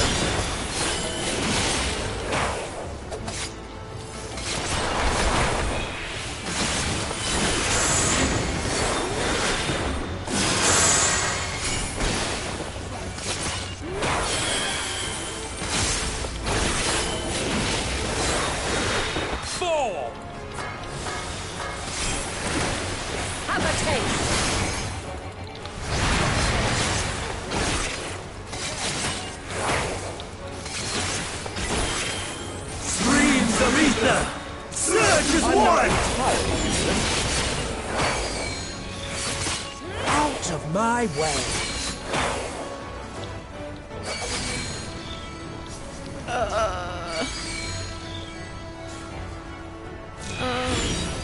I see you opening.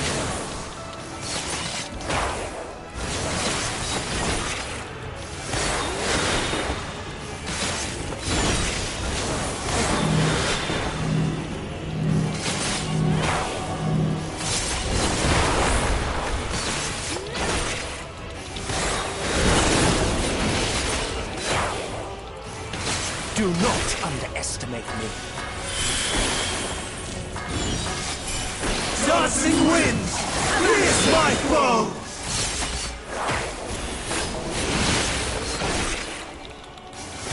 Have a taste.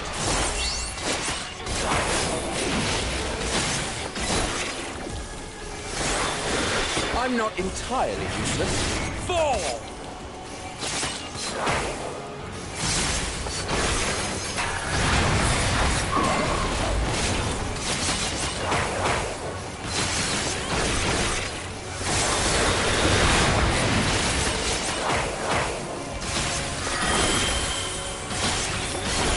Stars on high, fall as rain!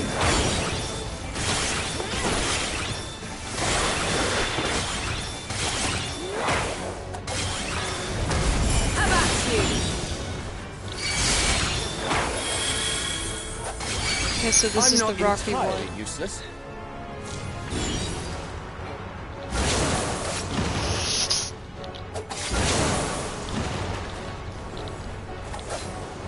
Okay. It's been really sad if we had failed right there again.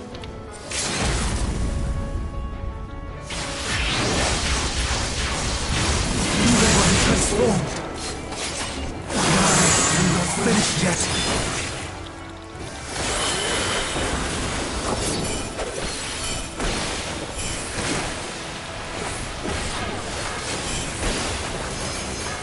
I'm not entirely useless. Got it. No! My power!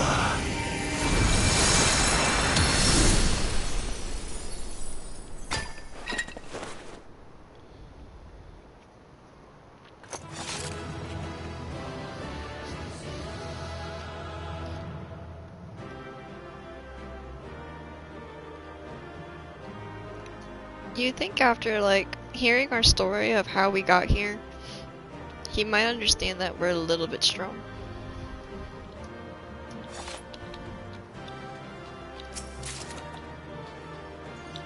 Ooh, blades.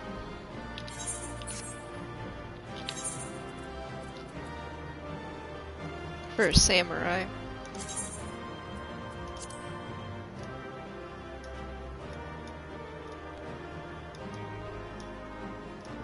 I like that holster. Blade's kind of interesting too. If I could. Yeah, it's an interesting blade.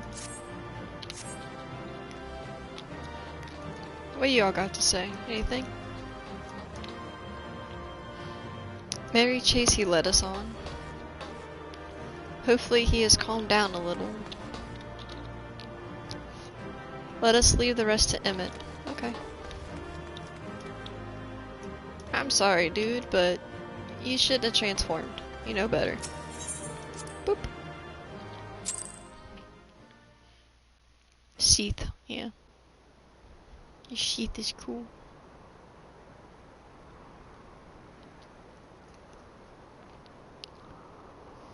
It's over, Hermes. In the name of the Convocation, I hereby take Meteion into custody. And setting aside the matter of your nomination, you will come with us too. We require your knowledge to assess and resolve the situation.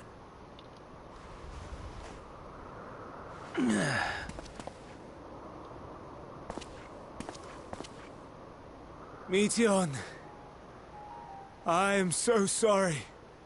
Would that I could have listened to your report in full. Reflected upon its meaning and conveyed it to others. That they might reconsider their chosen course. Syrup.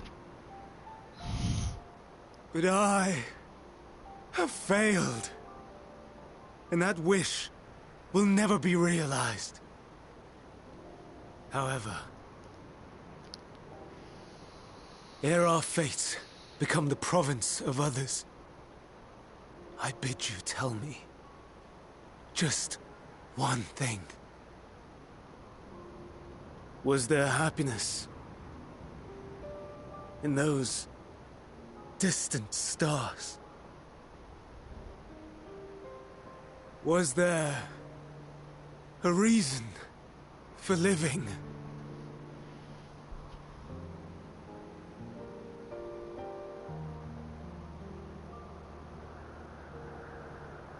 We conducted our search as per your instructions. We scoured historical records, communed with the spirits of the deceased,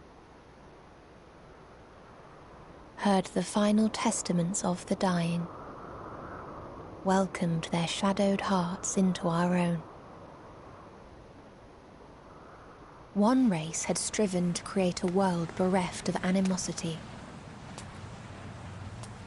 They renounced relationships to avoid interpersonal strife, and in so doing brought about societal collapse.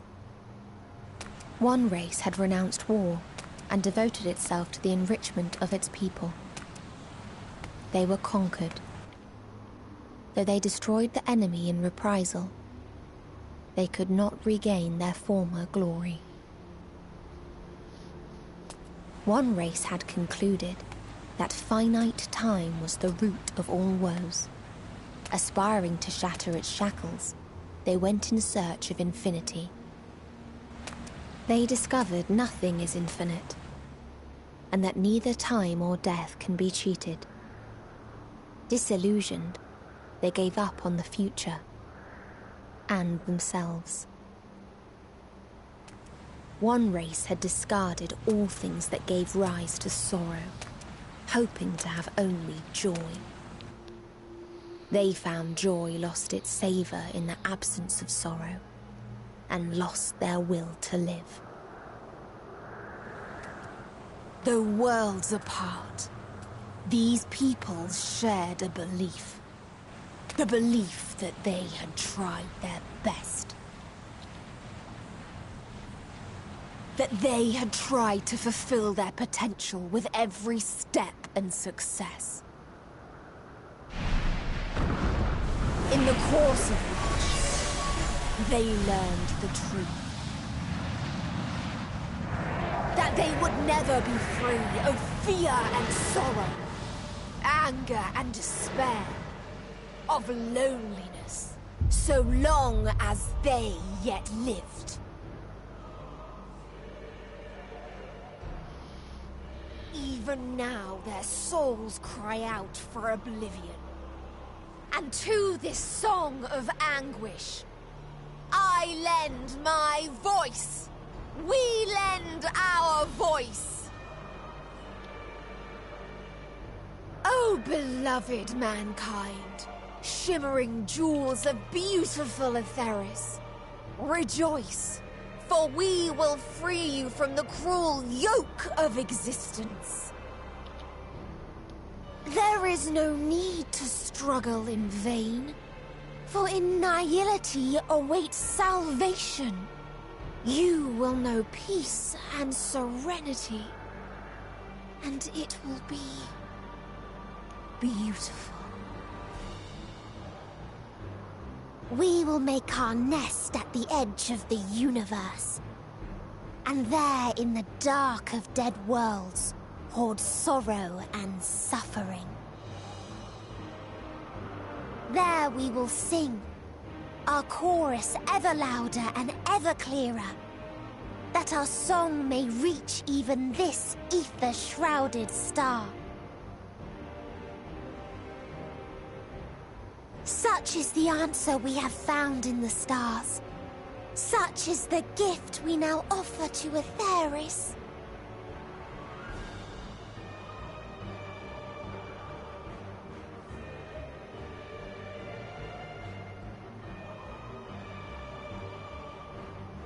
Who are you to decide our fate? To decree we live or die?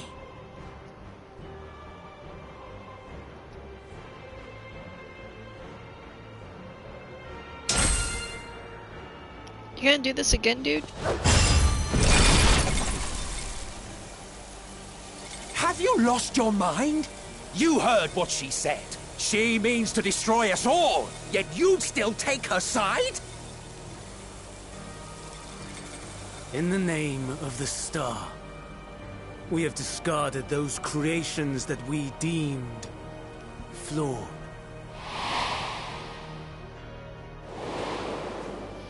If we ourselves are flawed, does it not stand to reason that we too should be discarded? That is sophistry, and you know it! Perhaps it is. Perhaps I am wrong. But who is to say that you are right?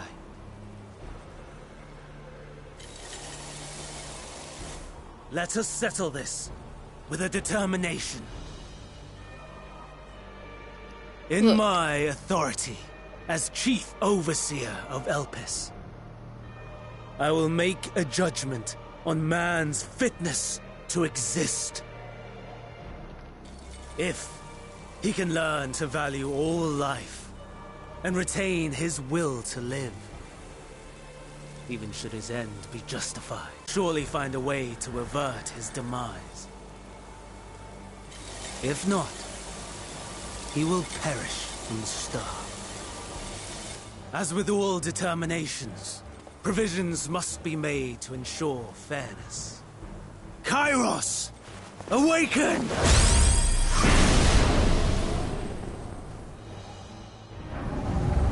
Memory reconfiguration system Kairos activated. Awaiting instruction. Command. Universal memory alteration. Target area. Catesis Hyperborea. Starting point. Arrival of Emmett Selk of the Convocation at Propylion. Endpoint. The present. Erase the memories of all events and replace with a vague recollection of the following. I was here, preparing to demonstrate the functionality of Kairos to Emmett Selk and Hythlodaeus. Meteon's shared consciousness became unstable. She and her sisters could not sustain their existence, and all dissipated with a burst. The resultant shockwave accidentally triggered Kairos, which erased several days of memories from all present. Execute. Command acknowledged. Initializing. 3 processes remaining to execution. Bravo. I dare say one would be hard-pressed to make it fairer. Everything that you told us, everything that has happened, the fact we've even met, it will all be gone.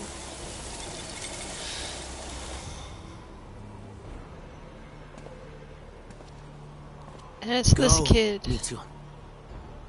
To the edge of the universe, that's causing where everything. none can reach you. Hermes, won't you come with me? If you were to shed your flesh, I should be able to carry you.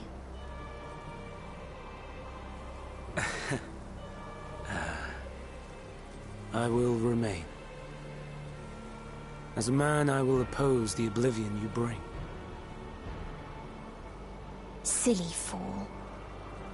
Had you said yes, I would have granted you the gentlest end.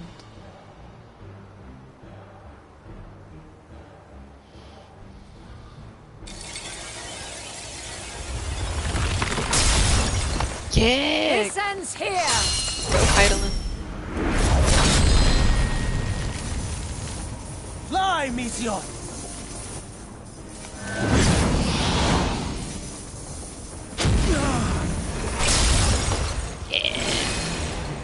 That is far enough, Hermes!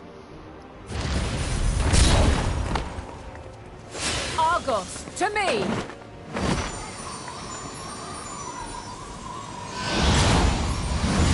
Go, Heidelin, go. First process complete. 2 remaining to execution of memory reconfiguration. As if we needed more pressure. Just tell me no what matter to... what, you cannot forget what happened today. For it is the key to saving your future. Your world. This fight is our fight. What comes after, our problem to contend with. Not yours. No. Your own struggle awaits. And no one else can take your place. You must flee this place with your memories intact. And I will see that you do. Now then, where is it? There you are, my little confluence. Come on, Heidelin.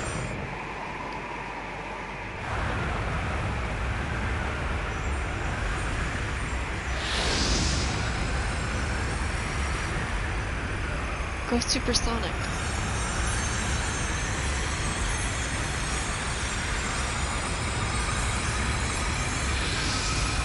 Almost!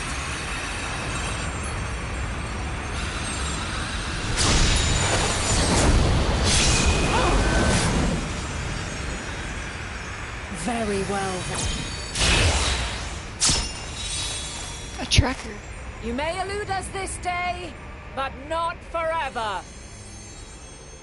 So there's a way.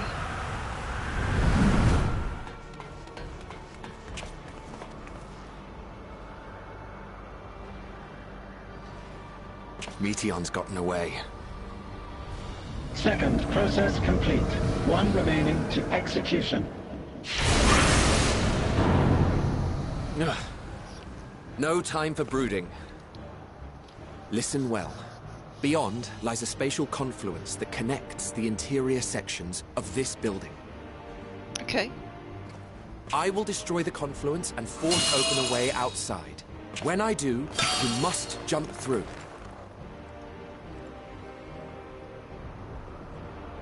This is not how I wanted to say goodbye. I cannot tell you how sorry I am. But neither can I let you escape!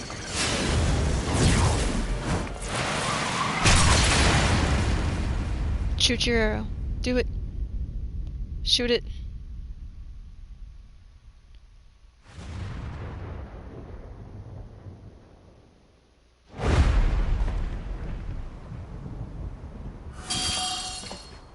Bro, shoot your portal and just catch me in it. Too brave by half.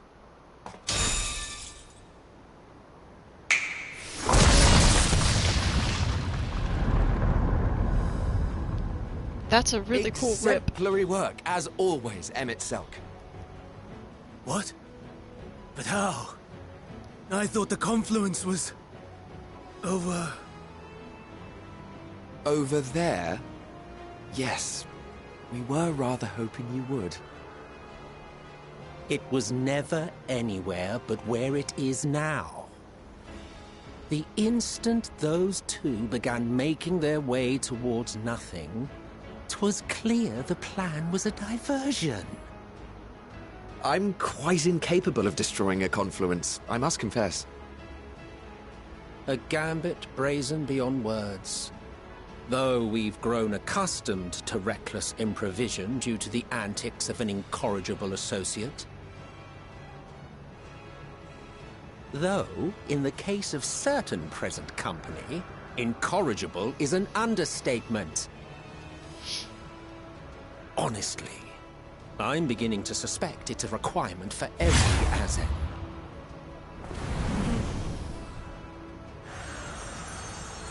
Hi! There's no time! Quickly! Even now, I do not believe your tale. I would not suffer us to walk such a wretched path. Still, if it must be said, do not squander it. The legacy I leave you.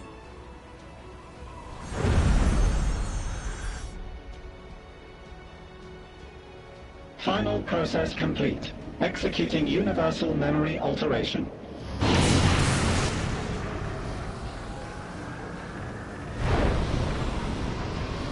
Go, Argos!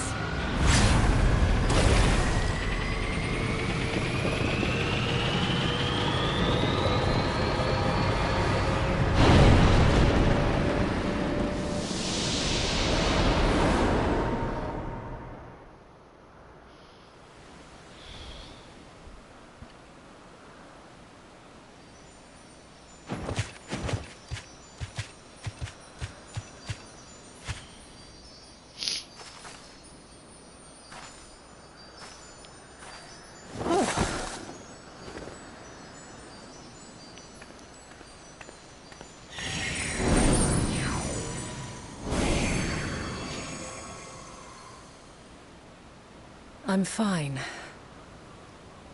Just a little tired. Man. I hope that's not the last we see of him. It probably is, though, but... why has he gotta be a badass? Just... god damn it.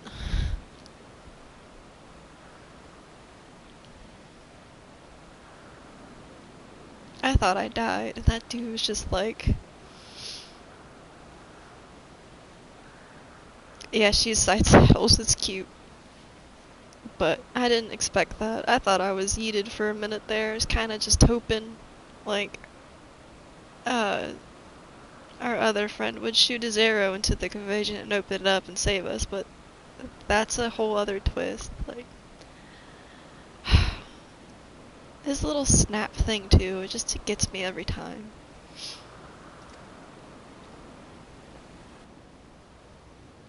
Can it be true? At least we know. Are we the only ones left who see beauty in the world? In life?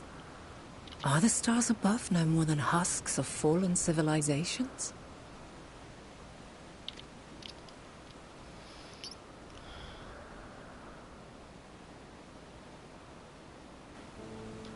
And yet...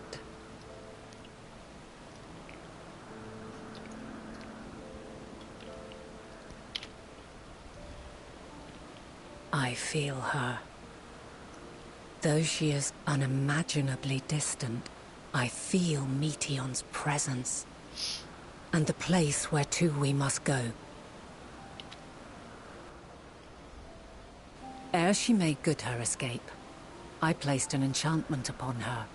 One which allows us to follow her trail. She has already left the outermost bounds of Aetheris, and continues on her way. Given the vastness of the universe, it will still be no easy feat to track her down. But thanks to Emmet Selk and his Ladeus, all is not lost. We remember. So long as we remember, our fates remain ours to shape.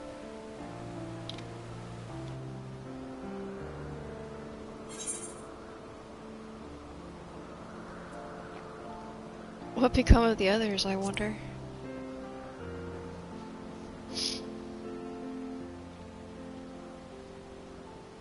I'd like to know too. Let us ascertain the situation at Ctesis Hyperborea, where they should still be.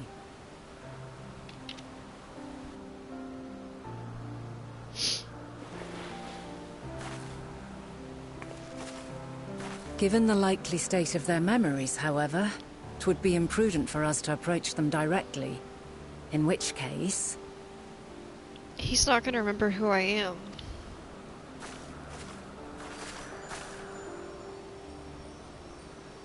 I am sorry, my friend. I've asked much of you this day. But may I trouble you one last time? Oh, he seems so excited. He's such a good boy. Argos will investigate in our stead. We will share in his consciousness and see and hear as if we were with him. That's kind of cool. Now, close your eyes and open your mind.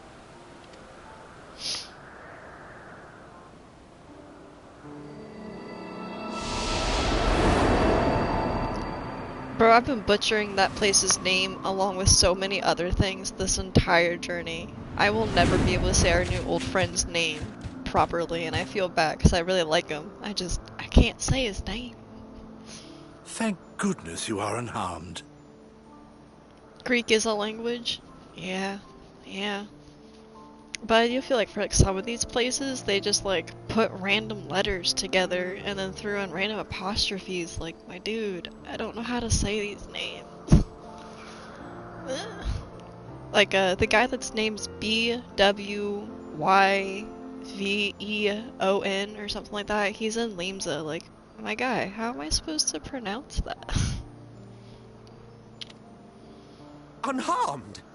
There is a gaping hole in my memories. I can scarcely remember arriving here in Elpis.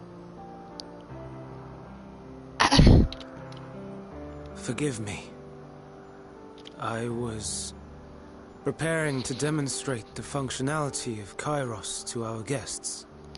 So, like, did his memory get wiped too?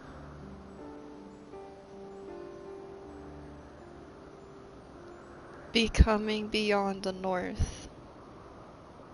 Huh. So, I mean, they didn't just pull it out their ass, but still, these words are hard.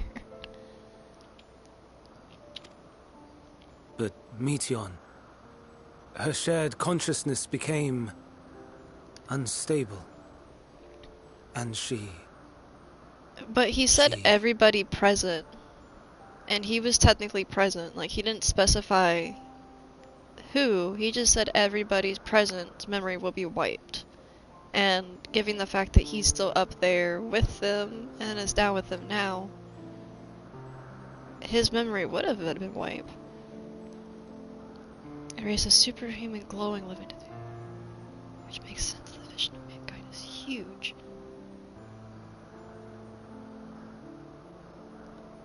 That's cool. Yeah, I didn't know that. I am right, so his memory is wiped. Which, like, his expression right here, like, looks legit. Like, he looks like he is terrified. New item level is 570. Ugh. So, that's what prompted the state of alert. And when you went to investigate, you were caught in Kairos's accidental operation. It's all a blur to me. Such an unfortunate accident. Oh, and what of Venar and your other companion? You went inside together, as I recall. I like how pissed off Emma is too. He's like, what the fuck? I'm part of the 14, and I don't have part of my memory. Like, this is bullshit. We did? Oh, she doesn't even remember that. No? If Venar was with us, I have no recollection of it. We do. He's such a good character. Like, I'm glad that wasn't the last time we see him. It's the last time he remembers us, but not only did he ask us to remember him, but now he's asked us to hold true to his legacy that he's laid out for us. Like, my dude, you might not believe us, but in your heart you truly do. You just don't want to admit to it. But that there is her familiar, is it not? The fellow seems happy enough, so I think it's safe to assume his mistress as well. Oh, you're so Emmett. We stay on truth.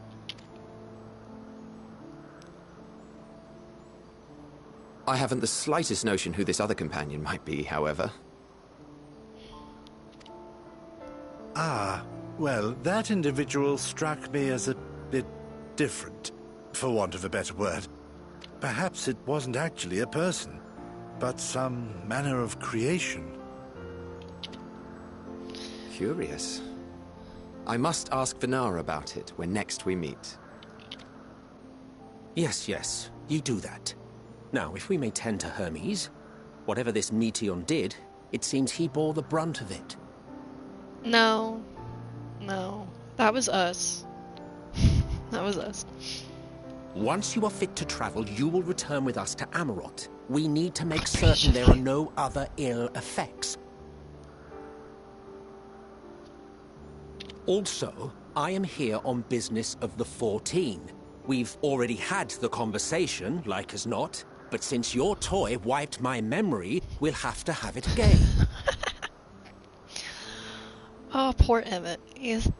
Poor Emmett. Days of my life have just been erased. We already had this conversation, we have to have it again, and this is just an annoyance to him. Yes, of course. As you see fit. This Kairos, it manipulates memories through the emission of etheric waves, correct? There is a theory which holds that memories scoured by blasts of ether are restored when the soul is cleansed in the underworld. Is that our next destination? If true, then perhaps when our time comes to return to the star, we shall remember these few days we have lost. I doubt aught of interest occurred. Look forward to the revelation if you like, but I should prefer to reminisce on more meaningful moments. Dude, you have no idea how meaningful that last moment was. Like, there's a reason your brain is gone fried.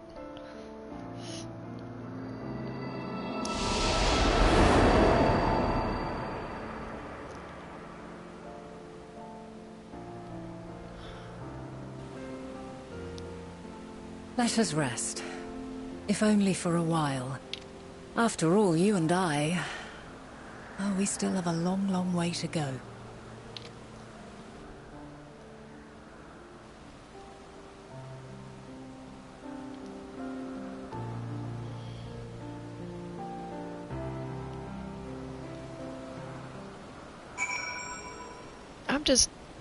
So what I'm getting here is, like, despair and stuff is what's causing everyone on Eorzea to, like,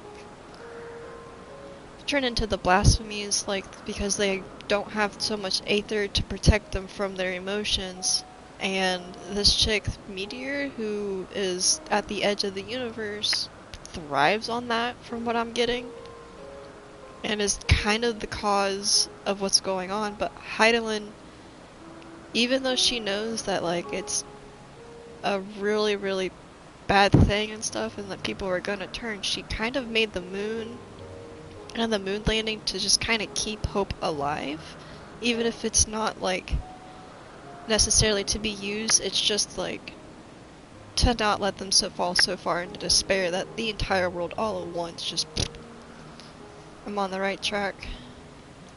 That's kind of the way that I feel about it. I still think if I just eat myself into the sea, we'll be okay, but, you know, that's my personal feelings. Are you feeling at all recovered? Not the sea?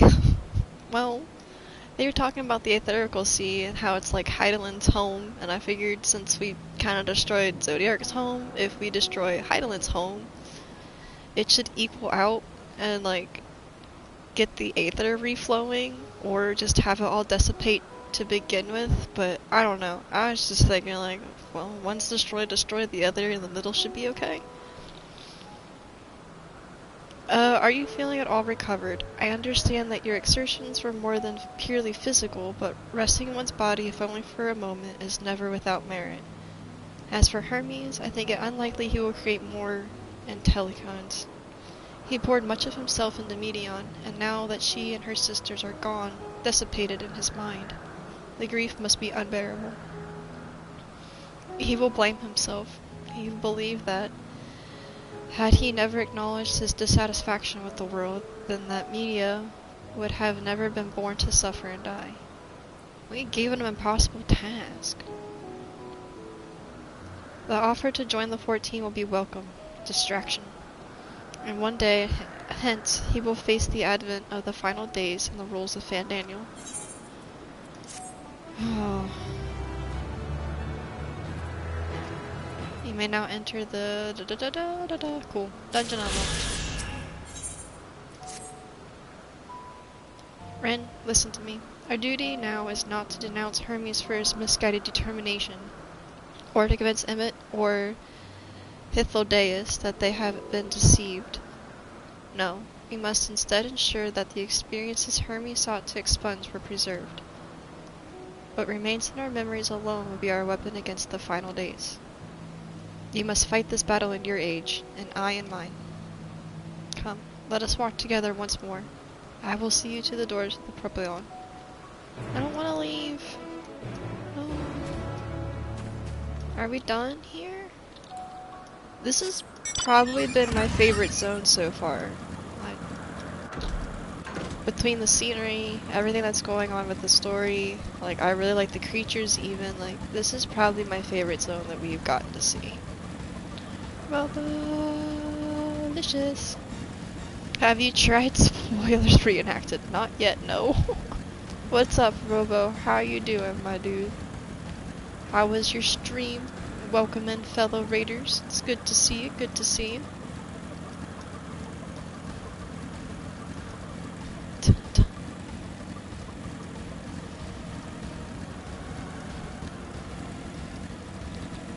Oh man. I just saw the title of this. Thou must live, die, and know. That's scary. Fun, annoying, but fun. Ooh. What were you up to, Robo? What game were you playing that was annoying?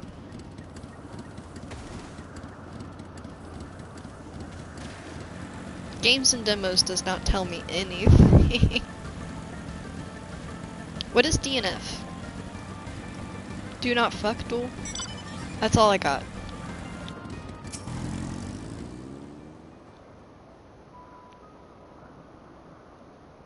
Your time in this age is drawing to an end. Upon speaking to Vanette, several cutscenes will play in sequence. Dungeon Fighter Online. Okay. Where does the end come from? That's weird. I guess DF does have its own other term, but... Huh. Is that the... That's like a fighting game, right? Like, I saw you playing it a little bit, I think. But it kind of looked like Melty Blood. Like, that kind of artist.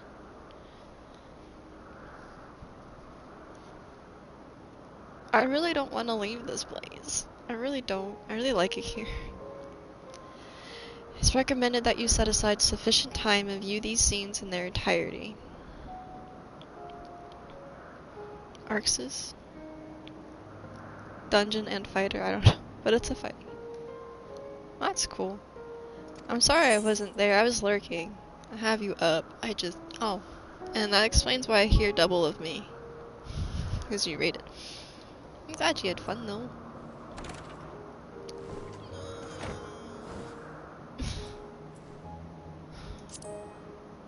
I don't want to leave.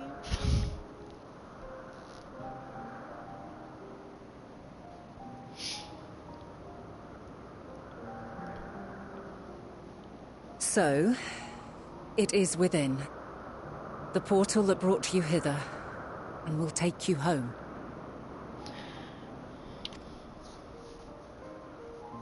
Hi, Delenn. This is the most we've ever gotten to interact.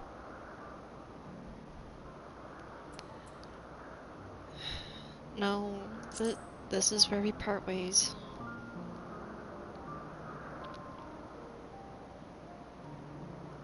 May you and yours emerge triumphant. And yours is you and yours as well. Make use of the knowledge you have gained, that your days in Elpis and our friend's sacrifice be not in vain. With Meteion free to pursue her designs, 'tis only a matter of time until the final days are upon us.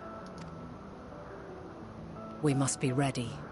From fortifying our defenses to securing our escape, there is much to be done. In spite of this, we cannot allow the report that set this calamity in motion to become common knowledge. Were the masses to learn the fates of the other stars, I fear the situation would spiral out of our control. Be like a universal downfall, like every star. I must carefully consider who can be trusted, and bring them into the fold. The 7 that opposed, maybe? Ordinarily, I wouldn't hesitate to call upon the 14. However, it was the desire for a fair determination that drove Hermes to attempt to erase our memories. Were he made aware of his actions, there is no telling whether he would remain a friend or become a foe. Alternately, we might try to alienate him from the convocation. Yet in doing so, we would deprive ourselves of a brilliant mind who would be invaluable in the crises to come. He did tell Meteion, like, before their minds got erased, like, I'm going to oppose you. Like, after all of this, like, I will oppose your very creation and try to stop you, so... I kind of see why they need him on their side, because he is really smart, but, like... The dude is kind of the harbinger of death for not just this star, not our star, not the 14 shards of our star, but the entire universe is at stake, apparently. Quite the dilemma. Which is why I must work independently of the convocation. Regardless of how we proceed, if we are to permanently avert the final days, we must be equal to Hermes' challenge. We must prove that mankind is worthy to exist. And this hinges, I think, on how we confront the all-consuming despair that accompanies a senseless and seemingly inevitable end. Bewildered and divided, we would perish like the peoples of those celestial ruins. We could not hope to survive the final days, much less take the battle to Meteion at her nest. We must find a way to defeat despair, to unite and prepare as many as possible for the struggle ahead.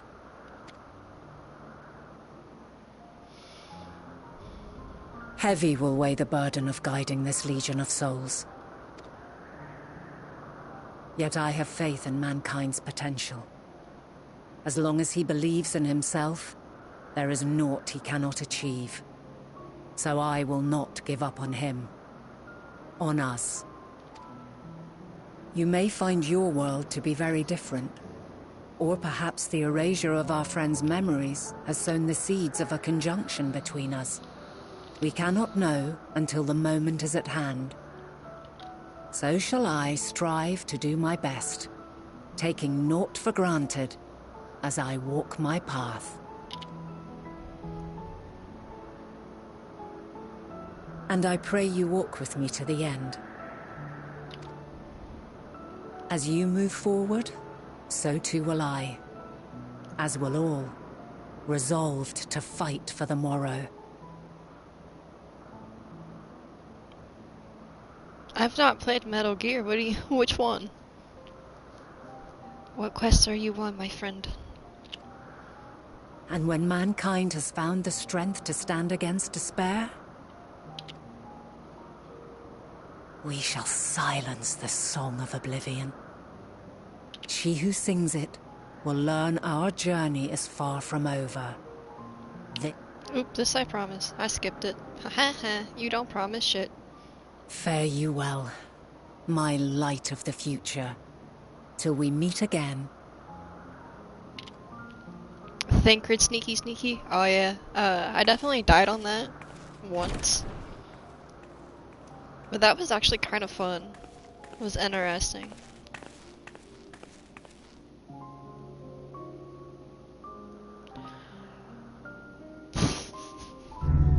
Oh. Bye, Heidelin.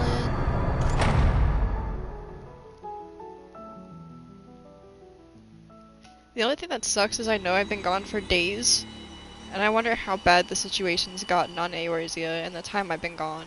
And I wonder if Lena is like, dude, what the fuck? She's been in there for fucking days, and no body. From this day forth, I shall strive to bring honor to the seat of Fandania. Memory shards? And into the ooh.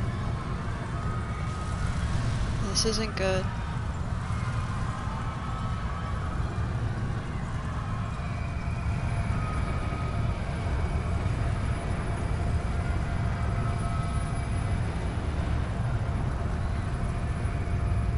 Heidelin's final days.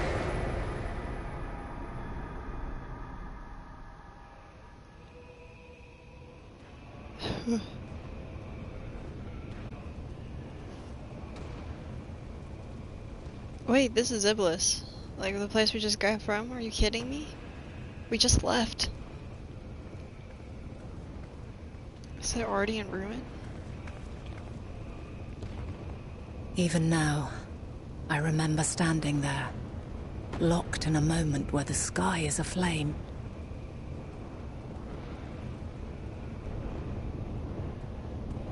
Where stars fall as tears, and screams darken the seas.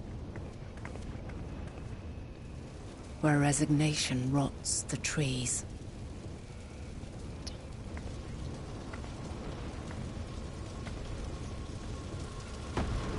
Where terror twists magics into abominations.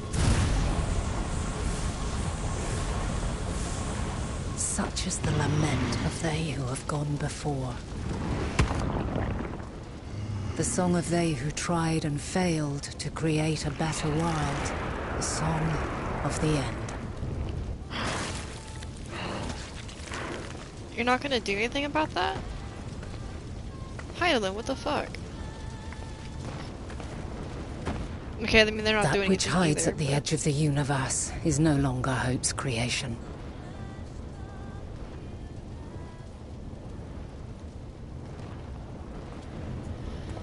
It is hopelessness incarnate.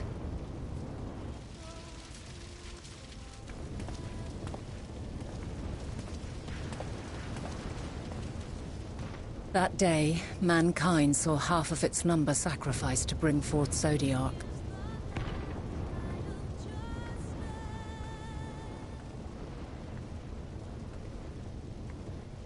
And covering the star in a shroud of ether, we forestalled the final days.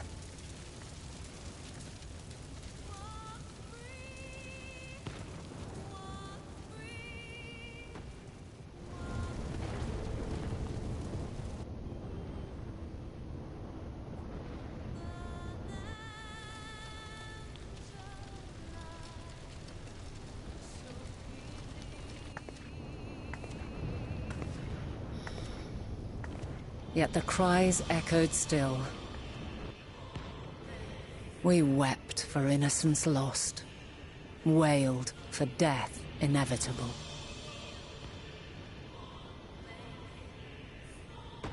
A reality too terrible to bear. And for too many who sought comfort in gilded memories of joyful days and tranquil nights.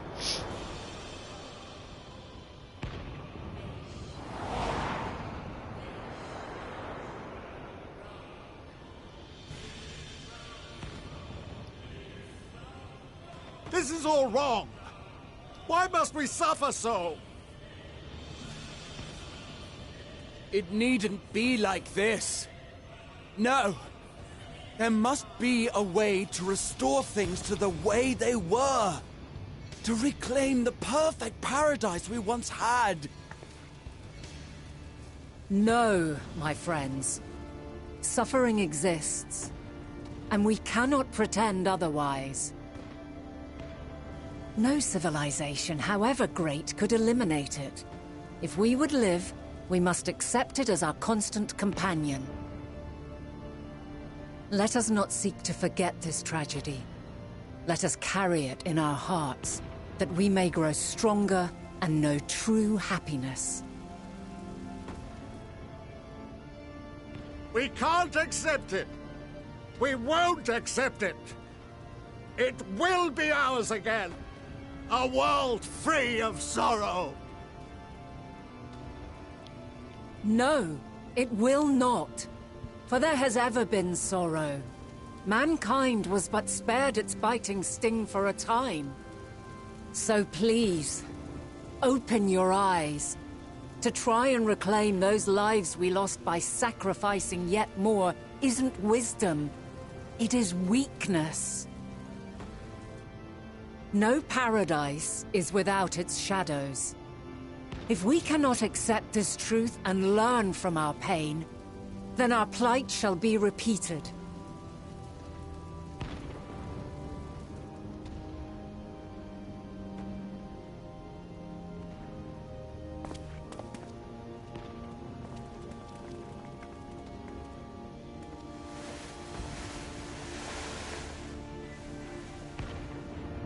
O mighty Zodiac! God, born of our boundless faith, we bid you, hear our prayer. Accept this offering of lives, and deliver unto us the lives we once had. Deliver unto us the days of old, the days when the star was a font of love, and we knew naught but bliss.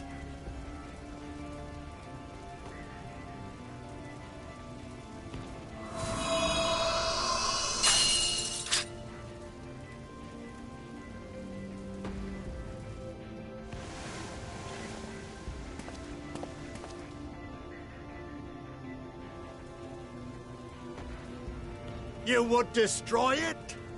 Our beautiful world?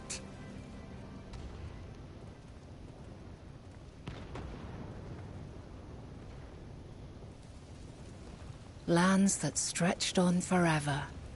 Skies one could drown in. The heartbeat of nature, silent yet strong. And amidst it all, a people. Beacons of light and life. Laughter that warmed my heart like naught else before. They are my meaning and my purpose. My love. In spite of, or perhaps because of this, I choose to believe in mankind's potential, in his ability to find a way forward. So let there be no way back. From that temptation, I sunder us. No more shall man have wings to bear him to paradise. Henceforth, he shall walk.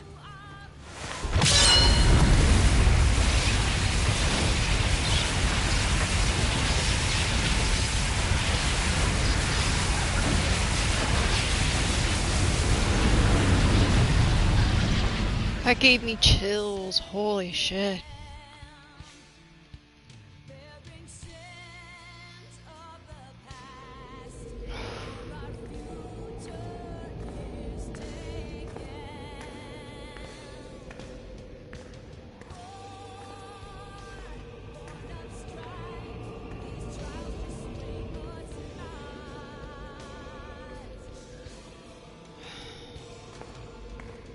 all is excruciating pain.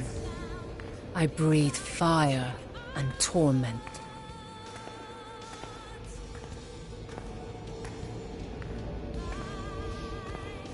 I birth a world of suffering to mire and plague.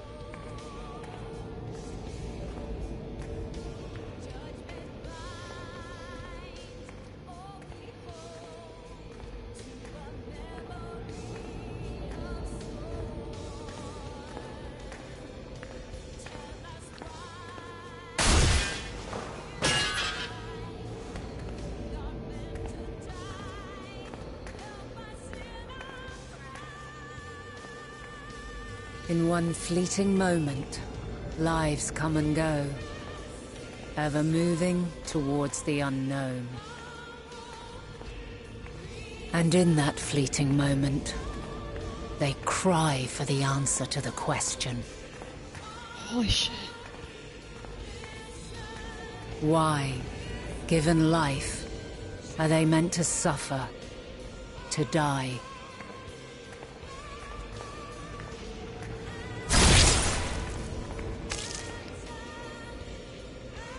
As fragmented, imperfect beings, yours is a never-ending quest. Holy shit. What is she covered in?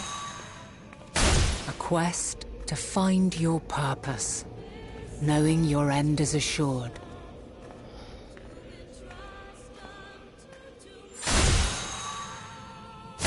To find the strength to continue when all strength has left you. To find joy even as darkness descends.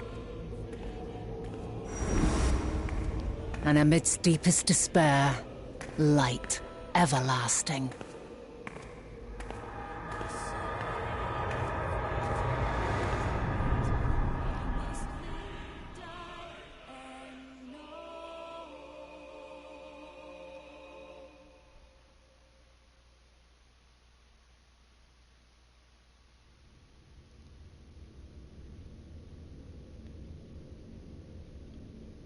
A conjunction has begun to form, an intertwining of your time and mine.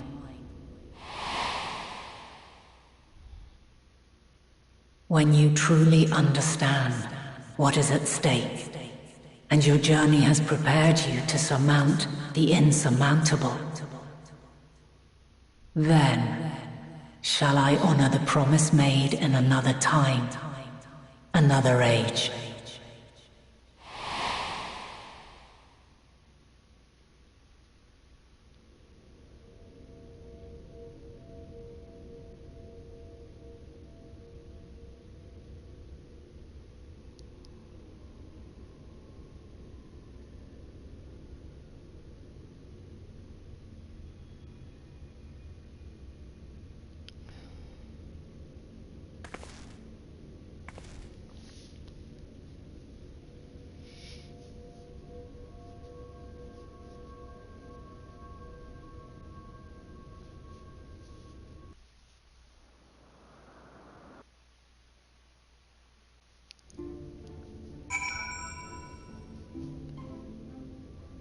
Wow.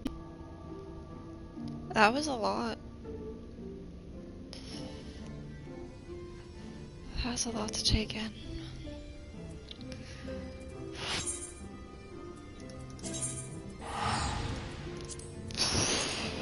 At least we have answers. Kind of know where we're going.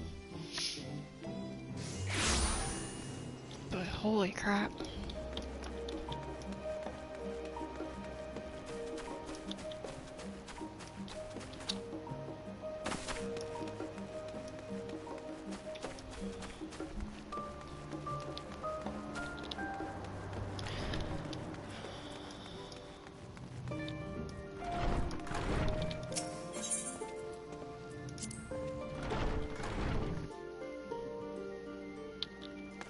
Ugh. Rin, impeccable timing, as always. I heard you were off to the first as part of our efforts to investigate the final days. Well, as soon often seems to be the case, while you were away, we've had a few developments, which we can discuss in a moment. For now, however, I cannot tell you how wonderful it is to have you back. My dude.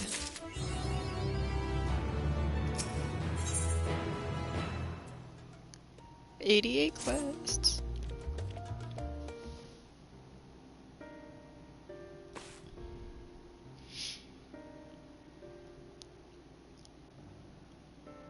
So, have you learned aught more of the final days?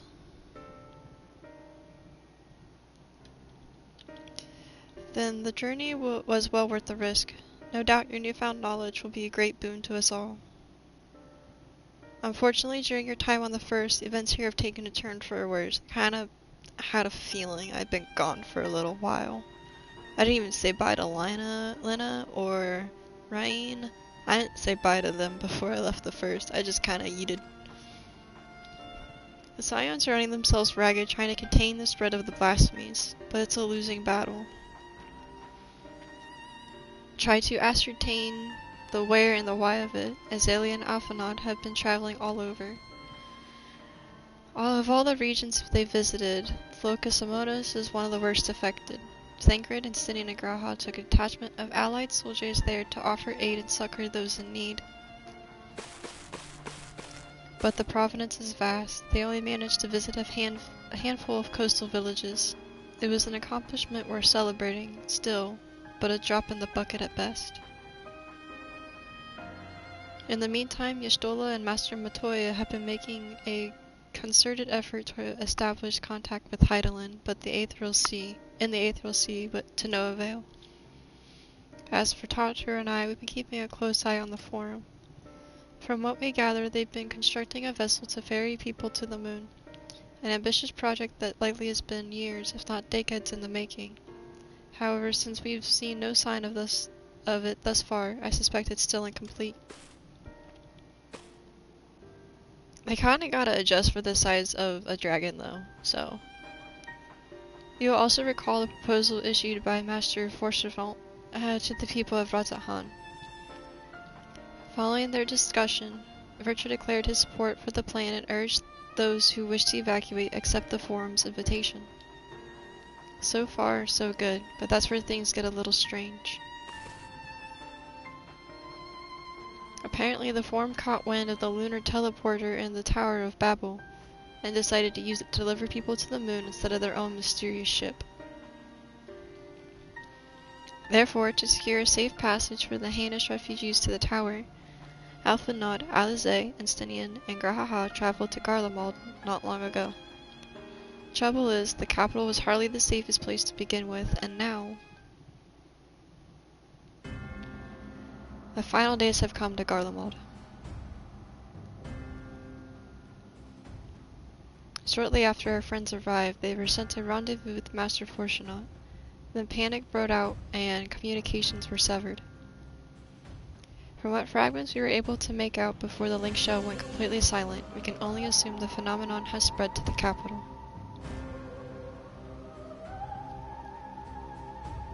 The others need you, Rin. Please, you must help them.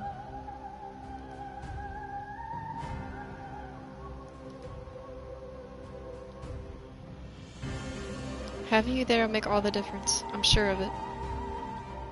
Camp Broken Black was their first port of call, so you best start there.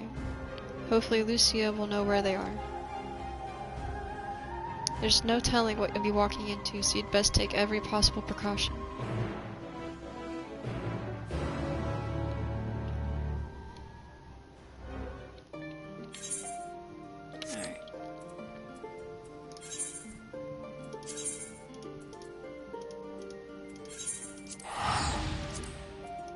Let's go. Click.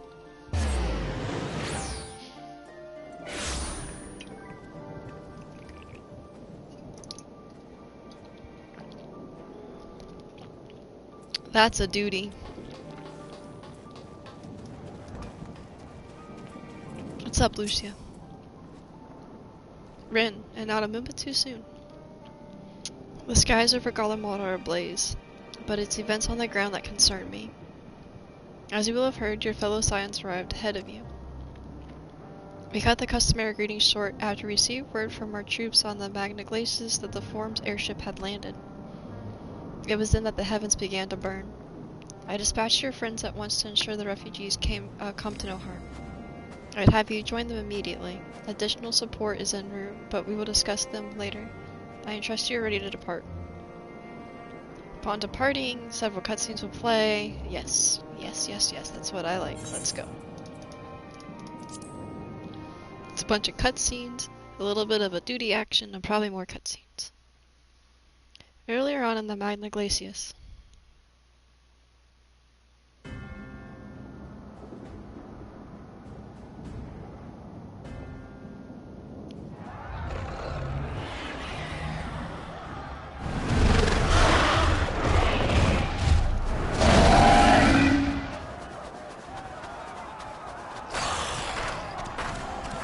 There's dead people everywhere.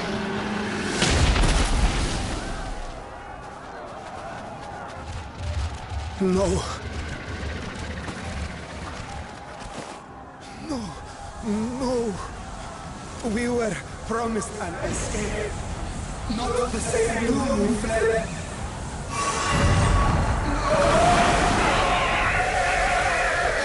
Ooh. I shall not meet my final days here in this blasted waste. Calm yourselves. Your panic is our greatest enemy. Come, we must build a line of defense.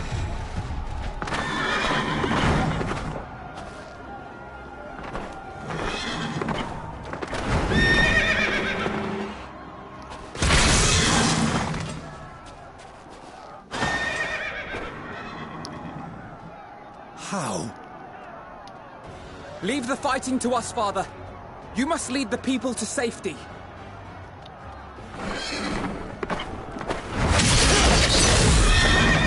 Nice.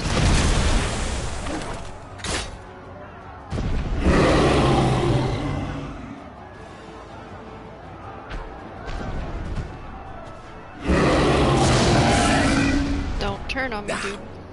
Don't turn. I can handle this pair. You shall tend to the refugees. Let us be about it.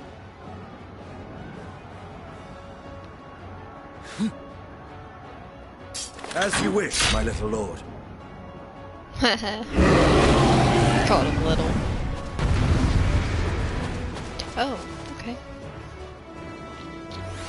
Which one am I fighting as? I would have preferred Instanian. I'll command the beast's attention. See to the wounded. Button. Help is at hand. Button. There you go. Oh, there you go. I don't know the Sage class, like, at all. Here you go. Yep, this is for you.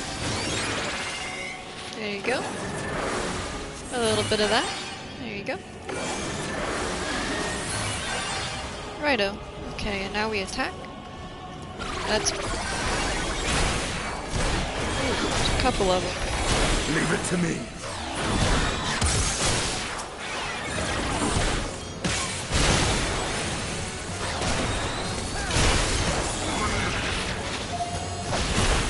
Ow.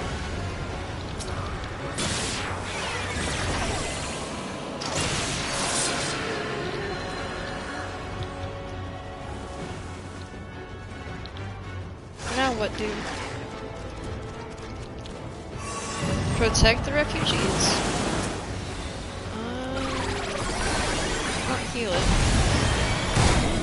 Off and on, do what you can. Those who can stand, come with me.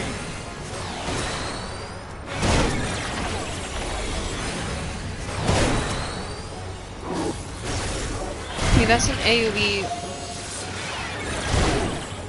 It's DOT AoE.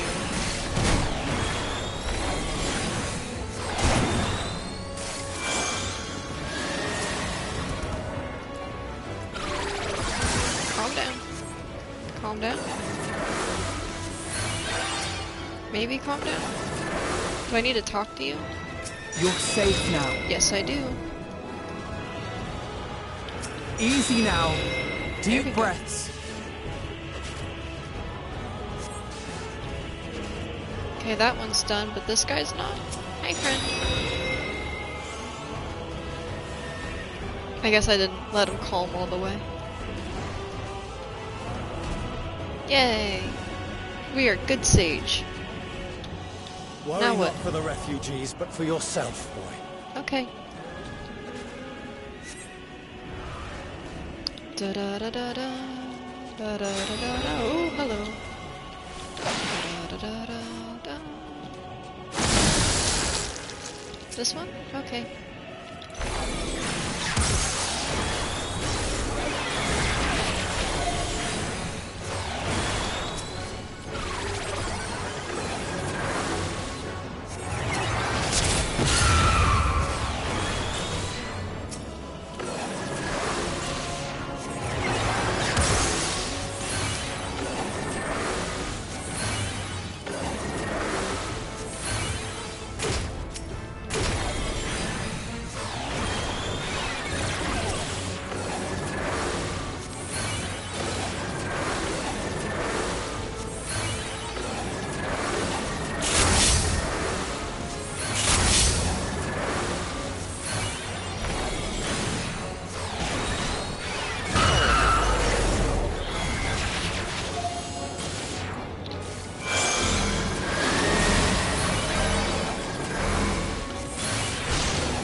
Not gonna live if I'm keeping up. This is not good.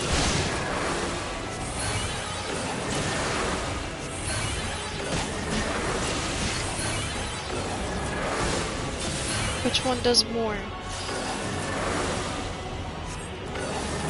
That's a barrier. That targets HP.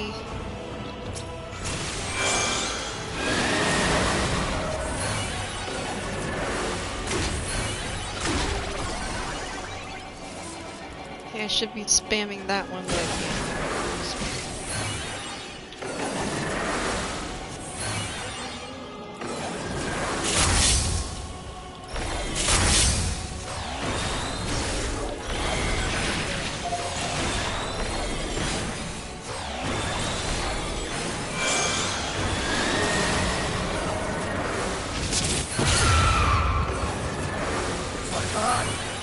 not hard enough!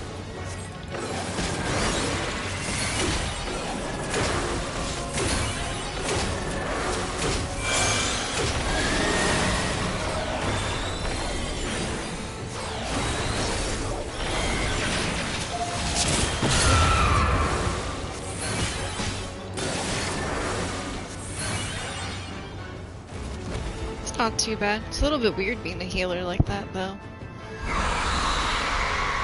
Did you just take your titties at me?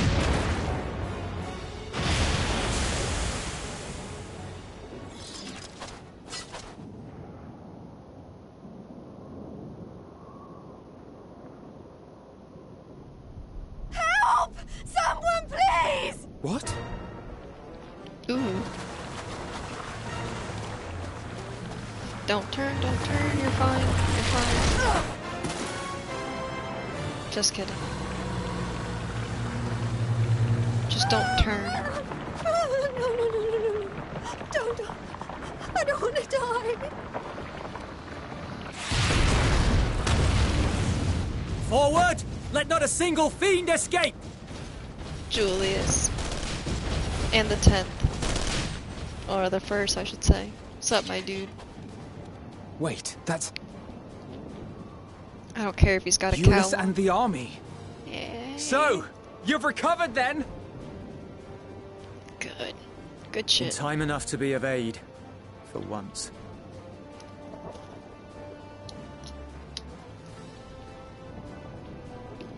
We can speak of it more later.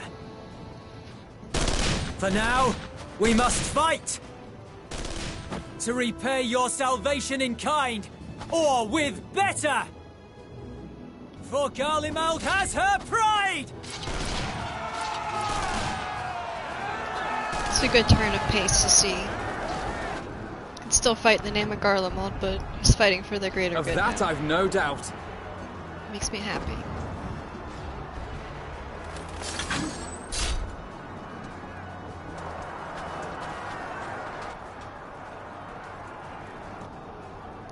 Good gods.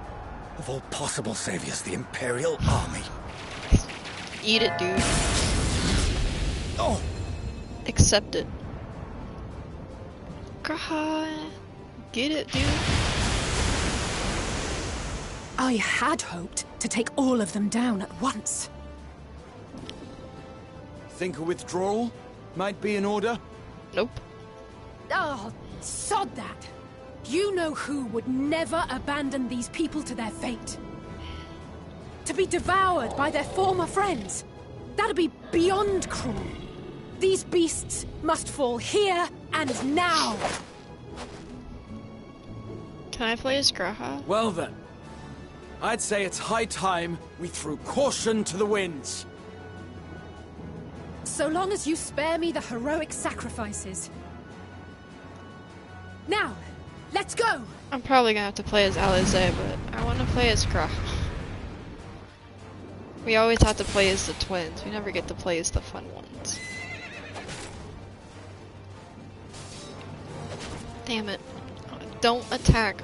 Let me read my stuff. Okay, so these two will go hand in hand. That's an AoE. That is also an AoE, so we have two AoEs. That's a healing spell. That's a buff. And that's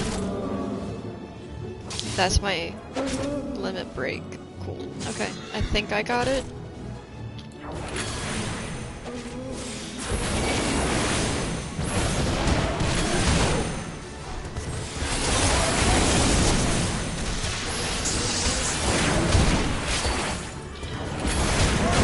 Oh, okay, so that one actually pulls us closer. This is our magic skills.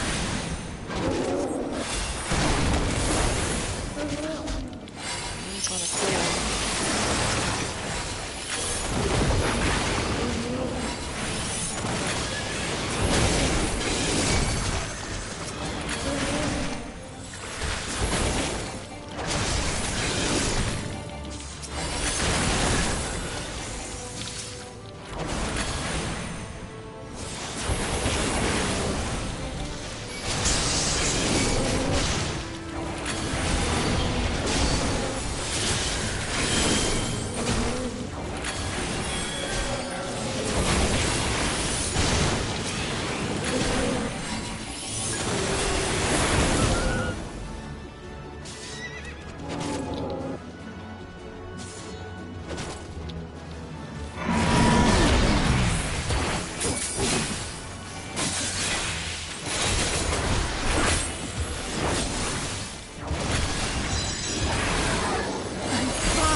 Oh, we're supposed to stand in these.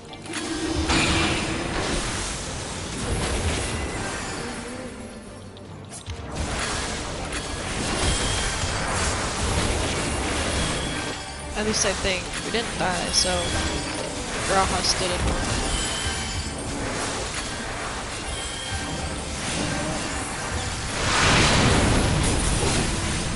I'm not done yet.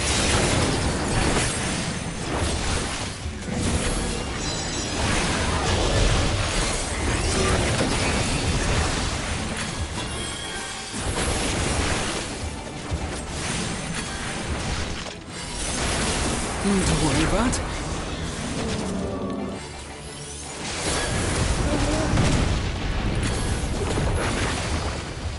The air crackles with energy.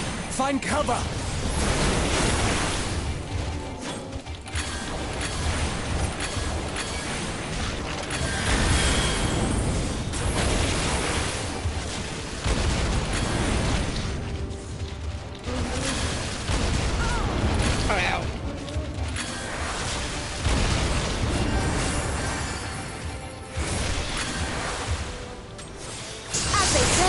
Turnabout's fair play.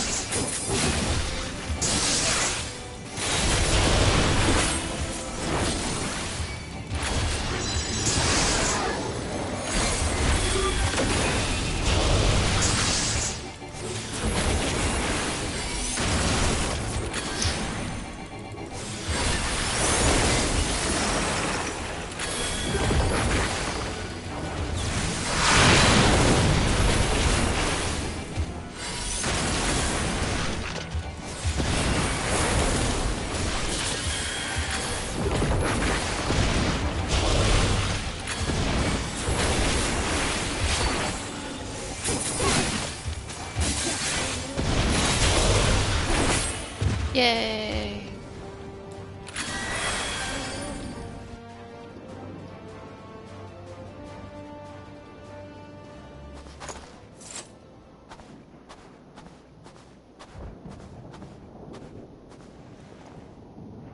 There's not the barest trace of ether.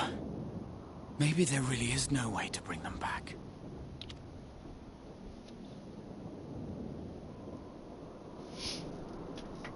Thank you for saving our lives once again. Hey, no problem. I remember you, from Purusha. You helped us there too, didn't you? Ah, you're from Palaka's stand. I'm glad you're still in one piece.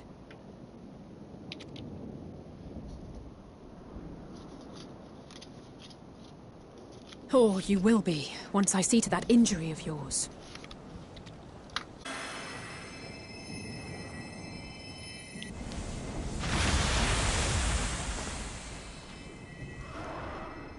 Look out!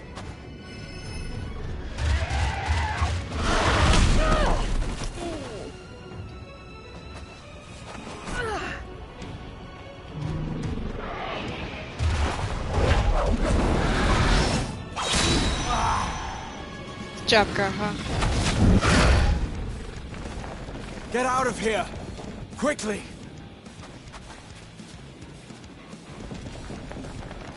I won't lose them! Not a one!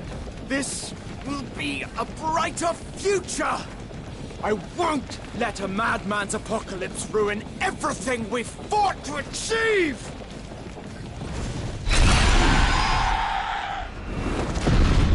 Yeah. It's the power of Ashaka.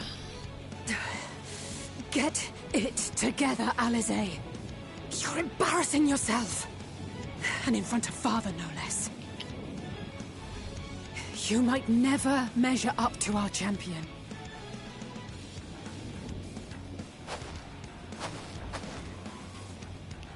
But we ask too much of her as it is. You mustn't let Eorzea's hero fight alone.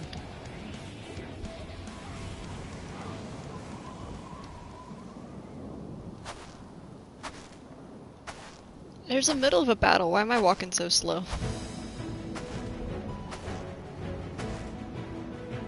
Oh.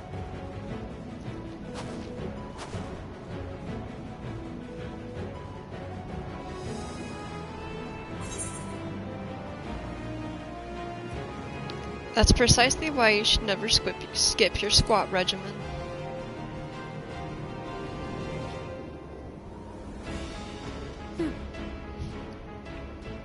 I can look after myself, you know. I just gotta poke some fun when I can. Come on. Everything's in order? I trust?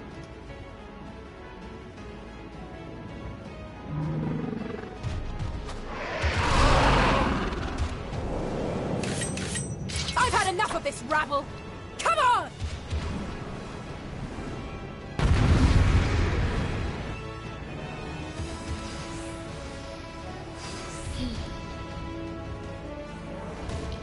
Oh, a trio for the ages.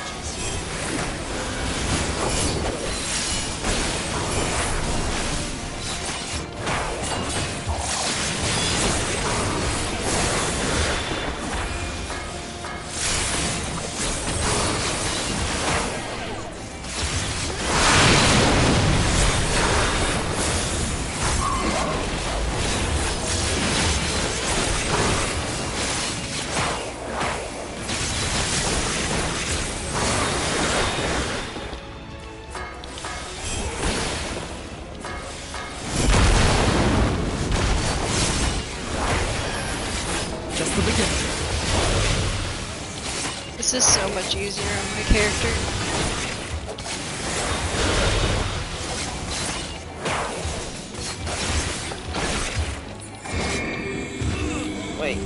Wait. Yeah.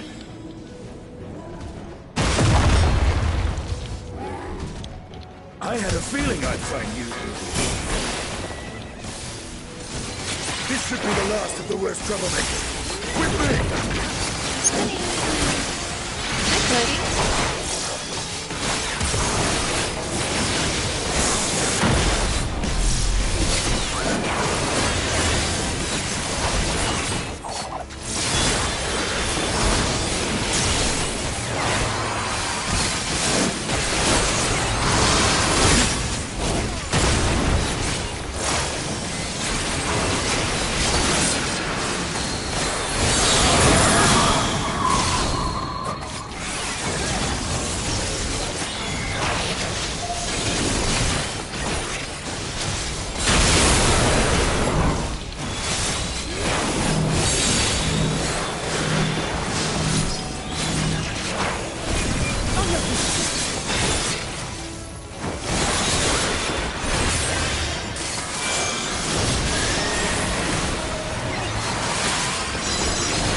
Now, where were we?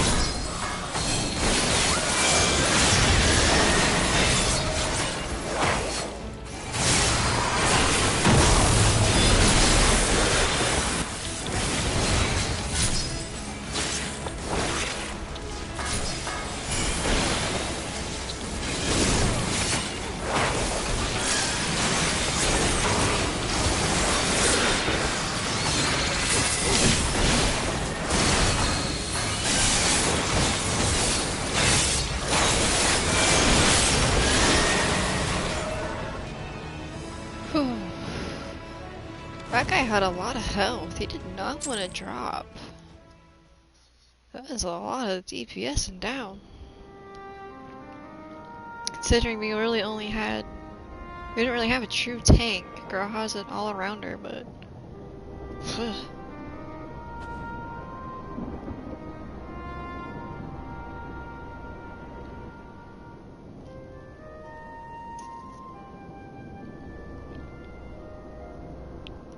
You must board without delay. The ship will depart ere long.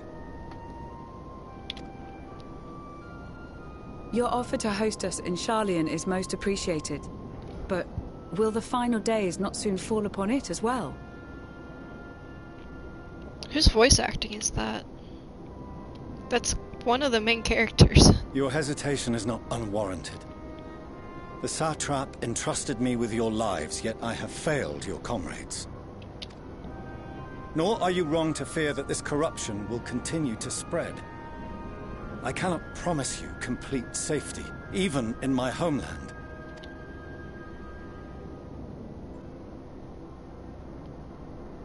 What I can promise is that I will do all in my power to protect you.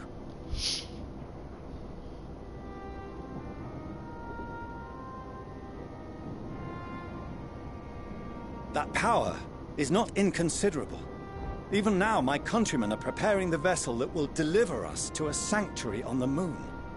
Join us on our journey there, and beyond, to new horizons. Come to old Sharlayan. Please.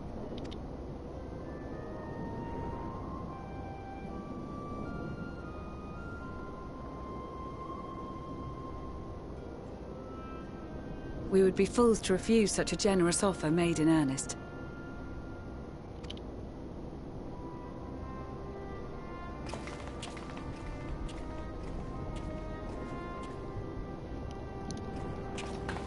It seems they've a new destination.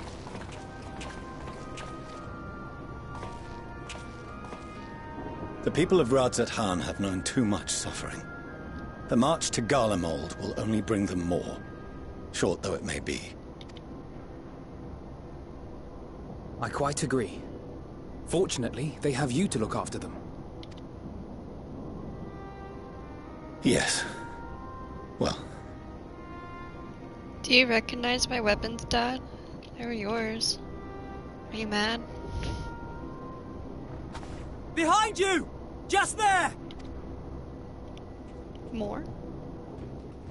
Yep. There's always more.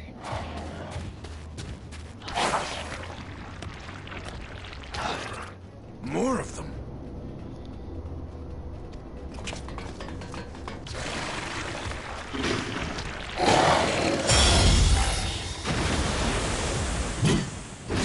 Xenos? Excuse me? Can I help you? Xenos! Here! Oh, come on, Dad. This is not time for a play date. Hurry to the airship. This is no time for us to be doing this, Xenos.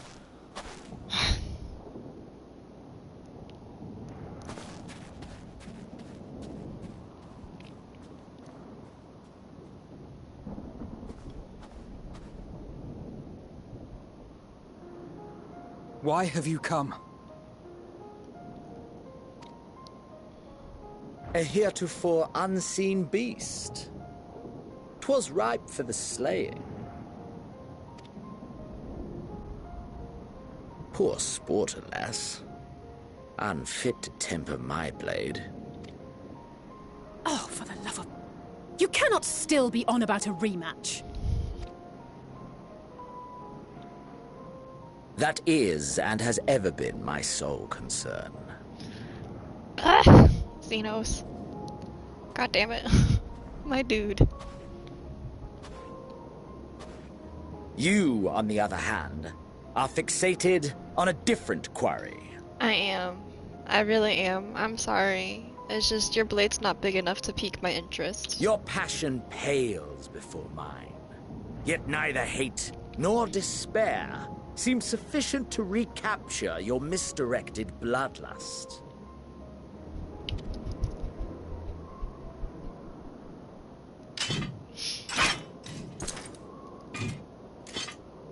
So, I hone my blade, and I wait.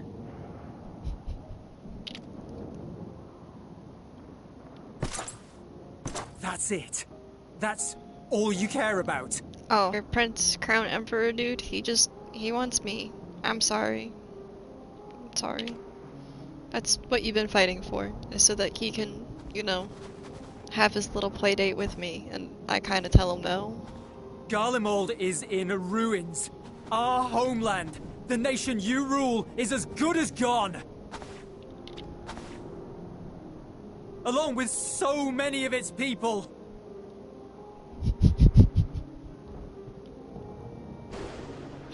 Not just soldiers like us. Not only those who fought and killed for power and duty. Innocent civilians. Chi-Chi and shake my hand. I have to pee Murdered so bad. by their own flesh and blood. Lost and confused as they breathed their last. Oh shit, please don't turn. Don't While turn. we who survived with our lives and minds intact were left to freeze to death. The Eorzeans tell me all this was your doing.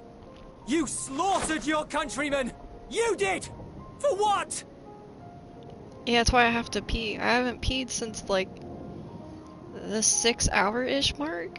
It's been a minute, and I've had my chocolate milk, I've had a Gatorade, I've had a Mountain Dew. I have to pee. For nothing, in the end. So much wasted effort. Cutscene. Okay, look, I really do have to go. And on that note, was Xenos just telling him, like, pretty much go fuck yourself? I'm gonna go pee. Give me 2 shakes of a leg. I'll be right back.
Okay, I'm back.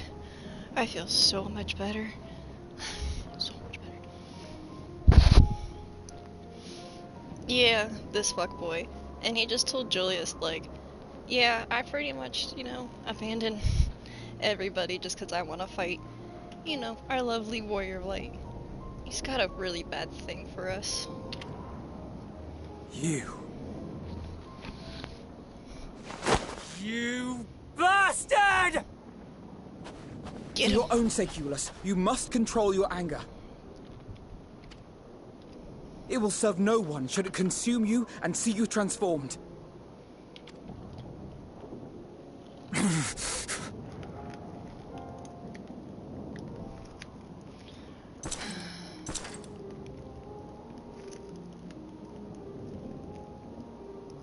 Would you be happier had I a good reason?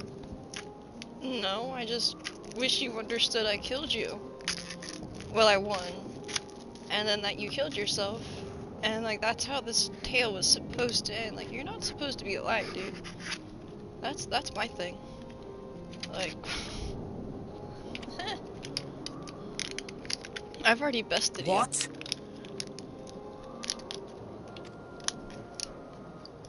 If my motives met with your approval, would you no longer resent the outcome? Huh. If so, then perhaps a beast's skin would suit you better. Fandaniel's dead. He can't do the soul swapping thing without Fandaniel, so like I think we're okay. Does he have magic? I guess I really don't know the extent of his honor, abilities. morality. All constructs of convenience when put to proof.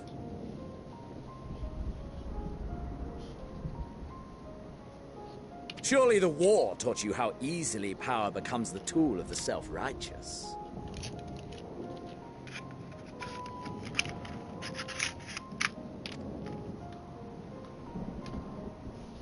How the people's justice was merely a means to their ends?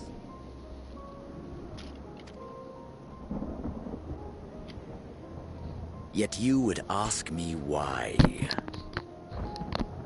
Ask any creature of this star and those above for answers, and they will tell you what suits their fancy. And they would be right to do so. What meaning there is to be found in the petty vicissitudes of your existence must be gleaned by you, and you alone.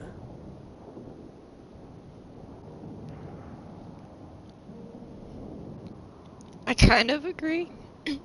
Like, you have to put a worth on yourself and hold yourself to that worth, and it kind of like can guide you through a way of life, I guess. But you can't find your existence in someone else. It just doesn't work like that. You have to do it for yourself. But at the same time, it doesn't mean you turn a blind eye to those around you. We all fight in that good fight, and it's just, instead of just focusing on our own goal, we just push everybody together to push, like, succeed in their goals. And that way we all succeed individually, but together. That's the part that Xeno's missing, is the helping others part with their journey. Should you seek it in battle in the fruitless pursuit of my demise, then come. Assume your rightful place as a notch on my blade.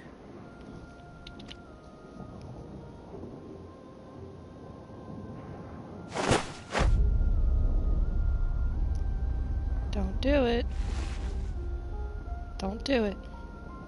You are a blight on the Garlean race, and there would be no more satisfying way to expunge it than by beating you to death.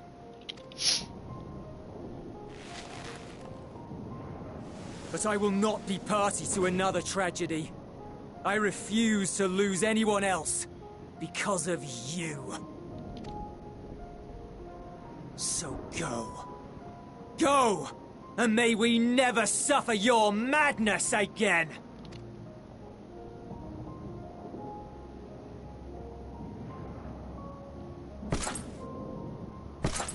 Xenos!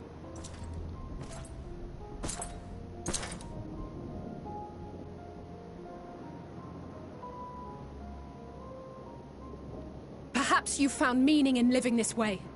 I cannot deny you found strength. Yet if you only pursue your hedonistic pleasures and pay no heed to the plight of others, then no one will give you the time of day.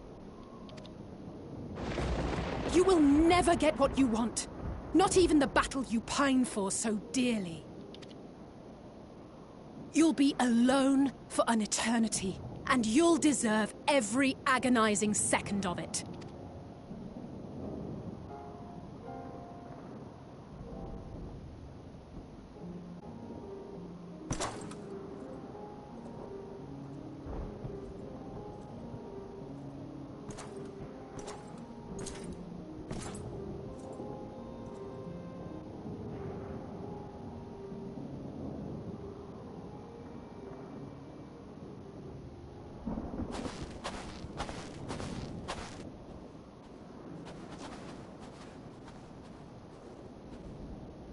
We're ready to depart. The refugee ships will be leaving shortly, but I've asked mine to remain for the time being. There's room enough for you to join me on it, if you wish.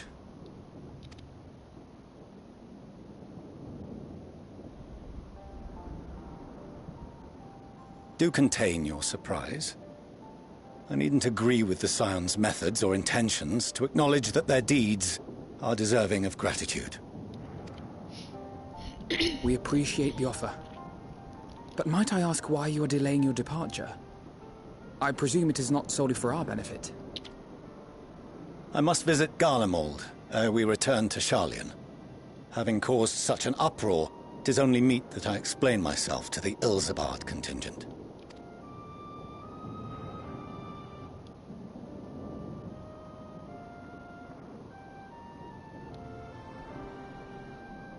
Allow us to accompany you then. We should be glad to facilitate, given our familiarity with all concerned. If you would like to join as well, Eulus, we can speak of recent events on the way.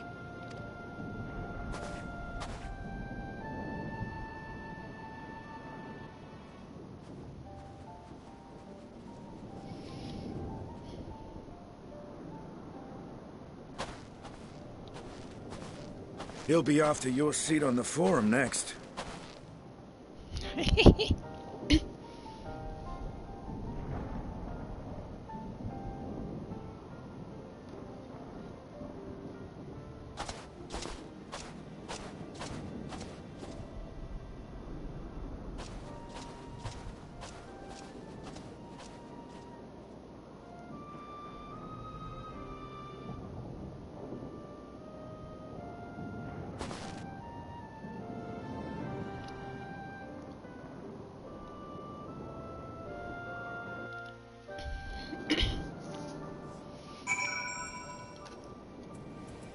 Instanian's amazing.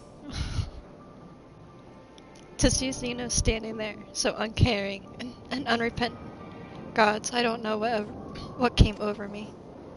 I just blurted out the first thing that came to mind, but looking back on it, I stand on those words. I would say I hope that they won't incite him further villainy, but to be honest, I doubt he even remembers what I said. Anyway, enough about all that. It's good to see you again.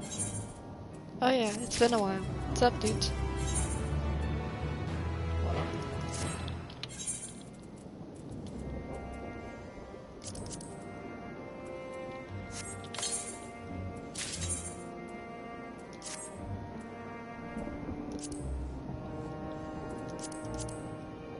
Ugh.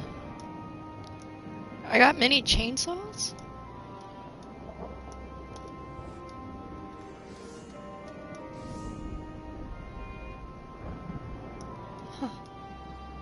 Well, that's nifty. And a new mask. Hell yeah.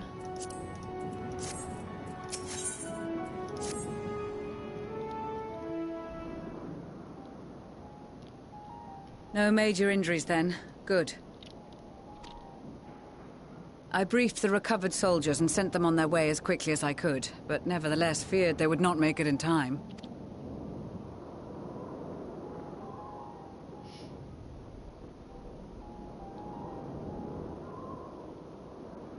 The additional 16. support was invaluable.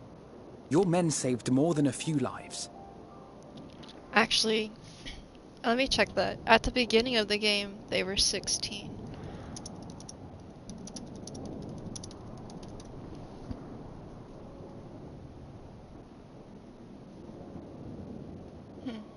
Because I actually am fairly curious about that too. 16. No updates. And I don't know actually how long this game's run, so. We haven't celebrated any birthdays, I can tell you that much.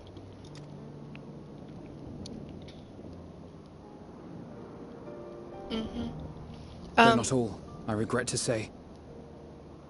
You can kind of tell in their height that they're young because they're elves. They should be the same height as like Instinian and their father. Like Instinian and Alphanar kind of have this father-son little bond going on, and it's rather adorable to see because Instinian's it's like Vegeta in a way. Like you wouldn't expect him to take a liking to a kid, but he took liking to Alphanar and kind of sees him as such, and Alphanar looks up to him kind of like a father figure because, as you can tell, his dad's kind of a dick.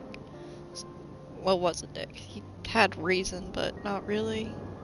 Just, yeah.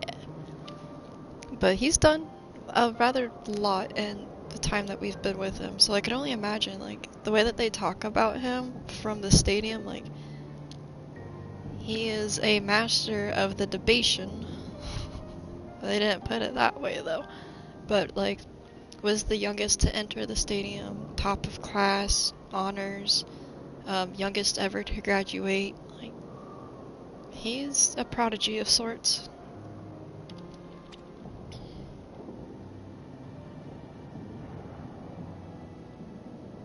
I take it that I'm addressing Lucia Junius.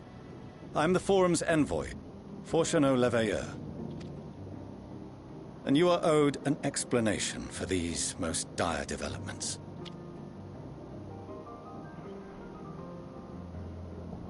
That who? No, he's pretty much. At the end of Shadowbringer, he straight up just like, you no longer have the last name. Another Leveilleur. trial wrought by the final days. I was beginning to suspect as much. You doubtless feel some consternation having been forced to abandon your original plan. But trust me when I say you were right to send the refugees elsewhere. Beasts have been sighted within the capital. Perhaps it was a stroke of grim fortune that the population was decimated beforehand, as they've yet to appear in any great number, but in time. In any case, Maxima leads the remainder of the contingent in an effort to cull the creatures and evacuate the populace as we speak. Once the airships have taken to the skies, I pray your men can be persuaded to join him. You'll permit us to retain our weapons? I wouldn't have sent you after the Scions were I expecting you to stab them in the back. And I, for one, would not consider past transgressions more relevant than future contributions. Regardless of the circumstances that saw us at odds before, we need men of courage now, more than ever.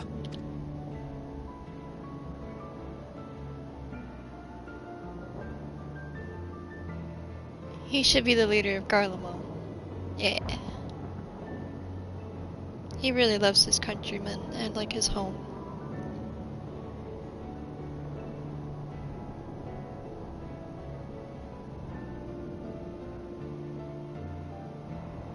We swore to defend Garlemald, and so we shall.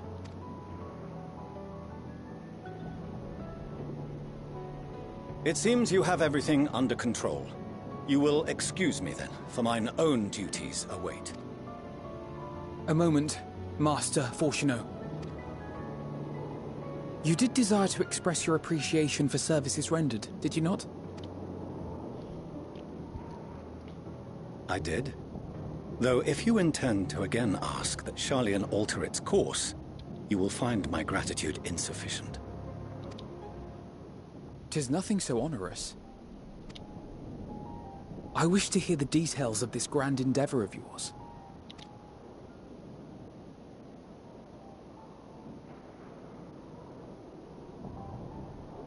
Do you swear to listen and to learn, and not to embark upon some scheme to impede us? I swear.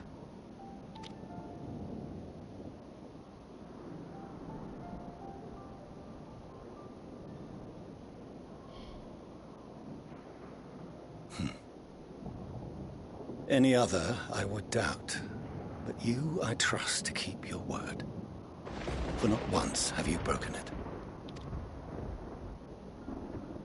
Very well. I will request that the Forum make you privy to our plans. You may await our summons at the Baldessian Annex, assuming the decision is in your favor. Does that suffice? It does. You have my thanks. Excellent. You can regale us with tales of your most recent sojourn to the First while we wait. Oh yeah, that was a thing. I was off having fun in the past. Did you hear something just now?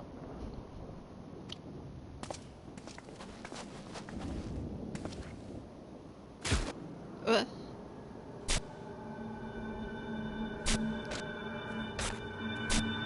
No. Not the bunnies. Please, not the bunnies.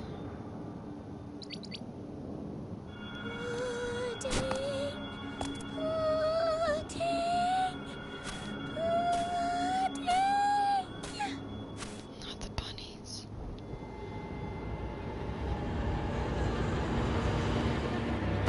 Where, oh where is this star's blasted pudding?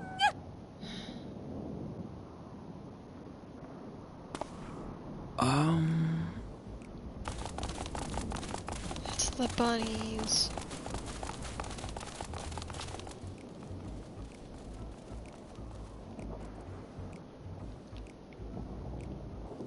Dawn may banish even the darkest night, and to this bitter clime bring warmth and comfort. No, you don't get it. Bunnies are insane. They drove me insane last night. I 'Tis hated heartening life. to see such an assembly upon my return. I I'm thought glad- often of you whilst I looked down upon our star's brilliance from the moon above. I'm glad Ariandra's back. That's a win. But I struggled to get through like nearly 2 hours of this game's content because of these goddamn bunny first. They suckered me in. It was cute. And then they started doing their stupid tricks. And shit started happening. And they were messing with my boy Ariange, who is my favorite Scion. And I did not appreciate what they were doing, which drove me insane. Like, I hate to say it, but if you go back to yesterday's stream, there's like 2 hours of me just saying I hate this and I want to go home. Because I hate the bunnies. Yes, but what are you doing here? And dressed like that? Aren't you cold? Verily, I fear for my health should I proceed to expound upon our purpose ere I procure more suitable garments. Then allow me to summarize. We're here because none of you lot are up there.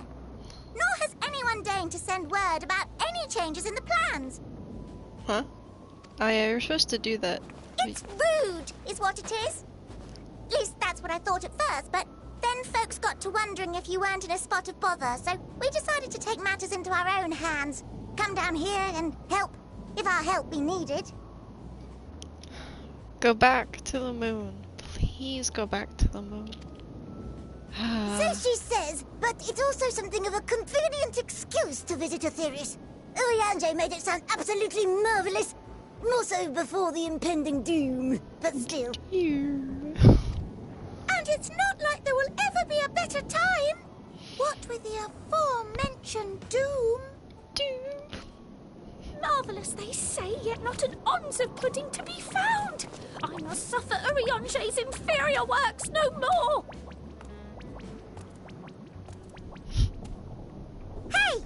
Maybe consider the plight of present company before you go blathering on about pudding and doom? You don't get it. They tried to keep us as slaves on the moon. They were like, no, we have information for you, and you have to go to the furthest reaches of the furthest place. Like, you had to go as far away as possible from Urianger, and they're like, just baiting you with just lie after lie. And when you call them out on their shit, like, bro, just tell us straight up you don't know what's going on about the final days. They're like, okay, yeah, and we're trying to keep you here because then, like, we're not gonna have any information on how to fix everything. So you're gonna be our slaves, and we're gonna fix everything. There's no time. There's just no time. If I spent all my time up there helping them fix their accommodations that are incorrect because they made huge... Dude, the step is as tall as I am. Like, I have to jump up the steps. It is not okay.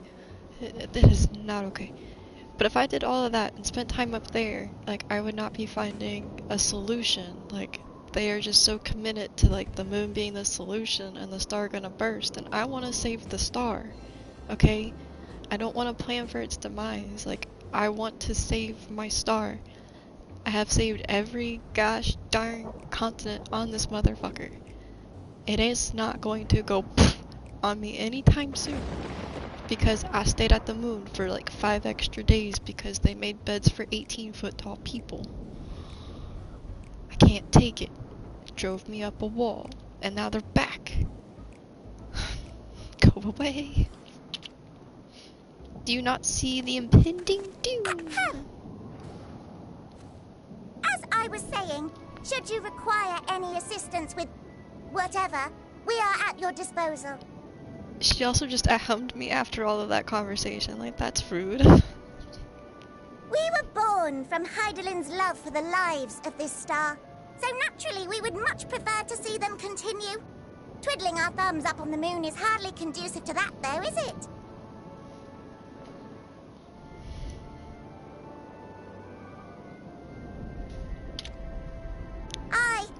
Not when you've all got such precious thoughts and feelings and hopes for the future deserving of more active preservation. Speaking to Urianger made us realize that while we've carried out our duties to the letter, we've failed to fulfill them in spirit. From there, it was just a hop, skip, and a jump towards resolving to do better. So please, show us how. Help us help you. Go talk to the Lalafels. Let the adults work.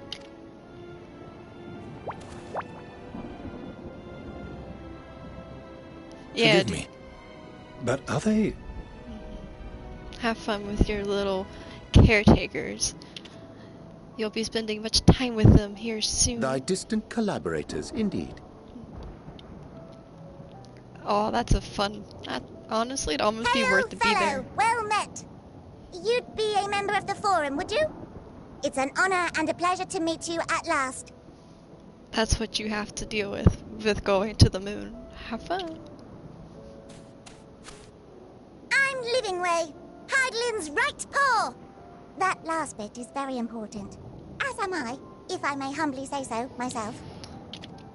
I, bid you welcome to our star, Livingway. On behalf of the Forum, I thank you for traveling such a distance to meet us. As you have surmised, preparations for the Exodus have not proceeded as smoothly as we had hoped. I should be happy to personally escort you to our headquarters in Charlian, where you may advise us as you deem fit.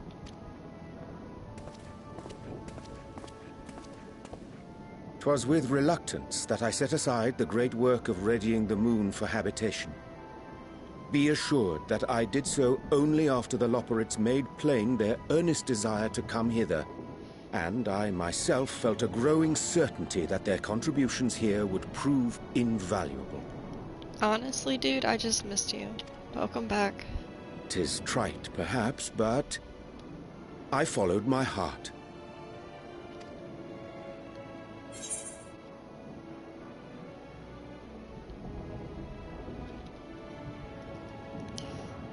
I want to speak in his fun language.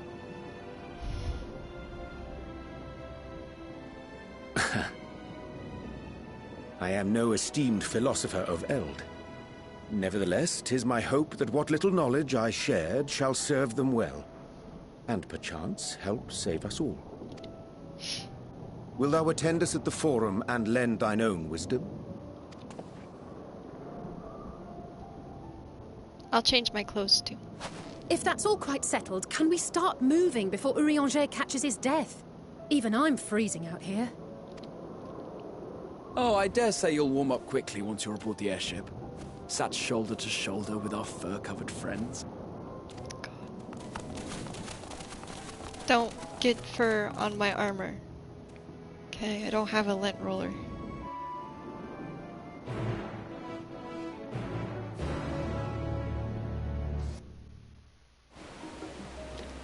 Oh nice, they just yeeted us here.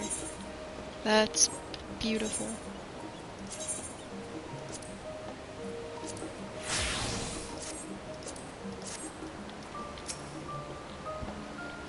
I dare say Master Forshalt was as non-pulsed as we had learned the identity of Heideland's lunar custodians. He will soon discover they have much and more to offer to the Forum. Might I suggest we return to the Annex forthwith? We may have yet time to discuss thy recent adventures ere we are summoned to the Rostra.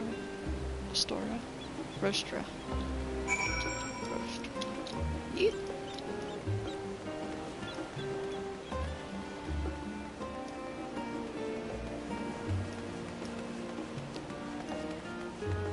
Who puts a pool in the middle of the road?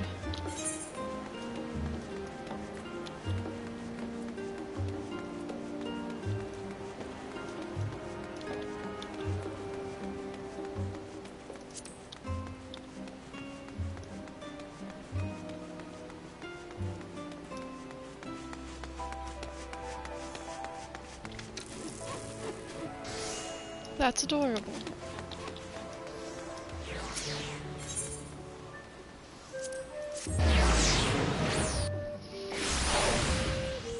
That was fun. We teleported in sync.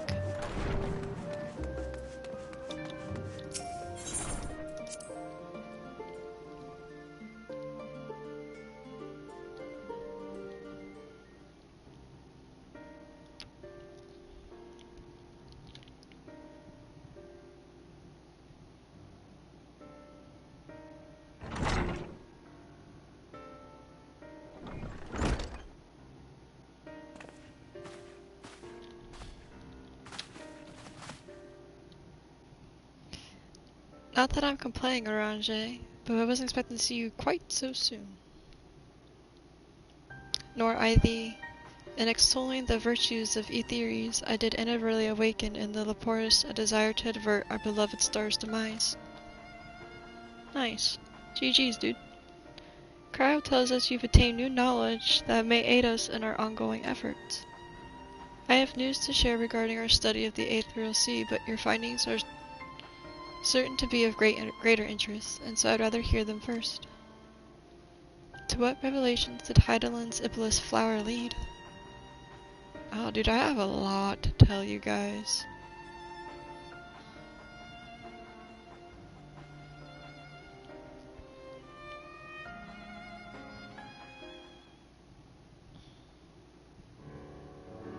And just like that, I told them everything. And they've conceived a plan. Then this dynamis is what drives the final days? If it is and Ashkawa are one and the same, this all but proves Idhan's theory. Were an entity through sheer force of emotion to channel this vast dormant reservoir into a raging river, the power might surpass even that of Aether. But if our star is replete with Aether, said entity would need to be outside of its influence to effectively manipulate the dynamis of the great expanse. Medion, or rather the sorrow and suffering of felon citizens that she has been hoarding for millennia. Ooh. Untold anguish and fear and hatred draw from every corner of the universe, all but for a single purpose. The destruction of Aetheres. Then our foe is no longer some unknowable calamity. we have but one aim: defeat Median. Make it sound so simple, but you're not wrong. Vanquish Median, and we deliver the world from the final days. But to even attempt, there are two conditions. First, we must determine her location. Before Median escaped, the enhancement was placed upon her by Venat, the woman who would become Heidelin. The implications of the temporal magics are not entirely understood, and so we cannot assume that our Heidelin and the Venat you met in the ellipsis are one and the same. Nevertheless, due to her intrinsic qualities as an all-powerful being, I'd wager that Heidelin possesses the knowledge we seek. Whether she would share that knowledge with us, however, remains to be seen. After all, she intends for us to flee with Theris, not to stay. Do you suppose she has abandoned her pursuit of Median? The Venat I know would never give up.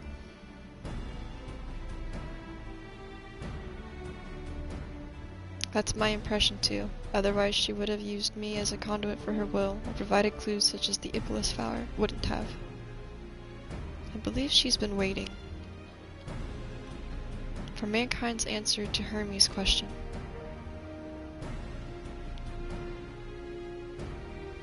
So what is the second condition? We must find the means to reach Median. Naturally, our chosen method will depend entirely on wheresoever she has made her nest.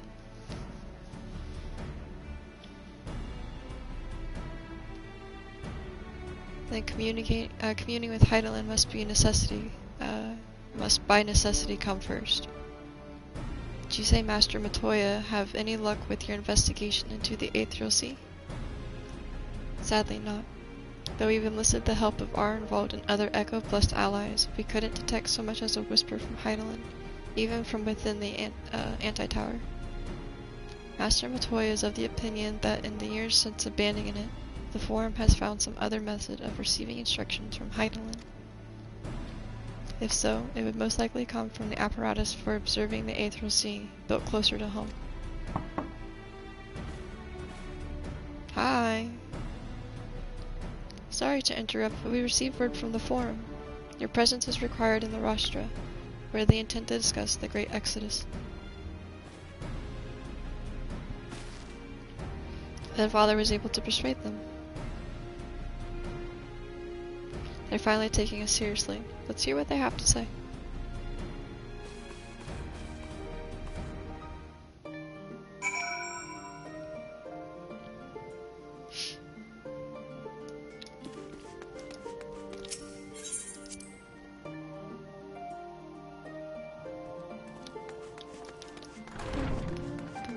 Oh.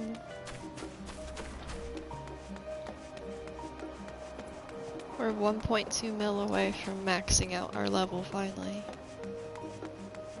Nice.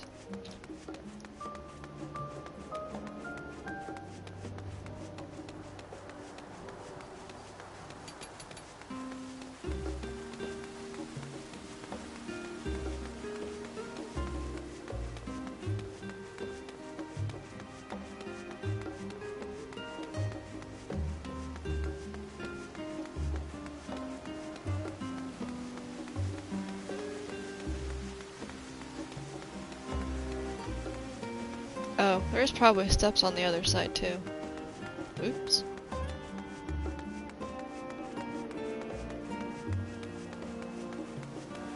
Yeah, there was. The Forum is in session, and as such, the rostra is closed to visitors. A sign of the 7th dawn. Very well. You may wait in the corridor. Of course, entry will only be permitted in the condition you leave your, Arnimants at the door. Lest you forget, the sacred institution holds rational discourse in the highest. The implements of war are expressly forbidden. Okay.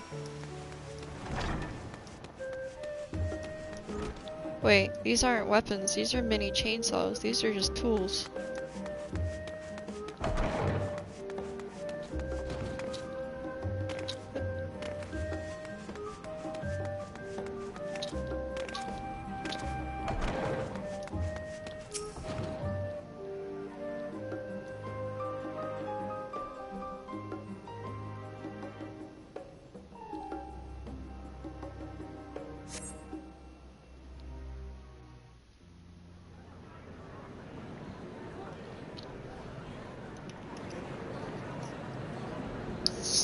it's our buddy.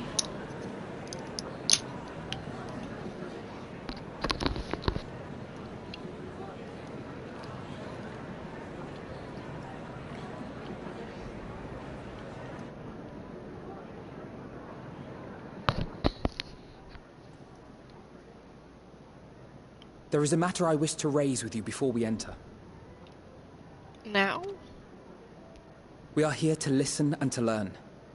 But if the Forum's plans are more or less what I expect, then I should like to make a proposal that will serve our ends. By your leave, of course.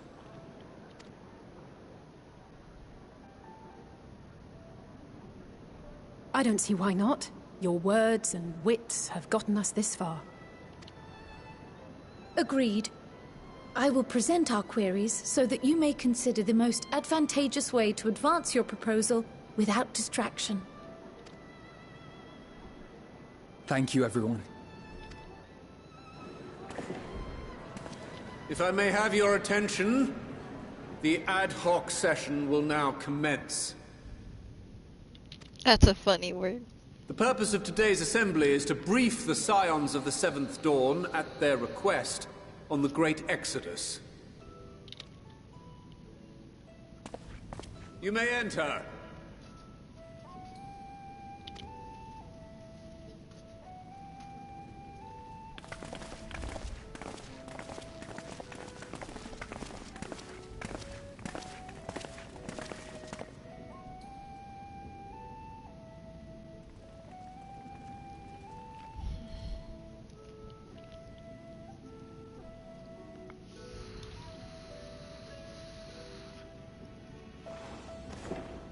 On behalf of the Forum, I commend your heroic actions on the Magna Glaciers.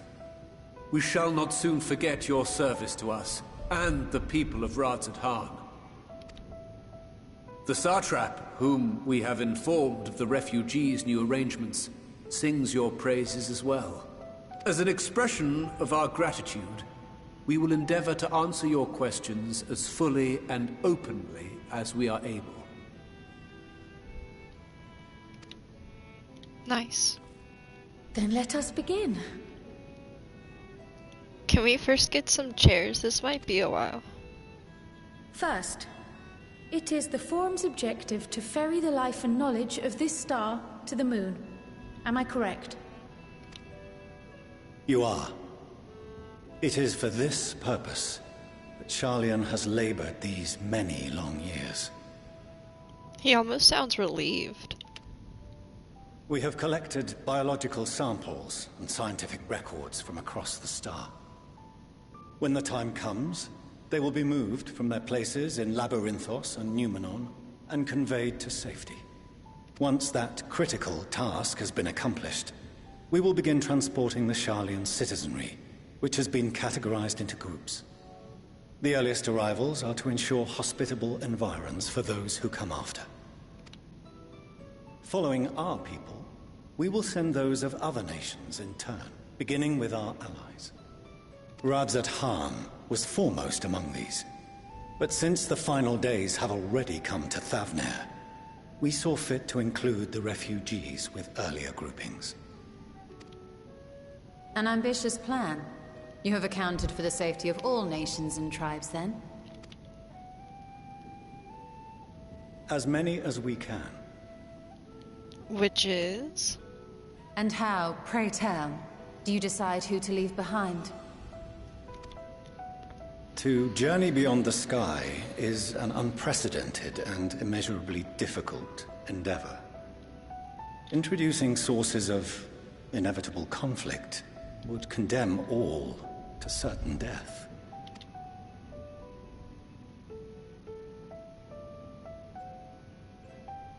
Questions as to the validity of that approach aside,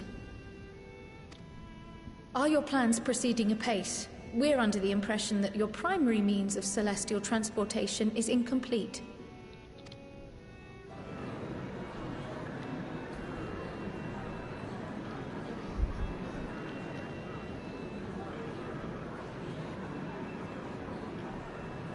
If only in that it does not meet our optimal parameters, that is correct. This Ark, as some have taken to calling it, is fully operational and could be launched even today. However, the final days have progressed more quickly than we anticipated. At present, the ship is incapable of attaining speeds sufficient to meet our evacuation targets. Should we put the vessel into service, as it is now, we will be unable to travel to the moon and back quickly enough to complete the necessary number of trips. Precious lives and knowledge will be lost. Seven hells. Is there anything to be done? Where's the ether burner, the primary means of propulsion once the craft is in the space between stars, is undergoing testing to determine whether it can be made more efficient.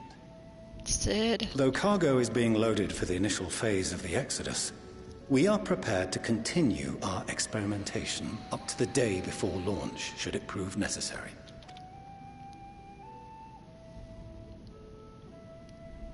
What if the Scions were to solve your problem?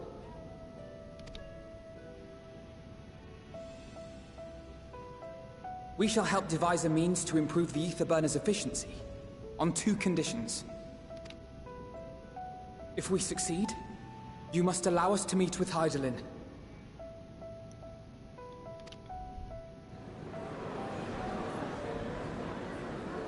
'Twas simple enough to deduce. You have a Concord, and so you would never have abandoned the anti-tower had you no other means of communication. One far more convenient, I suspect.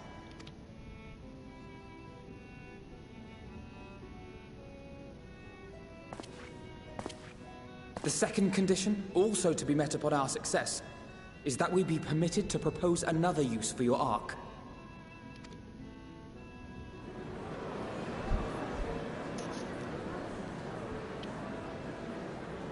We would be at liberty to refuse this proposal. Of course. If we cannot prove its merit to the 99 here, who are we to stake on it the lives of all peoples of this star?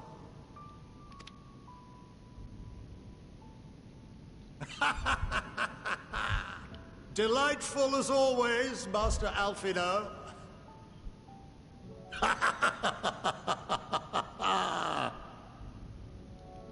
Oh, plan.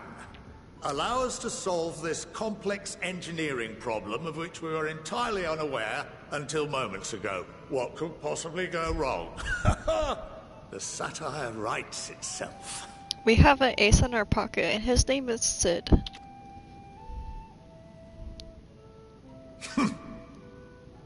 Yet, what field has not benefited from a change in perspective? When we are at wit's end, what we need is not the same dry theories recited ad nauseam, but fresh inspiration.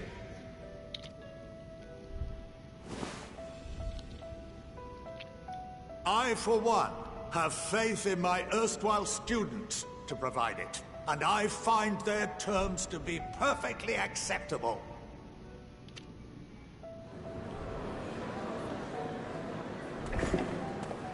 Order! Order! We have no time to waste on debate.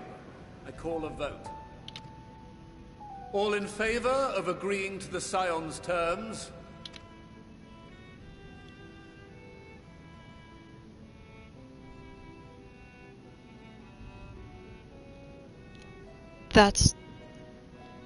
Is that everybody? Did we win over everybody? Except for Dad?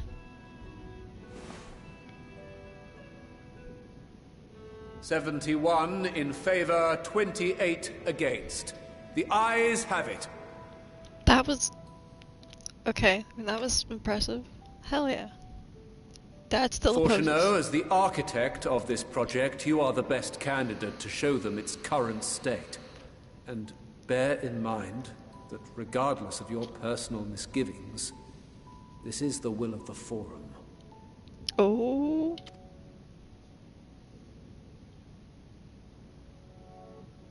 Very well. Yeah. I call this session to a close. Return to your tasks with urgency. The final days wait for none.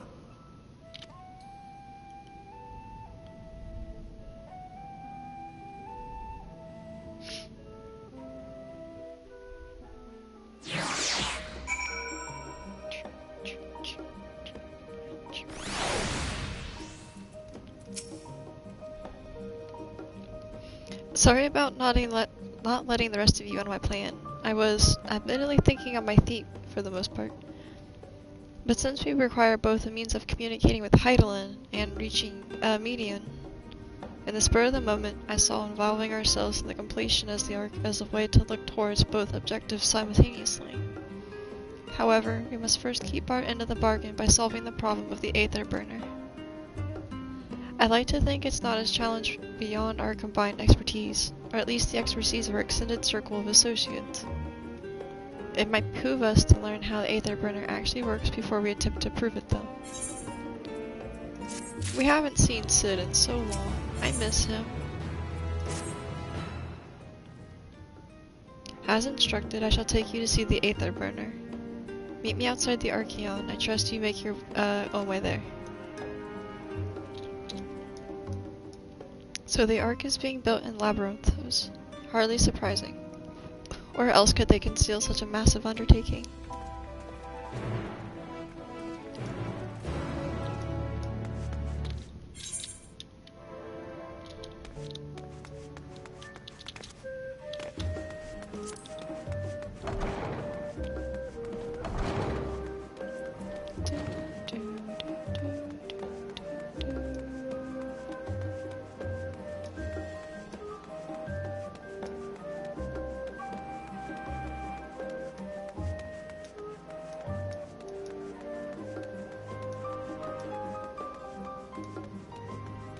Oh, I'm supposed to go to the... wait.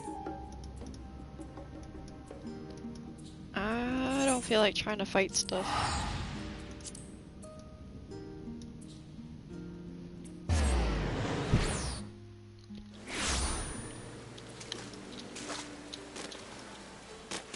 Hi, friends.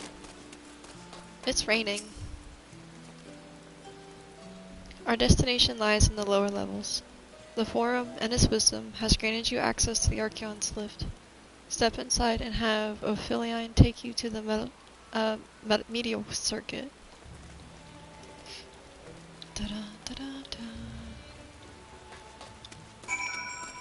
This guy was an asshole. He turned us in.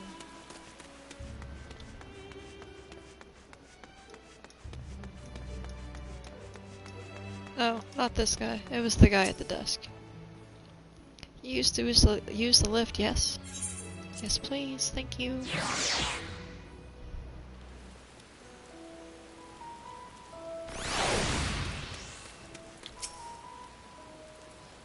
I have sent your associates ahead into the longest con Alpha. Yeah, on the other side of the Mario Argonomics.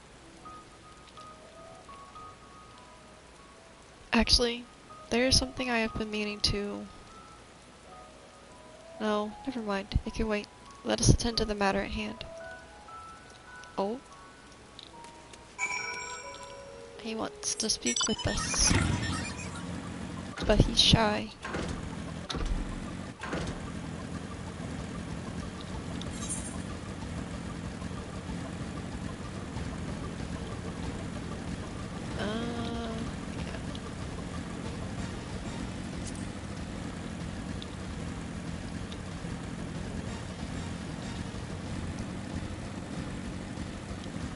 Oh no, it's a stray tomato.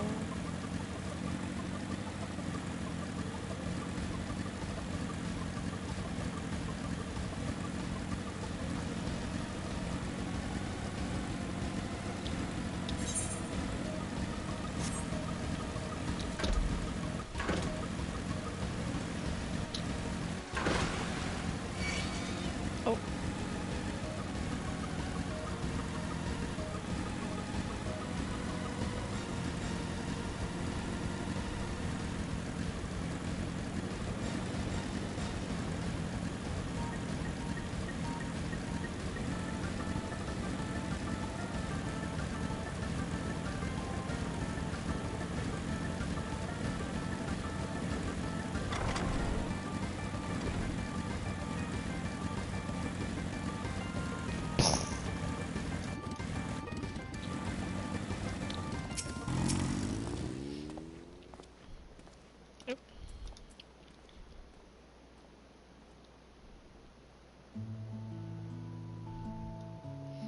We are to wait here while Father arranges for us to use the next lift.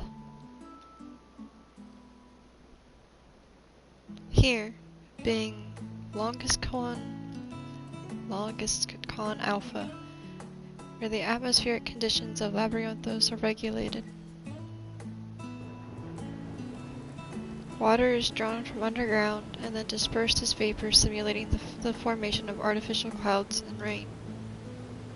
By manipulating the temperature and air circulation, they are able to create the ideal environment for growth and preservation of the biological samples kept here. Hold on, how do you know so much about it? Why, Father brought me here as a child. What? And left me behind. Actually, you're the one who left me behind. You went off somewhere with Grandfather.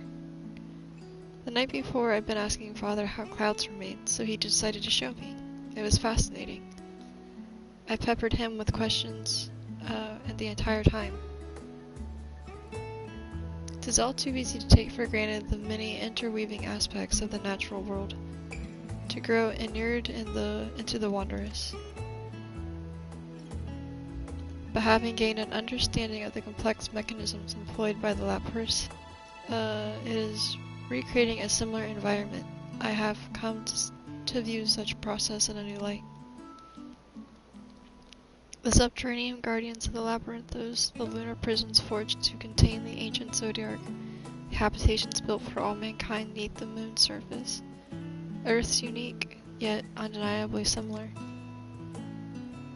'Tis no mere coincidence.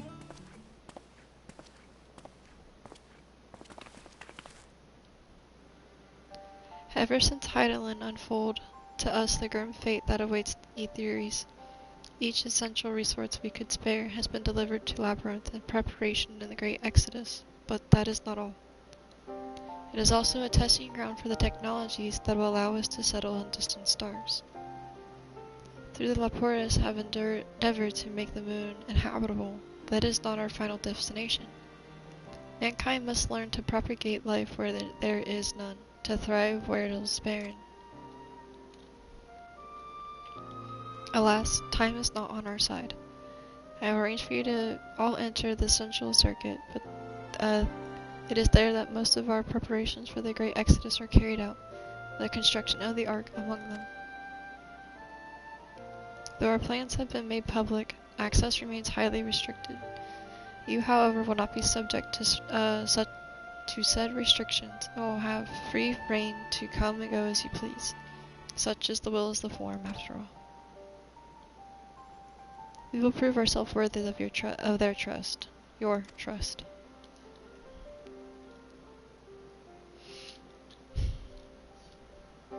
Then let us proceed.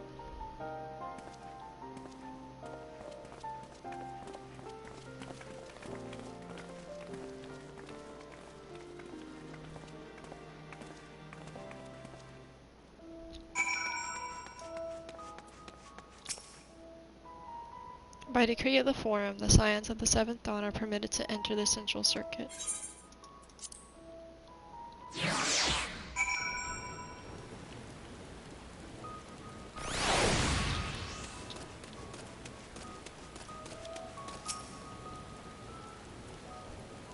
The Aether Brenner is being constructed not far from here. Overseeing the work is Kokul Dankul, after whom the forge is named. Once the necessary introductions have been made, I shall leave you with him to discuss the particulars. This way.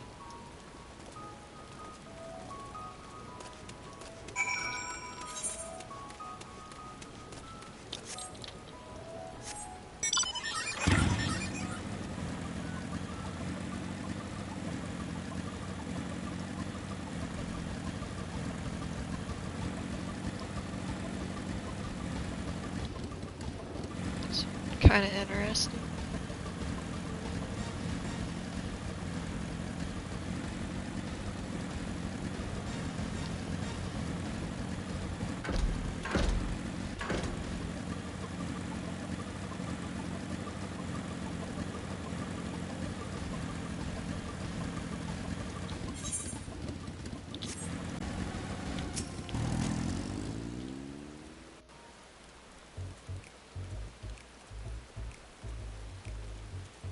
could swap them out. No, been there, done that. Damn near lost me eyebrows. Think, Coco, think! We'd be well on our way to paradise. Visionaries patting themselves on the backs for their grand accomplishments if you'd only think! Yes, that does sound rather lovely. Yeah! I mean, Master Force, you know, what a pleasant surprise. We're not blasting off already, are we? The schedule remains unchanged, for better or worse. Which is why the Forum has elected to accept assistance in resolving the ether burner conundrum.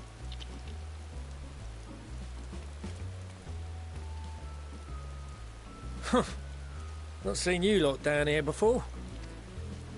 There are Archons among their number, but engineering is not their expertise. Nevertheless, the Forum concedes the slim possibility that they may have insights to offer. If not, you are at liberty to return them to the surface, by whatever means you see fit. Hey. I assure you that won't be necessary. Now, about your troubles with the ether burner. Aye, aye, I'll walk you through it. Suppose I could do with a change of pace. As the name ought to tell you, the ether burner burns ether, ambient or otherwise, and transforms it into motive force. Think of it like a giant bomb that never stops exploding. Even out in that black void where the ether's right sparse, it's strong enough to move our arc. And it probably won't kill you like an actual bomb.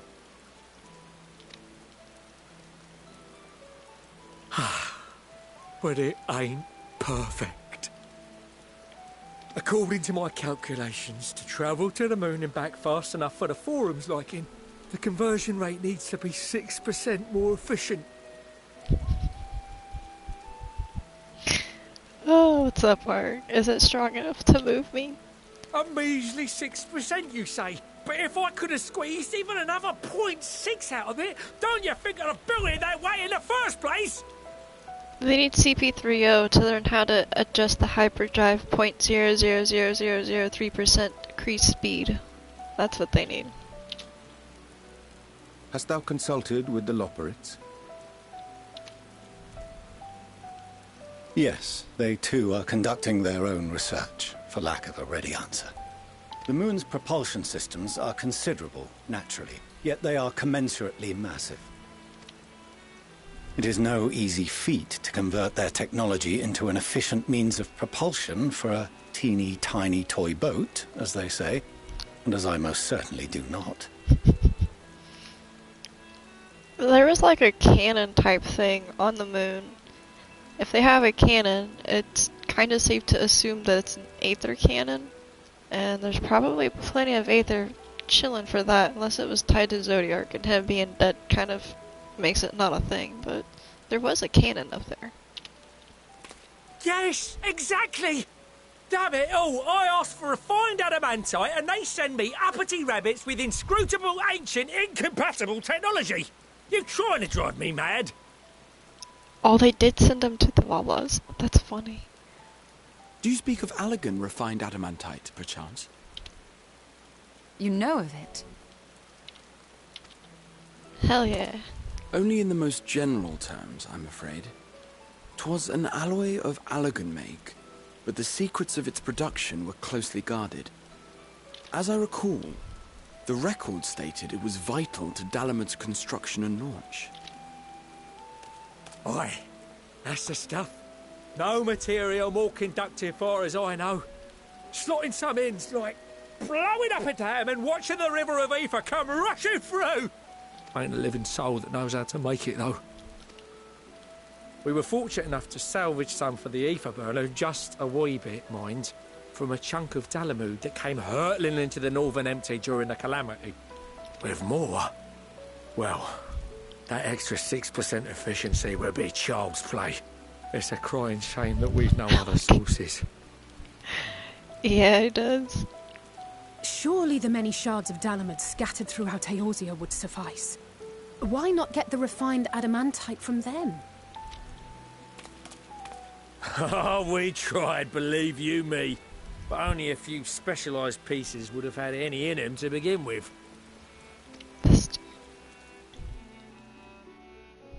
Drive calls from Ragnarok class internment hulks. Those are the prize bits we really need. According to the Gleaners, getting to them means delving deep into the shards. And the defences are still very operational and very eager to blow them up.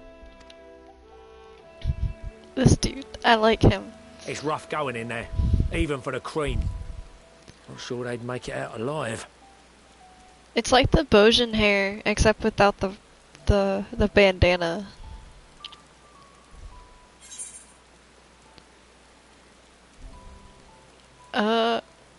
This sounds like a job for someone else. Oh, they're gonna put it on me anyway, so I might as well just accept my own fate and suggest it. That may be for the best, though you doubtless find the task too dull for your liking. That's a change of pace. There are multiple internment hulks in Eorzea alone, so handling this ourselves may not be the most efficient option. I want to go talk to Sid. Rather, if we could salvage adamantite from the shards simultaneously. Thancred, is the link shell we established before you went to Garlemald still active? Of course. The floor is yours. Oh no.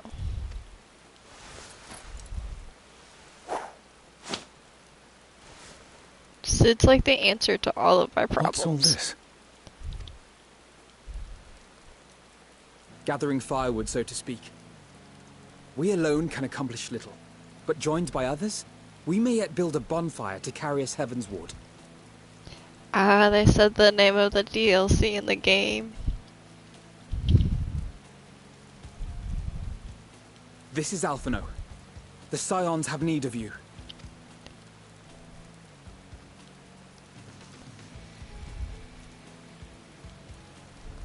Understood. I will contact the Lord Commander and dispatch our finest at once.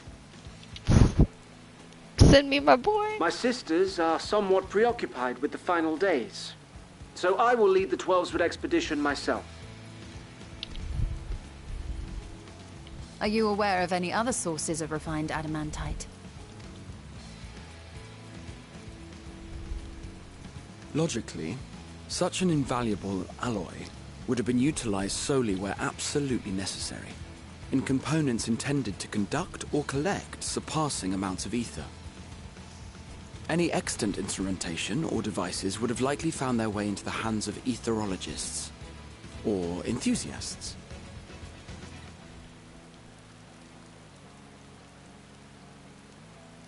Magical artifacts of Allagan design? The Eastern Alliance will send word to one and all. Are there other ways we may offer aid? No shards of the Lesser Moon scar our soil, but our stake in this cause is no less for it.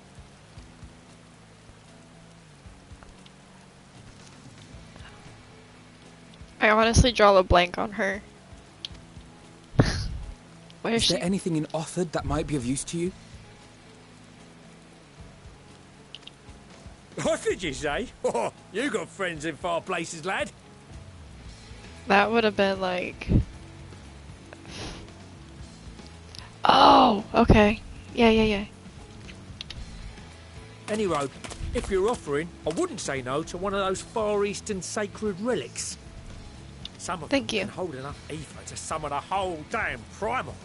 Combine a source like that with the ether burner, and 3, 2, 1, kaboom! Kaboom! I gather you heard his explosive enthusiasm. I like him. Won't you secure us a suitable relic? It shall be done. I know little of machines, but I promise we will do our utmost to gather the materials you need to finish your starship. There is, and like I've played this game as it's been released since 2010, so like some of this information, like they pull up people and I'm like, I haven't seen you for 7 years, my dude, and like, what's up? How are you? It's just, damn, it's a lot. I am glad for the work, in truth. Better to busy oneself than wait and fret over disasters foretold. Then why are we all still standing about yapping? There's plunder for the taking, and I'm a born plunderer. I'll be in old Charlian before you know it. Start mixing the grog. I'm certain that can be arranged. Thank you all, and do be careful. I think you're gonna have feelings. Just like that. This music doesn't just help, like it's that. pumping me up. Our Like I wanna refined go. adamantite is on its way. Now let us consider our next steps, shall we? There's yet much to be done.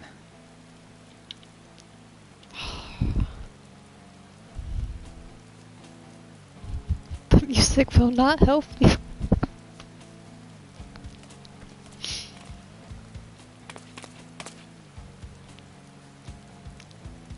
You should be proud of your boy. Just saying.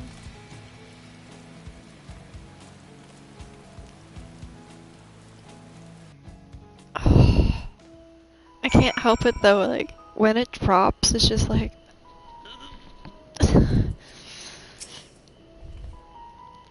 It's times like these where you're reminded of how famous or infamous Alphinaud has become. Who have thought he could achieve so much with a single link pearl conversation? As we're expecting a rather lot of visitors in the near future, I'd best return to the surface to inform of the relevant parties. I also have a contract of my own that might be worth a try. Bro, can we get Master Matoya up in here too? Like, can we just bring the whole crew? Oh, and who might this be? You know what, the only thing that sucks is my girl Yeda. Like, she can't come. She's dead. And Lise does not fit that bill. I'm still mad at Lise. Just... Ada was part of 1.0. Like, that was my homie. She's the one that got me through. Like, I started as an archer, so I started with Ada and Paplamo. And when they dropped that Ada was Lise, like... my waifu. Why you do this? I'm still mad. I still want a divorce. Oh, and who might that be? She was really like... I don't know. She helped me with 1.0, like, a lot. But that was before I had really gotten to know most of these other characters, too. That's for me to know and you to find out. On that note, I leave matters here in your capable hands. Best of luck.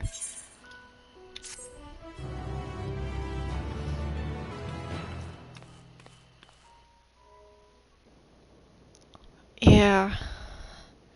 It's been a while since he's been brought up, but he was one of my first, like, introductions to the game. He helped me on my first little journey and stuff twice, actually. When 2.0 came out, I took the same path. I started as a bard again. Our course of action is clear. Oof. We must harvest refined adamantite I feel from you, I'm the sorry. shards of Dalamud and procure arcane relics of Allagan make. Summon the best and brightest of our immortal flames and form an expeditionary party at once.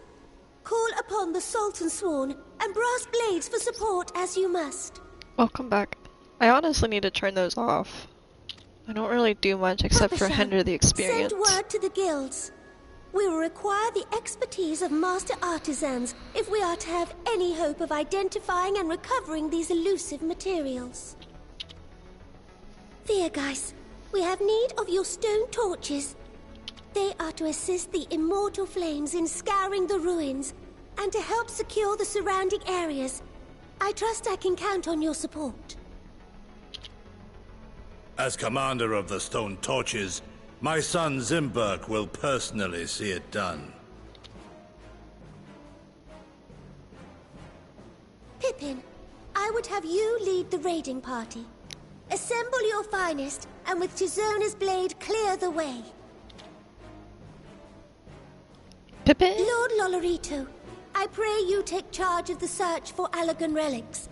Surely you know of some being traded on open or clandestine markets, or sleeping in collectors' vaults.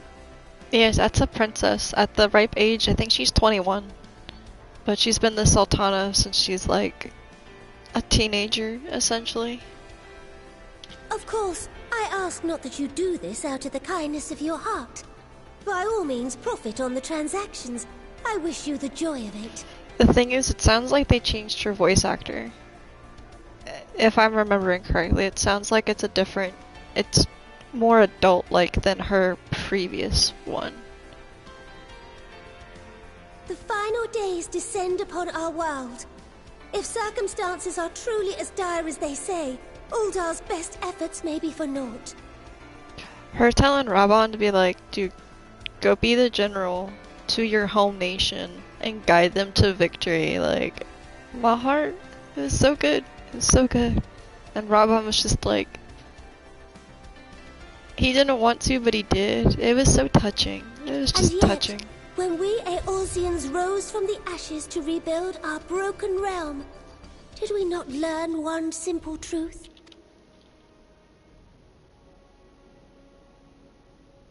That which seems all but impossible to overcome alone may yet be possible if we stand together.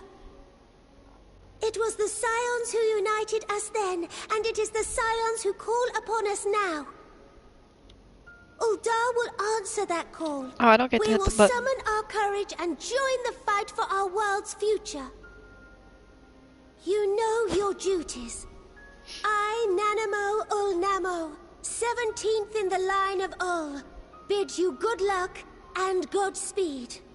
Yeah, this is the first time that we get to see her, like, acting as General Rabon. That is pretty dope. I'm glad they listened to her, too. They were worried about that. Meanwhile, the Black Shroud. Every time that one of those scenes pops up, I can't stop but think of Dragon Ball Z in my head.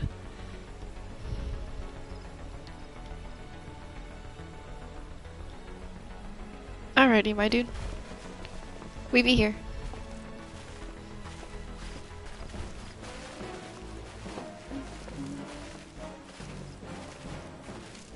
I still think that his kneecaps need to be covered with some shorts or pants. He had to have been cold. We fielded a goodly number, but our ranks are heavy with healers, and an abundance of restorative magics will be of little help in destroying Dalamud's defenses. Still, it has ever been thus with Gridania. We must steel ourselves for a protracted engagement. Oh, speak of the devil, there's Lise. In that case, might I suggest taking us along?